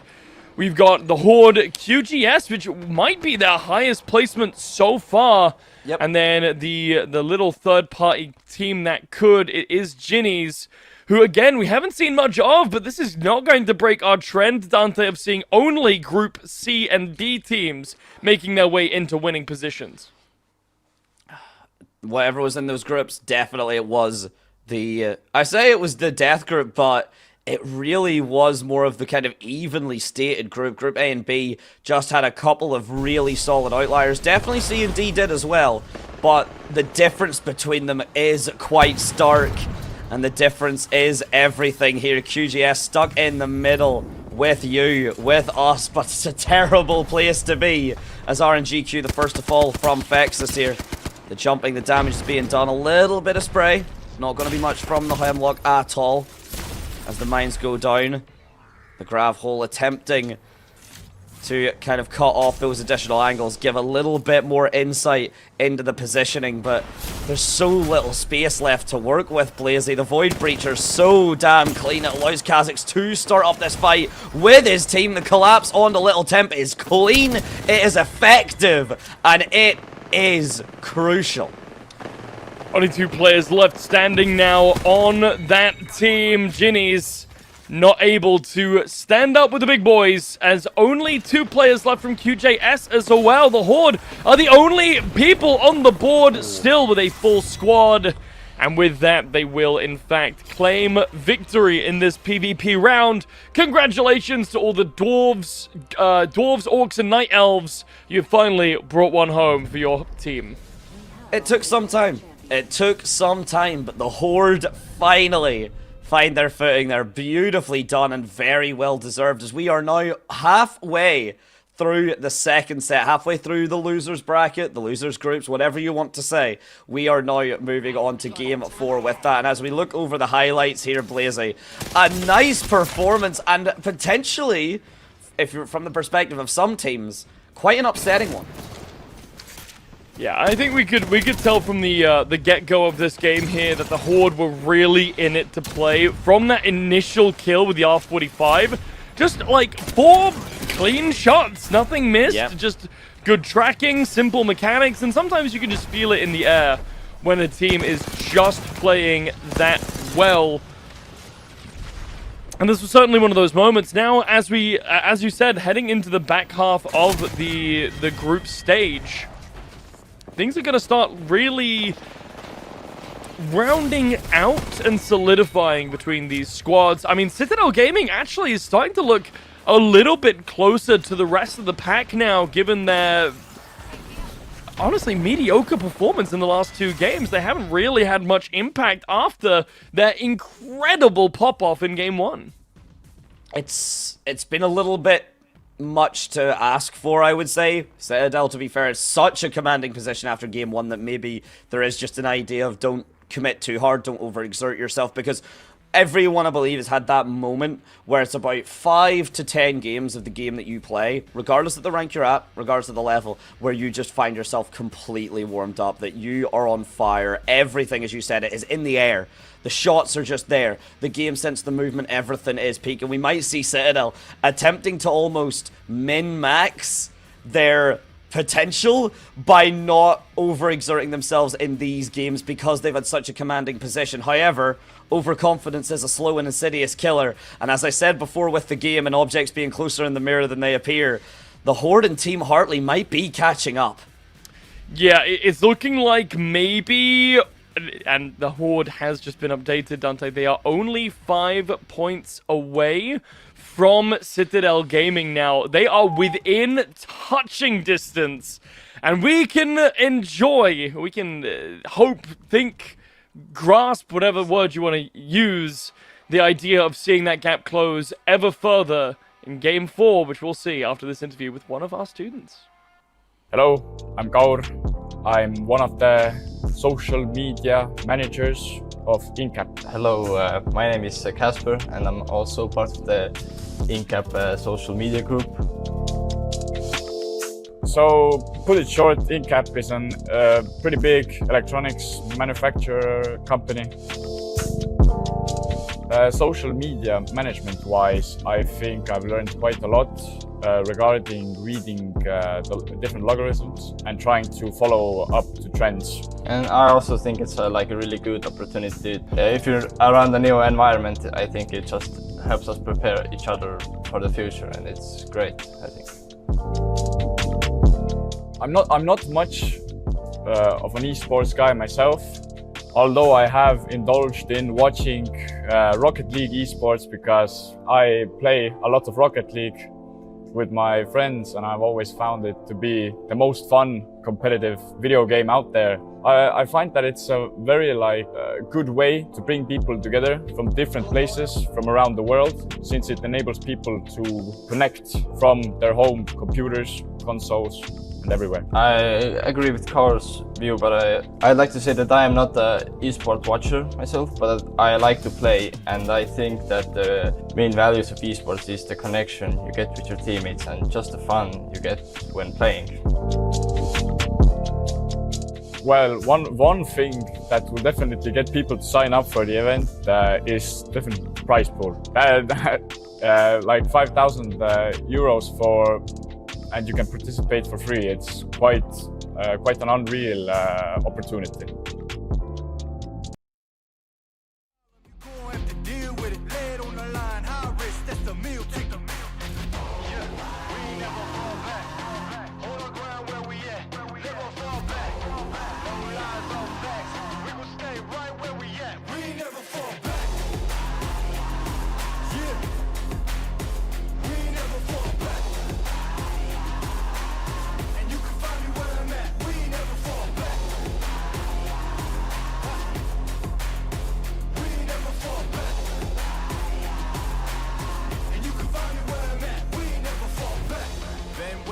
Never falter. Came with the hands out, get them off us. I'm 24/7 in the office. Pay attention cause I ain't repeating offers. Yeah, never met a man I've been scared of. Careful, you gon' get exactly what you asked for. Here for whatever you bring me, getting handled. I answer to no one, I don't need to hassle. Yeah. We ain't never fall back. Hold our ground where we at. We ain't never fall back. Hold our ground where we at. Never fall back. Never fall back. Hold our ground where we at. Yeah. No lies or facts. You can find me right where I'm at. We ain't never fall back. We ain't never fall back. Yeah. We ain't never fall back. And you can find me where I'm at. We ain't never fall back. We ain't never fall back.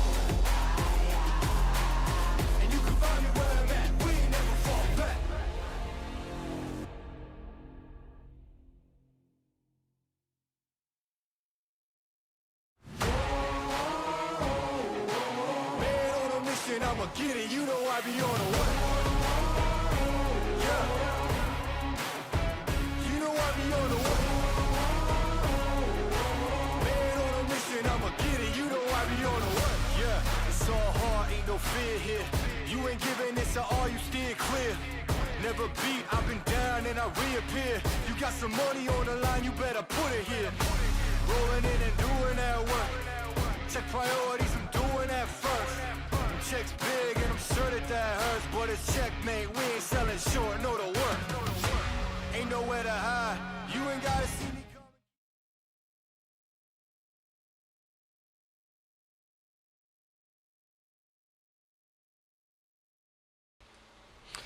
And so, ladies and gentlemen, with that, the first 3 games are done. We are already this far into the lower bracket run, and Citadel Gaming and the Horde looking very comfortable amongst themselves, and the battle for, to be honest, anywhere from 4th to kind of 8th, Blazy, is currently all up in the air. Yeah, and now it starts to become all to play for, Dante. In the back 3 games is where we're really going to start to see the pressure start to cook up. We saw this exact same thing happen when Citadel were at the very end of their run last time around. We, and they, for all intents and purposes, thought that they were going to be going through to the finals based on that win. They played so hard for it. I wonder if the same kind of performance can be said for some of these other teams. We didn't get to see any of them from AB earlier on in the day. We didn't get to see how they reacted, and now in this high-pressure situation, how are these squads going to play knowing that they are just 3 more games away from either being moved up or relegated completely? We now have to consider, and here's something that, as you just said, right, with the complete relegation, as you rehydrate yourself, and a big shout out to everyone in chat, particularly if the weather has been getting a bit warmer and the things have been getting a bit sunnier. Yeah, hydrate. Make sure as well you've got your sunscreen on if you are going out, because despite the fact that the sun is a deadly laser, in fact I've heard it can do bad things. So protect yourself against that deadly laser, and I'm pretty sure I can work that into an Apex joke. There's definitely a gun with the triple take or something I can definitely say, but someone funnier and smarter than me can come up with it in chat and then get back to us. Going back to your point, Blazy, one thing I have to really be curious about is, because it's all to play for, and now like if your team gets wiped, it's a big deal. Do we start to see those mistakes?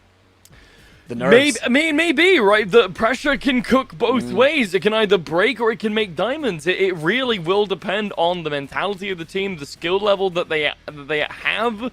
And their ability. We can only hope that they will start to crystallize and really move up. I mean, we have not really heard much from Ginny's until last game, in which they came 3rd right at the end there. It was still a quiet 3rd, but 3rd nonetheless. They made it through with 5 kills. We just didn't pick up on it. But I mean, the Horde did get 19, which isn't quite 37, but it is nearly 20 kills still.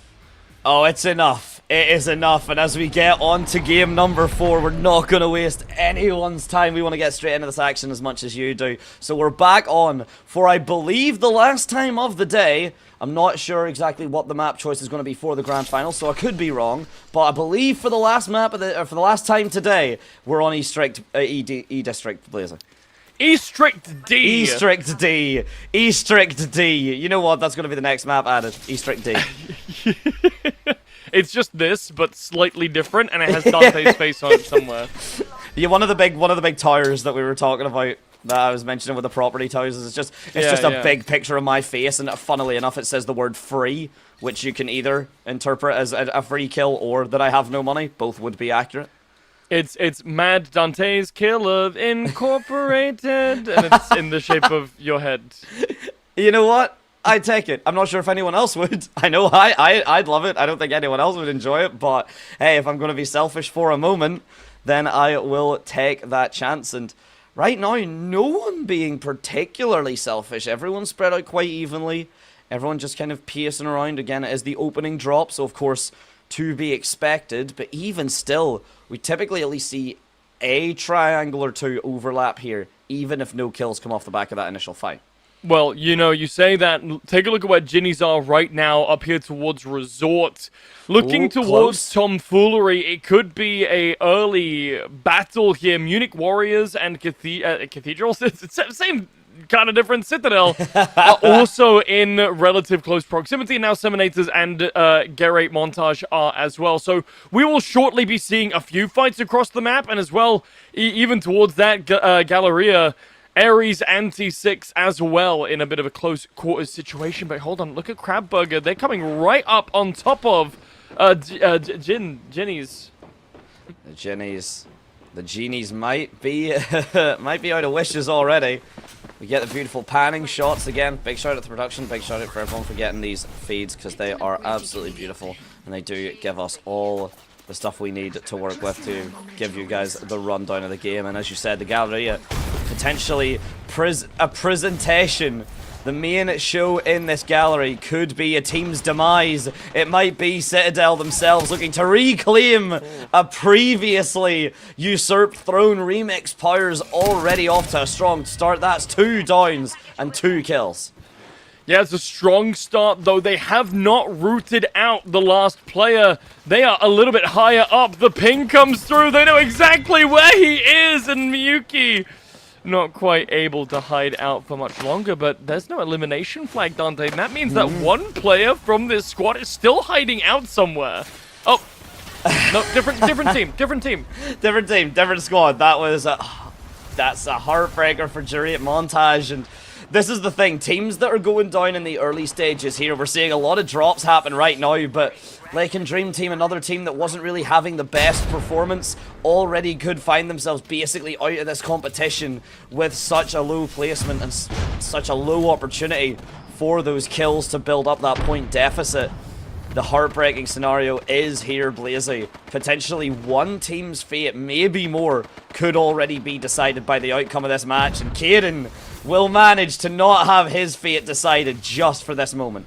I think, remember, you gotta remember, it's the battle of the top 13, right? So only the bottom 6 will not be able to make it through, and that's important here, Dante, because the difference between 19th place and 12th place is only 11 points. Yeah. And we know that can be done in just one game, so it's still anything to play for. Any of these teams at the bottom could still come through and make a break for it into the upper bracket, even in this late stage of losers. But for right now, we'll have to see which of these teams will maybe make that happen. For now, following along with T6, who have had a little bit of a rough start. Boss Battle, heartbreakingly, have made their way out of the lobby as well. 4 out of 6 chances. But as you pointed out, plenty of time still to go. Just one big game could get you into that 13th or that 12th slot. Again, may not be enough to get you, you know, in the most comfortable position to take grand finals overall, but a testament to getting there and a testament to these players' capabilities, it certainly would be.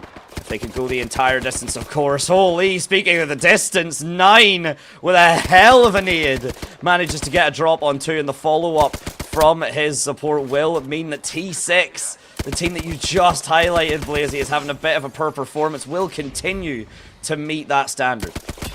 Citadel spent a little bit too long looking up into the sky. They're taking some damage from other sources as tomfoolery fall around and find out. It's going to be CTG, who put a lot of damage on the board, but haven't really got too much to show for it. Now closing the distance up onto Bubbly B and lobotomying the rest of that squad. And if I know CTG, there's not going to be a lot left of this team when they're done. Oh, they do not waste anything, and they do not play with their food. They understand exactly how fortunate they have to be able to get themselves such a meal, and they do not let even a single bite go to waste. However, they have to make a meal out of this squad, and they're right now the tentative play styles. Again, the utility playing a bit more of a factor here. We're already seeing the impact that the grenades are having, that the thermite has been having a little bit more, just in the initial stages of the rounds, I should say. As we get to the late game stuff, then of course the arc throw, the arc star, the grenades and such have been far more impactful. But right now, we're still seeing that impact come through. It's just a cautious glance around the edge of this ring looking for someone. This area is stained with blood as Citadel take down Katana, a top 3 contender team here before the top 10. Going to be a disappointing finish for them, but they will be back. They've still got 2 more games to really mark their notch onto this series, currently sitting at 6th overall. Whereas Citadel, they seem to be on pace to make something a little bit more happen. At the very least, this time around, Dante, they will be in for some placement points and quite a few kills if they maintain this current pace. Let's check out this pace right now as Artsy on the on the setup with the shield. The melee misses. The melees all miss, but finally the Horde have managed to do the damage. The res does come through, but this means it's technically just 9 to hold before, until that res comes through. We do now see it get picked up. The Gibraltar shield, we've seen it once or twice, Blazy, and to be honest, while a good plan not been executed to full fruition, and if anything, teams have been punished because of that. This could potentially be crab time, Dante. Crab time is happening right now, currently. Krabs Burger, they're on the loose. They're crabbing. Currently, Munich Warriors have been taken off the board, and Krabs are in a fight. Then it looks like they might get a knockdown in. Ooh, I think one last bullet. And he's got the one in his name, but just wasn't able to get the knockdown quite as hoped. And so now a bit of a chase has to ensue. You want to get that kill. That's nearly free. The additional squad wipe would certainly help out, as BBZ Invincible, one of the first to fall from his squad. And again, the patience here, the tentativity really dying through, but there's going to be a lot of engagements whenever this perimeter does fully close in. You can see 10 squads left, 28 players in a pretty small space to work with. Hartley in some trouble. Judging by the looks of him, it doesn't look like Hartley has any teammates left standing. No. Kha'Zix and the rest of the Horde are chasing him down into the ring. Hartley, no, threw up into the altar. Oh. Disillusionment. Hartley just trying desperately to run away. But I think he is the last on his team, and as such, him going down will strike the end of Team Hartley. Currently third in the leaderboard overall, and now exiting relatively early in 10th place. They will go. So some placement points on the board. A bit of a desync there from the Knife Basher. Some psychokinesis, but that's fair enough. Meanwhile, Citadel, they might be back into form, because that's another 3 kills I've just seen from them in the kill feed. Here's the if you are Hartley, you are now cheering on Citadel Gaming. You won. If you're the Horde, if you're Hartley, if you're any team that does go down and doesn't get the opportunity for more kills, Krabsburger certainly getting those opportunities. However, you really start to. Grab time! Beautiful, beautiful shooting, and who is back on form? Citadel seem more than comfortable here, Blazy, again. It is crab time. Crabs were able to pick up another one. You know, we spent so much time talking about Citadel. I'm bored of Citadel. Let's go watch the Crabs some more. Okay, oh no! Oh, Citadel got another team wipe. Oh, big deal. Where are the Crabs? Look, don't ask where the Crabs are. They're hiding in their shells. They are Show the Crabs, man. They are. Who cares? Look, the crustaceans will come out in force whenever necessary, but Krabsburger, to be honest, they do need to come out in force, because if Citadel just keeps essentially spoiling the points, right? If you want to think of it as like spoiling the vote, that kind of theory, the more kills that Citadel get, it means teams like Krabs, teams like Team Hartley or the Horde, whenever they are alive, they're not able to get them themselves, because it's just a massacre. You walk into Citadel's, well, let's face it, you walk into Citadel, you're under their house, you will play by their rules, and they have one rule: die. The Crabs are charging in, and it's a 1-for-1 trade so far. Coin Flipper has been able to get some decent mileage. Keshisha falls down, and that's another kill for the Crabs. It looks like they were trying to third party here. The Horde are still around somewhere. I'm not sure where my pincered boys have gone to, but at the moment they've decided to fall back and maybe reposition. Instead, now the Horde have just found Kind for Tom. I forget if this is a Crab boy. If it is, I'm going to be sad. I'm not sure if Kinda Tom is. We'll have to wait and see. Oh, we'll have to wait and see if Zuni can survive this. The movement's incredible. Runs out of ammo. Has to swap to the scout. It was the sniper that I talked about, and while not exactly the most opportune distance, will still find the mark regardless. Coin Flipper, it's one more chance. But it is Citadel to take a bite out of the Crabs burger, and I have to say, it's been cooked very, very well done. It's no longer crab time. Ladies and gentlemen, I hate to disappoint you. Not currently crab time. Check back for Game 5 to see whether or not it is crab time yet. But for now, Citadel Gaming still in a commanding position in the last 5 squads here. Ginnies have made a surprising You know what? I'm going to stick with that. A surprising run back into the top 5 here. Though with Citadel closing hot on their tails, it does look like Ginnies are the next target. 3 Slona, only 2 players available to them. Might be in an odd spot as well here. It's a 2v3 situation. And so far, CTG have the massive advantage. Down goes Little Temp. Only 2 players left, but Kashisha's going to fall first. But Ginnies will eventually fall last. While that fight has been happening, though, we got to see it. We got to see the third party here. They were literally about to say it. The Horde approaching from the distance. And that's exactly what they've done. They've managed to timing Citadel to perfection. And if you cannot beat them fairly, lie, cheat, steal, do whatever you can, but take control of the Citadel. And the Horde might have just taken second place, potentially on for a first, if they can keep this momentum going. Alternate timeline where the Reapers actually do gain control of the Citadel and wipe out all of sentient races in the galaxy. If you know, you know. Moving forward, though, QGS have to contend with the Horde now. QGS, they've struggled to really capitalize on these late game placements that they seem relatively consistent in getting, at the very least, into the top 6.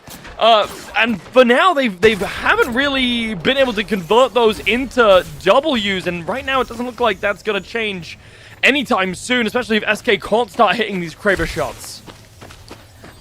It's, again, yes, staying alive is good to the end, but if you've not been keeping your mechanics solid, if you've not been really taking these team fights, then you are just going to be a little bit more at a disadvantage. I think QGS have been showing that off, proving that point, if anything. But one clean shot, one fantastic clutch moment from S_K, and it could be the difference maker. We're going to see the shot come through. Nothing landed just yet. Follow-up shot, about to be taken. I'm surprised, to be honest, that wasn't a headshot. A pixel potentially off, but S_K has been distracted. While I say that, though, a distraction on the other side of the map here. Josh is going to get absolutely cut down. Sorry, Rosh is what I meant to say. 9 makes the drop as well, and it's getting bloody. Yeah, it's a 1-for-1 trade here. The Horde don't come out on top immediately. But it's all going to come down to whether or not they can save Crypto. But SK still yet to land a shot. Come on, my brother, you are better than this moment. But maybe the nerve's just starting to get to the sniper from QGS. He has somebody in mind. He knows roughly where they're going to pop up, but hasn't committed to the shot just yet. Delquo is in a relatively rough spot. Ulfraj has a decent angle here on the flank, but gets pooped away, cracked, and forced to retreat. Yeah, Lelia's really got Delkir's kind of flank backed up. And speaking of a flank, oh my days, speaking of the flank, it's hardly a flank in the end. It is just now a rush down, a chase down, and that's exactly what it's going to be. Run from the Bangalore, run from the Horde, but they are faster. They are higher in numbers than you could ever be. And as the teams get knocked upon knocked, we would be looking very likely at your winners here for map number 5, as Lelia just doing what they can with the teleports. And at this point, the G7 Scout taken out just for a bit of jokery. Nearly results in losing the head, though. So again, that overconfidence from from the side of the Horde could be their downfall, Blazy. Still a 2v2 situation now. QGS, they're still relying on this sniper. The Kraber just not doing the work that it needs to for SK, and now they're teleporting in and out, trying to burn away some of these some of this ammunition, while just trying to bait out and find a gap to get their damage in. SK goes back over to the Kraber. There's right underneath him 2 players. Kha'Zix is in a really good position to potentially find a gap and an opening. In the meantime, Olifraj goes down. SK, the last man left standing. 2 players still left, and they have the batteries to try and get themselves back up.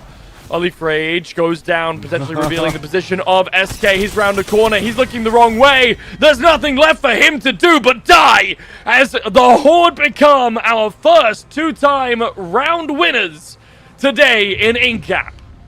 Absolutely phenomenal work. And that should be based on where Citadel had fallen. We will get the full placements and the discussion later. But I believe Citadel Gaming, it took 5 games, or 4 I guess I should say, after game number 1, Blazy, but they have finally been ousted from their throne, and your new war chiefs are in town.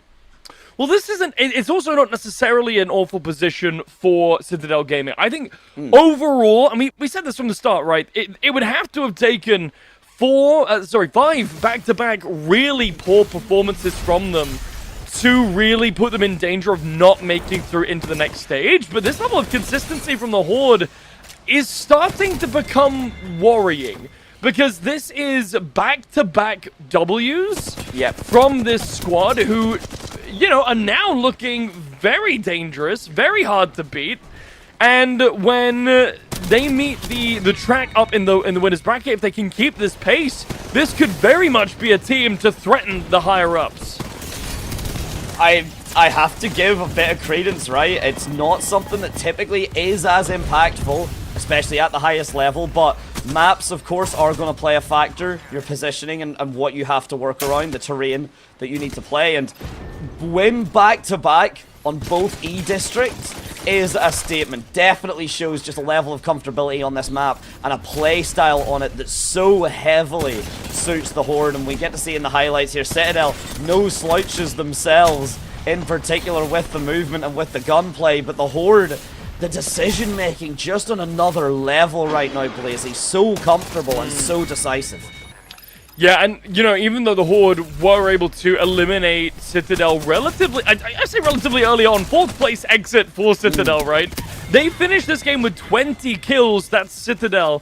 The Horde finished 1st place with 17 kills, so hence, the differential now is a full 20 points separating... Oh, never mind, Citadel Gaming's points hadn't been updated, never mind. It is actually still 5 points in favor of Citadel Gaming, but what a comeback, what a gap close from the Horde, who now sit just shy of Citadel Gaming's point total even after their 37 kill 1st place game.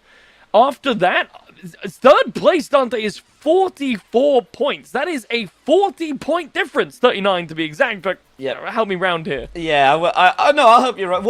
I'll make a bigger statement. It is a full round 44 points. Citadel have double the points of the team in 3rd, and that is Team Hartley. And Hartley have even pulled a little bit ahead of the curve as well. Krabsburger, of course, it is time, as you know, placing currently number 4th. With 33 points as well. That's whenever it starts to get a little bit closer. We've got QGS as well up there, and 3 Slona all joining the pack. We will not, by the way, in case anyone's expecting, no breaks for this. We are going straight into the 5th game, the penultimate of the lower rounds. And before we get into the game, why don't we have a look at those standings that me and Blazy are parroting at you, and we can keep you up to speed and up to date with them yourself. Yeah, you can have a look at those points rather than hearing us shout numbers at you. And you can see just from a visual standpoint the step down from the colored in top 3 down to Krabsburger. I mean, that's not necessarily super significant, but if you consider that the distance between Lake and Dream Team, who have 0 points right now, and 13th place, tomfoolery might occur, who have 8 points currently, the difference is only 8, which means that Laken could, in theory, still overtake tomfoolery and make it into top cut with just 1 solid game. If you consider that the difference between 3rd place and 4th place is the same as the distance between 12th place and 20th place, I think you know that we're in for a pretty competitive series. Yeah, it has to be, for these last 2 maps, very, very competitive. It's going to be pull out all the stops, do all the tricks of the trade that you can. Citadel Gaming and the Horde, don't think you're unseating them. Just straight up, it would have to essentially be, even then, Team Hartley would have to do something incredible. Another, like, 37 kill run that Citadel Gaming did all the way back in Game 1 of our original 6 games, which would be an of this set of 6 games, apologies, would be an impressive feat. Not really seeing it happen though, Blazy, so I'm gonna be comfortable here and say that the top 3 in blue that we've just shown you, I can't imagine there's a way we don't see the 3 of them going into the grand finals. Yeah, and I think there's such a separation in consistency from Krabs and QGS, from 3 Slaughter and Ginny's. To be honest with you, Draco, Dante, The D names, it's... Chat, okay. we've been casting consistently for 5 and a bit hours here, so please bear with me and I apologize. The mistakes that I was talking about was not about the server, it was us. I was just It was burnout me. from us. I'm all the mistakes. I am the mistake. No, but you are not. I can't imagine the standings changing all that much from that current state going forward.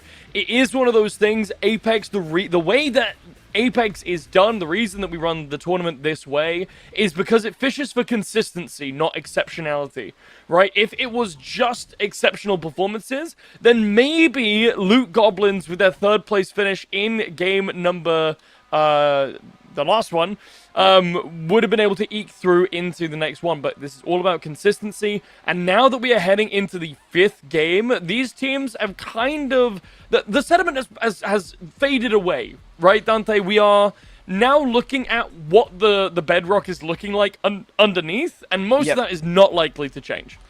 No, I think we've got a core foundation. No, I think it's the best way of putting it, right? The initial wireframe of the house has gone up. We know who should be in the house, at least roughly. Again, going back to your point about Lake and Dream Team on the kind of 0 points, you know, what is it? 3rd is 8 points. I want to say, if we're going off ALGS, so like 1 3rd place finish, and Laken are suddenly up at, you know, that kind of 12th, 13th spot. That is enough on of its own, and if you're getting the 3rd place, you should at least be wiping 1 squad, and if it's a big squad that you wipe, that's 3 points plus your 8 for the placement. That's 11, and if you're taking a squad down, all love, you're not touching the team like Citadel. You're not going to be the ones to take down Citadel, but if you take down someone like Krabsburger, if you third-party one of the teams like Hartley, sorry, I love the team. I'm not saying that. I'm using them as an example. Why are you singling out my crabs? I'm not singling out your What's crabs. going I love on? your crabs. I And we'll get to see your crabs in action because it is crab time as we get into this game. Please stop yelling at me. I can't handle it. I'm scared. Okay, all right. At least we have acknowledged that it is in fact crab time. And I'm so grateful to our observers. They've cottoned on. They know exactly who we want to see first. Oh no, the bait and switch! Now we're watching the Horde. Look, 2 wins in a row back to back, Blazy. You kind of got to give them their screen time. You said you were tired of talking about Citadel. The Horde have now shown up to take their spot. Okay, but what if? Let's theorize with me here, Dante. Okay, all right. I'm with you. What if instead of the Horde taking their spot, it was crab time? I mean, I hear you, and it's a possibility. Krabsburger are sitting there chilling at 4. I'd like, by the way, that you're calling them Crab Time. It's not their name. It's not their name. No. They are Krabsburger, and it is crab time. It is crab time. It is crab time. We will see if this is their moment to shine. If they have one good run, they could unseat Team Hartley from that 3rd place position, but as you said, it's a game of consistency. We crave the consistency here, Blazy, and to be honest, the top 3, consistency has been in their name. Yeah, although the first drop in the lobby goes to the Crabs, baby! Coin flip at the first one to put a kill on the board. The white Lexus goes down. We can follow along here with the Crabs as they continue to take down this squad. Goose goes down, and it is unfortunately 2 players from the Kingmaker lobby. Boss time, boss battle. John Incap himself has lost 2 squad mates. That's could be potentially the run for the side of boss battle here. It would have to be a hell of a statement from the man Otto himself just to keep himself up, just to keep himself kicking her firm. Otto's team at least. I'm not actually sure if he is the one standing. Meanwhile, though, we've got 9 and Co. finding and doing a decent chunk of damage on the Pasha as they're chilling towards the refinery, towards that oil side. Just seeing if 9 can find anything. The Horde have arrived to put an end to crab time. Oh. Arkstar out to try and disable that door. Coin flipper, he's already had some pretty decent opportunities here as Zuni on Citadel is able to grab some kills on the other side of the map. A few more come through, actually quite a bit coming through as it looks like Hartley will be playing directly against Citadel, but that's not the fight that we're watching right now. We're watching Crab versus the Horde, and the Horde loses a teammate first.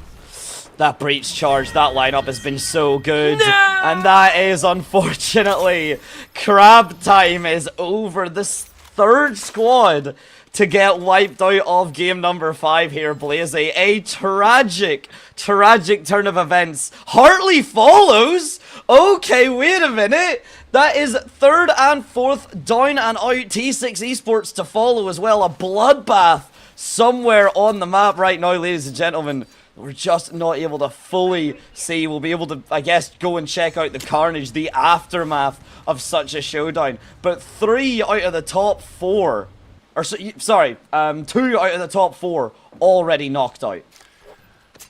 And I'm devastated. I don't really. I think we can move on to the next game now, right? Yeah. I mean, Krabsburg is out, so why are we still watching? I mean, why is it not just said that there are no champions? Exactly. Krabs lost. There should be a big message on the screen that says RIP Krabs, gone but not forgotten. Boss battle are finally eliminated. The legacy of the Crab Boys, as the last member falls there, and it's back to the Horde for kill lead position. The Horde just so on the point now. One more player potentially about to just get instant. Look at this distance. I can't even see who they are shooting at right now. Yeah, we get the overlay, we get the outlines. It's meant to be easier for us to see, but you are shooting at a pixel that you probably can't see because your gun reticle is blocking it. So it is just down to those sound cues just to let you know those bullets are landing, that hits are being made. And it is, again, just an impressive thing to watch, especially battles at that range is a massive, massive factor, and any shields cracked, any damage done at this stage of the game is absolutely massive. 90 seconds until the next ring closure, and we're just back to scouting out the map. We're just back to seeing if anyone can be found hidden in these little nooks and crannies. Lacon Dream Team, maybe the furthest that they have made it so far. Only 3 more squads eliminating out ahead of them, and they will be in for their first set of points in the game.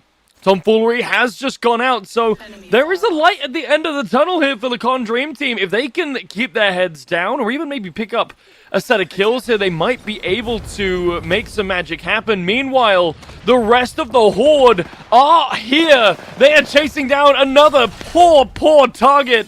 Layla's already gone down.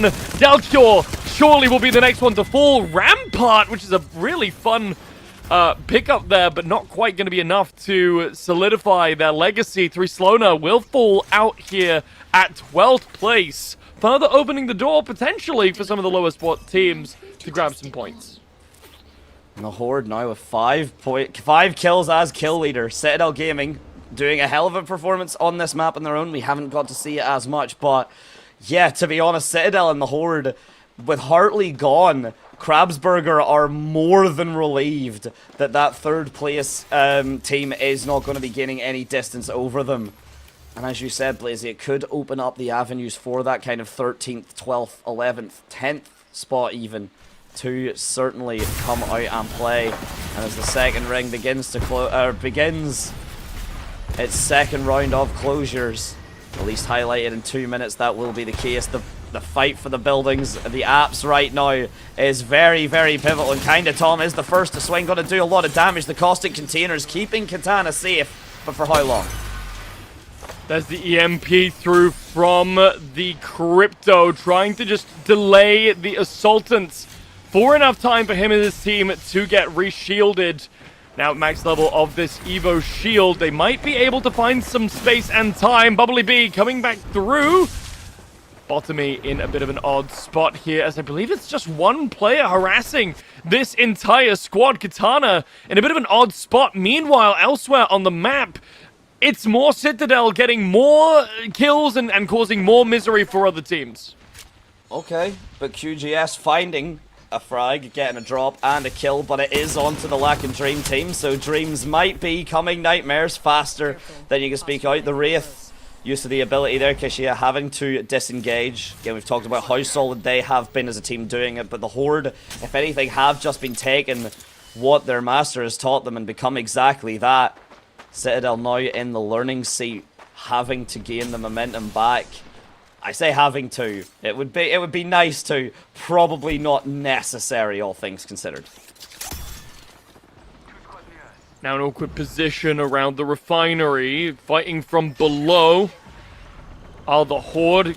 It's going to be a very difficult place to try and crack open, but the Munich Warriors fall down just before Lacan Dream Team. And you know what that means, Dante? Lacan Dream Team bottom out at 10th, which will get them some points. A singular point has been acquired. And meanwhile, off the back of that celebration from the Dream Team, Ares wiped out by, of course, Citadel Gaming themselves. We've said all that we can say, really, about this team. The gunplay, the mechanics, everything they do, it more than speaks for itself. But the Dream Team at least getting themselves a point on the board. They've got a lot more points to gain if they want that 13th, 12th spot to just secure a place in the Grand Finals. But as I said earlier, the first part of climbing a mountain, the first thing you have to do is take that first step. As the ring closes in on our last 8 squads, the pressure will start to cook up. Though this is only the second ring, so things still won't be necessarily all too uncomfortable for these teams. We've got a lot of game left to play here, Dante.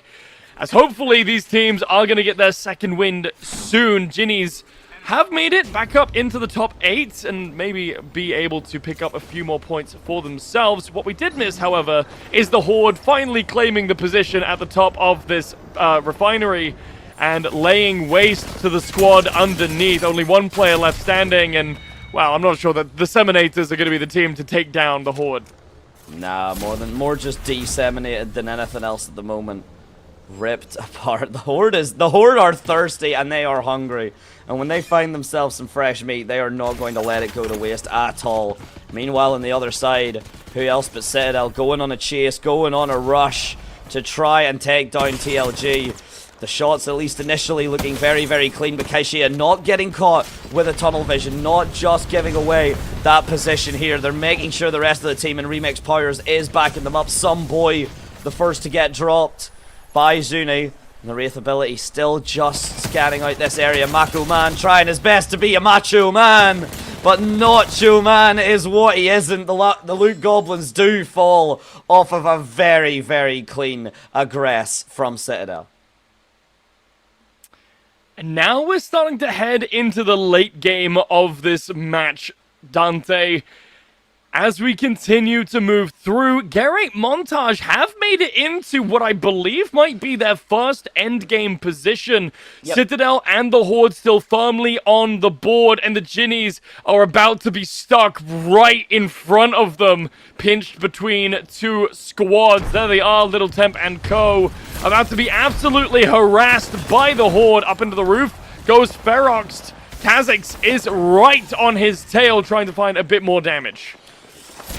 Doesn't seem like he's going to be able to find it. Might be Kaishia to do the damage for him himself. Steal at the way, the kills. Neither of these players really need the points, but it certainly helps. Good shooting from Kha'Zix to find 2, leaving one last remaining member of the squad. And with that shot, it is going to be the Genies eliminated. Kha'Zix doing such solid work, and Johnny being hunted down for all the points that he is worth. And that's all these teams are going to be seeing, right? A player jumps in front of you, you don't see a player, you see a big, shiny +1 to add to your kill score. And Johnny will be added on to that. Absolutely, and this is the furthest we've seen an Octane make it into the standings so far today, Dante. Gerate Montage exit at 5th, and with it, the best result, at least in the C and D groups that we've seen, and in the losers bracket. Who knows, winners might be a little bit different, but QGS caught wildly unprepared. Somebody's out in the open, they're gonna get dropped immediately. SK taken off the board by Remix, and now the rest of the team has to run for cover. Gotta find some shelter to weather this storm, but they are approaching. The storm is coming in the form of Citadel. Just racking up the kills yet again. 4 squads left, 10 players left. So 1 or 2 players missing from those squads. They're not going to be full stacks, I believe. That is just 1 squad with 1 player. I could not name the squad right now. Considering how QGS is running, it might be that squad. Only 4 left remaining, Dante. We are in the twilight hours of match number 5. One of the longer ones that we've seen so far as QGS taken off the board. Top 3 now established. And it will be the Horde, it will be Citadel, and it will be one other team that we'll have to see in just a moment, because right now the latter two are the ones in competition with one another. They get a trade either side. Kha'Zix goes down, as does Rampage, and now charging through. Zuni still alive, as is his teammate, but no, not quite able to hit the shot. Down falls one member, only one left remaining, in the Horde taken down in favor of the Citadel. And the Katanas, while this is happening, Belrui, Bubbly B, and Ilon Bottomy, yeah, that's right, Ilon Bottomy, are now trying to get themselves pushed up here. You do not want to let your opposition regain their footing. Citadels are on an awkward situation right now. Belrui, she's being caught out by the initial shots. Gets the reposition and the shield battery online. Katana again, all 3 players still up. This shot from Bubbly B would be make or break! Whoa. And Kaisha, despite your movement, that was the shot that needed to land. That will be most likely the seal and the deal for Katana to come out of nowhere, surprisingly enough. Once the spray transfer is completed, the dancing comes through. But Katana ripped the victory out of the jaws of defeat. That's gotta sting a little bit for Citadel. They finally have a game that's going their way for the first time in a little while. Sure, they've had, you know, pretty consistently top 10 for this entire series with, you know, some higher placements than that. But this was going to be the first time since game number 1 in losers where they actually had some proper momentum under them. They were looking like they had everything figured out, but they just weren't able to revive their 3rd player in time, and that spelled the end for them, Dante. They were starting off in a player down position, and that Kraber shot just sealed the deal. Yeah, basic 2v3 is possible, 1v3 is not, but we are going to go for a very quick break. Once we're back, we'll be able to go over that game with you in a bit more depth. The last game of the lower bracket run, whatever you want to call it, after this, and then we'll have the grand finals, but we'll be there to take you through it all. We'll be right back.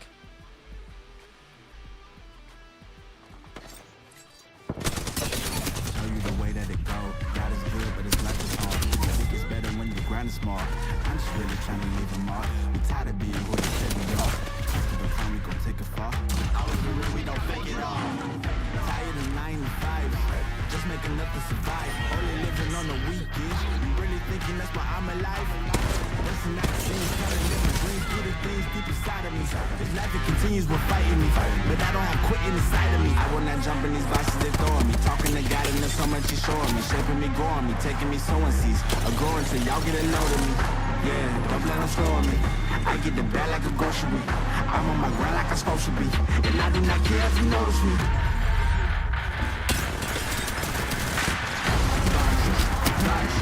I cannot fit in the boxes. Stop it, stop it. Quitting was never an option. Exhausted, exhausted. This passion is never exhausted. And you cannot stop it. Nah, you cannot stop it. This isn't a robbery. Hands in the sky if you got a dream. Learn nothing was blocking me. I was the problem, the only one stopping me. I didn't like it, I had to refocus. Now I'm devoted, I know where I'm going. Controlling emotions, I'm owning the moment. In order to get it, see, you gotta want it. This type of flow make a living break. Confessions over these 808. Don't sleep on the key, better stay away. I mean, for heaven's sake, I'ma be the best. Came from the endless, I ain't with the games, bitch with the chest. Be beating on my chest, trying to get my rest. Watch me while I flex. Every win is a blessing, and every L is a lesson. So when I run into rejection, I know it's only redirection. I see the blessings right beside me. The chances of quitting are likely. I do it like I'm in my Nikes. Don't make excuses, they never excite me. Boxes, boxes. I cannot fit in the boxes. Stop it, stop it. Quitting was never an option. Exhausted, exhausted. This passion is never exhausted. And you cannot stop it. Nah, you cannot stop it.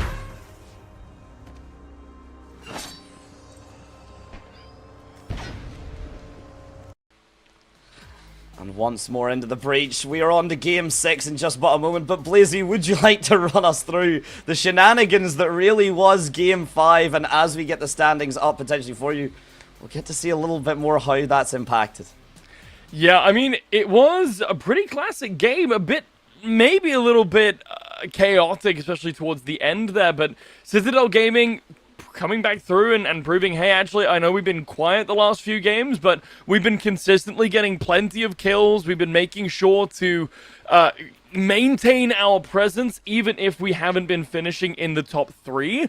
They were able to take out the Horde, who actually finished 2 kills ahead of them at 18. Citadel was 16. The next nearest down was 3. Which includes Katana. The only squad that Katana beat in that entire game was Citadel, which is why they weren't able to actually gain all that many points from the game itself. Though, that being said, with their early exit from that round, Krabsburger have now moved all the way down from 4th spot into 6th spot, which is still enough to qualify them for relegation back up into the winners, but still really sad for my Krabby boys. It's a bit heartbreaking for my boy. The Blazy Crabs is not going to be a team that we can call just yet, as he says he snips and snaps his way just slightly side to side. But stop, you're gonna make me cry. But we do have to really, I think, for a lot of these teams, I think we have to thank Team Hartley on their behalf for getting eliminated as early as Hartley did, because suddenly this has made the bracket a lot closer. This is now within a difference of, I think that's about 10 points. We're seeing basically about 5 positions really change. 15 points to be generous, and that covers a lot of placements and a lot of potential change up here. So Team Hartley not spoiling the vote by just taking away extra points from teams like Katana, teams like QGS, was a big deal. But we move on. The final game of the lower bracket, deciding who will go into the grand finals. Again, top 13 will move on.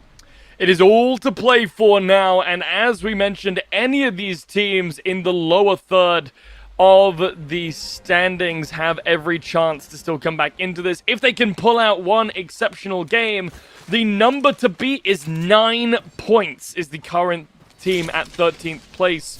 That is tomfoolery might occur.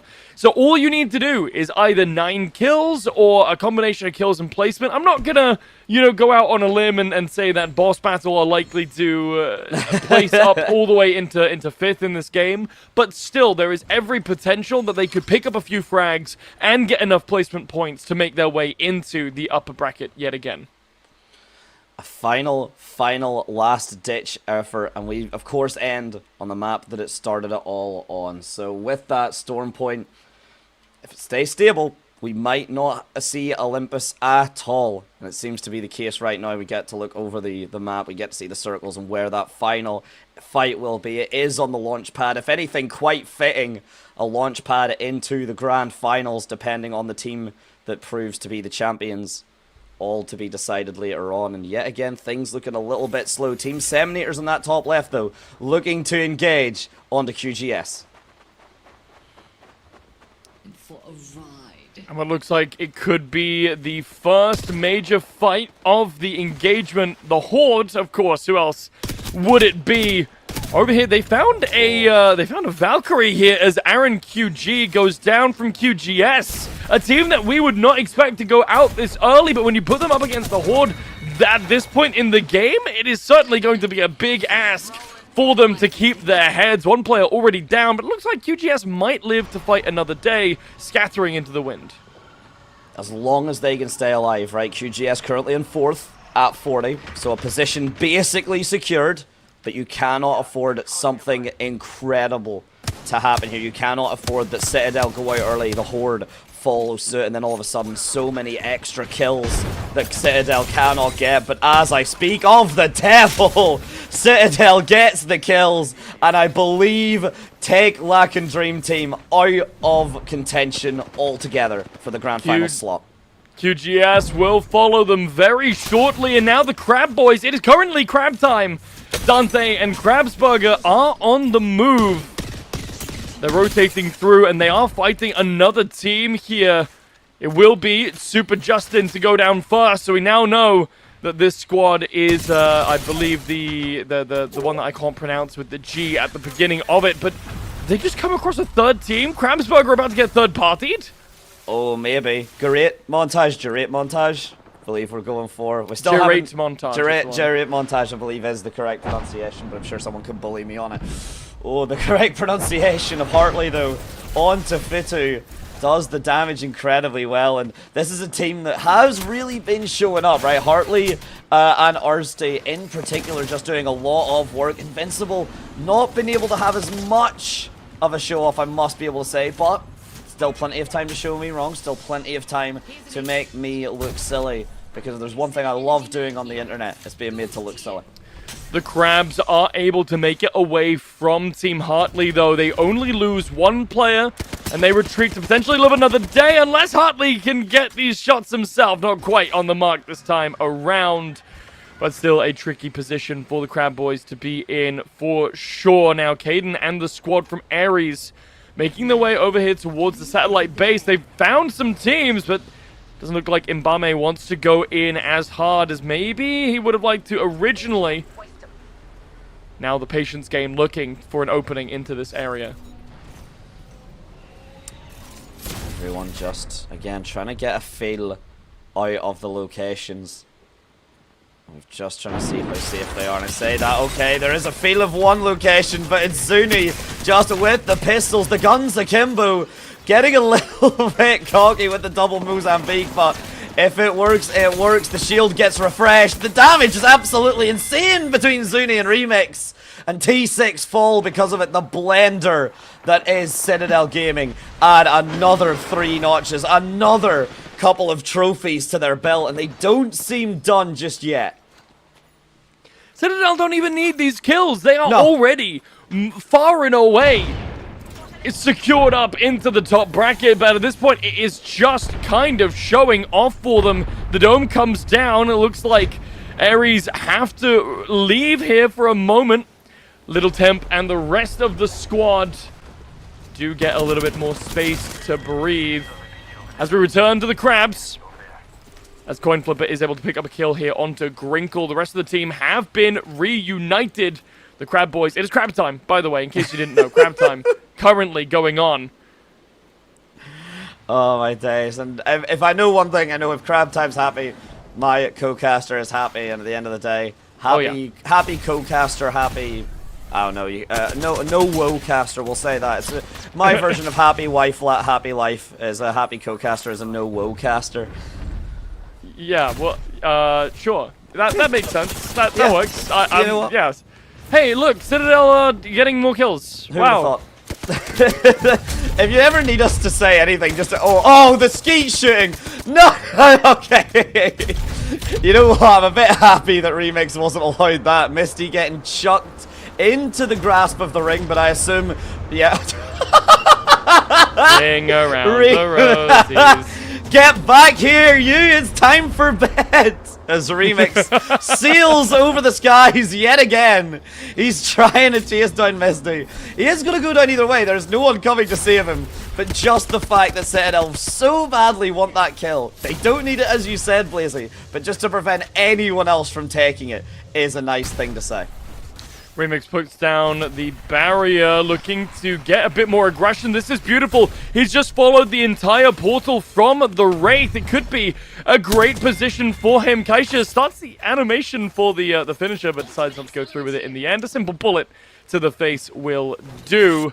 And Citadel claim yet another life and will continue to walk forward. However, look at this absolute conglomerate on the west side of the map. Munich, 3 Sloner, Crabs, and Garrett Montage are all huddled together. This is going to be a fight. Oh, we're here too. As the horde rush out onto the frame. Horde. They are wanting to be part of this as well. Do not forget about us. We are the top 3 and we want to show that off for a reason. This very well could just be it. This literally could be the beginning of the end, Blazy. Depending on how these fights go, Lack and Dream Team are still in it. If they walk away with this gunfight in their hands, they might see themselves a spot into the grand finals. And as I say, that tomfoolery, though, has just been eliminated. And that 13th spot could still be theirs if no one else overtakes it. I don't even know where they went. They just disappeared. Tomfoolery. I didn't even see a kill in the kill feed. What I am seeing, though, is the Horde completely decimating boss battle off the face of the earth. It's an easy 3K for the boys in blue. And now they have to try and reposition. Grinkle falls down again. I feel like I've said Grinkle has fallen down at least 3 times in this game so far. And the vehicle will be picked up here by the Horde. It might make them easy target, but it doesn't look like the Crabs want to give away their position right now. I'm not sure if Garrett Montage got a kill, by the way, but them dying right there puts them 1 point beneath tomfoolery and therefore in relegation. No! So, if Garrett did not get a kill, if they tie, with tomfoolery might occur. I'm not actually sure what the procedure will be. We can get that updated if it happens, but for the meantime, a big factor here, tomfoolery might occur, may have just been cleared by Great Montage. We'll have to wait and see at the end, of course, as the circle closes and the gap gets thinner and thinner between us and Grand Finals, between the teams and Grand Finals, and surely someone's got to give and something has to break. I love that movie. Something's got to give. Ginny's right now looking like the Seminators are the ones who they want to take from, at the very least. But Citadel look like they're hot on their tail. They know exactly where Ginny's are. Now, what looked like a decent offensive for them has turned into a terrible position, being caught between 2 squads. With the bear trap slamming potentially shut. It's a very ineffective bear trap because it's, in this analogy, it's kind of slowly closing. I'd imagine it's more like the walls are coming in than the bear trap shutting. But either way, it's the sense of impending doom. The Star Wars trash compactor scene. Yeah. Oh my god. Yeah. That was actually horrifying. That was. See, usually that Monsters Inc. is the one that gives it for me whenever I see the compacting scene. But oh, we'll see. any sort of trash compaction scene is just like immediate horror. It's doom. It's dread-inducing, no matter what it is. And speaking of doomed horror and dread, it is a fight in towards the bench here, in towards the zoo cage. And 9, the first one to get a pick here. Pitu is going to get dropped. Coin flipper back on the full HP. Blazy, I'll let you take it away. It's your boys. Yeah, the Crabs are in a really good position here, but actually charging through the portal is the Horde to get a kill onto Kha'Zix. Instead, Coin flipper goes down, and it's a return. It's a 1-for-1 trade, but the Crabs are not able to get the better of the Horde. The Crabs fall down for the final time today, ladies and gentlemen. Potentially. They're probably going up into the winners. It is not Crab time in this game anymore. The last time for Crab time will be the Grand Finals, bar some sort of miracle. It would have to take... I probably could come up with some ridiculous examples, but they would be so hypothetical and so outrageous that there is no point spent in that effort, especially as the point totals, the point possibilities are becoming less and less, with Citadel cleaning up another squad. 7 left, 20 players remaining, make it 19 as the Ring manages to pick up a member of Lake and Dream Team. And again, Blazy, a team like them, they just have to hold on. If they get themselves plus 8 points and a kill, they might be able to unseat tomfoolery for that 13th spot. Potentially, yeah, it is still all to play for. They are now in 7th place minimum, which means that they might just generate enough points. But they need to stay in this game for a little bit longer. Right now, the Munich Warriors and Team Hartley are about to come across Sloaner. The Horde are making their way up. Wait, hold on. Are they choosing? Oh, no, okay. I thought they were going to go the long way around, maybe to try and flank through to Munich, but just looks like they're grabbing something from inside the ring. Yeah, just grabbing yourself a wee hut. But meanwhile, CTG trying to grab themselves a couple more points. They've spotted the squad inside, and of course Remix Powers getting the portal in, already slides through, gets the cut down on the 1. The transfer is clean, but the magazine size is not. The rest of CTG gonna back it up. The genies have fallen, put back into the lamp that Citadel are going to so proudly display. And 6 squads left, 18 players, all fully stacked up. And to be honest, Blazy, I think a lot of these teams have already either sighed a breath of relief that they're in the Grand Finals, or I believe given themselves their commiseration pats on the back. Well, hold on. There is still one team left in here that has a shot. It might be far-fetched, but the Munich Warriors are still alive and kicking. If they can just hold tight and stay alive, even, I think, I want to say if they can make it to 4th, they get the 8 placement points that they need to potentially dethrone tomfoolery. I'm unsure, honestly, but they're already sitting on 5, so even just a handful more points might be enough to move them up into the winner's side. Well, that's just to fully contextualize this for anyone that maybe is wondering exactly why this is such a big deal, Tomfoolery Might Occur are at 13th place with 9 points. And as you know, a kill is 1 point, and your positional and the placement that you come gives you varying levels of points. Speaking of varying levels of points, Citadel Zuni might finally have bit off a bit more than he can chew. I say that as if Remix Powers does not immediately come up and clean up the mess that has been made. He is immediately being approached, though the Horde want to keep this engagement going, not allowing him to be picked back up, so essentially now he's stuck in a 1 versus 3. Remix Powers being fried alive, he's still somehow standing. A final drop will come through, but the rest of CTG still stand up, and you know what we've said about this team before, Blazely.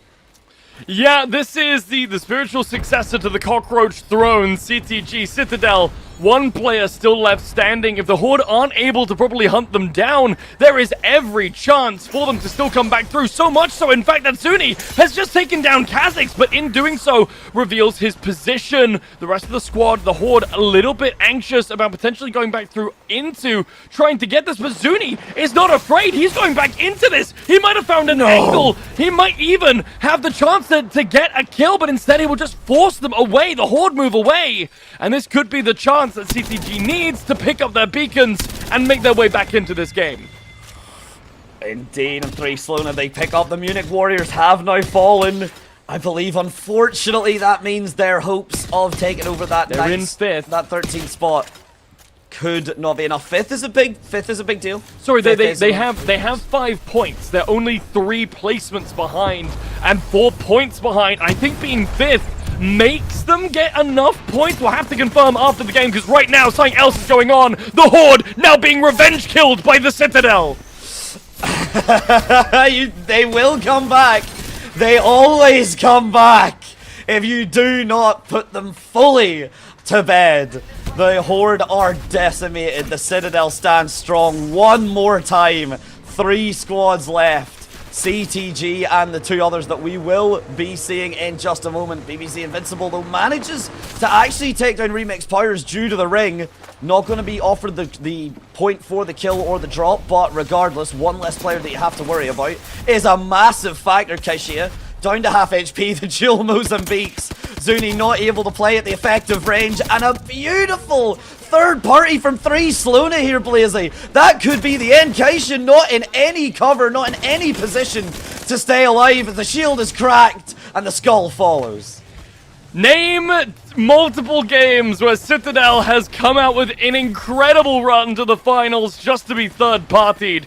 Right at the very end, this time around, 3 Slona are in a strong position to turn this around and finally put a stamp on this game. Currently 7th, have been nearly invisible to us, the broadcast, this entire game, but right now the turns seem to have tabled. Team Hartley come back out of the woodworks and mow them all down to claim victory. And what a lovely little dance to cap us off for first place. Team Hartley grab that one, their 2nd win, I believe, of the day.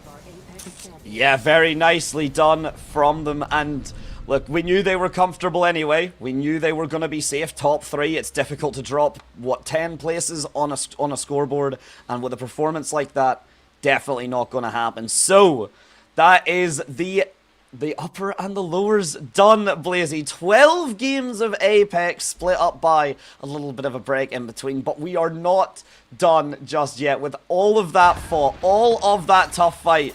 While we have a look at the highlights here and we see the ridiculous work from Zuni with the dual-wield Mozambiques, we will fully get to enjoy and then learn together. Our 13 teams going to join the 7 for the grand finals. Yeah, I think all eyes on that 13th spot. I think most of our squads here aren't going to move much. But the big question is going to be whether or not Munich Warriors generated enough points in that game to dethrone Tomfoolery Might Occur. It's only a 4-point differential, and Tomfoolery went out pretty early in the match compared to the 5th place finish from Munich Warriors. It's a small achievement from them, but those points might just be the difference that they need to have one more shot at a potential win. A difference maker if there ever was one. We get to really just highlight Citadel. Still 23 kills that game. I genuinely think their lowest kill amount has been like 16 or 18. So yes, Citadel, they don't finish at first, but they still finish very, very strong, even if it is Hartley becoming your champions for our final game of the lower bracket here. The points are being updated currently, so we'll have to find out very shortly. I actually think we're just about to see the scores for the Munich Warriors. They did move up to 9 points, but tomfoolery, they got exactly 1 point, Dante, to take them through to 13th. I think we have the scoreboard ready so we can see the final scores on the doors, but Munich, they just needed 1 more kill. But unfortunately, they did not get enough, and tomfoolery, in fact, did occur. And now they made it through. That is the most foolery you can imagine. 10 points, though. It is a grasp, a straw at best. 10 points versus Citadel's 143. I'm going to say that again because I thought Infinite's total points of 104 were incredible. But let me repeat that. 143 points for Citadel Gaming. A win is worth 12. So Citadel Gaming are 1 point of equivocally having won all 12 games that we've played. It has been a great performance from Citadel, from Horde, and Hartley as well have had some really strong games to them. But I think being realistic here, Dante, if we're looking at teams that can go head-to-head with the caliber of squad that made it straight through into Top Cut, I think there are 2 names that we're looking at that are coming up from the losers bracket, and those are our top 2 placements. I mean, Citadel and Horde, Citadel has the stuff, right? In theory, they should have made it up into top bracket, but they didn't quite because we had to reshuffle things due to player numbers. So Citadel Gaming definitely has the source. The Horde, I mean, maybe it's just because the caliber of player in the lower lobby wasn't as high, but what a stellar performance in the back half of this series. Yeah, suddenly really, really showing up to throw punches, and some serious punches at that as well. A commanding performance from them. As you said, might be because of the lower level of play. Let's just say again, it's it's not the highest tier. That's what we're about to see with the grand finals. But might be the factor either or it could just be the most warmed up team you have ever seen. So with that, what we are going to do is just to give yourselves, and to be honest, our voices, a teeny bit of a rest, a much needed rehydration. When we come back from this slightly longer break, about 30-ish minutes, we will have the grand finals for you here for Incap Apex 2026. Please do not go anywhere. This has been a blast, and I cannot believe that 12 games out of a total of 13 have been concluded. We just have 1 more for the road, and we'll see you then.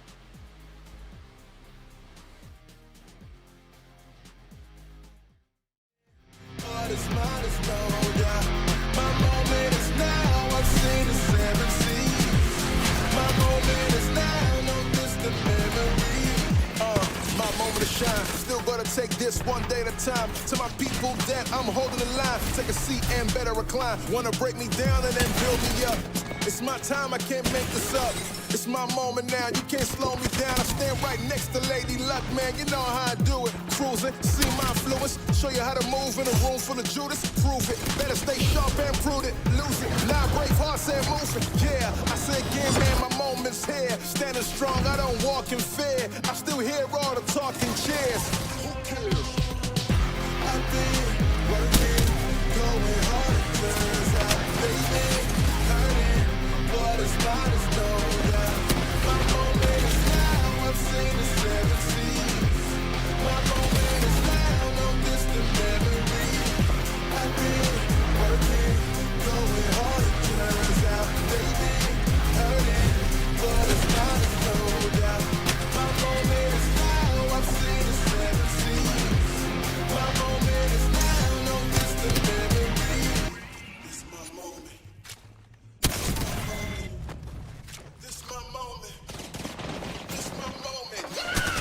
time I give my vision. I don't need your help, I'm different. I don't need you to talk, just listen. Pay attention to all I'm giving. My moment is now and here. Never been scared, let's get that clear. Real ones inside, I see my peers. Hold that tear, yeah. I gotta go back there. Showing you the ropes. Never take no for no. Ready, set, go. Never let go. This time we let them know. I've been working, going hard, it turns out. They've been earning what is mine is gold, yeah. My moment is now, I've seen the 17s. My moment is now, no distant memory.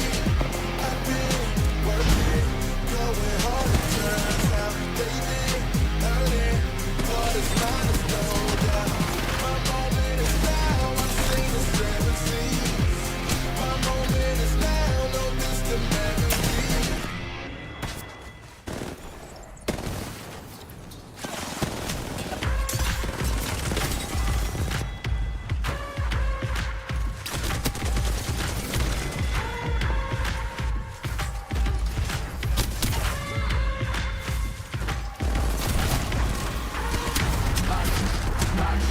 I cannot fit in the boxes.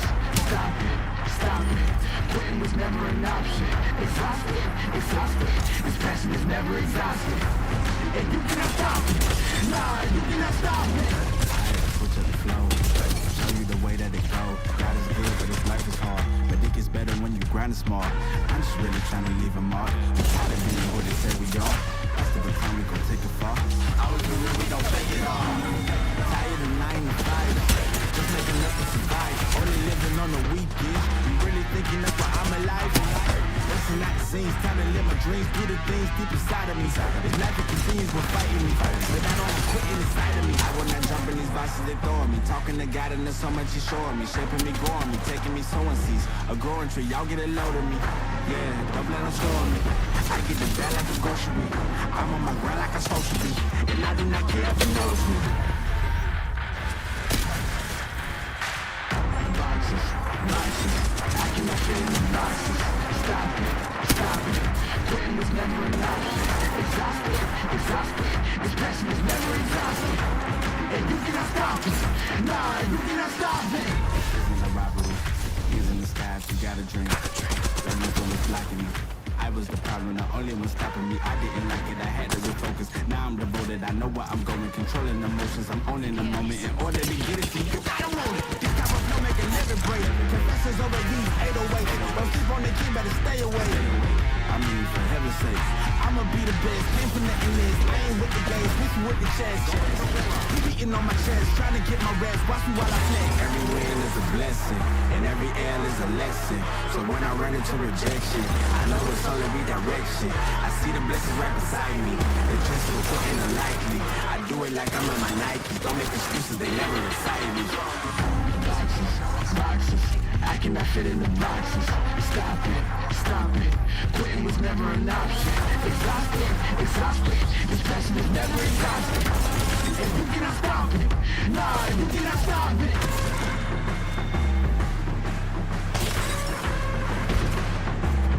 Quitting was never an option. And you cannot stop it. Nah, you cannot stop it.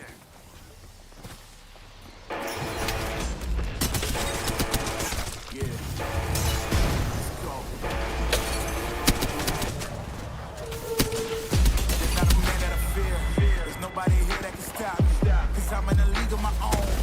Y'all bitches sit back and watch. They know who I am, they can't imitate. Stay in your lane, I'ma set it straight. I'm putting my way to the top. You get in my way, you know that I'm a renovate. You know I'm about to lock you. All the monsters they was looking for just like the lockness. Living they gon' knock me, cause I'm gonna better stop it. They can never reach me where I'm at, I'm in a rocket carpet. In other words, you can't touch me. It's like I got the ball and it's public. You won't see me when I'm coming through. You can't stop me, I'm running through. I'm untouchable, yeah, I'm untouchable, yeah, I'm untouchable, yeah, I'm untouchable, yeah, I'm untouchable, yeah, I'm untouchable, yeah, I'm untouchable, yeah. Feet fight both from. I'm the giant that they running from. Taking shots, I think they jumped the gun. If they go against me, then they done. You cannot handle this. I don't think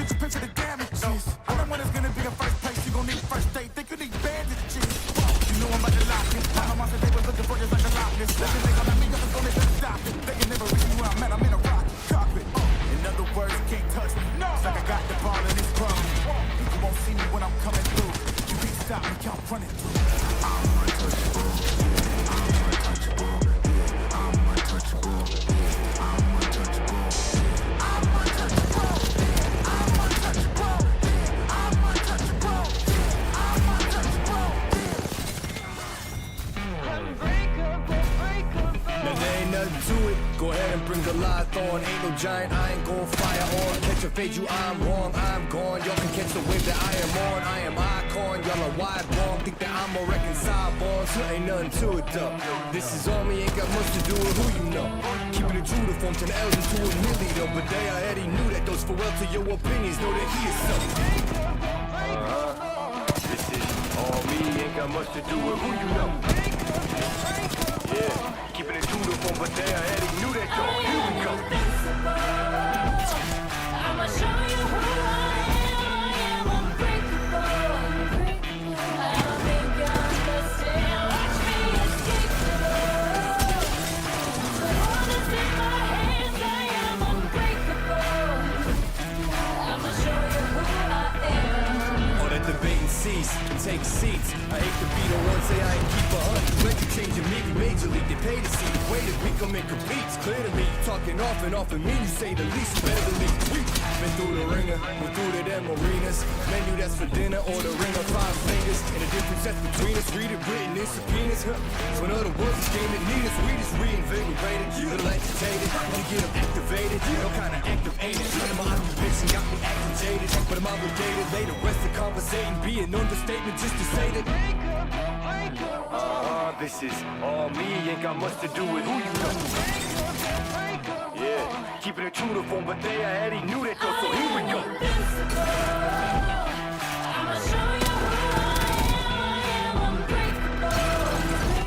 I don't think you understand. Watch me escape the love. The world is in my hands, I am unbreakable. I'ma show you who I am. Yeah, did it on their own strength. Go to length to show them all that's why we came with no restraint. Anywhere we go against it's over with. We pour the boulder at the bottom, hold it, and just know that we are not gonna be going quiet. Got it on autopilot, automatic, stuff louder than all your vibes. So you on top, give you my word, you hold it by it, hold the rise, letting the army that's behind them remind them that I am invincible. I'ma show you who I am unbreakable. I think you understand. Watch me escape the love. The world is in my hands, I am unbreakable. I'ma show you who I am.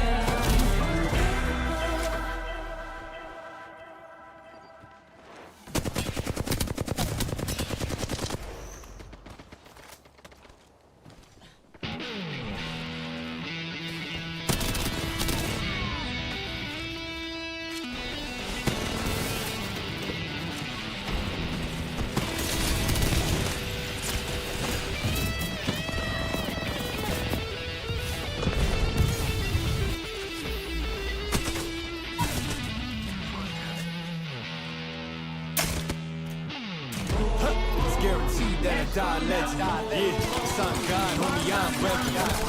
Just protecting my investment. Ask about me, integrity's not a question. Straight up, all the way up. With the same ones that was down from the jump. Day one, same ones been around when there ain't funds. Even got love for fake ones that changed up like they break ones. Go on, you can charge it to the game. I'm all up in the photos, looking largest in the frames. Hey, how I move, man, I'm getting to the bag. But the amount of work required is not a price you wanna pay. Tell me what I can't have a cop to. I ain't doing dirt that I ain't down to cop to. Living well, I've been selling the things I brought through. And if y'all don't know the name, then believe me that you about to. Let's go now. Let's go now. Can't stop us. Let's go now. Let's go now. Can't stop us. Came up going way out the basement, that's facts. Made it to deals in the paid placements, all that. Think I made it and wishing you trade places. Yo, you can't be half of me even if we related. Fuck. Nowadays we getting bread from the baker. 7 layers, man, I call it getting cake up. Like a movie, done some things you couldn't make up. Y'all can put it on my tab and I'm prepared for when I meet my maker. Till then it's nice whips, no show. Yeah, homie, yo, bitch, my photo. Big facts, I want all the smoke. I could go for broke, cause you know that the flow forever worth its weight in gold. Yeah. Let's go now. Let's go now. Can't stop us. Let's go now.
got next, fire with us.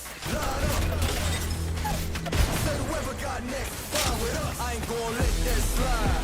Think you fly hard? Me and stay wheels up, it's a ride off. Ain't no shortcut, heading to the top floors. Me and too smart to drop costs and I got two fists, I'm a problem. Nuisance, who's with anybody not me? They losing, I'm proof that. Even when you down, keep it moving. The movement is never gonna stop, man. I do this.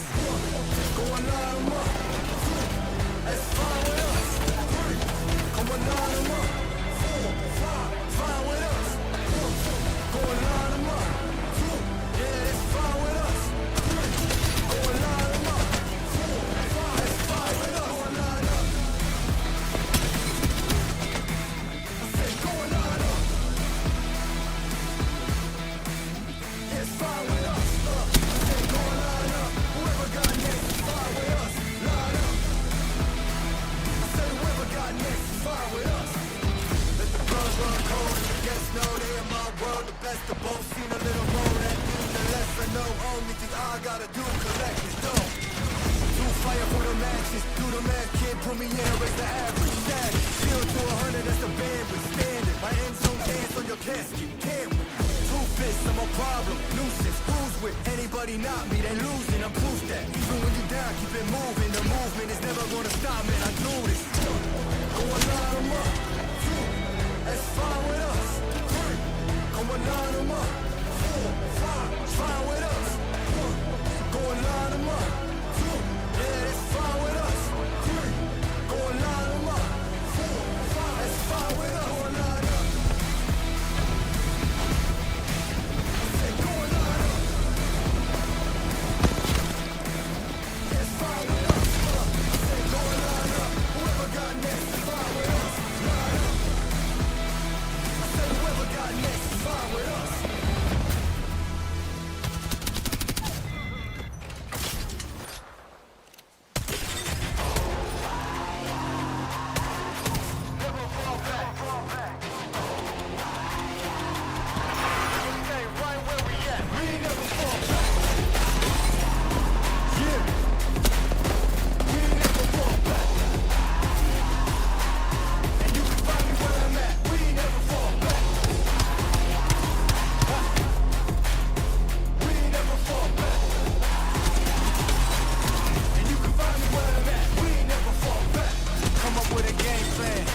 Double XL up in the paint, you can't shake that. All the way gassed up, full tank, man. Moving too quick, keep the cameras in the playback. Dang, tell me how you feel with it. You put a lid on it, I ain't got no chill with it. This right here your problem, you go and deal with it. Head on the line, high risk, that's the meal ticket. Yeah, we ain't never fall back. All around where we at, never fall back. No lies, no facts. We gon' stay right where we at. We ain't never fall back.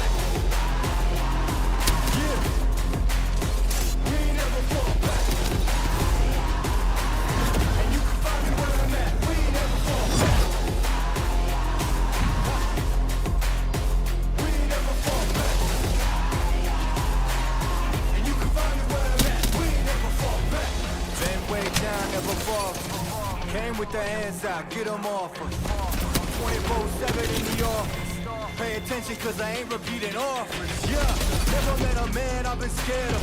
Careful, you gon' get exactly what you asked for. Here for whatever you bring me, get it handled. I answer to no one, I don't need to hassle. Yeah. We ain't never fall back. Hold our ground where we at. We ain't never fall back. Hold our ground where we at. Never fall back. We ain't never fall back. Hold our ground where we at. Yeah. No lies, all facts. Find me right where I'm at. We ain't never fall back. We ain't never fall back. Yeah. We ain't never fall back.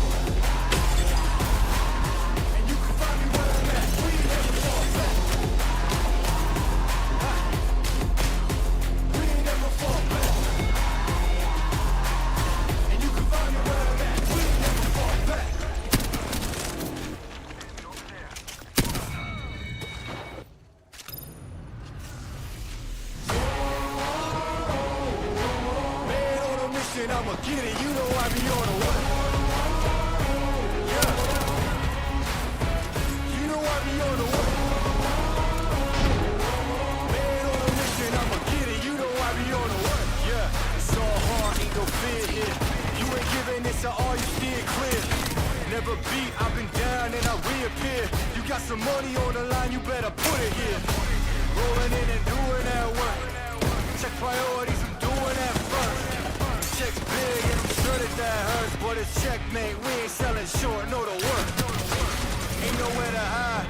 You ain't gotta see me come and keep me on your mind. Cause I'll be on the way. Yeah.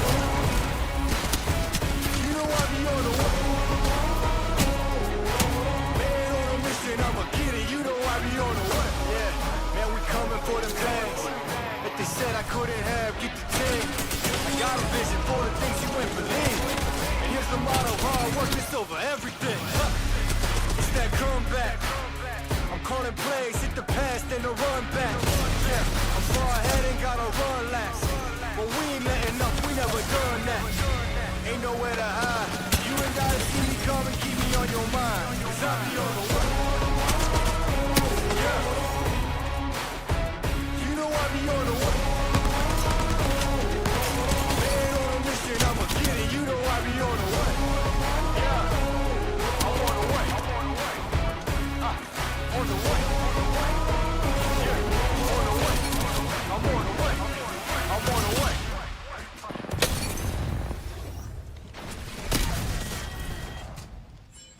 Let me tell them one time, I've been on the grind, this my prime. Let me tell them one time, I've been on the grind, and this my prime.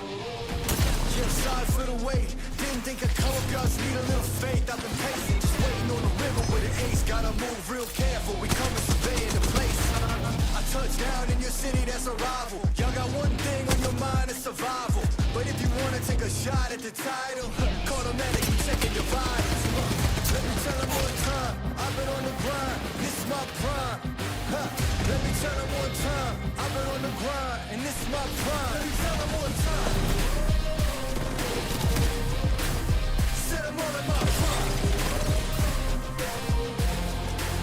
Let me tell them one time, I've been on the grind, feeling real good, yeah, all in my prime. It's about that time, saying goodbyes, cause ain't no match for the way that I grind, yeah, all in my prime. Prime time, we mile high to get close. Same city as voice and I mean roles. It's flat bets for the checks, that's a bank rolls. I've been killing it, I'm guilty, case closed. Yeah, y'all are too basic, my reputation, borderline amazing. Good things coming, niggas need a little patience. Ready for whatever, all you gotta do is say when. In my eyes, when I rise, I visualize. I ain't never taking a break, you taking five. Even if I ain't got it, know that I'll make the time. On my next move, by the time that the ink gon' dry. Let me tell them one time, I've been on the grind, this is my prime. Let me tell them one time, I've been on the grind, and this is my prime. Let me tell them one time. Set them all in my prime. Let me tell them one time, I've been on the grind, feeling real good, yeah, all in my prime. It's about that time, say your goodbyes, cause ain't no match for the way that I grind, yeah, all in my prime.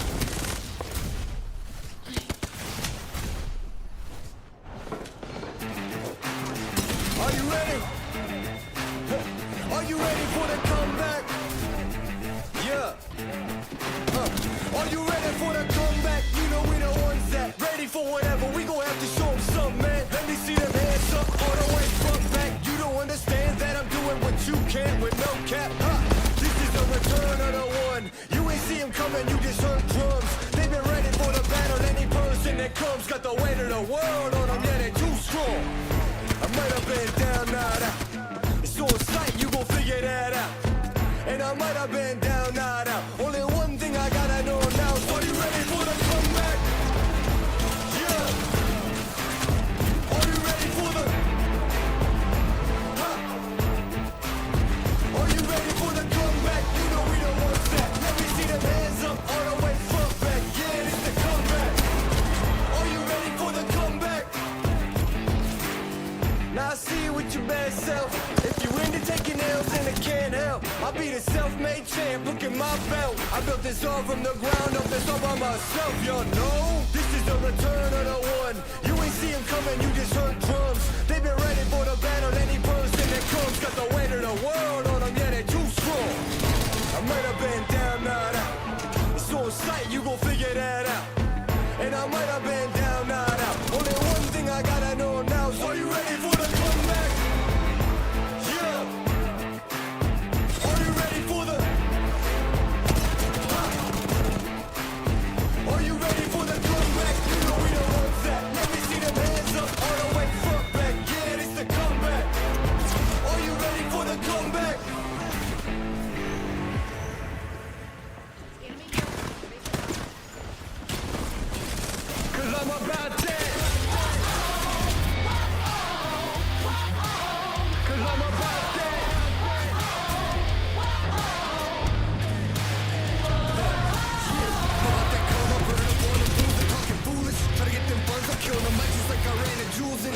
to get done up front and knowing that kid with an attitude. You can't really blame this motherfucker, he's doing what he had to do. I'm about that cash flipping, I'm getting it on and off the market. Not about that VIP, not me, not never been a fan of carpets. All about that RIP for all of my Jesus gone departed. All about that business when I started, I'm about that.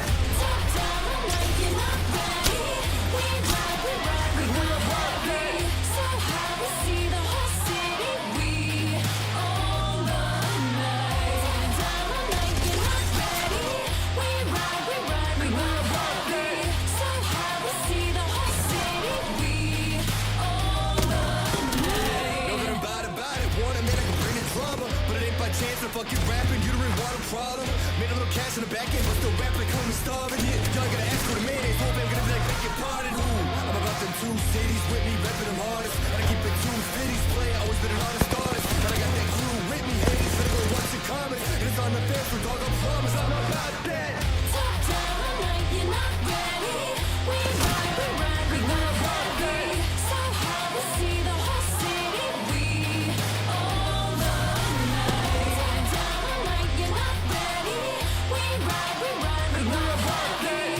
So high, we see the whole city. We all the night. And I'm all about that get it, how you living, homie. Not about to knock your hustle, getting that money, homie.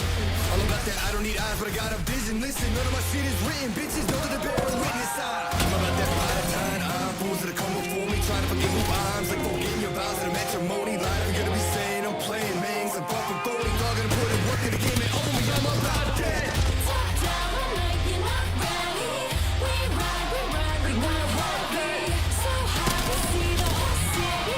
We all the night. Top down, like you're not ready. We ride, we will walk it. So high, we see the whole city. We all the night.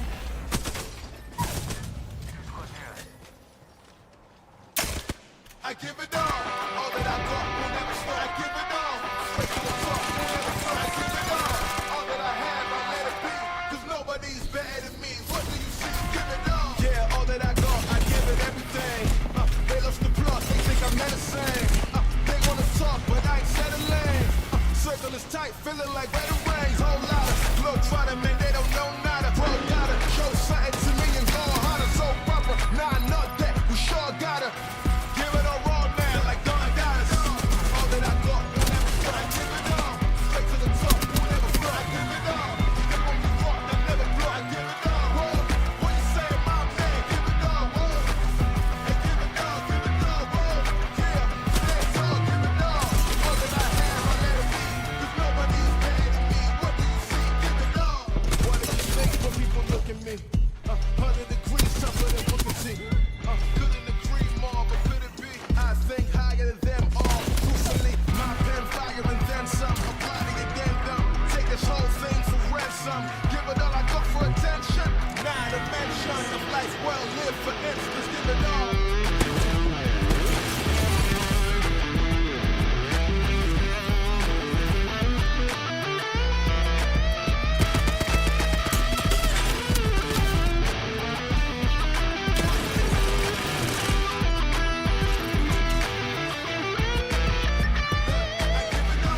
All that I got will never stop. I give it all, straight to the top, will never stop. I give it all, they won't be caught, they'll never blow. I give it all, whoa. What you say, my man? Give it all, whoa. Hey, give it all, whoa. Yeah, stand tall, give it all. All that I have, I let it be, 'cause nobody's better than me. What do you see? Give it all. Right here. Right here. 1 second. We got this.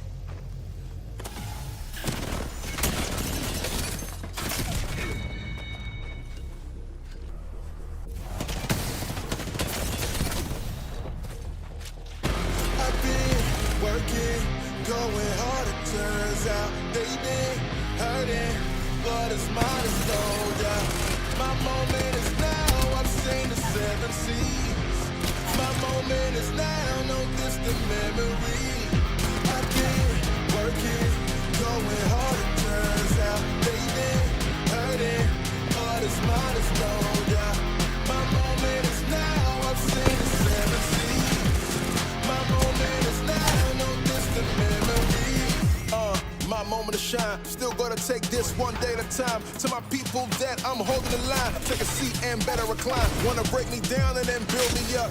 It's my time, I can't make this up. It's my moment now, you can't slow me down. I stand right next to Lady Luck, man, you know how I do it. Cruising, see my influence, show you how to move in a room full of Judas. Prove it, better stay sharp and prudent. Lose it, now brave heart said moving. Yeah, I say again, man, my moment's here. Standing strong, I don't walk in fear. I still hear all the talking cheers. I've been working, going hard, it turns out, baby. What is mine is no doubt. My moment is now, I've seen the 7 seas. My moment is now, no distant memory. I've been working, going hard, it turns out, baby. Hurting, what is mine is no doubt. My moment is now, I've seen the 7 seas. My moment is now, no distant memory.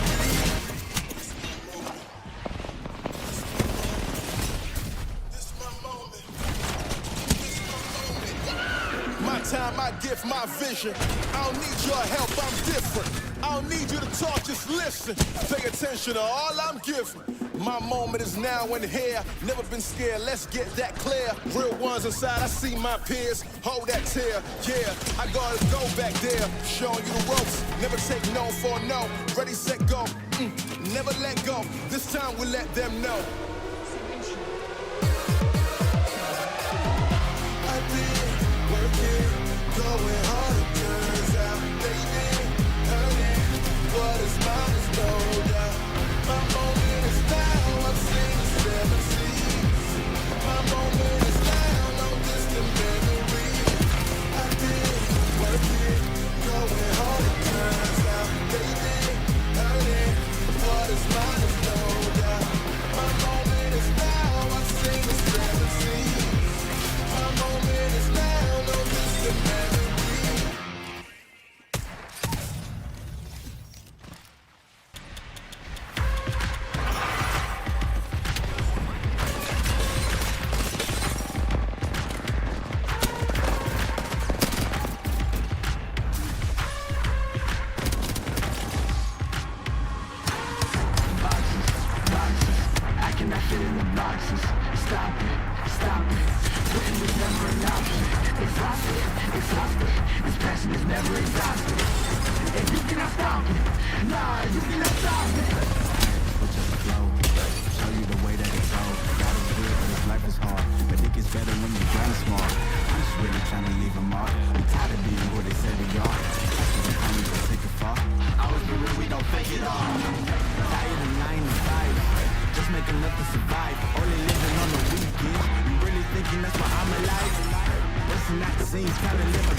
Quitting was never enough. option.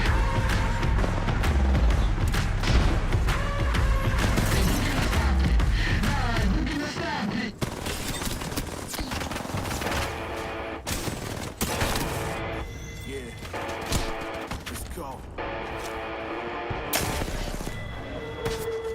There's not a man that I fear. There's nobody here that can stop me. Cause I'm in the league of my own. Y'all can just sit back and watch me. They know who I am, they can't imitate. Stay in the lane, I'm a set straight. I'm building my way to the top. You get in my way, you know that I'm no renovate. You know I'm about to lock it. I'm the monster they was looking for, they about to lock it. Looking they gonna be looking for, they better stop it. They can never reach me where I'm at, I'm in a rocket cockpit. In other words, you can't touch me. It's like I got the ball and it's rugby. And you won't see me when I'm coming through. You can't stop me, I'm running through. I'm untouchable. I'm untouchable. I'm untouchable. I'm untouchable. I'm untouchable. I'm untouchable. I'm untouchable. I'm untouchable. These fight folks from. I'm the giant that they running from. Taking shots like if they jump the gun. If they go against me, then they done. You cannot handle this. I don't think you can picture the damages. I'm the one that's gonna be the first place. You gon' need first aid. Think you need bandages. You know I'm about to lock it. I'm the monster they was looking for, just like the Loch Ness. They think they gon' knock me off the phone, they better stop it. They can never reach me where I'm at. I'm in a rocket cockpit. In other words, you can't touch me. It's like I got the ball and it's rugby. And you won't see me when I'm coming through. You can't stop me, I'm running through. I'm untouchable. I'm untouchable. I'm untouchable. I'm untouchable. I'm untouchable. I'm untouchable. I'm untouchable. I'm untouchable. Now there ain't nothing to it. Go ahead and bring Goliath on. Ain't no giant, I ain't gon' fire on. Catch a page, you I'm on, I'm gone. Y'all can catch the wave that I am on. I am icon, y'all are wise wrong. Think that I'm a reconciled born, so ain't nothing to it though. This is on me, ain't got much to do with who you know. Keeping it true to form to the L's and to a milli though. But they already knew that those for well to your opinions. Know that he is something. This is all me, ain't got much to do with who you know. Yeah, keeping it true to form, but they already knew that though. Here we go. I'ma show you who I am. Unbreakable. I'm a big understand. Watch me escape. The world is in my hands. I am unbreakable. I'ma show you who I am. All that debate and cease and take seats. I hate to be the one say I ain't keep 100. Record changing me, we major league. They pay to see the way that we come make a beat. It's clear to me, talking off and me, you say the least. You better believe we been through the ringer, we're through to them arenas. Menu that's for dinner or the ring of 5 fingers. And the difference set between us, read it written in subpoenas. So in other words, the game that need us, we just reinvigorated. Little agitated, had to get them activated. No kind of activated.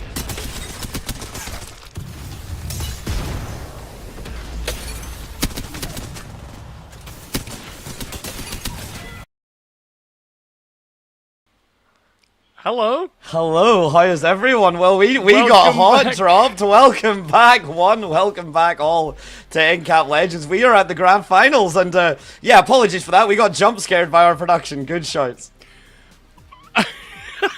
Welcome back to the grand finals of the Ibex Legends League Tournament Championships, however you want to call it. Welcome back.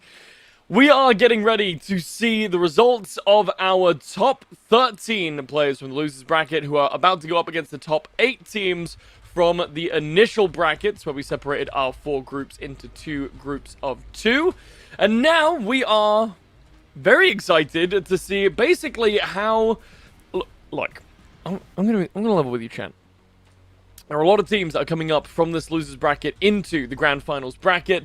The Horde and Citadel Gaming, however, are standing head and shoulders above the rest. So, when it comes to a format that now requires one of these teams to get to 40 points and then win the subsequent game, we are looking for a team that can consistently hit those points and hit consistent victories. And right now, my eyes are on Aurora, they're on Infinite, and they're a little bit on Mega.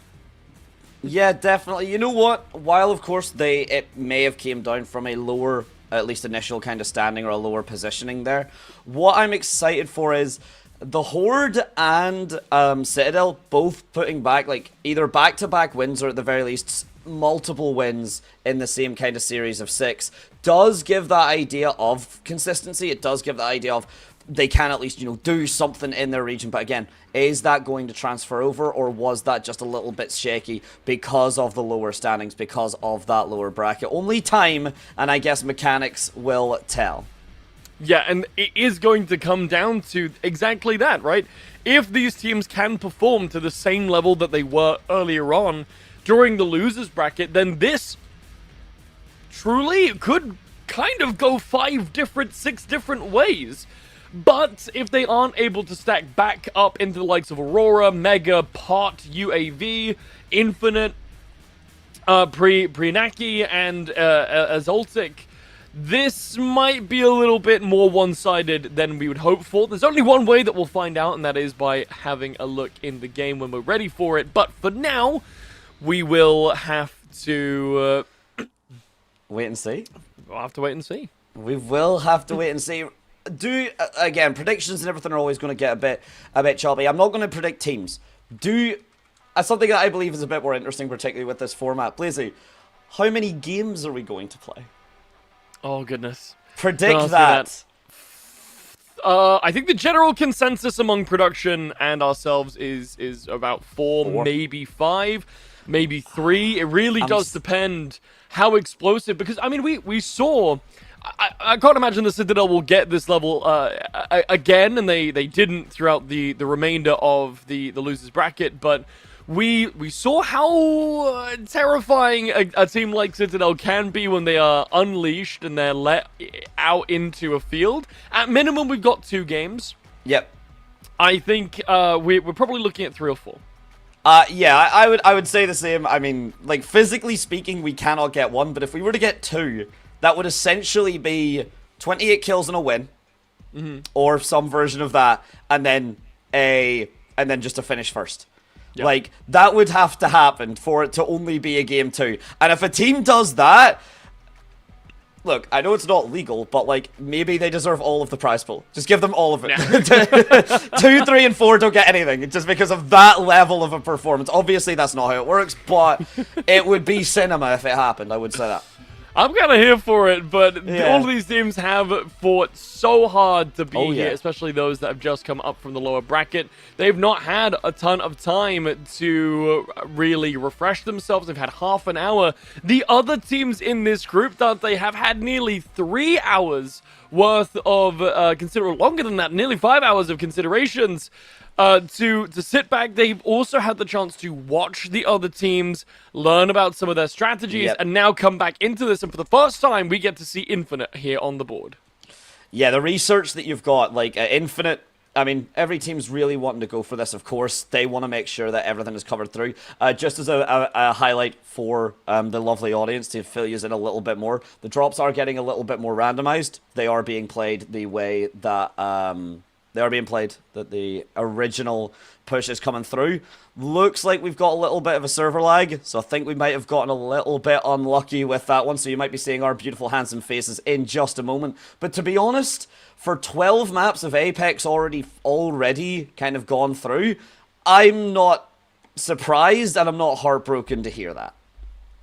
1 out of 13 is not bad. No. So... W. We're also not fully confirmed whether or not this will be a full reset. We were just having a quick look. I think some players are reporting some issues and others aren't. So I think our TO team is just making a decision. But for now, we are going off of the assumption that this will in fact be the way to go. Some interesting matchups to have a look at around the map here. Dante Citadel are about to come up against 3 Slina. Prinyaki, the second place from Group A, is about to come up into a fight versus Mega. And further on, south down the map, we see UAV about to come into a skirmish with Katana. So already some high-level teams coming into conflict. And this is an immediate make or break scenario here. We do have the match end. There it is. So unfortunately, we will have to get everything just reset. Servers are a little bit shaky. It is a shame. What's the big sigh? Dang. Shame. I was looking Shucks. forward to seeing Mega versus Prosanki. That would have been for a showdown of map 1, like, or game 1, the first fight being that disgusting and potentially entirely series defining, entirely grand finals defining. It could have been. You're talking a fight between, I want to say, anyone in the top 4, in the kind of the top 4 in terms of the seeding. So Infinite, Piriniki, Make Europe Great Again, and Aurora. I want to say basically if any of those 4 mix and match, and there's a gunfight that starts off the game that they're in, and it's between like 2 of them, I would be confident saying the winner of that has like a 60% win rate to take it for the rest of the game, just off of that. I would go so far as to extend that invite to Pot as well, Yeah. who are incredibly consistent and incredibly powerful throughout the first few games, well, first entire series, I would say. So you're absolutely right. An early game dropout from any one of these big major teams here in the top 6, the top 5, even, I think could definitely be series defining. It's we talked about it in the lower finals, right? Just the gunfights, of course. Like, you know, at what point is it do or die, and what's kind of left? And now everything matters here, because we've seen some kind of, the nicest way would be kill hogs. We've seen Infinite, and while we haven't seen obviously the mechanics and stuff on display, we got to see that kind of 100-point margin that broke in the Group A versus Group B. So we're very clearly with teams that are willing to go the extra mile and get the extra frags when not necessary, which is a double-edged sword, because on one hand it'll probably get you to the 40 points quicker, but will it get you the champion and therefore the actual championship quicker? Well, I guess that's the strategy that you have to look into, right? Is how do you best generate 40 points? Because until you get to 40 points, you can't win the game to win the series anyway, right? You have to end a game with 40 points and then win any of the games following when you've crossed that 40-point threshold. So it really is down to, do we spend game 1 just trying to kill hunt, right? Is game 1 just a dedicated brawl house for all of these players? Does it become deathmatch? Do we genuinely get to see essentially just what you pick up the first gun that you see and you run it down? Will this, if anything, will it look less like a grand finals lobby with championship, and will it look like a pub lobby where there will be 3 or so teams just booking it for the high tier loot, just wanting to pick up a gun and then be faster than whoever else has tried to go for that, and then evidently gun them down? So we've got a map coming up in just a moment. Hopefully no server issues, and we will be able to jump right in about it. This does not count, by the way, for your prediction and for anyone going, that's technically game 1. We are going back in a clean slate. We are not saying that was game 1. Game 0 has concluded, and we'll be moving on swiftly to game 1 in just a second.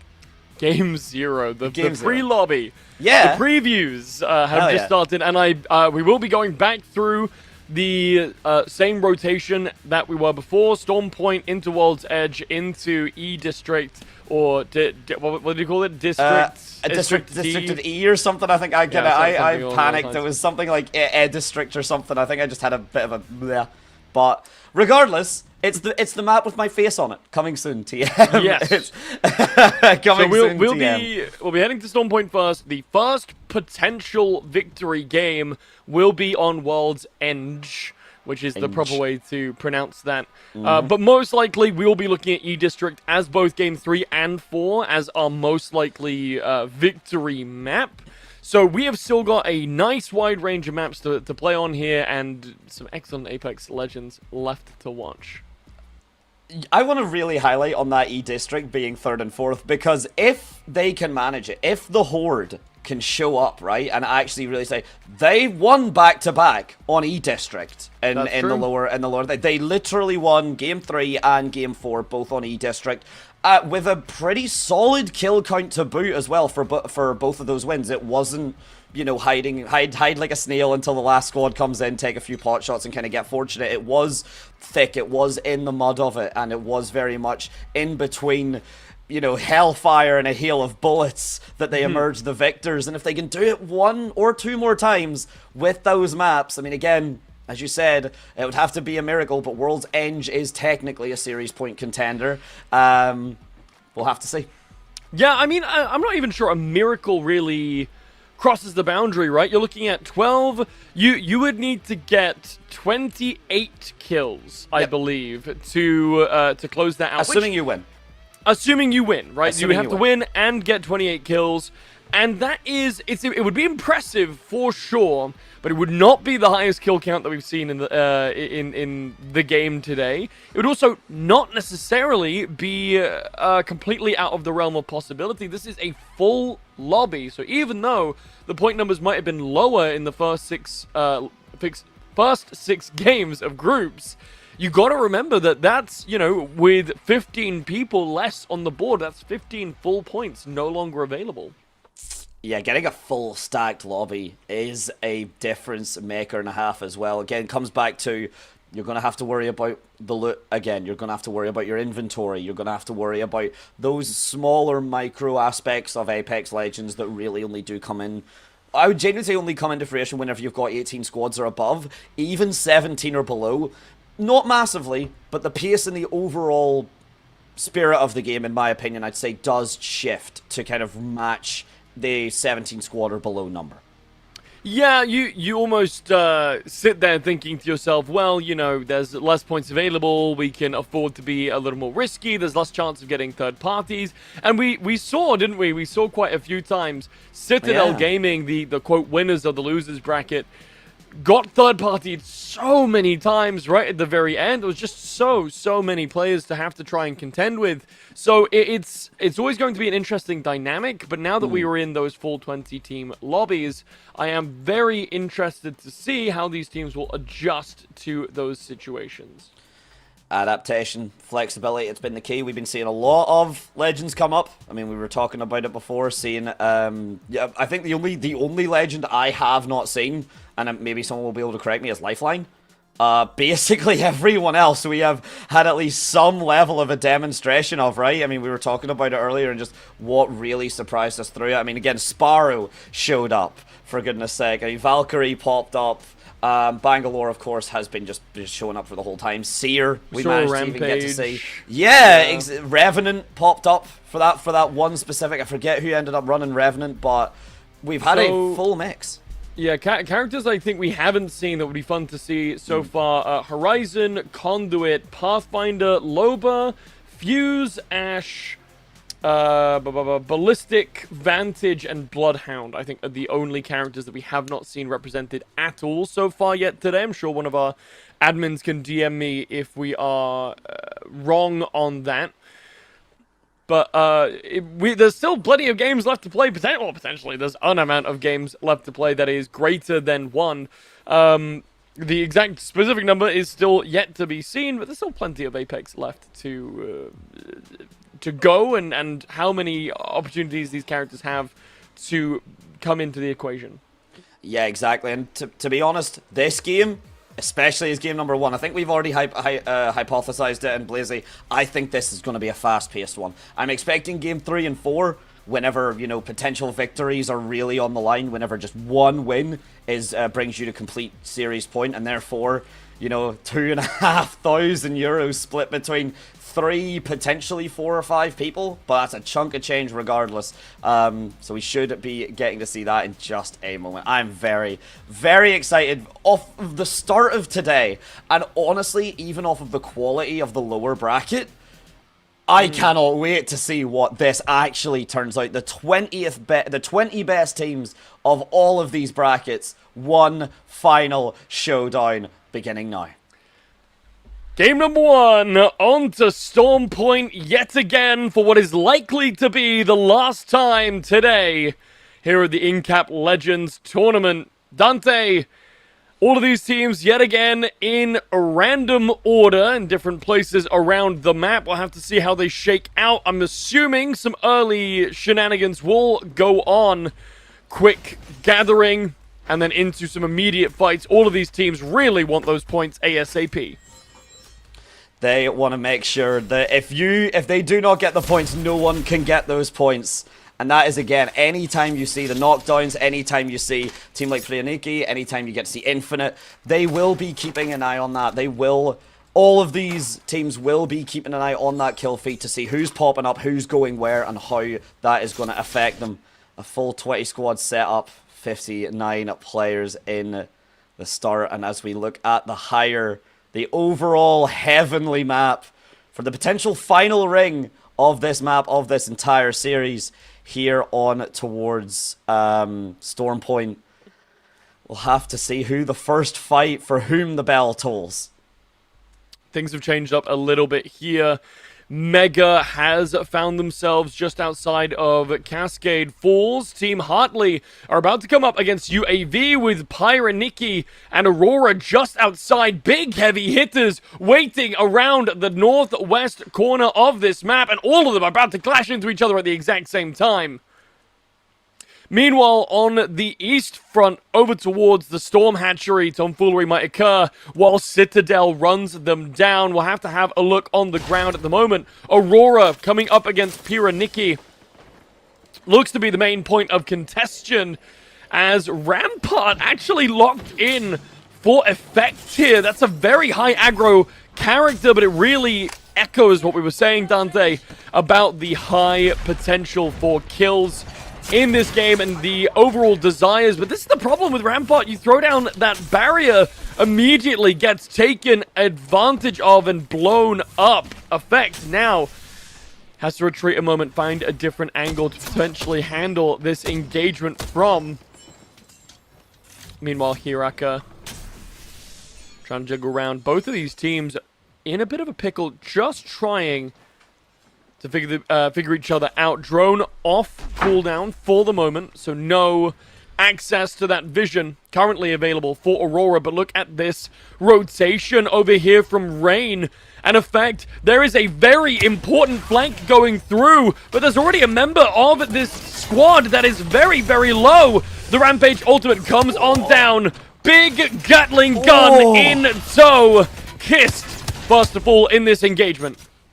The Arc Star shining brightly, taking retinas away. The Aurora very much living up to the name right now. Beautiful, beautiful stuff. And one more frag here. It's going to have to be a disengage from one Jans, but the speeder has been stolen. The vehicle not going to be there, but potentially just riding into an early grave. Taskmaster able to take down one of Priya. A big, big frag indeed.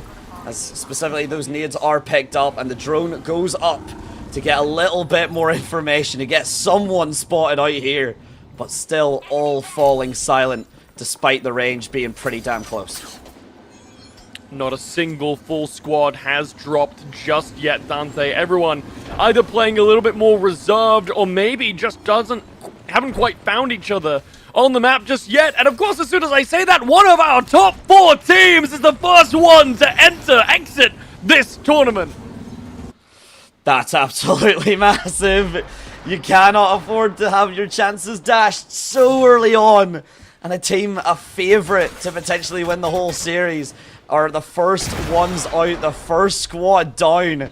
A big factor, and I'm sure potentially a relief for the side of Aurora and crew, who now have one less team to worry about, or at the very least is going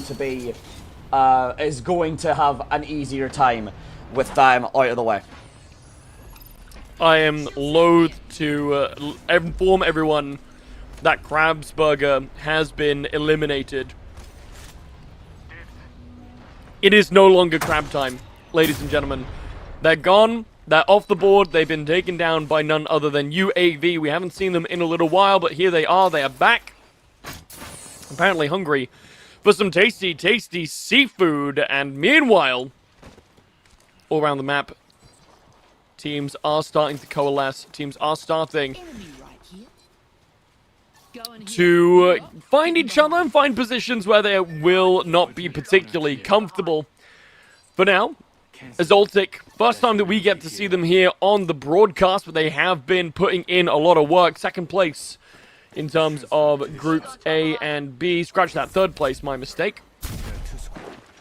Trying to find a little bit of information here from other teams. They're far enough away to where nobody's really going to notice them take off the Valkyrie ultimate available to get them out of dodge for now. Very similar to how Belaroi will want to use this ultimate as well. We've seen plenty of repositioning come through from these characters.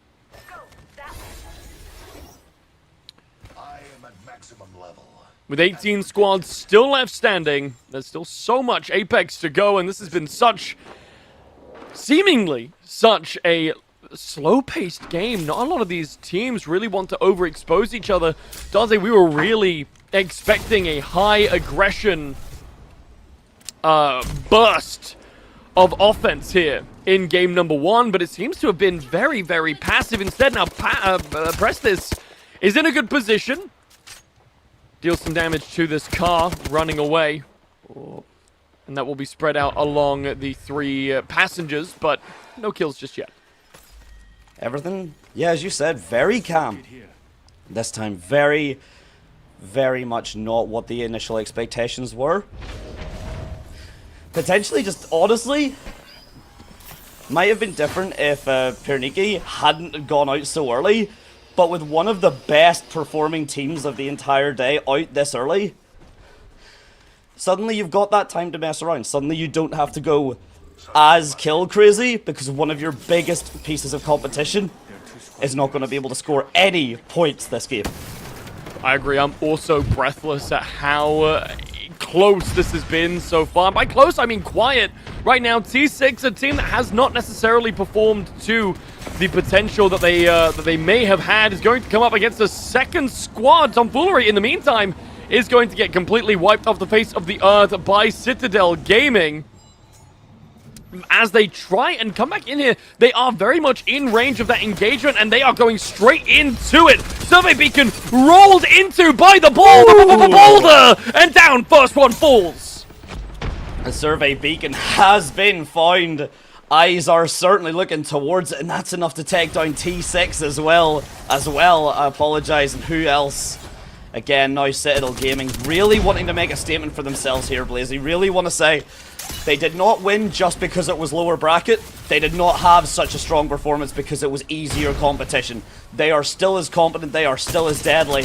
And I think Zaiden's about to get a first-hand experience of that, as Infinite are also now out of the running. I think this just goes to show how strong Group C and Group D were.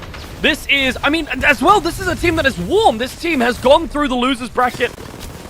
They have not been sat on the bench for the last 4 hours cooling off. They have been in the driver's seat, all aggression, all the time, and it looks like even the likes of Pop might not be enough to stop them. No, it's now cream of the crop, and it seems very much like Citadel have just taken this opportunity, right? 12 games back to, you get the point. Basically, to now come up and play another 6 games, 5 games. Of course, the less you play, the better. The sooner this gets over, the sooner you can enjoy the spoils of war. But that is going to be an optimistic outlook. As the ring closes, the circle goes down. Misty, meanwhile, is going through it. And we are seeing a decent chunk of frags popping up as the Loot Goblins, the next one, onto the chopping block.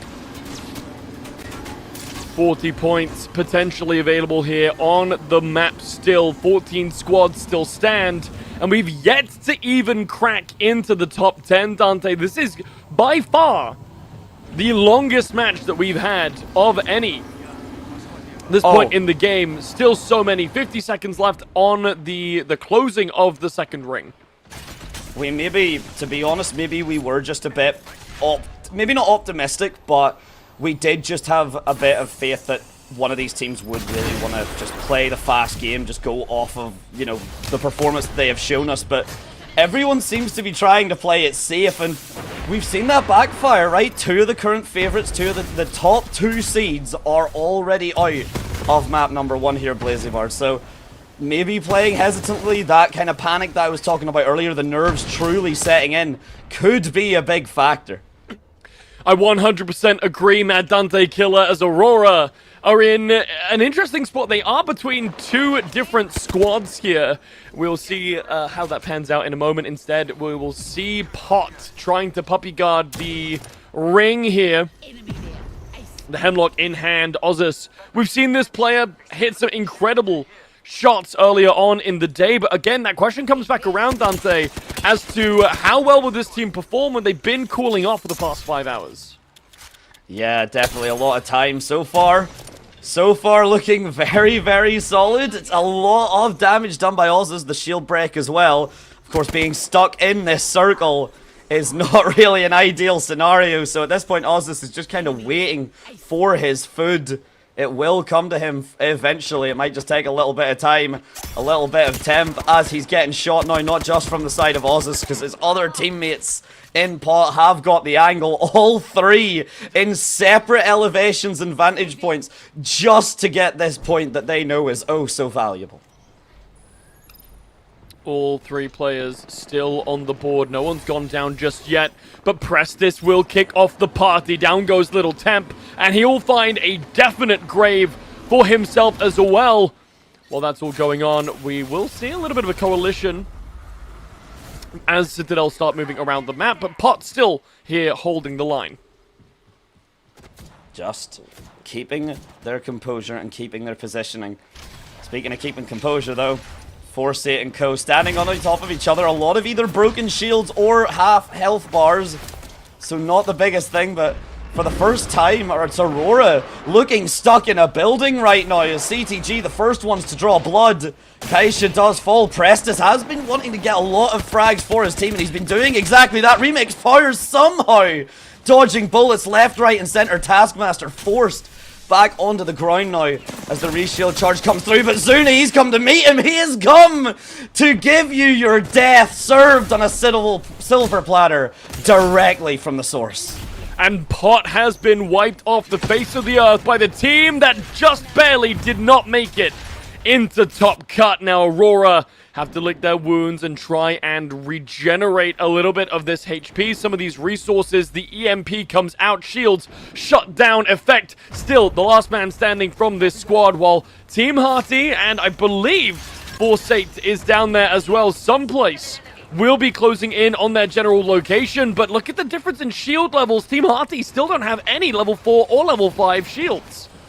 No, they are really struggling right now with the fact that the engagements have not been going their way. While I say exotic. Engagements not going their way, it's exotic. It's genies. There is an absolute massacre occurring near the waterfronts here. Seems to be off the back of QGS and Co, but Make Europe Great again, definitely adding to the noise. Foresight, meanwhile, gets the knockdown on BVZ across the sand, but the Black Sands are being painted red, blazy with blood, and there might be a couple more splotches, depending on how these next few shots find their marks. Mega have been relatively quiet so far this game, but they have still made it to the top 10. Though that being said, we are deep enough into this match, Dante, where you would normally expect, or from the games that we've seen today, for this to be well past top 10 at this point. But no, we are still waiting on the conclusion of this early game. Into the mid we go, and Make Europe Great Again might finally have found an angle to pick up some kills. Two already fall down. Witness has not a lot of HP left, and with one apiece, all of Team Ares will go. Oh, very, very nicely done. I thought that flank came out from Witness, but Kaz, it is the double, it is the third party. We highlighted it earlier, Nate wanting to hold his ground and just dancing back and forth to stay alive, but it's not going to be enough. Making Europe Great Again has fallen, and a lot of the favourites not making it to the top 5. The Horde, fear the Horde, while we cut back to Hardy and Aurora and one other team with Foresight in it, which I can't quite pull the name of to my brain at this current moment. We'll be dancing around this building. It looks like Yuxiko going in for a deep dive here, in QGS catching CTG potentially unawares. They got the high ground, but can they outgun the current kill leaders of the lobby? It's a tough call. But someone really has to do it, otherwise Citadel Gaming might find themselves on a quick smart. Look at that, gunning through the grass Zuni, the nothing will save you. The shrubbery is not enough as QGS has 3 Slona fall. A completely different shift in tone. What a flank from Zuni. Gets up and behind Blad, does a chunk of damage in the spine, gets the knockdown. And look at the amount of low HPs there, Blazy. Look at the ring encroaching, and most importantly, look at how many squads still live. But not many players are still up, and Zuni is continuing to hunt them down, but will get tracked. Kha'Zix finds one, and Gashia does go down to the caustic gas. After all, and now in a trench. Citadel Gaming, they looked so strong just a minute ago, have been wiped off the face of the earth. The Horde, fear the Horde! The last one standing now. You said you need to kill the kill leaders, and while it may have not been the Horde necessarily responsible, they've definitely done enough. I do say that, it absolutely was the Horde responsible for the fall of a Citadel Gaming. Managing to keep them out of the top 5 is an impressive feat. I believe literally the top 4 seeds of this game thus far have all been eliminated. No one making it to that top 5 spot just yet, and the absolute spray, the carnage continues yet again. The SMGs are going to trade out. Kaz doing a lot of damage, taking a lot himself. Managing to dance around the TV, but he's being waited on. The Rift essentially slamming shot in his head, and the damage is done. The knock has been completed. The Horde may just fall here yet, Blazy. It's down to the one name that I can't pronounce. Well, 9 is still up and kicking. They might have a chance to save Kha'Zix here as well. He'll come up, and just about the Horde will keep their chances. Still, all of these characters, all of these players from Aurora and Hartley are still juggling around this one building. Looks like a little nest is being set up here by Effect. They really want to set up a nice little barrier for the potential bringing up of this LMG. As more teams look to join the inner circle, Dante, the last 5 are here and they're ready to battle. It's gonna get loud, it's gonna get fast, and it's gonna get slightly confusing, so everyone strap in for the big fight of the lives right now. If the Horde can just keep up their momentum, they don't even really need the frags at this stage anymore, Blazy. Just the positioning and just that lifeline. Just the frag from the Bangalore ex-player, I should say. More than enough to get to the break as well on the 3rd shield. Kha'Zix cannot be followed. Seminators has been taken out, and we're now down to the final 4. Battery will go through to reset the health bars for the Horde. Meanwhile, EMP comes through, and Hartley looks like they might be in a bad situation. Aurora will take credit for that one. And now the team that is, I think, in pound for pound, the favorites to win are in a pretty good position. 3 squads left, though I'm not sure, Dante, that any of these 3 remaining squads have enough kills to qualify for an immediate move on to the next phase. I think Game 3 is guaranteed. I believe Game 3, Blazy looking very much. I also need to correct myself because I'm sitting there talking about no teams in the top 4 highest seedings being there, in Aurora, of course, right in front of my very eyes. So apologies for the spreading of the misinformation, ladies and gentlemen. But either way, I'm sure Aurora more than happy that I am wrong in this scenario, and now just another patience game right now. 3 squads left. The circle is going to have to encroach on everyone at some point. Aurora and co are starting to move. The engagement is happening, and the caustic canisters go through. They have found each other. The crews all know where they are. Aurora stuck between a deadly place and a scarier place. They're just watching Yuxiko and squad fight over them. Literally stuck in the trenches between an engagement. What this does mean is that Aurora has some angles to try and weave in and out and pick a side that they want to eliminate. The Horde, obviously the scarier one, but the Horde is definitely aware of where they are. Arcstars go through, and that's going to deal a lot of damage specifically to Hiraka. EMP goes back through again, and both of these teams really want to get rid of these guys, though Arctic has finally picked a side. They're charging through onto UAV, but it doesn't look like it's going to be successful. Aurora have been swallowed up, and one more kill should do it. And there it is, and here we go. But the Bangalore, the airstrike has came through, and Kaz is going to come through as well. The walls are not safe. They will not keep you safe. The Horde are the champions for game number 1. Phenomenal performance, and that is 3 of the last 4 games, they have won, Blazy, I believe. Oh, no, sorry. 3 out of the last 6, they have won. The Horde, fear the Horde. They are here.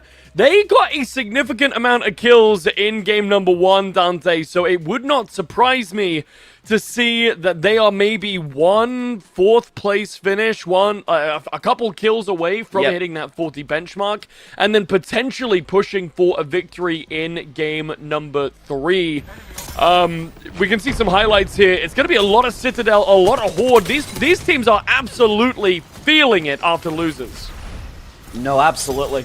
And the fact that Citadel really did manage to keep themselves going, because it didn't look initially like there was going to be too much, but suddenly everything just started working for them again. The positionings ended up being fantastic. The engagements that they were going for, not necessarily the most difficult ones, taking the fights that they knew they could win on their terms, on their turf. And we get to see exactly how the executes come through. Mega, another solid team at doing exactly that.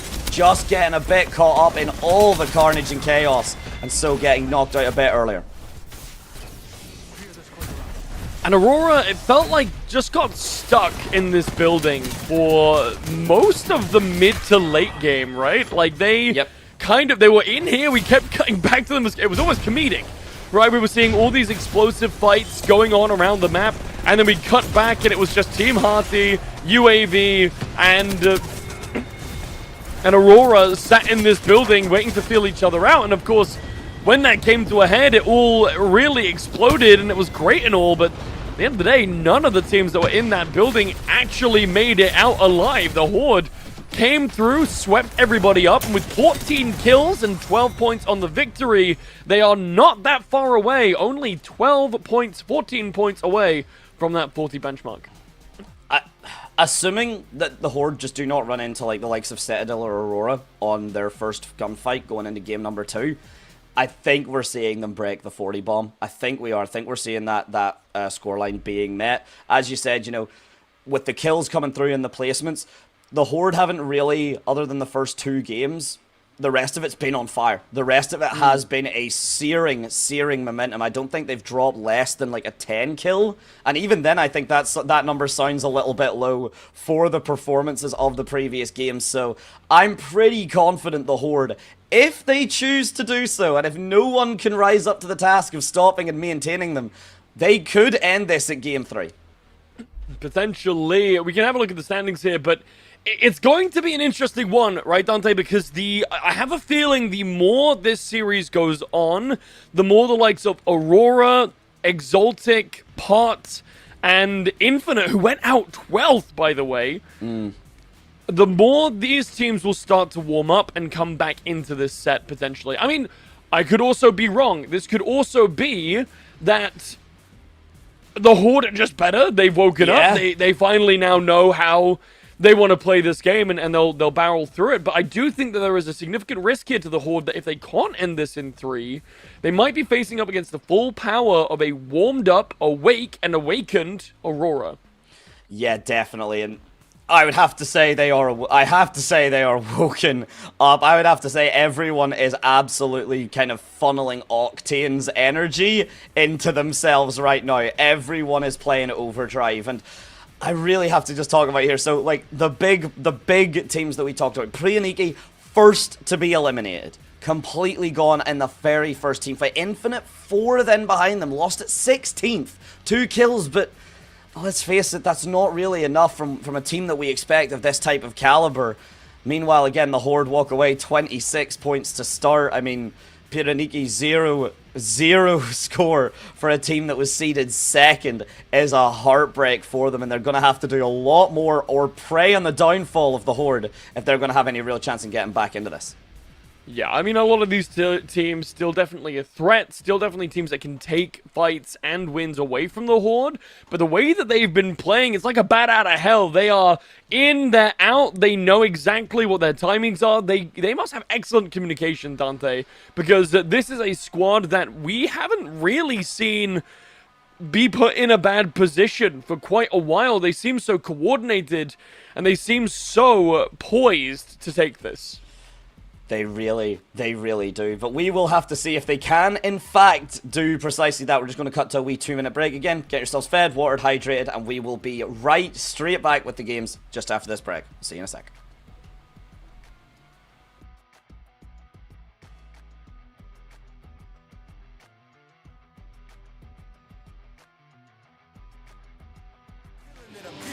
Case closed. Y'all are too basic. My reputation, borderline amazing. Good things coming, they just need a little patience. Ready for whatever, all you gotta do is say when. In my eyes, when I rise, I visualize. I ain't ever taking a break, you taking 5. Even if I ain't got it, know that I'll make the time. On my next move, by the time that the ink will dry. Let me tell them one time, I've been on the grind. This is my prime. Let me tell them one time, I've been on the grind. And this is my prime. Let me tell them one time. I'm all in my prime. Let me tell them one time, I've been on the grind, feeling real good, yeah, all in my prime. It's about that time, say your goodbyes, 'cause ain't no match for the way that I grind, yeah, I'm all in my prime.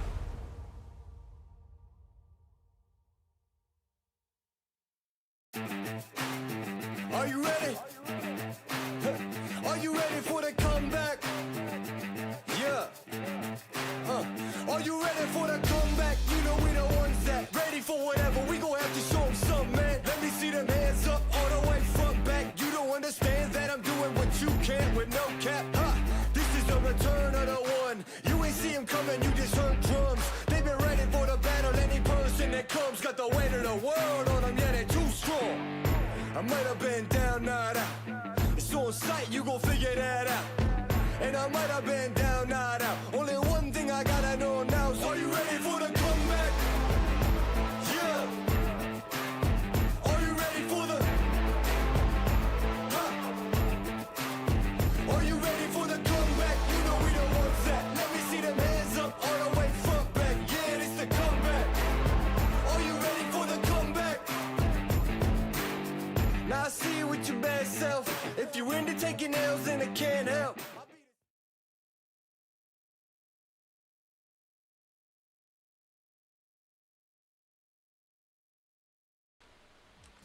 And here we are. Welcome back. There should not be much chatter at all before we get into game number 2. You already know who we are. You already know who these teams are. And if you don't, for some reason, Blazy, would you like to give... Yeah, A, watch the VOD. B, why were you here in the first place? And C, Mr. Blazy Bard, would you like to just give the beautiful people that maybe did miss it a shout at the top 3 after game 1?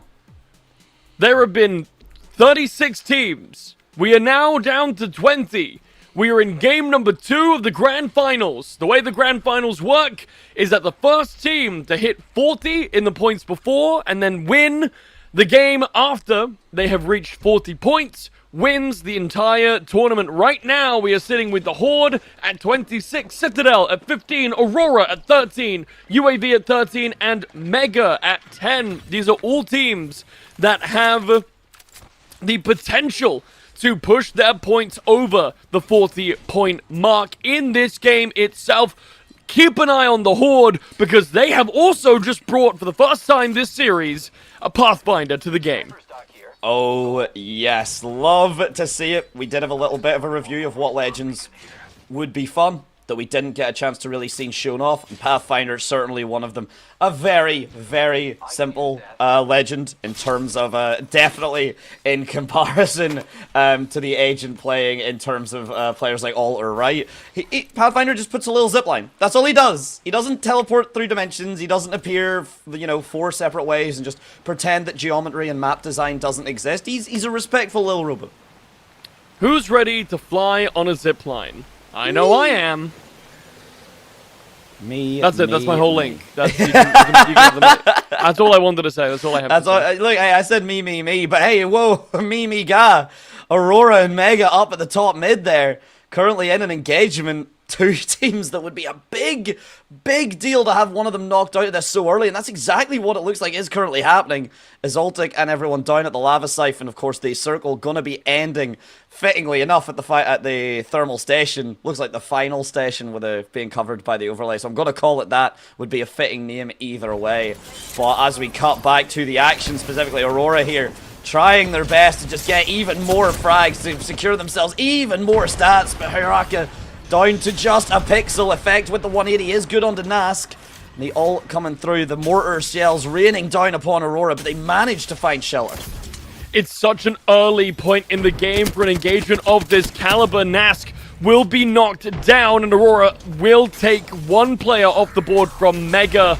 Now, if they can just continue on with this pace, they might be in a really good position to knock out one of their main contenders. In fact, the team that stole first place from under their noses in the group stage. It looks like they've lost them. Mega will slip through the cracks. And now Aurora will have to slink away, knowing that at least they got one kill. Points are points. Points are points.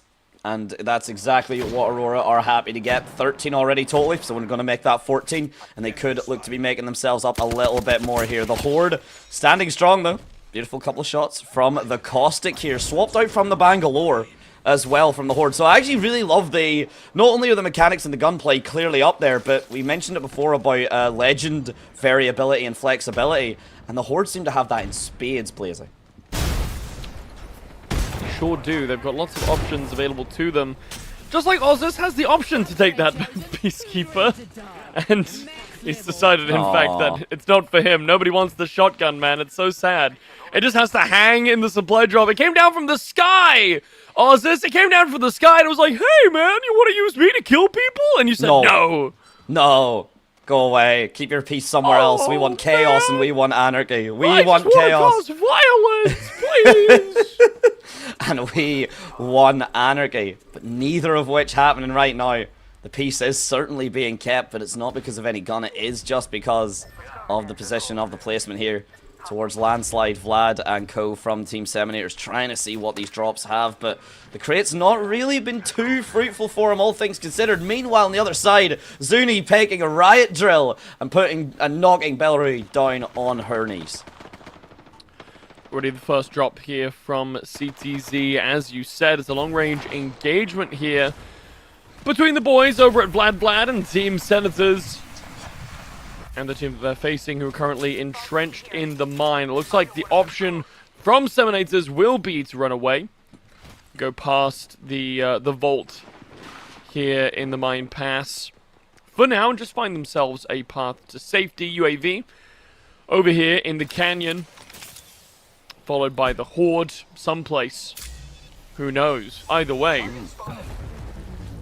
EMP will go off. A little bit of damage will be dealt to 9, and the Horde will be put on the back foot, potentially just for a moment. I think for the moment is the operative word. Nothing else really, to be honest, to worry about right now. The positioning pretty empty. We get a beautiful sky shot. Meanwhile, over on towards the boulders, over on towards the cliff faces. Different story altogether. Priyaniki having to make do on their game one there. Show that it was just a minor blip, and that they have what it takes to walk away with the grand prize. Of course, it has to be seen to be believed, and currently, not as much of a believer, Blazy, but I'm hoping my mind will get shifted. I'll have to see T6 as well over here. We'll follow them for a moment as they take a bit of an engagement on this bridge. It will be Sanya to find Ayambe, and Kind for Tom. Players over there at Seminators will take some heavy losses. It looks like across the map, Dante, there's a lot of action happening, so much to the point where Ginnies have already been eliminated. First squad is down, and the ring is doing damage. It is pretty small, but it's the first time we properly get to sit and, you know, ingest that, understand how much damage it does. Not too much at the moment, again, it's only the first circle, but as it gets closer and closer, of course, that damage is going to get scaled and scaled up. But we miss it! Aurora, I believe, with a complete Kobe of an Aid. Nask falls, and Make Europe Great Again are out. That's a big team to eliminate from the board, currently 5th in the standings. And Aurora are really looking to push for their point total. They need 27 to get themselves into that winning position. And if they do manage to place first in this game, that means that they only need to pick up 15 kills, which is a very achievable number, especially for a team of this caliber. Yeah, I mean, 15's almost looking like a lower number which is ridiculous, which is absolutely disgusting to say, but we have been seeing so many high kill count teams and so many high kill count rosters. Survey Beacon trying to find the kill again. A point has gone walkabout. He does not know where somebody is, and the shots coming through from the backup from the team is absolutely flawless here. There we do see the drone come up just for a little bit more information. Misty is trying his best to get his team saved. Makuman, meanwhile, is just raining the shots from heaven down. Survey Beacon, a tag, a follow-up to get him dropped. Should be able to get picked up, no concern. But all damage is good damage. So goofy seeing Newcastle revive people. Immediately knocked back down, by the way. Survey Beacon only up for as long as he could. The shots coming through. It's a good Sentinel snipe to take down the Crypto. Now looking to go back onto the offensive. T6, they've got an angle. Can they find this squad? For the first time in the pretty much the entire day, T6 might be able to put a stamp on this game. Jesus, the triangle formation on that top rampart, though, really has to be respected. The sniper just getting the shots rained down upon from that refinery. You can hear it echoing through. But finally, a reposition forced into the hands, and a little bit of an easier time creating some pathing for the side of T6 Esports, especially with the drop dome coming up, the ropes going up, and we're going to see them probably just try and collapse into a site post-flight. Do you think that Newcastle is under lime or upon time? Ooh, good question. I'm going to go with upon time. I think you're wrong. I think it's definitely Newcastle under lime, i.e. NSCG Esports. The banner on the screen right now. Wrong answer. Newcastle okay. Definitely repping the boys at home. Come on, you Potters. Guardian takes a spill. Zidane is able to take that one out for the first time. We can actually have a look at Infinite, who, despite going out early in the last game, have claimed a kill for themselves here pretty early on. I say early on, this game and last game have been expectedly longer than previous series. Oh, we should be going down to the wire here every single time. I would be shocked if at all there's one moment where the circle isn't at its closest, isn't at its tightest angle, but the shotgun, the Peacekeeper, we asked for it and it has been kept. Yay! It comes out whenever it needs most, and you know what? It's the little shotgun that could. Now I can crave even more violence! You go, little Peacekeeper. You go do your thing.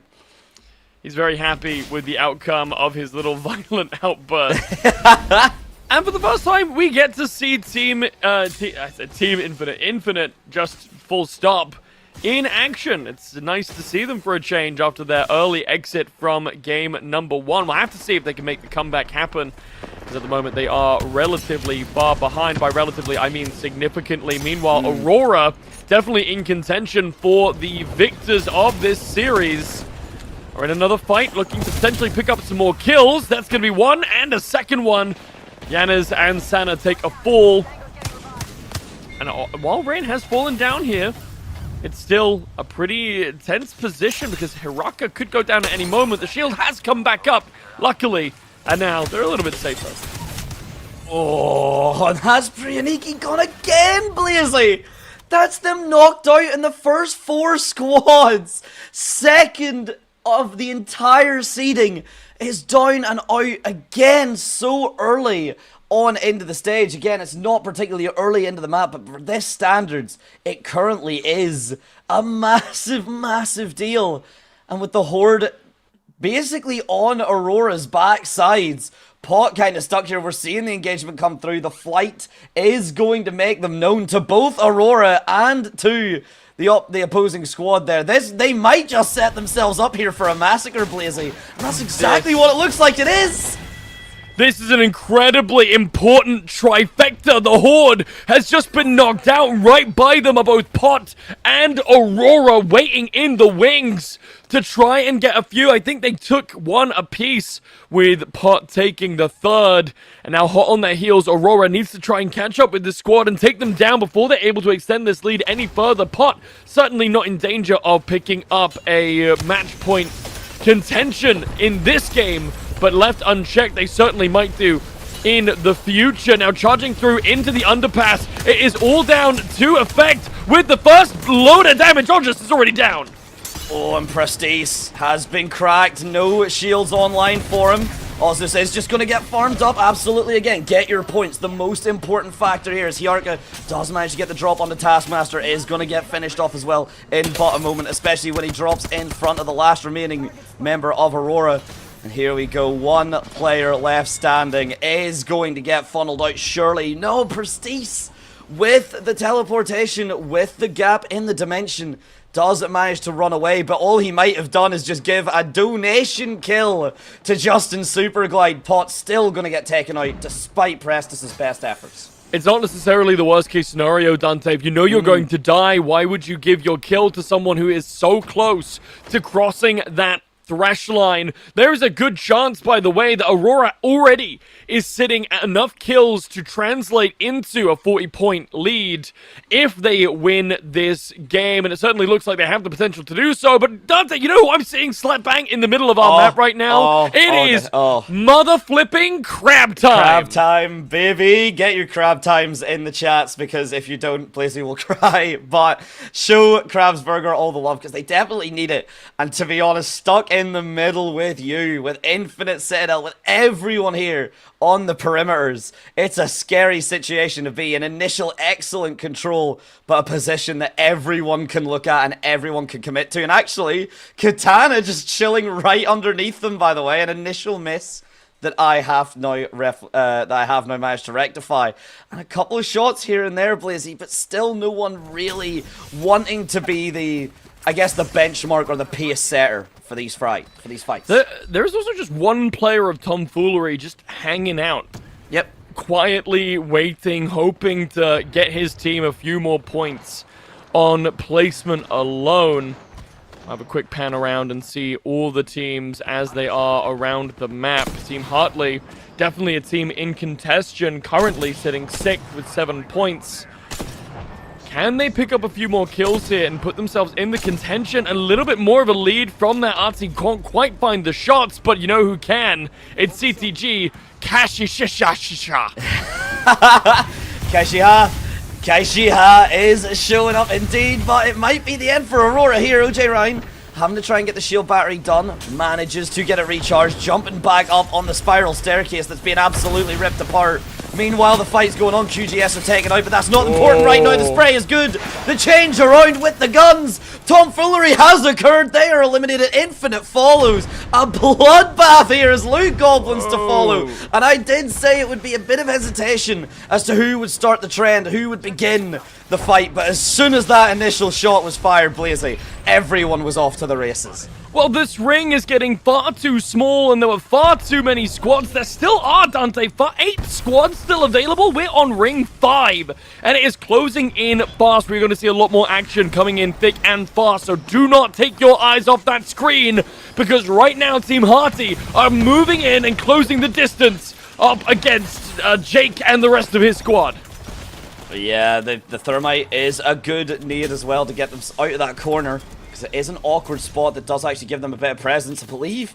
Oh, Hartley could just get unfortunated here. Shot in the back. It would mean Digi has to give away his position, and I don't think he is comfortable doing that. Manages to find himself just a little tiny nesting area. A corner he can sit in. This is the equivalent when you play Minecraft and you just dig a hole 2 blocks down and just block it off. And just like sit there on the floor. That's what's currently happening right now. Citadel Gaming, they're a player down, actually, fully disconnected from the lobby, no availability. So Citadel might actually be in a really awful spot, but that's not going to stop them from getting aggressive and potentially picking up some kills. Vlad in a really bit of trouble, but now Zuni getting the trade back, has to stand in the lava to try and heal up. Nades come through to try and provide some cover for him and the rest of his team. Kashia is able to pick up another kill for themselves, and Aurora is able to find a few more as well. The gas will be the end of 2 players here, as the kills do continue to run through from CTG, and they're about to find Justin as well. Yeah, here we go. He's going to get chased down. Zuni has been bloodthirsty, and we know not the person to let someone get away. Meanwhile, though, 2 more squads getting taken out in the opposing fights. There have been 8 squads fighting out in such a tiny tiny space of this map. The fact that we have not seen more drop, to be honest, Blazy, I'd say is quite impressive. Maybe I spoke too soon. Oh yes, I did. It's no longer crab time. I am afraid, my friend. But they don't. I thought they were going to say at least they make it into the top 5, but they don't. One off, and the violence is only getting more and more severe. Here comes Aurora, Wrecking Ball unleashed into the crowds, and now the gunshots are coming through. Not quite on the wingman, but Citadel Gaming will eventually fall. They'll take OJ Rain down, and that might delay the onslaught from Aurora. They're in a not great position here from Team Hearty. They're in just a little bit too exposed of a position, but it's not going to matter when they just walk up and run them down regardless. I like Roche stealing the kill onto Hartley. A big performance for Hartley there, especially how early they were taken out, but a good kill steal nonetheless as well. Does get an extra point for them, but more importantly at this stage, as you pointed out, off the hands of Aurora. We see 9 assists on Hiraka here, so that is going to be correct. On top 3, definitely going into game 3, Aurora having the possibility to end this right now, and they look to try and end this map right now in the same commanding fashion. The last little zone for the last circle is coming, and it is getting so tight. Blazy, so concerning here. Digi does spot Xander in the corner. He's just going to go off the back of it. So that's one of the squads now getting wiped out, trying to third party as best as he can, but it's Aurora. It's OJ Ryan just taking them all. He's the kill leader, and you must follow him into game 3. One player stands, and now they've got it. Falls. Dante, they've got it. This was kill lead on to the play that we were last spectating there from Aurora. 9 kills, 6 assists. That is exactly 15, which I believe puts them at exactly 40 points. Heading into game number 3, Dante, Aurora, I mean, we'll have to see the map. I don't want to call it too soon and be wrong, but I have a 90% feeling that Aurora may have just put themselves in a position to win this game. If it's not 40, it is genuinely 39. If it's not 40, it's 39. But 12 points, 9 kills on 1, 6 assists, 15, so that's 27 altogether. They were at 13 previously. I think you are right, Blazy. Of course, once the standings get updated, we will show you them immediately. As much as it is fun, us bickering about numbers, we will be able to show you the full update after these highlights. And for me, the best highlight of them all, Blazy, the Peacekeeper got some love. You know what? I was wrong, Dante. They did not get 15 kills. They got 21. Aurora, confidently the kill leaders, confidently the point leader in the lobby, sitting at 46 points overall. One more game, one repeat of this performance, Dante, and they will be walking away with a lion's share of $5,000. And that's the biggest aspect of this is they don't even have to do a performance as good as this again. They don't have to go on the killing sprees. They don't have to win so many engagements and put themselves in these angles. Of course, they're going to want to. It's Aurora. Just because you think it's not optimal, they're not going to take fights. This team are playing like men possessed, bats out of hell. You mentioned it yourself, Blazy. And they are really demonstrating their ability to just collapse onto a team, disengage when needed, and just clean up shop. A potential final map here, but everyone is now playing on series point until Aurora is defeated.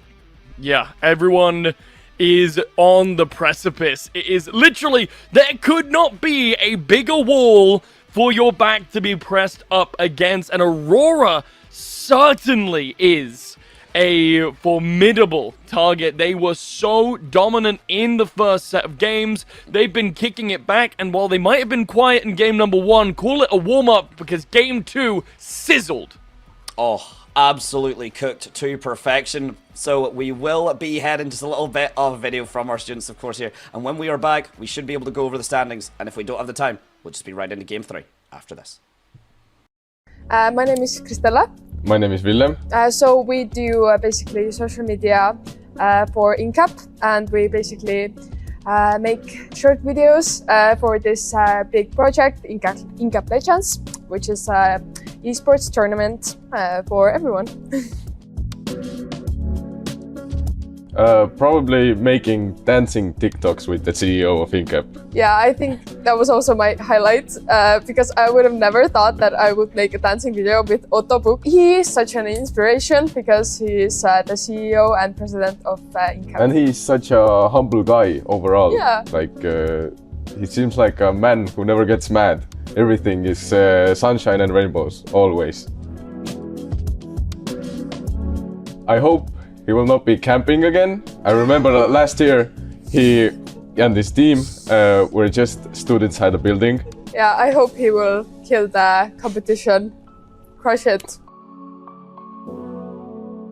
I feel like the best moments that come with this big esports tournament is that I get to connect with other people and really like get into this gaming community and yeah, speak internationally with other people. I think with tournaments like this, which are, you know, free for everyone can sign up, it's really interesting to see maybe some new really good players and somebody can get in the spotlight. I feel like when you're not sure whether to compete or not, you should definitely just try because, I don't know, you still have some kind of chance, and if you don't have a chance on winning, then at least you can have a great time with your friends playing this game. Exactly, if you're unsure, I think you have nothing to lose, only to gain. Basically, if you are really good, there's a prize pool that everybody knows of. It's free to sign up and you can show off your skills. The opportunity of the skills, everything we're able to get with this tournament, to me is really important because it can build like something for the future. We have very many new contacts and know very many people in this, you know, esports community. I also think that it really, you can really develop your skills on social media and also like playing this game and teamwork, which also is a very practical skill for the future. I think everyone should take a chance on playing Incap Legends and competing. Yeah. You never know. You never know, you might win.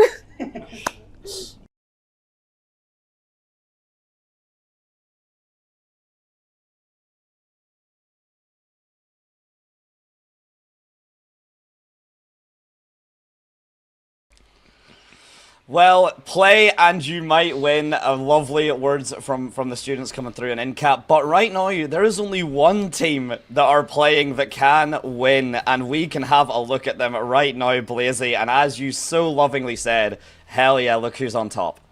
31 points acquired from Aurora in that last game. Citadel, they weren't really able to move the needle much for themselves. The Horde, I mean, the Horde barely were able to get anything on the board for that last one, Dante. They're at 26 points.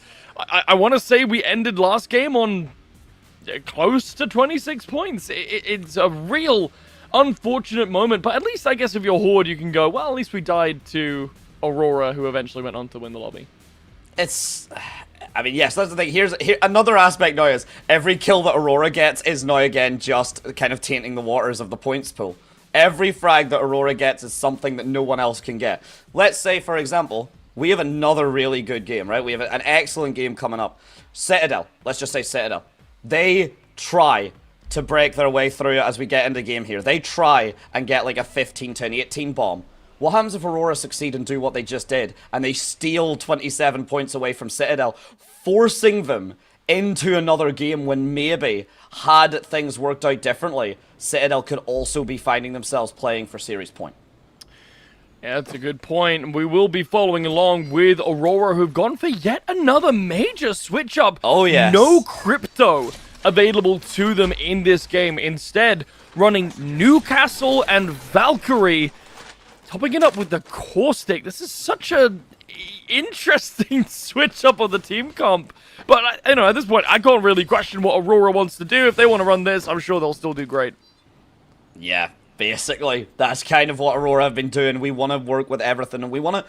we want to keep the opposition on their toes as well, which I think is really good for them. I think that is a fantastic aspect of, we want to put the, you don't want to just see 3 of the same kind of the same legends and go, oh, well, you know who you're looking at. And to be honest, I think that's a small aspect here that Aurora are banking off of, where you don't just see the same 3 stack, because Aurora have targets on their backs. Until Aurora are dead, to be honest, no one else in anything should really be concerned here. Yes, okay, getting your frags, of course, get your points, get yourself that potential to make series point a possibility, but for the moment, Aurora being alive will always be the biggest factor.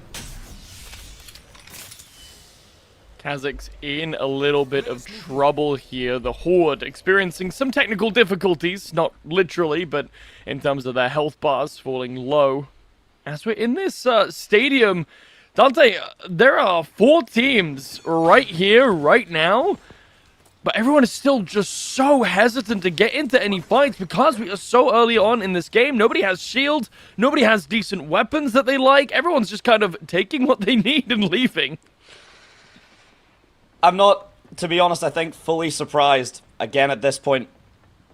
Every team you face that are not Aurora is an absolutely concerning moment. Yes, you get your points, yes, you get your frags. Speaking of, Nine's already got a drop onto Nate. That could actually be a big pain for Make Europe Great again if they cannot get that res, if they cannot get that player lifted right back up and onto his feet.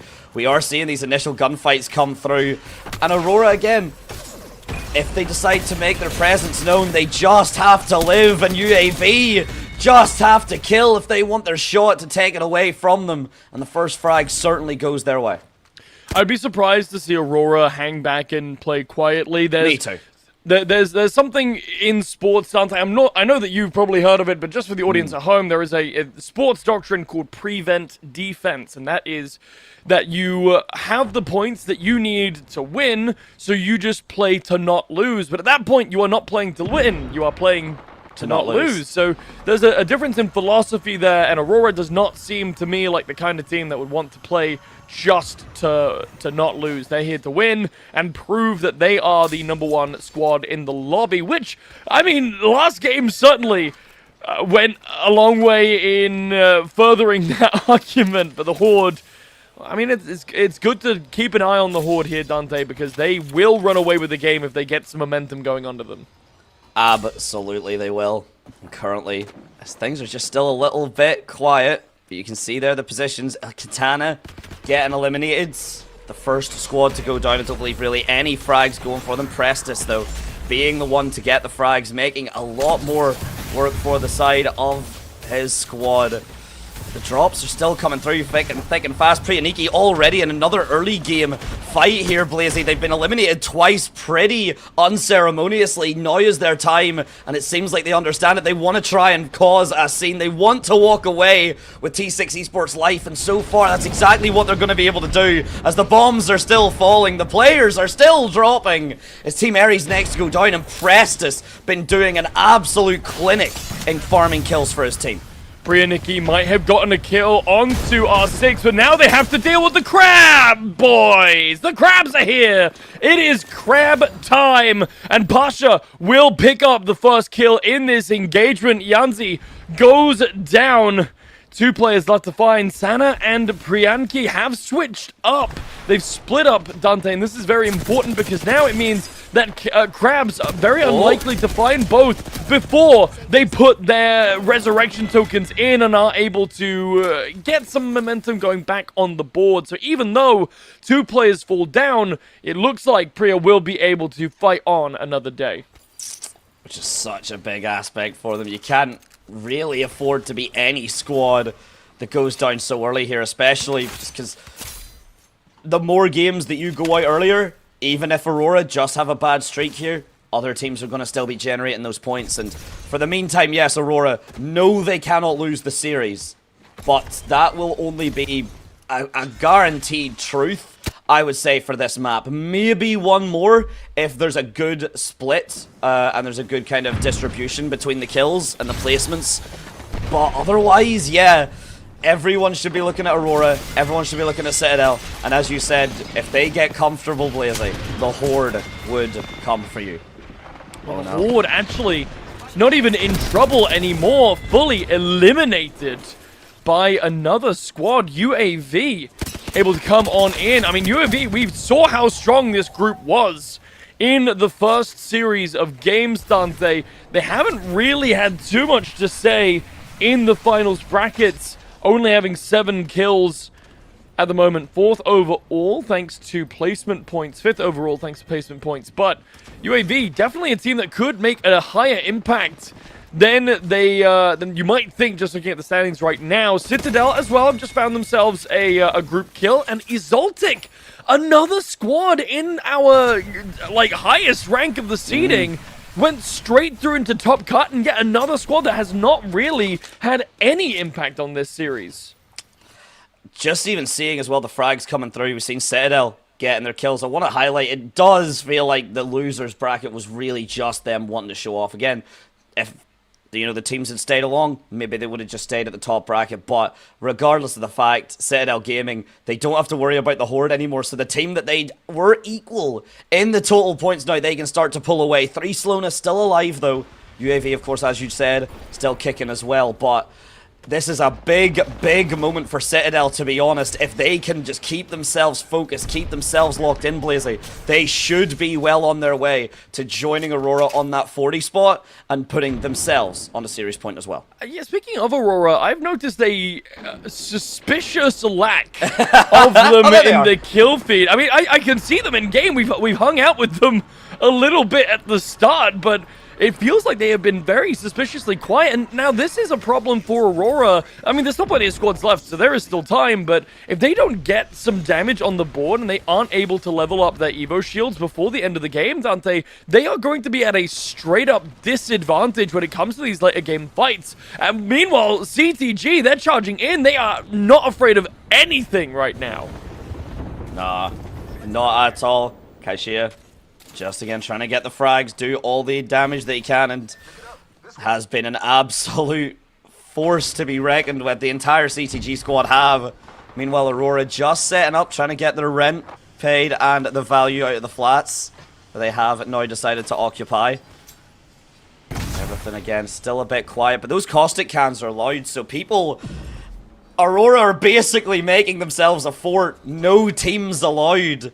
But will this be either a fortress of safety or a tomb waiting to have the coffin lid shut?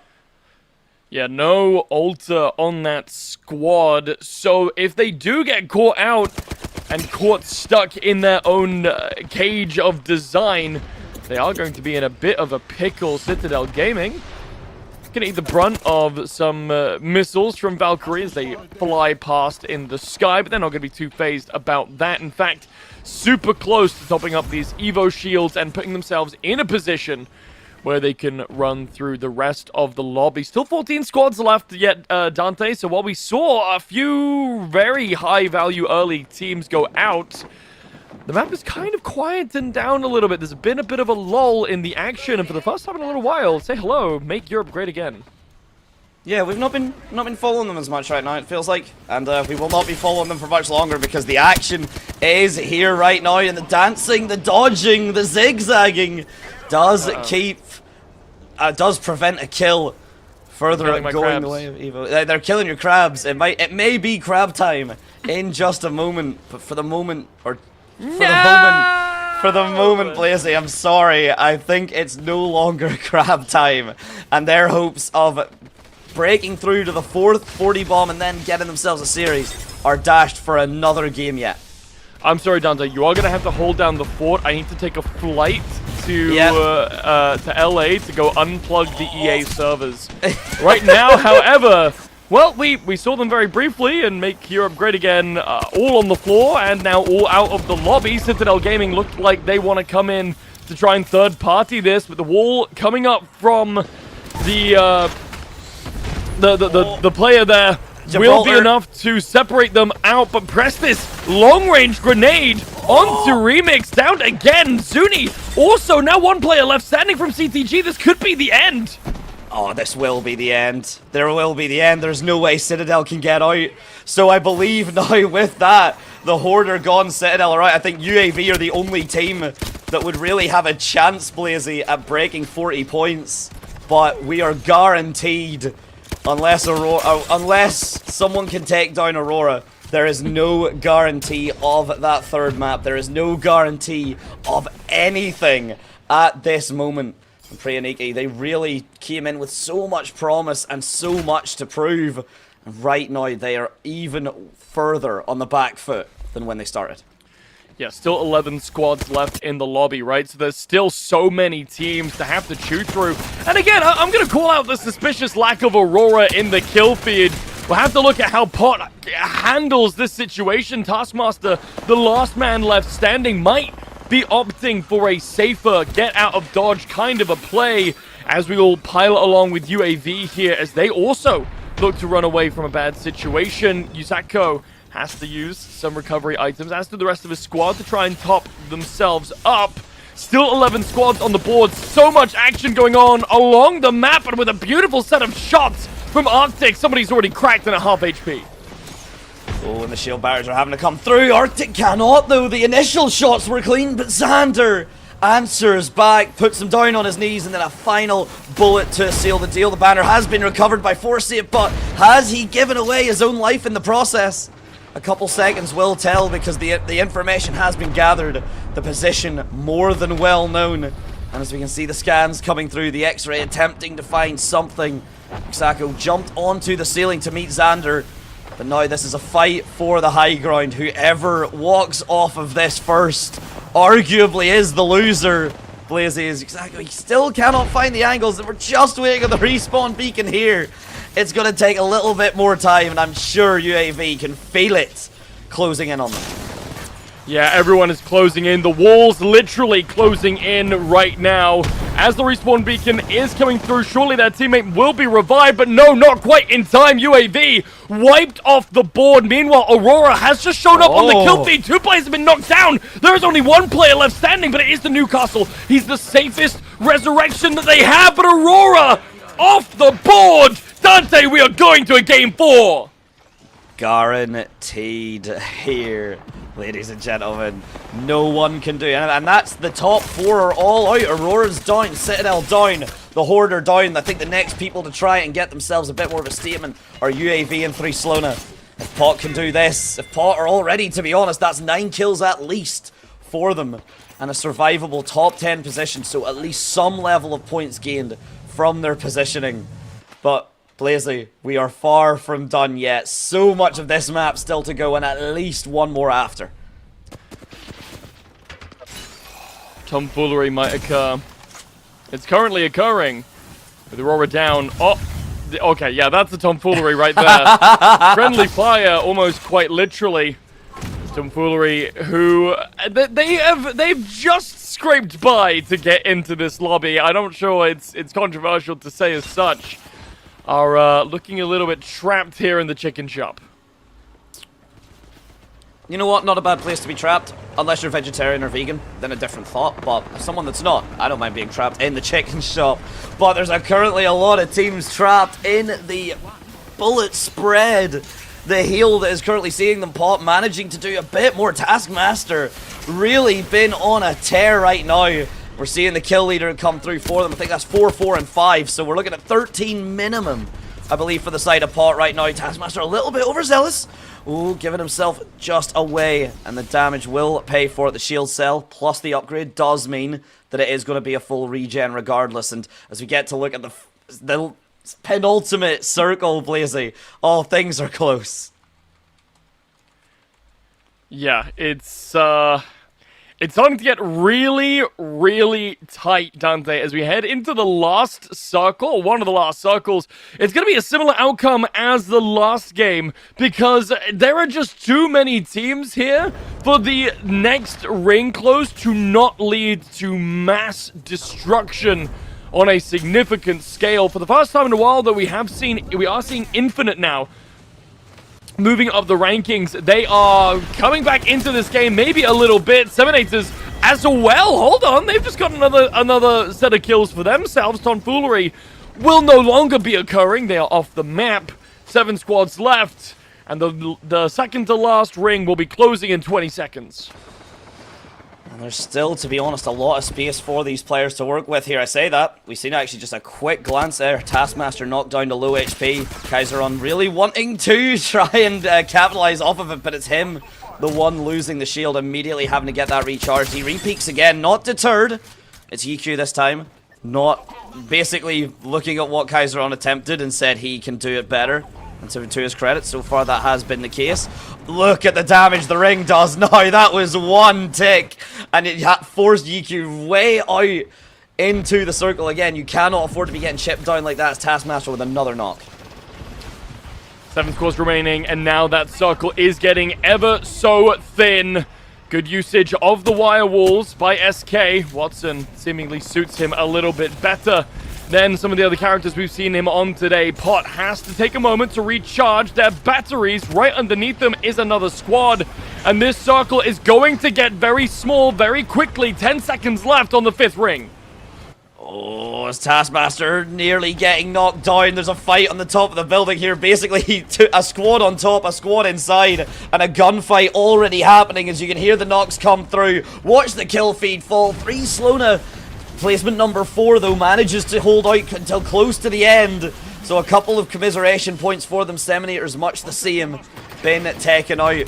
And with 5 squads left, all of them here really wanting to do everything they can, Blazy. They want as many frags. They need that opening pick. They need that first place position if they really hope to stand any chance of upsetting Aurora. Pot and Infinite, still 2 teams that very much could be in contention here for that 40-point thresh line by the end of this game if they can top off with a win. With 5 squads remaining, only 1 circle is left, Dante, and they've only got 50 seconds before that ring starts to close ever further. We can have a look. All those teams, all those players still in such close proximity. And this is a great position for Infinite if they can hold on to it. Yeah, it's down to EQ and Zidane, right? And this is the scary part. Yes, you're on top of the building. Yes, you've got the high ground, but you get just shot from one awkward angle, and you suddenly really start to face the panic. Speaking of the panic, we're seeing a complete rocket be set off, but Prestus shoots it out of the sky. At least one of the cylinders is taken down, and RNGQ falls right back to heaven, falls right back from heaven to Earth. And I'm sure that was a pretty hard landing for him. The fights are still going through here at the moment. Prestus wanting to try and steal away a kill, not able to do it. Pops another shield cell, actually out. So we're going to rely on Taskmaster to drop him a few if there is time. And I'm sure that's exactly what these teams feel like they don't have. Yeah, the circle is getting so small, and it will force Infinite off of their perch up on high. They're taking a lot of shots already, but this ring is not centered to them, so they're going to have to get off of their high horses very soon, and when they do, you better believe there's going to be a lot of damage waiting for them, but the shield goes down, straight bubbled onto the ground. So much defense coming out of this squad already. Priyaniki taken off the board. It's Pot dealing so much damage. They're taking another squad, and it's only 4 left remaining. Make it 3, potentially 2 here, depending on who gets caught up where.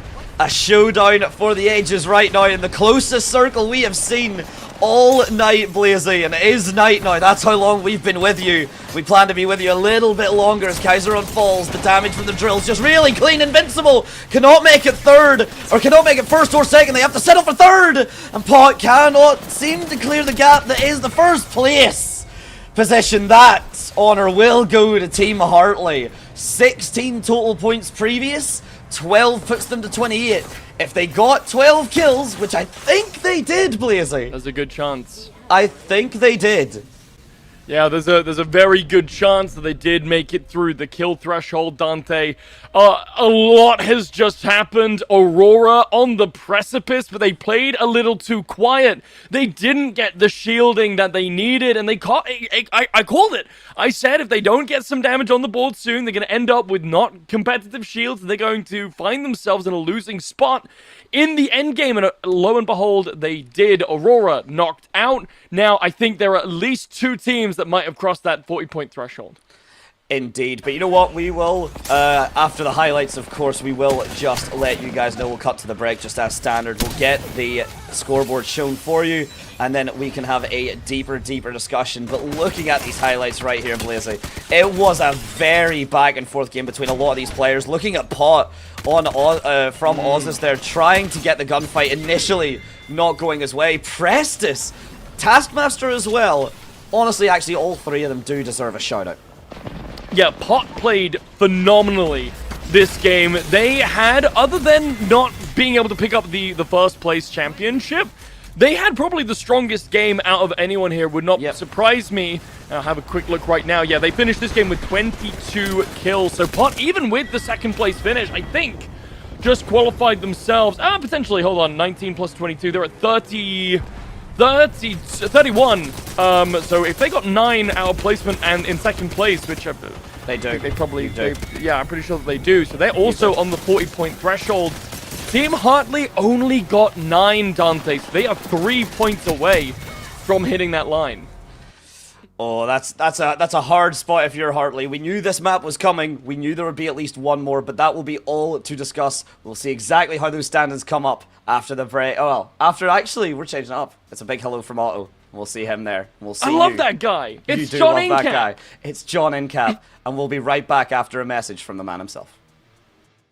Yes, my name is Otto Puck, and I'm the president and CEO of Incap Corporation.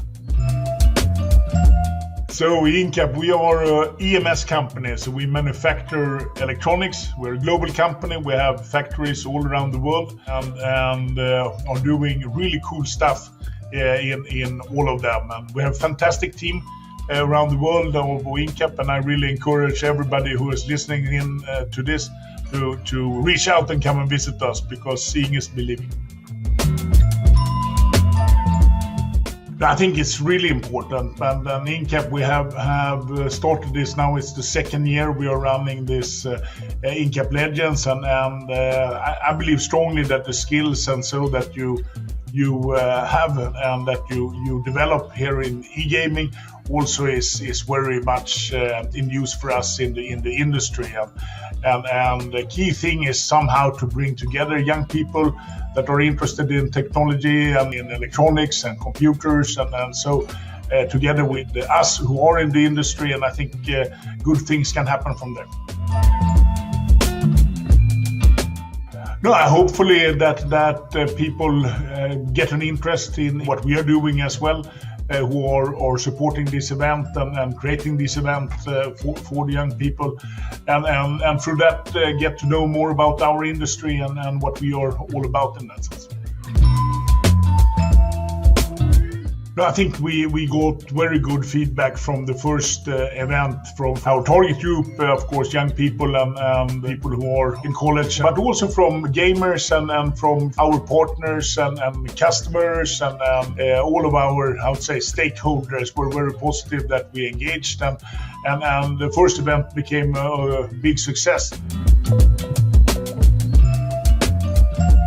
First of all, I think let's start with that much of our work, even if we are producing, is around computers and communicating and solving tasks, and this is very much what we do every day.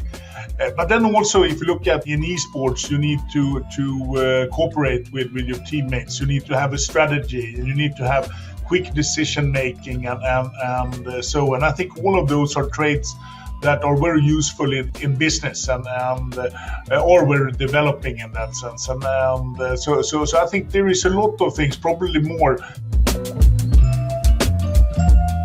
Hopefully a little bit interest is in Incap, of course, and what we are doing, and hopefully that will open up eyes. And we have a lot of now arranging this, promoting this event. We are cooperating with students, and in our different factories we have apprentices, and we have people in internships and so on. So I really hope that the people who are interested reach out to one of our factories. So that, of course, would be a nice thing. I was a student today, I will be winning the event. I'm quite sure of that. I played a lot of computer games when I was a student, and unfortunately nowadays I don't have the time to practice so much as I should in that sense. But why not? I think it's great, and also these colleges and high schools that we are cooperating with. I think this is a great opportunity for these students as well to arrange a professional event. So for sure, this is fun and useful in many ways. I think if you have the opportunity to get to know people around the world, that other players that are all in this Discord chats, of course you have a chance to get new friends. But of course you shouldn't forget as well, there is a prize pool as well of 5,000 euros that is quite high, and at least in Apex I think that could be also a good motivation to get some beer money. It was before when you're a student, but we have under 18 here as well, so probably then some soda money or whatever. With young people today, that you need to take the first step and take the initiative and get out of your comfort zone, and taking the first step, getting registered and starting. I think that is the key thing. And worst thing that can happen is that you like me last year have a little bit of trouble, but you still have a lot of fun. So I would say to everybody, just get going, register, and try to beat me.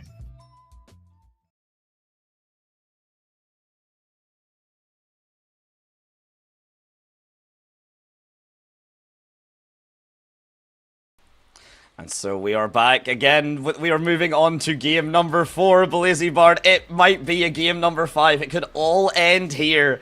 We should have the standings. They should just be coming up with you in but a moment. But I guess first things first, until the standings do show up, it's been a long run, and I just want to actually stop and check in with yourself for a second, because if we are feeling the kind of the fatigue, can only imagine how the players are starting to feel. I feel tired. I feel like I'm ready to wrap myself in a little cocoon, sushi away, and sleep for a week. But that does not seem to be an option for me. It does not seem to be an option for the players. Well, it is, but they would lose out on the lion's share of that 5,000 euro prize pool. As a reminder, the winning team will be walking away with 2,500 euros of that. And at the moment, Dante, there are 2 teams that are in contention to take this tournament away right here, right now. Aurora and Pot sitting above that 40-point threshold. Indeed. Pot sitting on that 40-point threshold. 1 kill or 1 awkward placement there could have been the difference between this being their game and this not being their game. Imagine a world, Pot win this, but they were at 39. And everyone else wipes the sweat from their brow as they all click join lobby, and we run it back one more time. But Aurora and Pot, absolutely the 2 to go for it. If we see a game number 5 though, Team Hartley 3 points off of 40. Citadel at 8, the Horde at 12, and then okay, things get a little bit further there. 3 Sloan at 14, so we'll go for at least the top 6. And we shouldn't have to do for much else. Sounds like we are just about to get into game, potentially Blazy the last one, but I'm going to take a guess and say penultimate. Potentially, yeah, I think you've got a pretty decent read on that, Dante. We did see Aurora. It's actually kind of interesting. Aurora also won game 2 of their set back in groups, but then failed to really translate that momentum further afterwards. So it is interesting, and we are seeing an immediate fight. Hold on. Zidane is down. That's a player from Infinite. They're already off the map. Pot take first blood. They take it kicking and screaming. A big first kill for Pot. Again, not necessarily a concern, but starts to get the shields up. Decent bit of utility and abilities that they can steal away for themselves. So more than happy with that. And a bit of an overzealous and maybe over-egregious start there. Already teams starting to collapse at the seams, not playing together, getting separated and split apart into those easy pickings, and that could be a sign of things to come. Potentially, Infinite are going to have to walk away and lick their wounds to recover. I'm looking around the map, and Dante, do you see Aurora? I do. I see them. I see them now. They've changed colors from the last time that we saw them on the map. Not in the series, but I clearly have not been tracking. That Aurora are now purple. They've changed colors. Of course they have. Meanwhile, all of these teams still a relatively safe distance from one another, minus UAV and Seminators, who are driving straight towards one another here at Barometer. It could be the first proper squad fight of the run. Having actually as well, the ring down at Barometer is going to be a big factor. You've got that water. We mentioned it earlier whenever it was lava flow. This time, just a slightly different environment altogether. Should have similar problems and should create similar difficulties for the teams as the Circle will inevitably reach Stage 5, as basically every map has allowed it to do so. See no reason why we'd break that pattern here, Blazely. And I've got to say, it's going to be important. The next, I would genuinely say, 3 team fights could make or break this entire series. Yeah, you're absolutely right. A lot of these big name teams are stacked up right next to one another. So depending on the order that they're taken out, and sometimes it's just bad matchups. Sometimes it's just 2 teams run into each other that could be facing each other in the final ring, but one just has better equipment at this point in the game, right? You never know what's going to happen in the Battle Royale system. Right now, though, it looks like it's just a few small engagements back and forth. A few kills have come around the map, but nothing too committal just yet. Poking and prodding is a bit more the name of the game. Especially, again, for a lot of these teams that are either just a stone's throw away off 40, or they have a lot further to go. But either way, it's very, very important stuff. And Witness manages to take down Lonely Dino EN, manages to get the first one. Bubbly B now making their presence known, but that is again an awkward spot, very much isolated on an abandoned island, and it's normally great when you're lost on that type of island and then people see you, but it's make Europe great again to have their sights, and they want those points all for the taking. Small moment of calm here. Game 4. We're back onto Storm Point. No revisit to E-District. We're going right back to the loop this time around. Should have covered that sooner. But either way, Dante, this is still 5 minutes into match number 4. Match number 3. Match number 3. Match number 4. Losing track of time. Anyway, match number 4.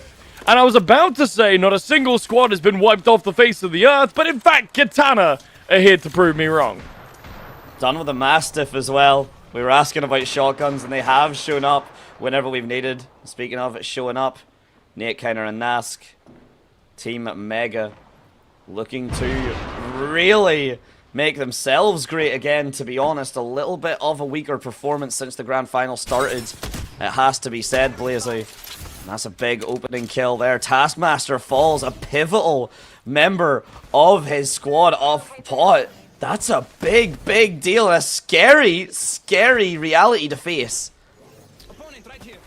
Aurora in their first situation here. Taskmaster has been taken down, but this is not necessarily the death nail in the coffin for Pot by any way, shape, or form. What it is, though, is an indication that Aurora are actually here to play in this match.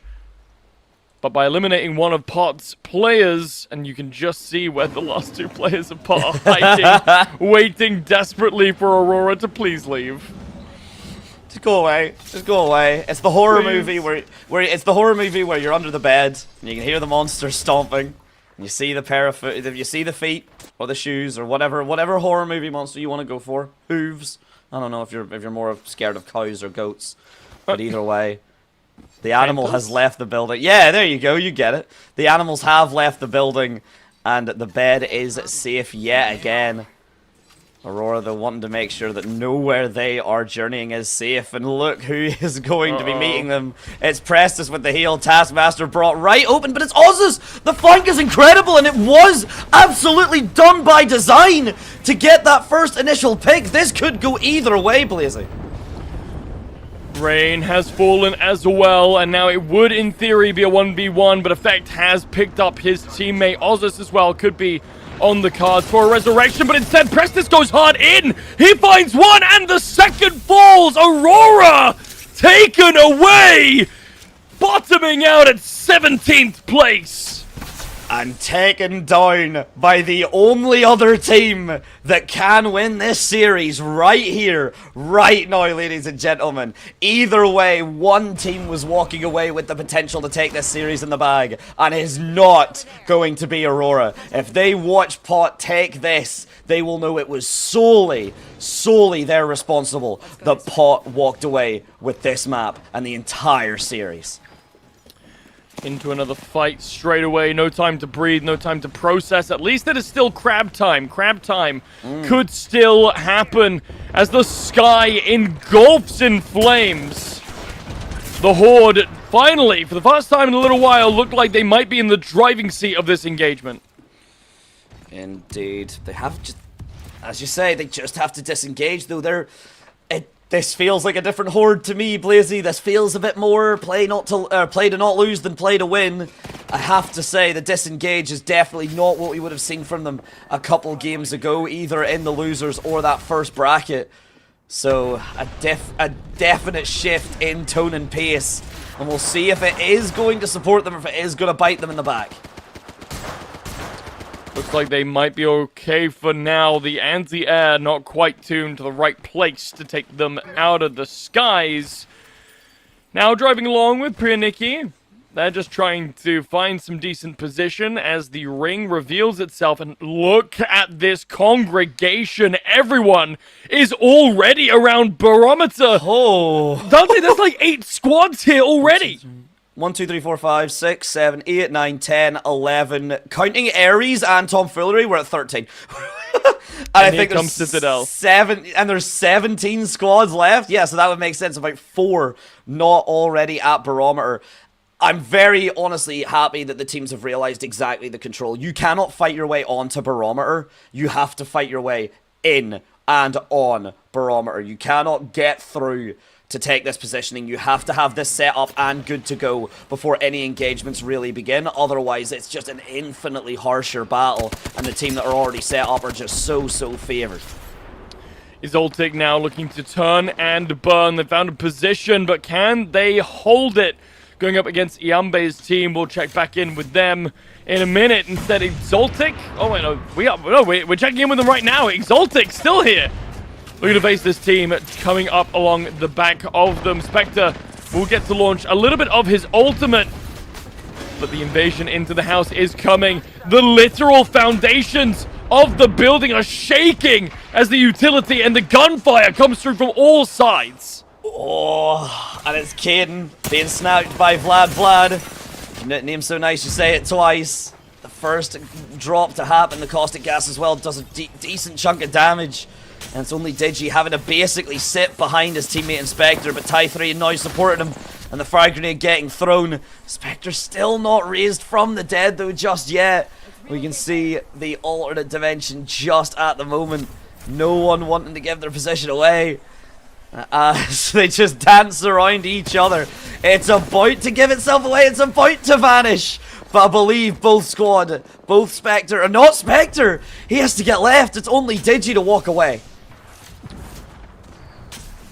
Ty is here on the other end of the portal that they created, and that will save the life of the squad for a little bit longer.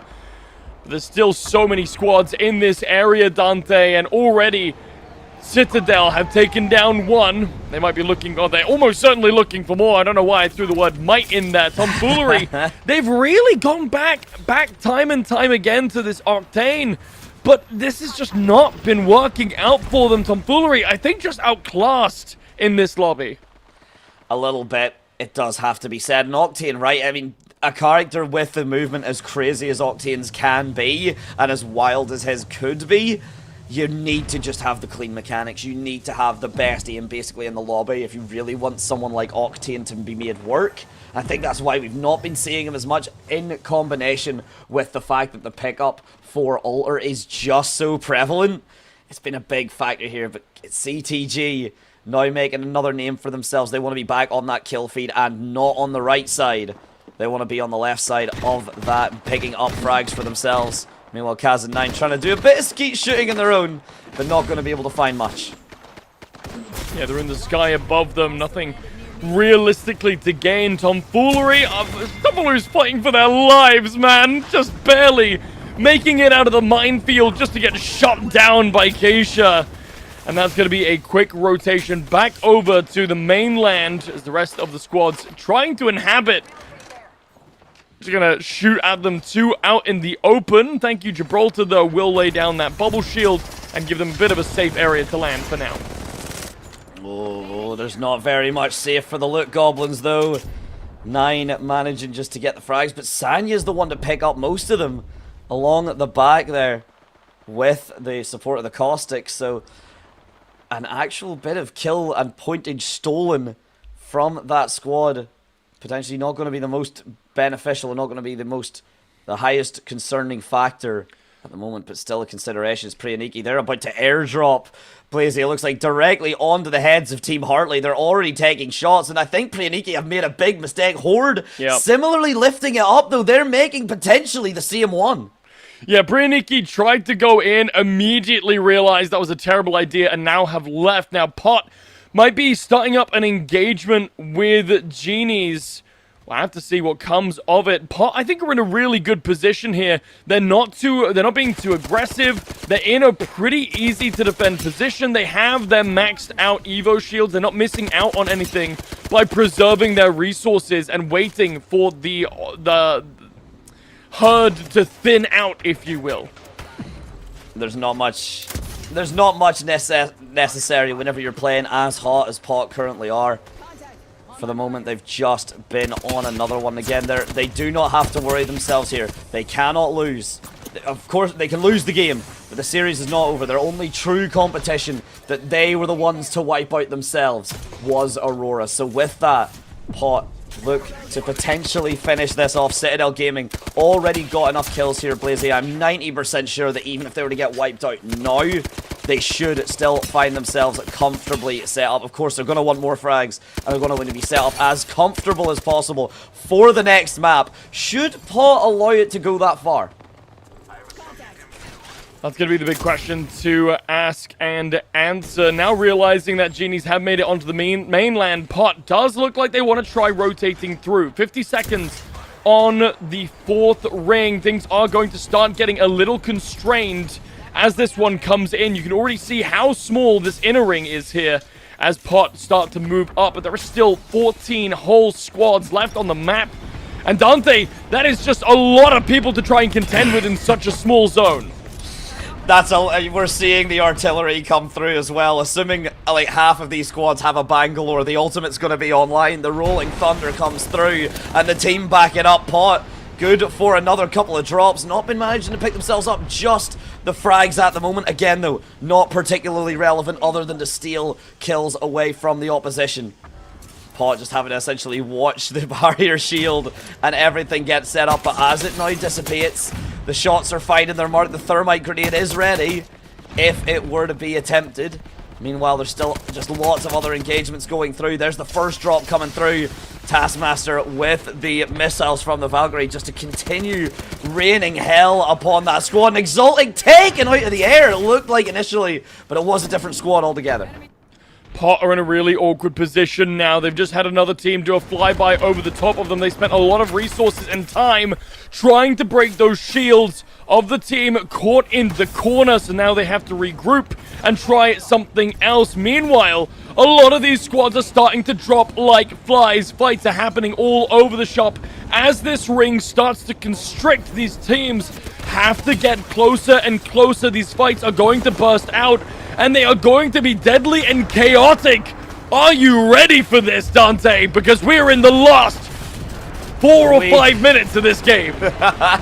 I'm ready. Whether my throat is or not is a different story altogether. But damn if we're not going to make an absolute show of the show that we are being given, Blazy. Again, all Pot have to do is just not draw too much attention to themselves. They've got the frags. They've put in some good damage. They're putting in even more from the back of Ozzers there. Yeah, that was excellent spray from him. And the backup as well, the angle Taskmaster. This positioning is going to be enough to potentially take Citadel Gaming out of the running here. Again, with a placement of 11th, they would rely on the kills to get themselves that 40 breakage. I believe they have the opportunity, but of course you do not want any unknowns, any doubts at this stage. Taskmaster in a little bit of an awkward spot. This whole team is so exposed. Everyone now is able to get an angle on to Pot. Whether or not for now they are going to be able to withstand the onslaught, we'll have to find out. But there are still 12 squads left, Dante. The 5th circle is about to close. Taskmaster has just been dropped. That is a very bad time for that to happen. Team Hearty are pinging heads right here. Prestis falls too. This is an awful spot for Pot. Oh, I don't think there's a way they come out of this, Blazy. If Pot fall here, then it is guaranteed to be another map. And Arsty, who has been a nightmare with the DMRs, the longbows, those just more kind of seasoned snipers. It's not always been the most consistent shooting, but when the shots have landed, absolute cinema has occurred. And CTG, they're still getting themselves kills. Trusanya at least dropped for now, potentially looking to categorize that or to transition that into a full kill. Taskmaster with all the information he can have. The missile swarm about to be rained down. Not much HP though. Could fall out of the sky if one errant bullet goes their way.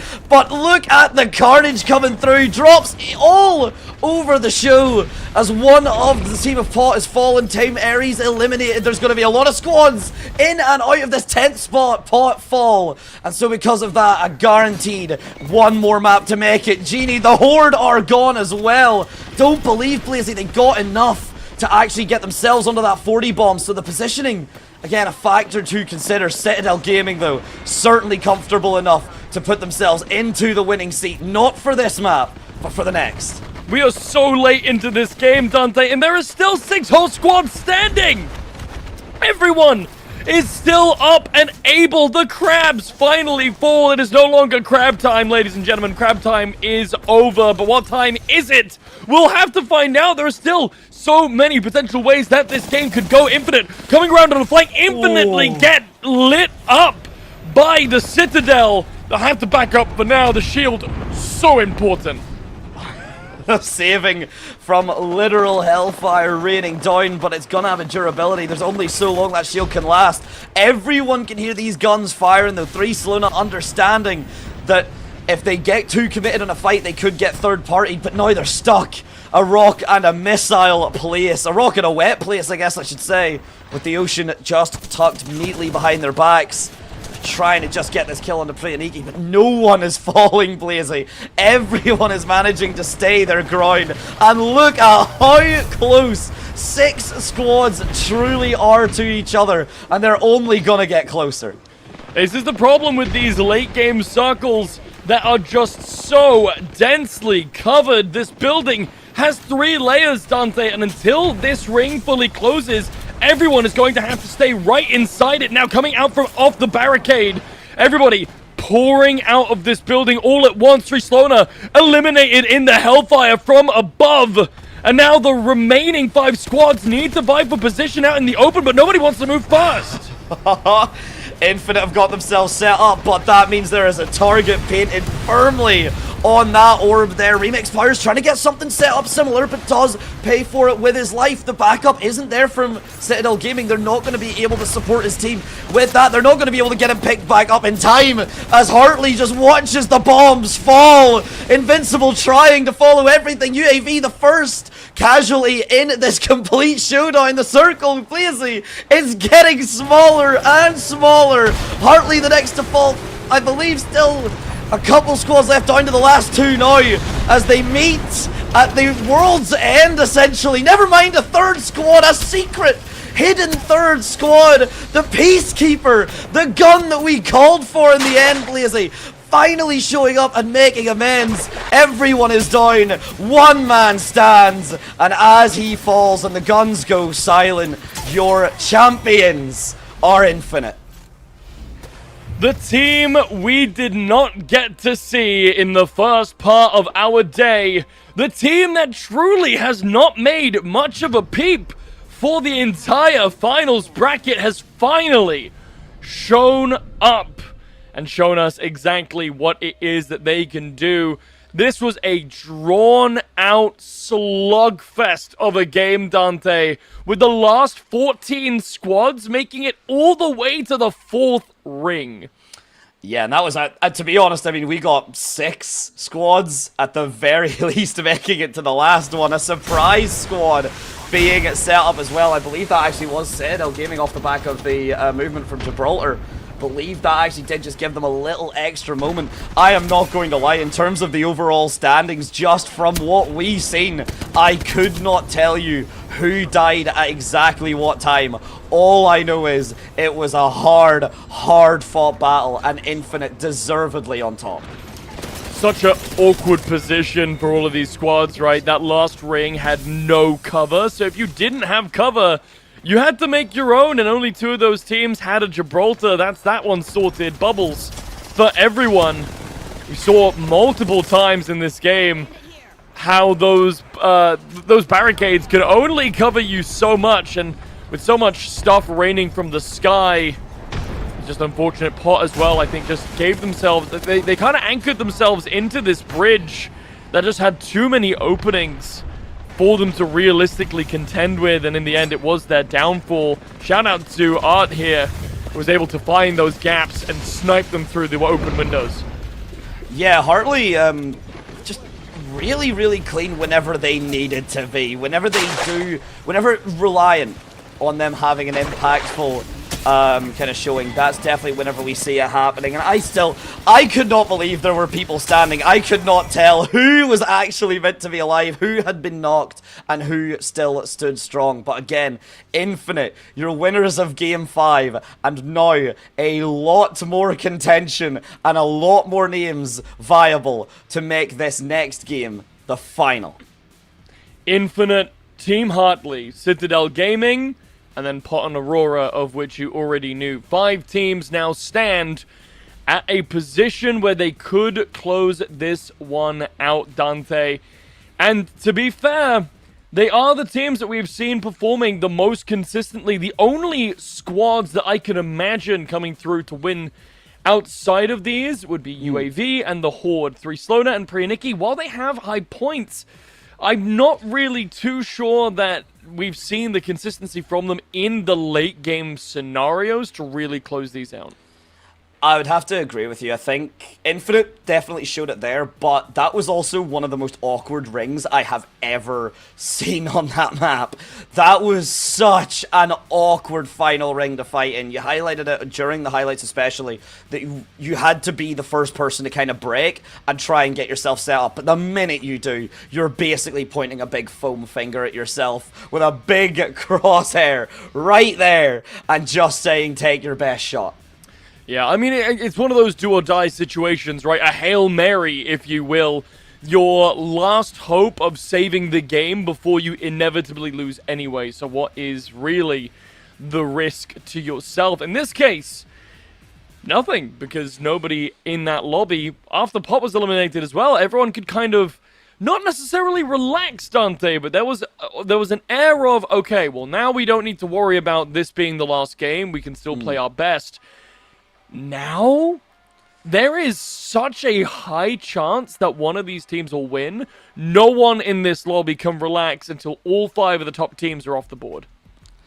It's a scary sight whenever 20% of the teams playing, sorry, 25%, my apologies, can end the series right here and right now. Yes, okay, 1 or 2, you're usually not going to see a team kind of win back-to-back, right? That's why the format exists. That's why we don't just play one game and say the team that won walk away with it, because it would not work as easy as that. But, as you said, we've got now top 5 teams here. And if we do go to a Game 7, Piraniki, unless they have a complete kind of washout the way their Game 1 did, they should be in contention for the 40 points. UAV should be doing the same. 3 Slona and the Horde are all within 30 points at least. The next is Exaltic down below at 16.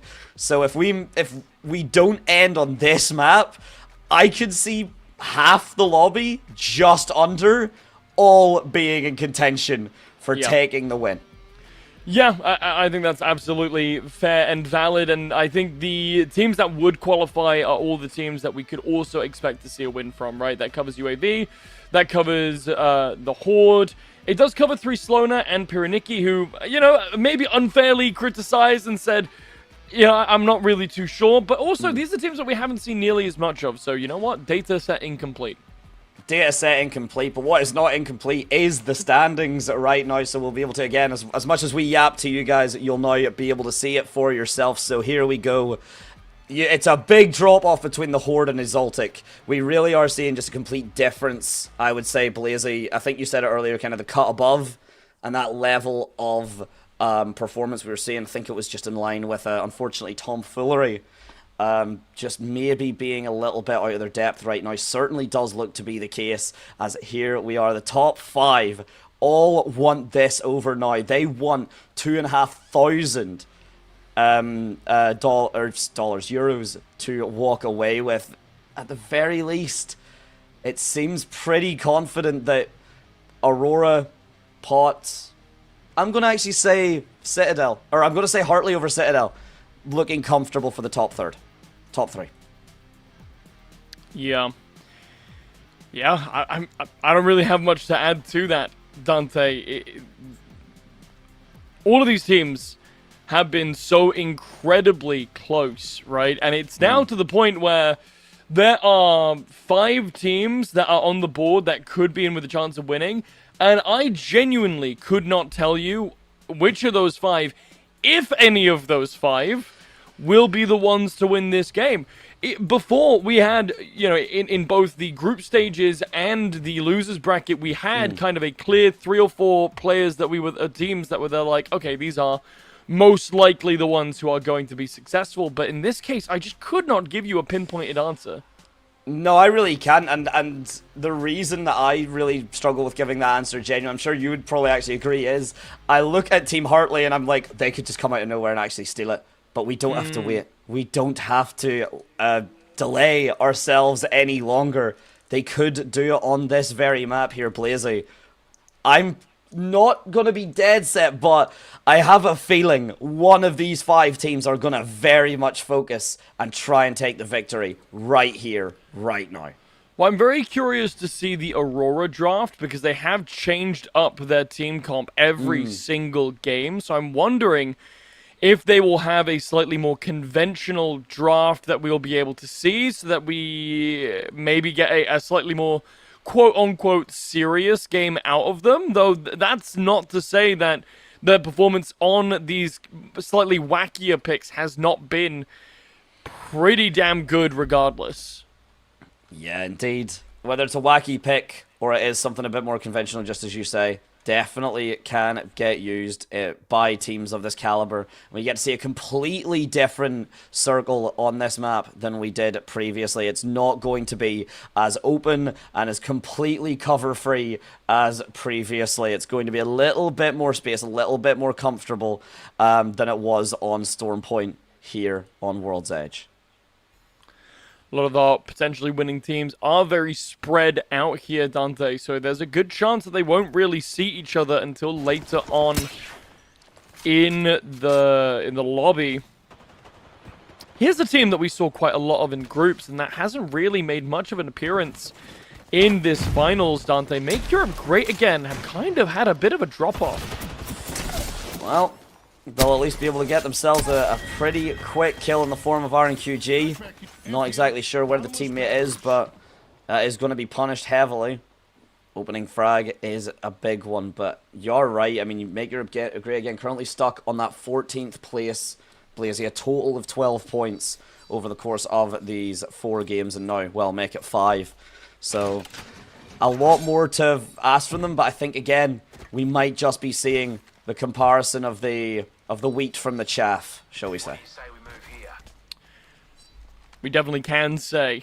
And it seems weird to really consider, given that they are first place in coming out of groups, right? This team, in theory, on paper, beat Aurora in points based on their performance in the group stage here, Dante, but it's just not the story that we're seeing on the ground. Aurora, instead, has just been so significantly powerful, despite some early exits in the last 2 games.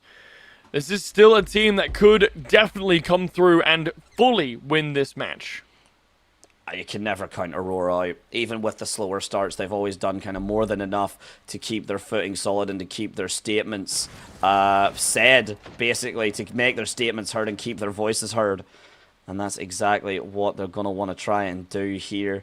Hartley and co just jumping around, trying to get all the supplies they can, get the shield batteries and everything going. Already seeing the ultimate come online for the side of the Newcastle for RST, so good to have that. And the longbow, of course, been talking about that sniping, that just picking off from a distance, doing that damage to support the rest of the team. It has been semi-effective, and if it can do it just one more time, Blazy, it would be worth 2,500 euros.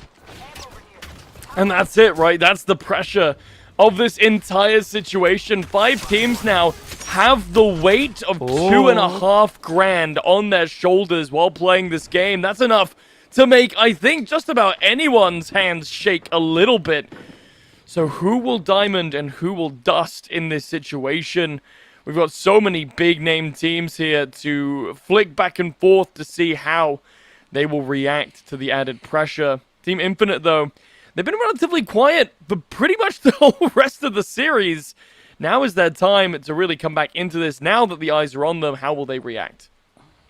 Yeah, indeed, especially just with the amount of information, with the amount of intent they are showing themselves off with. Again, you cannot really afford now, especially with a lot of teams eligible to take the series. You can't really afford to be putting the arrow above your head for any reason. You cannot afford to be giving yourself just too much away. And as I say that, 9, the first player, immediate shield cracked. And a big player potentially for Pot to lose here because they're going for the sniper shot. It's a big miss.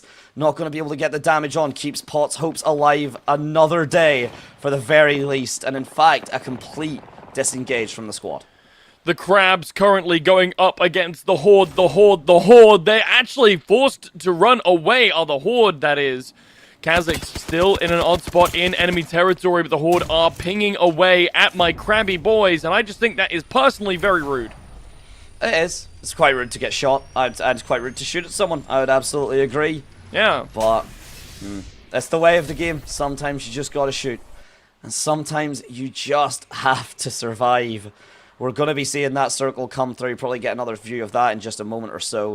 And we'll get a bigger insight into how spread out these teams are going to be. But that kind of verticality and that level of depth that comes the minute you involve these kind of high-rise towers and these buildings with all those angles, the destructible windows that we've highlighted so many times, Blazy, all going to be factors coming up.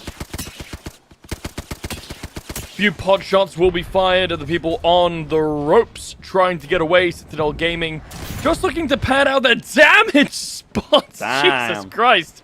There's a lot of damage coming out through the window there, but nothing much to come of it for now. So to, well, as far as we know, trying to run away, the Crabs in contention here with Make Europe Great Again. Kinda has just taken a big chunk of damage. They've taken the high ground, but this is an interesting fight for them to have to deal with. Coin Flipper gonna get completely blown up. He's looking the wrong way. Oh no! Always look both ways before you climb the car in Apex. Make sure that all angles are covered because that is just standing out in the open, asking for your demise to come swiftly, and that's exactly how it is delivered. Fitu now just trying to actually run away from the side of Make Europe Great Again, sorry. And now things falling silent yet again, Blazy. But the bullets, the pot shots from a mile away, just aiming at pixels to try and get some damage done. It truly baffles me, Dante, how they see these people. Yeah. I can't see these people, and we have all the overlay things so that we can help see the people. Yep. And I cannot see any of these people. Honestly, Apex players' vision. I would love to see them at an not an orthoptist. What's the eye doctor? Optician. There we go. Love to see them at an optician. I forgot which one. My bad. I definitely need to go to the optician. It's been a while. I need to get my eyes checked. But for the moment, no one needing to check any doctors here. No one needing to rely on any sort of healthcare services. Anything more than just your shield cells and your syringes. Again, I think not a single team, Blazy, has opted for the lifeline even once. And I'm just highlighting it because of the legend variety that we have seen over the course of the day. By the way, for anyone that is maybe just joining us or has been for a little bit, we are on game 17 of Apex Legends so far in the production. Overall, of course. It's been a long day. These players have been playing, some of them, for all 17 of those matches. So there has got to be a level of exhaustion coming through from these squads. Citadel, for example, had a really strong first game, but have kind of quieted down in the last few. And, you know, I think they might be out of the zone, if you will. Europe, however, make Europe great again, are charging forward. Looking to charge down some of these players, but it will, in fact, be the turnaround. Fitzu able to take the kill onto Fanir, forcing them to bubble up and have to regenerate that as the first bubble comes in. Meanwhile, there is a bit more of a fight going through. Hartley, and I believe that is Potter, actually having a go at each other, Blazy. So one of the first squads to at least guarantee a loss for this map and not have a chance at converting would be a big factor. There's Artsty with the sniper. Had talked about it before, just gets all that damage in and gets followed up on Nate, doing exactly that on the QGS. Still the squad remaining though, no one has been fully dealt with. But look at the damage and the health bars. Hartley's taking this personally. He's going straight in for it, and even though, hold on, he's just forced Gibraltar to use his ultimate on his own bubble shield. That's not ideal at all. The sniper's coming through. That's going to be the damage to crack. Wormhole is open, but the crouching behind the barrier is going to be enough to save his life for just a few more moments until the damage continues to pour through. Hartley, I think, quite squarely have a solid kill here. There goes Penguin Classics. Only one more player to go. And it's still just Arsty with these pot shots from the sniper, the damage being done and making life difficult. Hartley now, though, kind of stuck in a rock and a hard place. What looked like easy pickings, he is now trapped in between. We're still going to see the squad of Penguin Classics and such back out, try and disengage. Genies and QGS, while having that discussion, going to get wiped out. Fortunately, all love to them, but neither were squads particularly high up in the placements before this game, so needed a pretty strong performance in terms of kills, placements, or both. And neither will be the case for them. They now just have to hope that one of the 5 teams still standing with a possibility to end this series just cannot quite take that final step. Peacekeeper in the hands of Gnask, looking to make Europe great again. As they head down into Skyhook, Team Hartley are waiting for them at the bottom of this hill. Taking a much more aggressive approach, though, are the Europe team. As they circle the building, come charging straight down that hill, and now put Hartley on the back foot. They're all trying to climb in through this one window, but there's a lot of damage coming through. They've just re-secured it. The window will hold for a few more seconds. Arcstar comes through, trying to deal a little bit more damage. It's all to play for in this one tiny room. Invincible being chased down, and I guess his name lied. Oh, just a name not in game.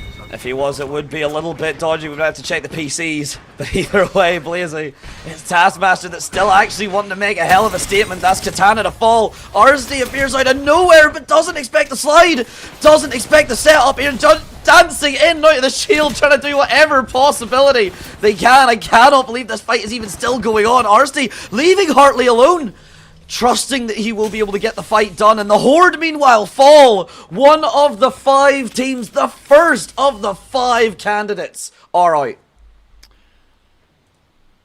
An incredible moment. Nate is able to pick up somebody, but there's a whole other team here. It is crab time as Aurora make their way over towards the train station. They've just come out of a fight. Their Evo shields are not fully charged. 13 squads left, and they are holding on to dear life for this portal. Citadel Gaming as well in a little bit of a rough spot as we cut back over to the fight between Team Hartley and their counterparts over here in Europe, but nothing yet to come of it. Both have lost a player, both need to go away and lick their wounds. Meanwhile, another fight is occurring.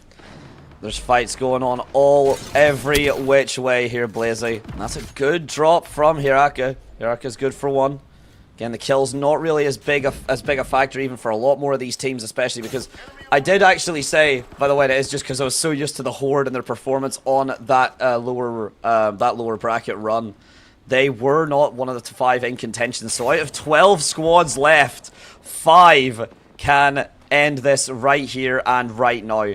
That is a scary, scary prospect if you're one of the teams that cannot really afford that to happen at this stage. I'm looking at you particular.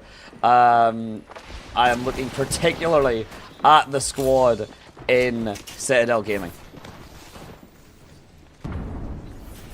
12 squads left, and the 4th ring is about to begin closing. Look at the area, Dante. This is going to be yet another tight ring with tons and tons of players crawling around in it. 36 is the current population of World's Edge. As we try to bring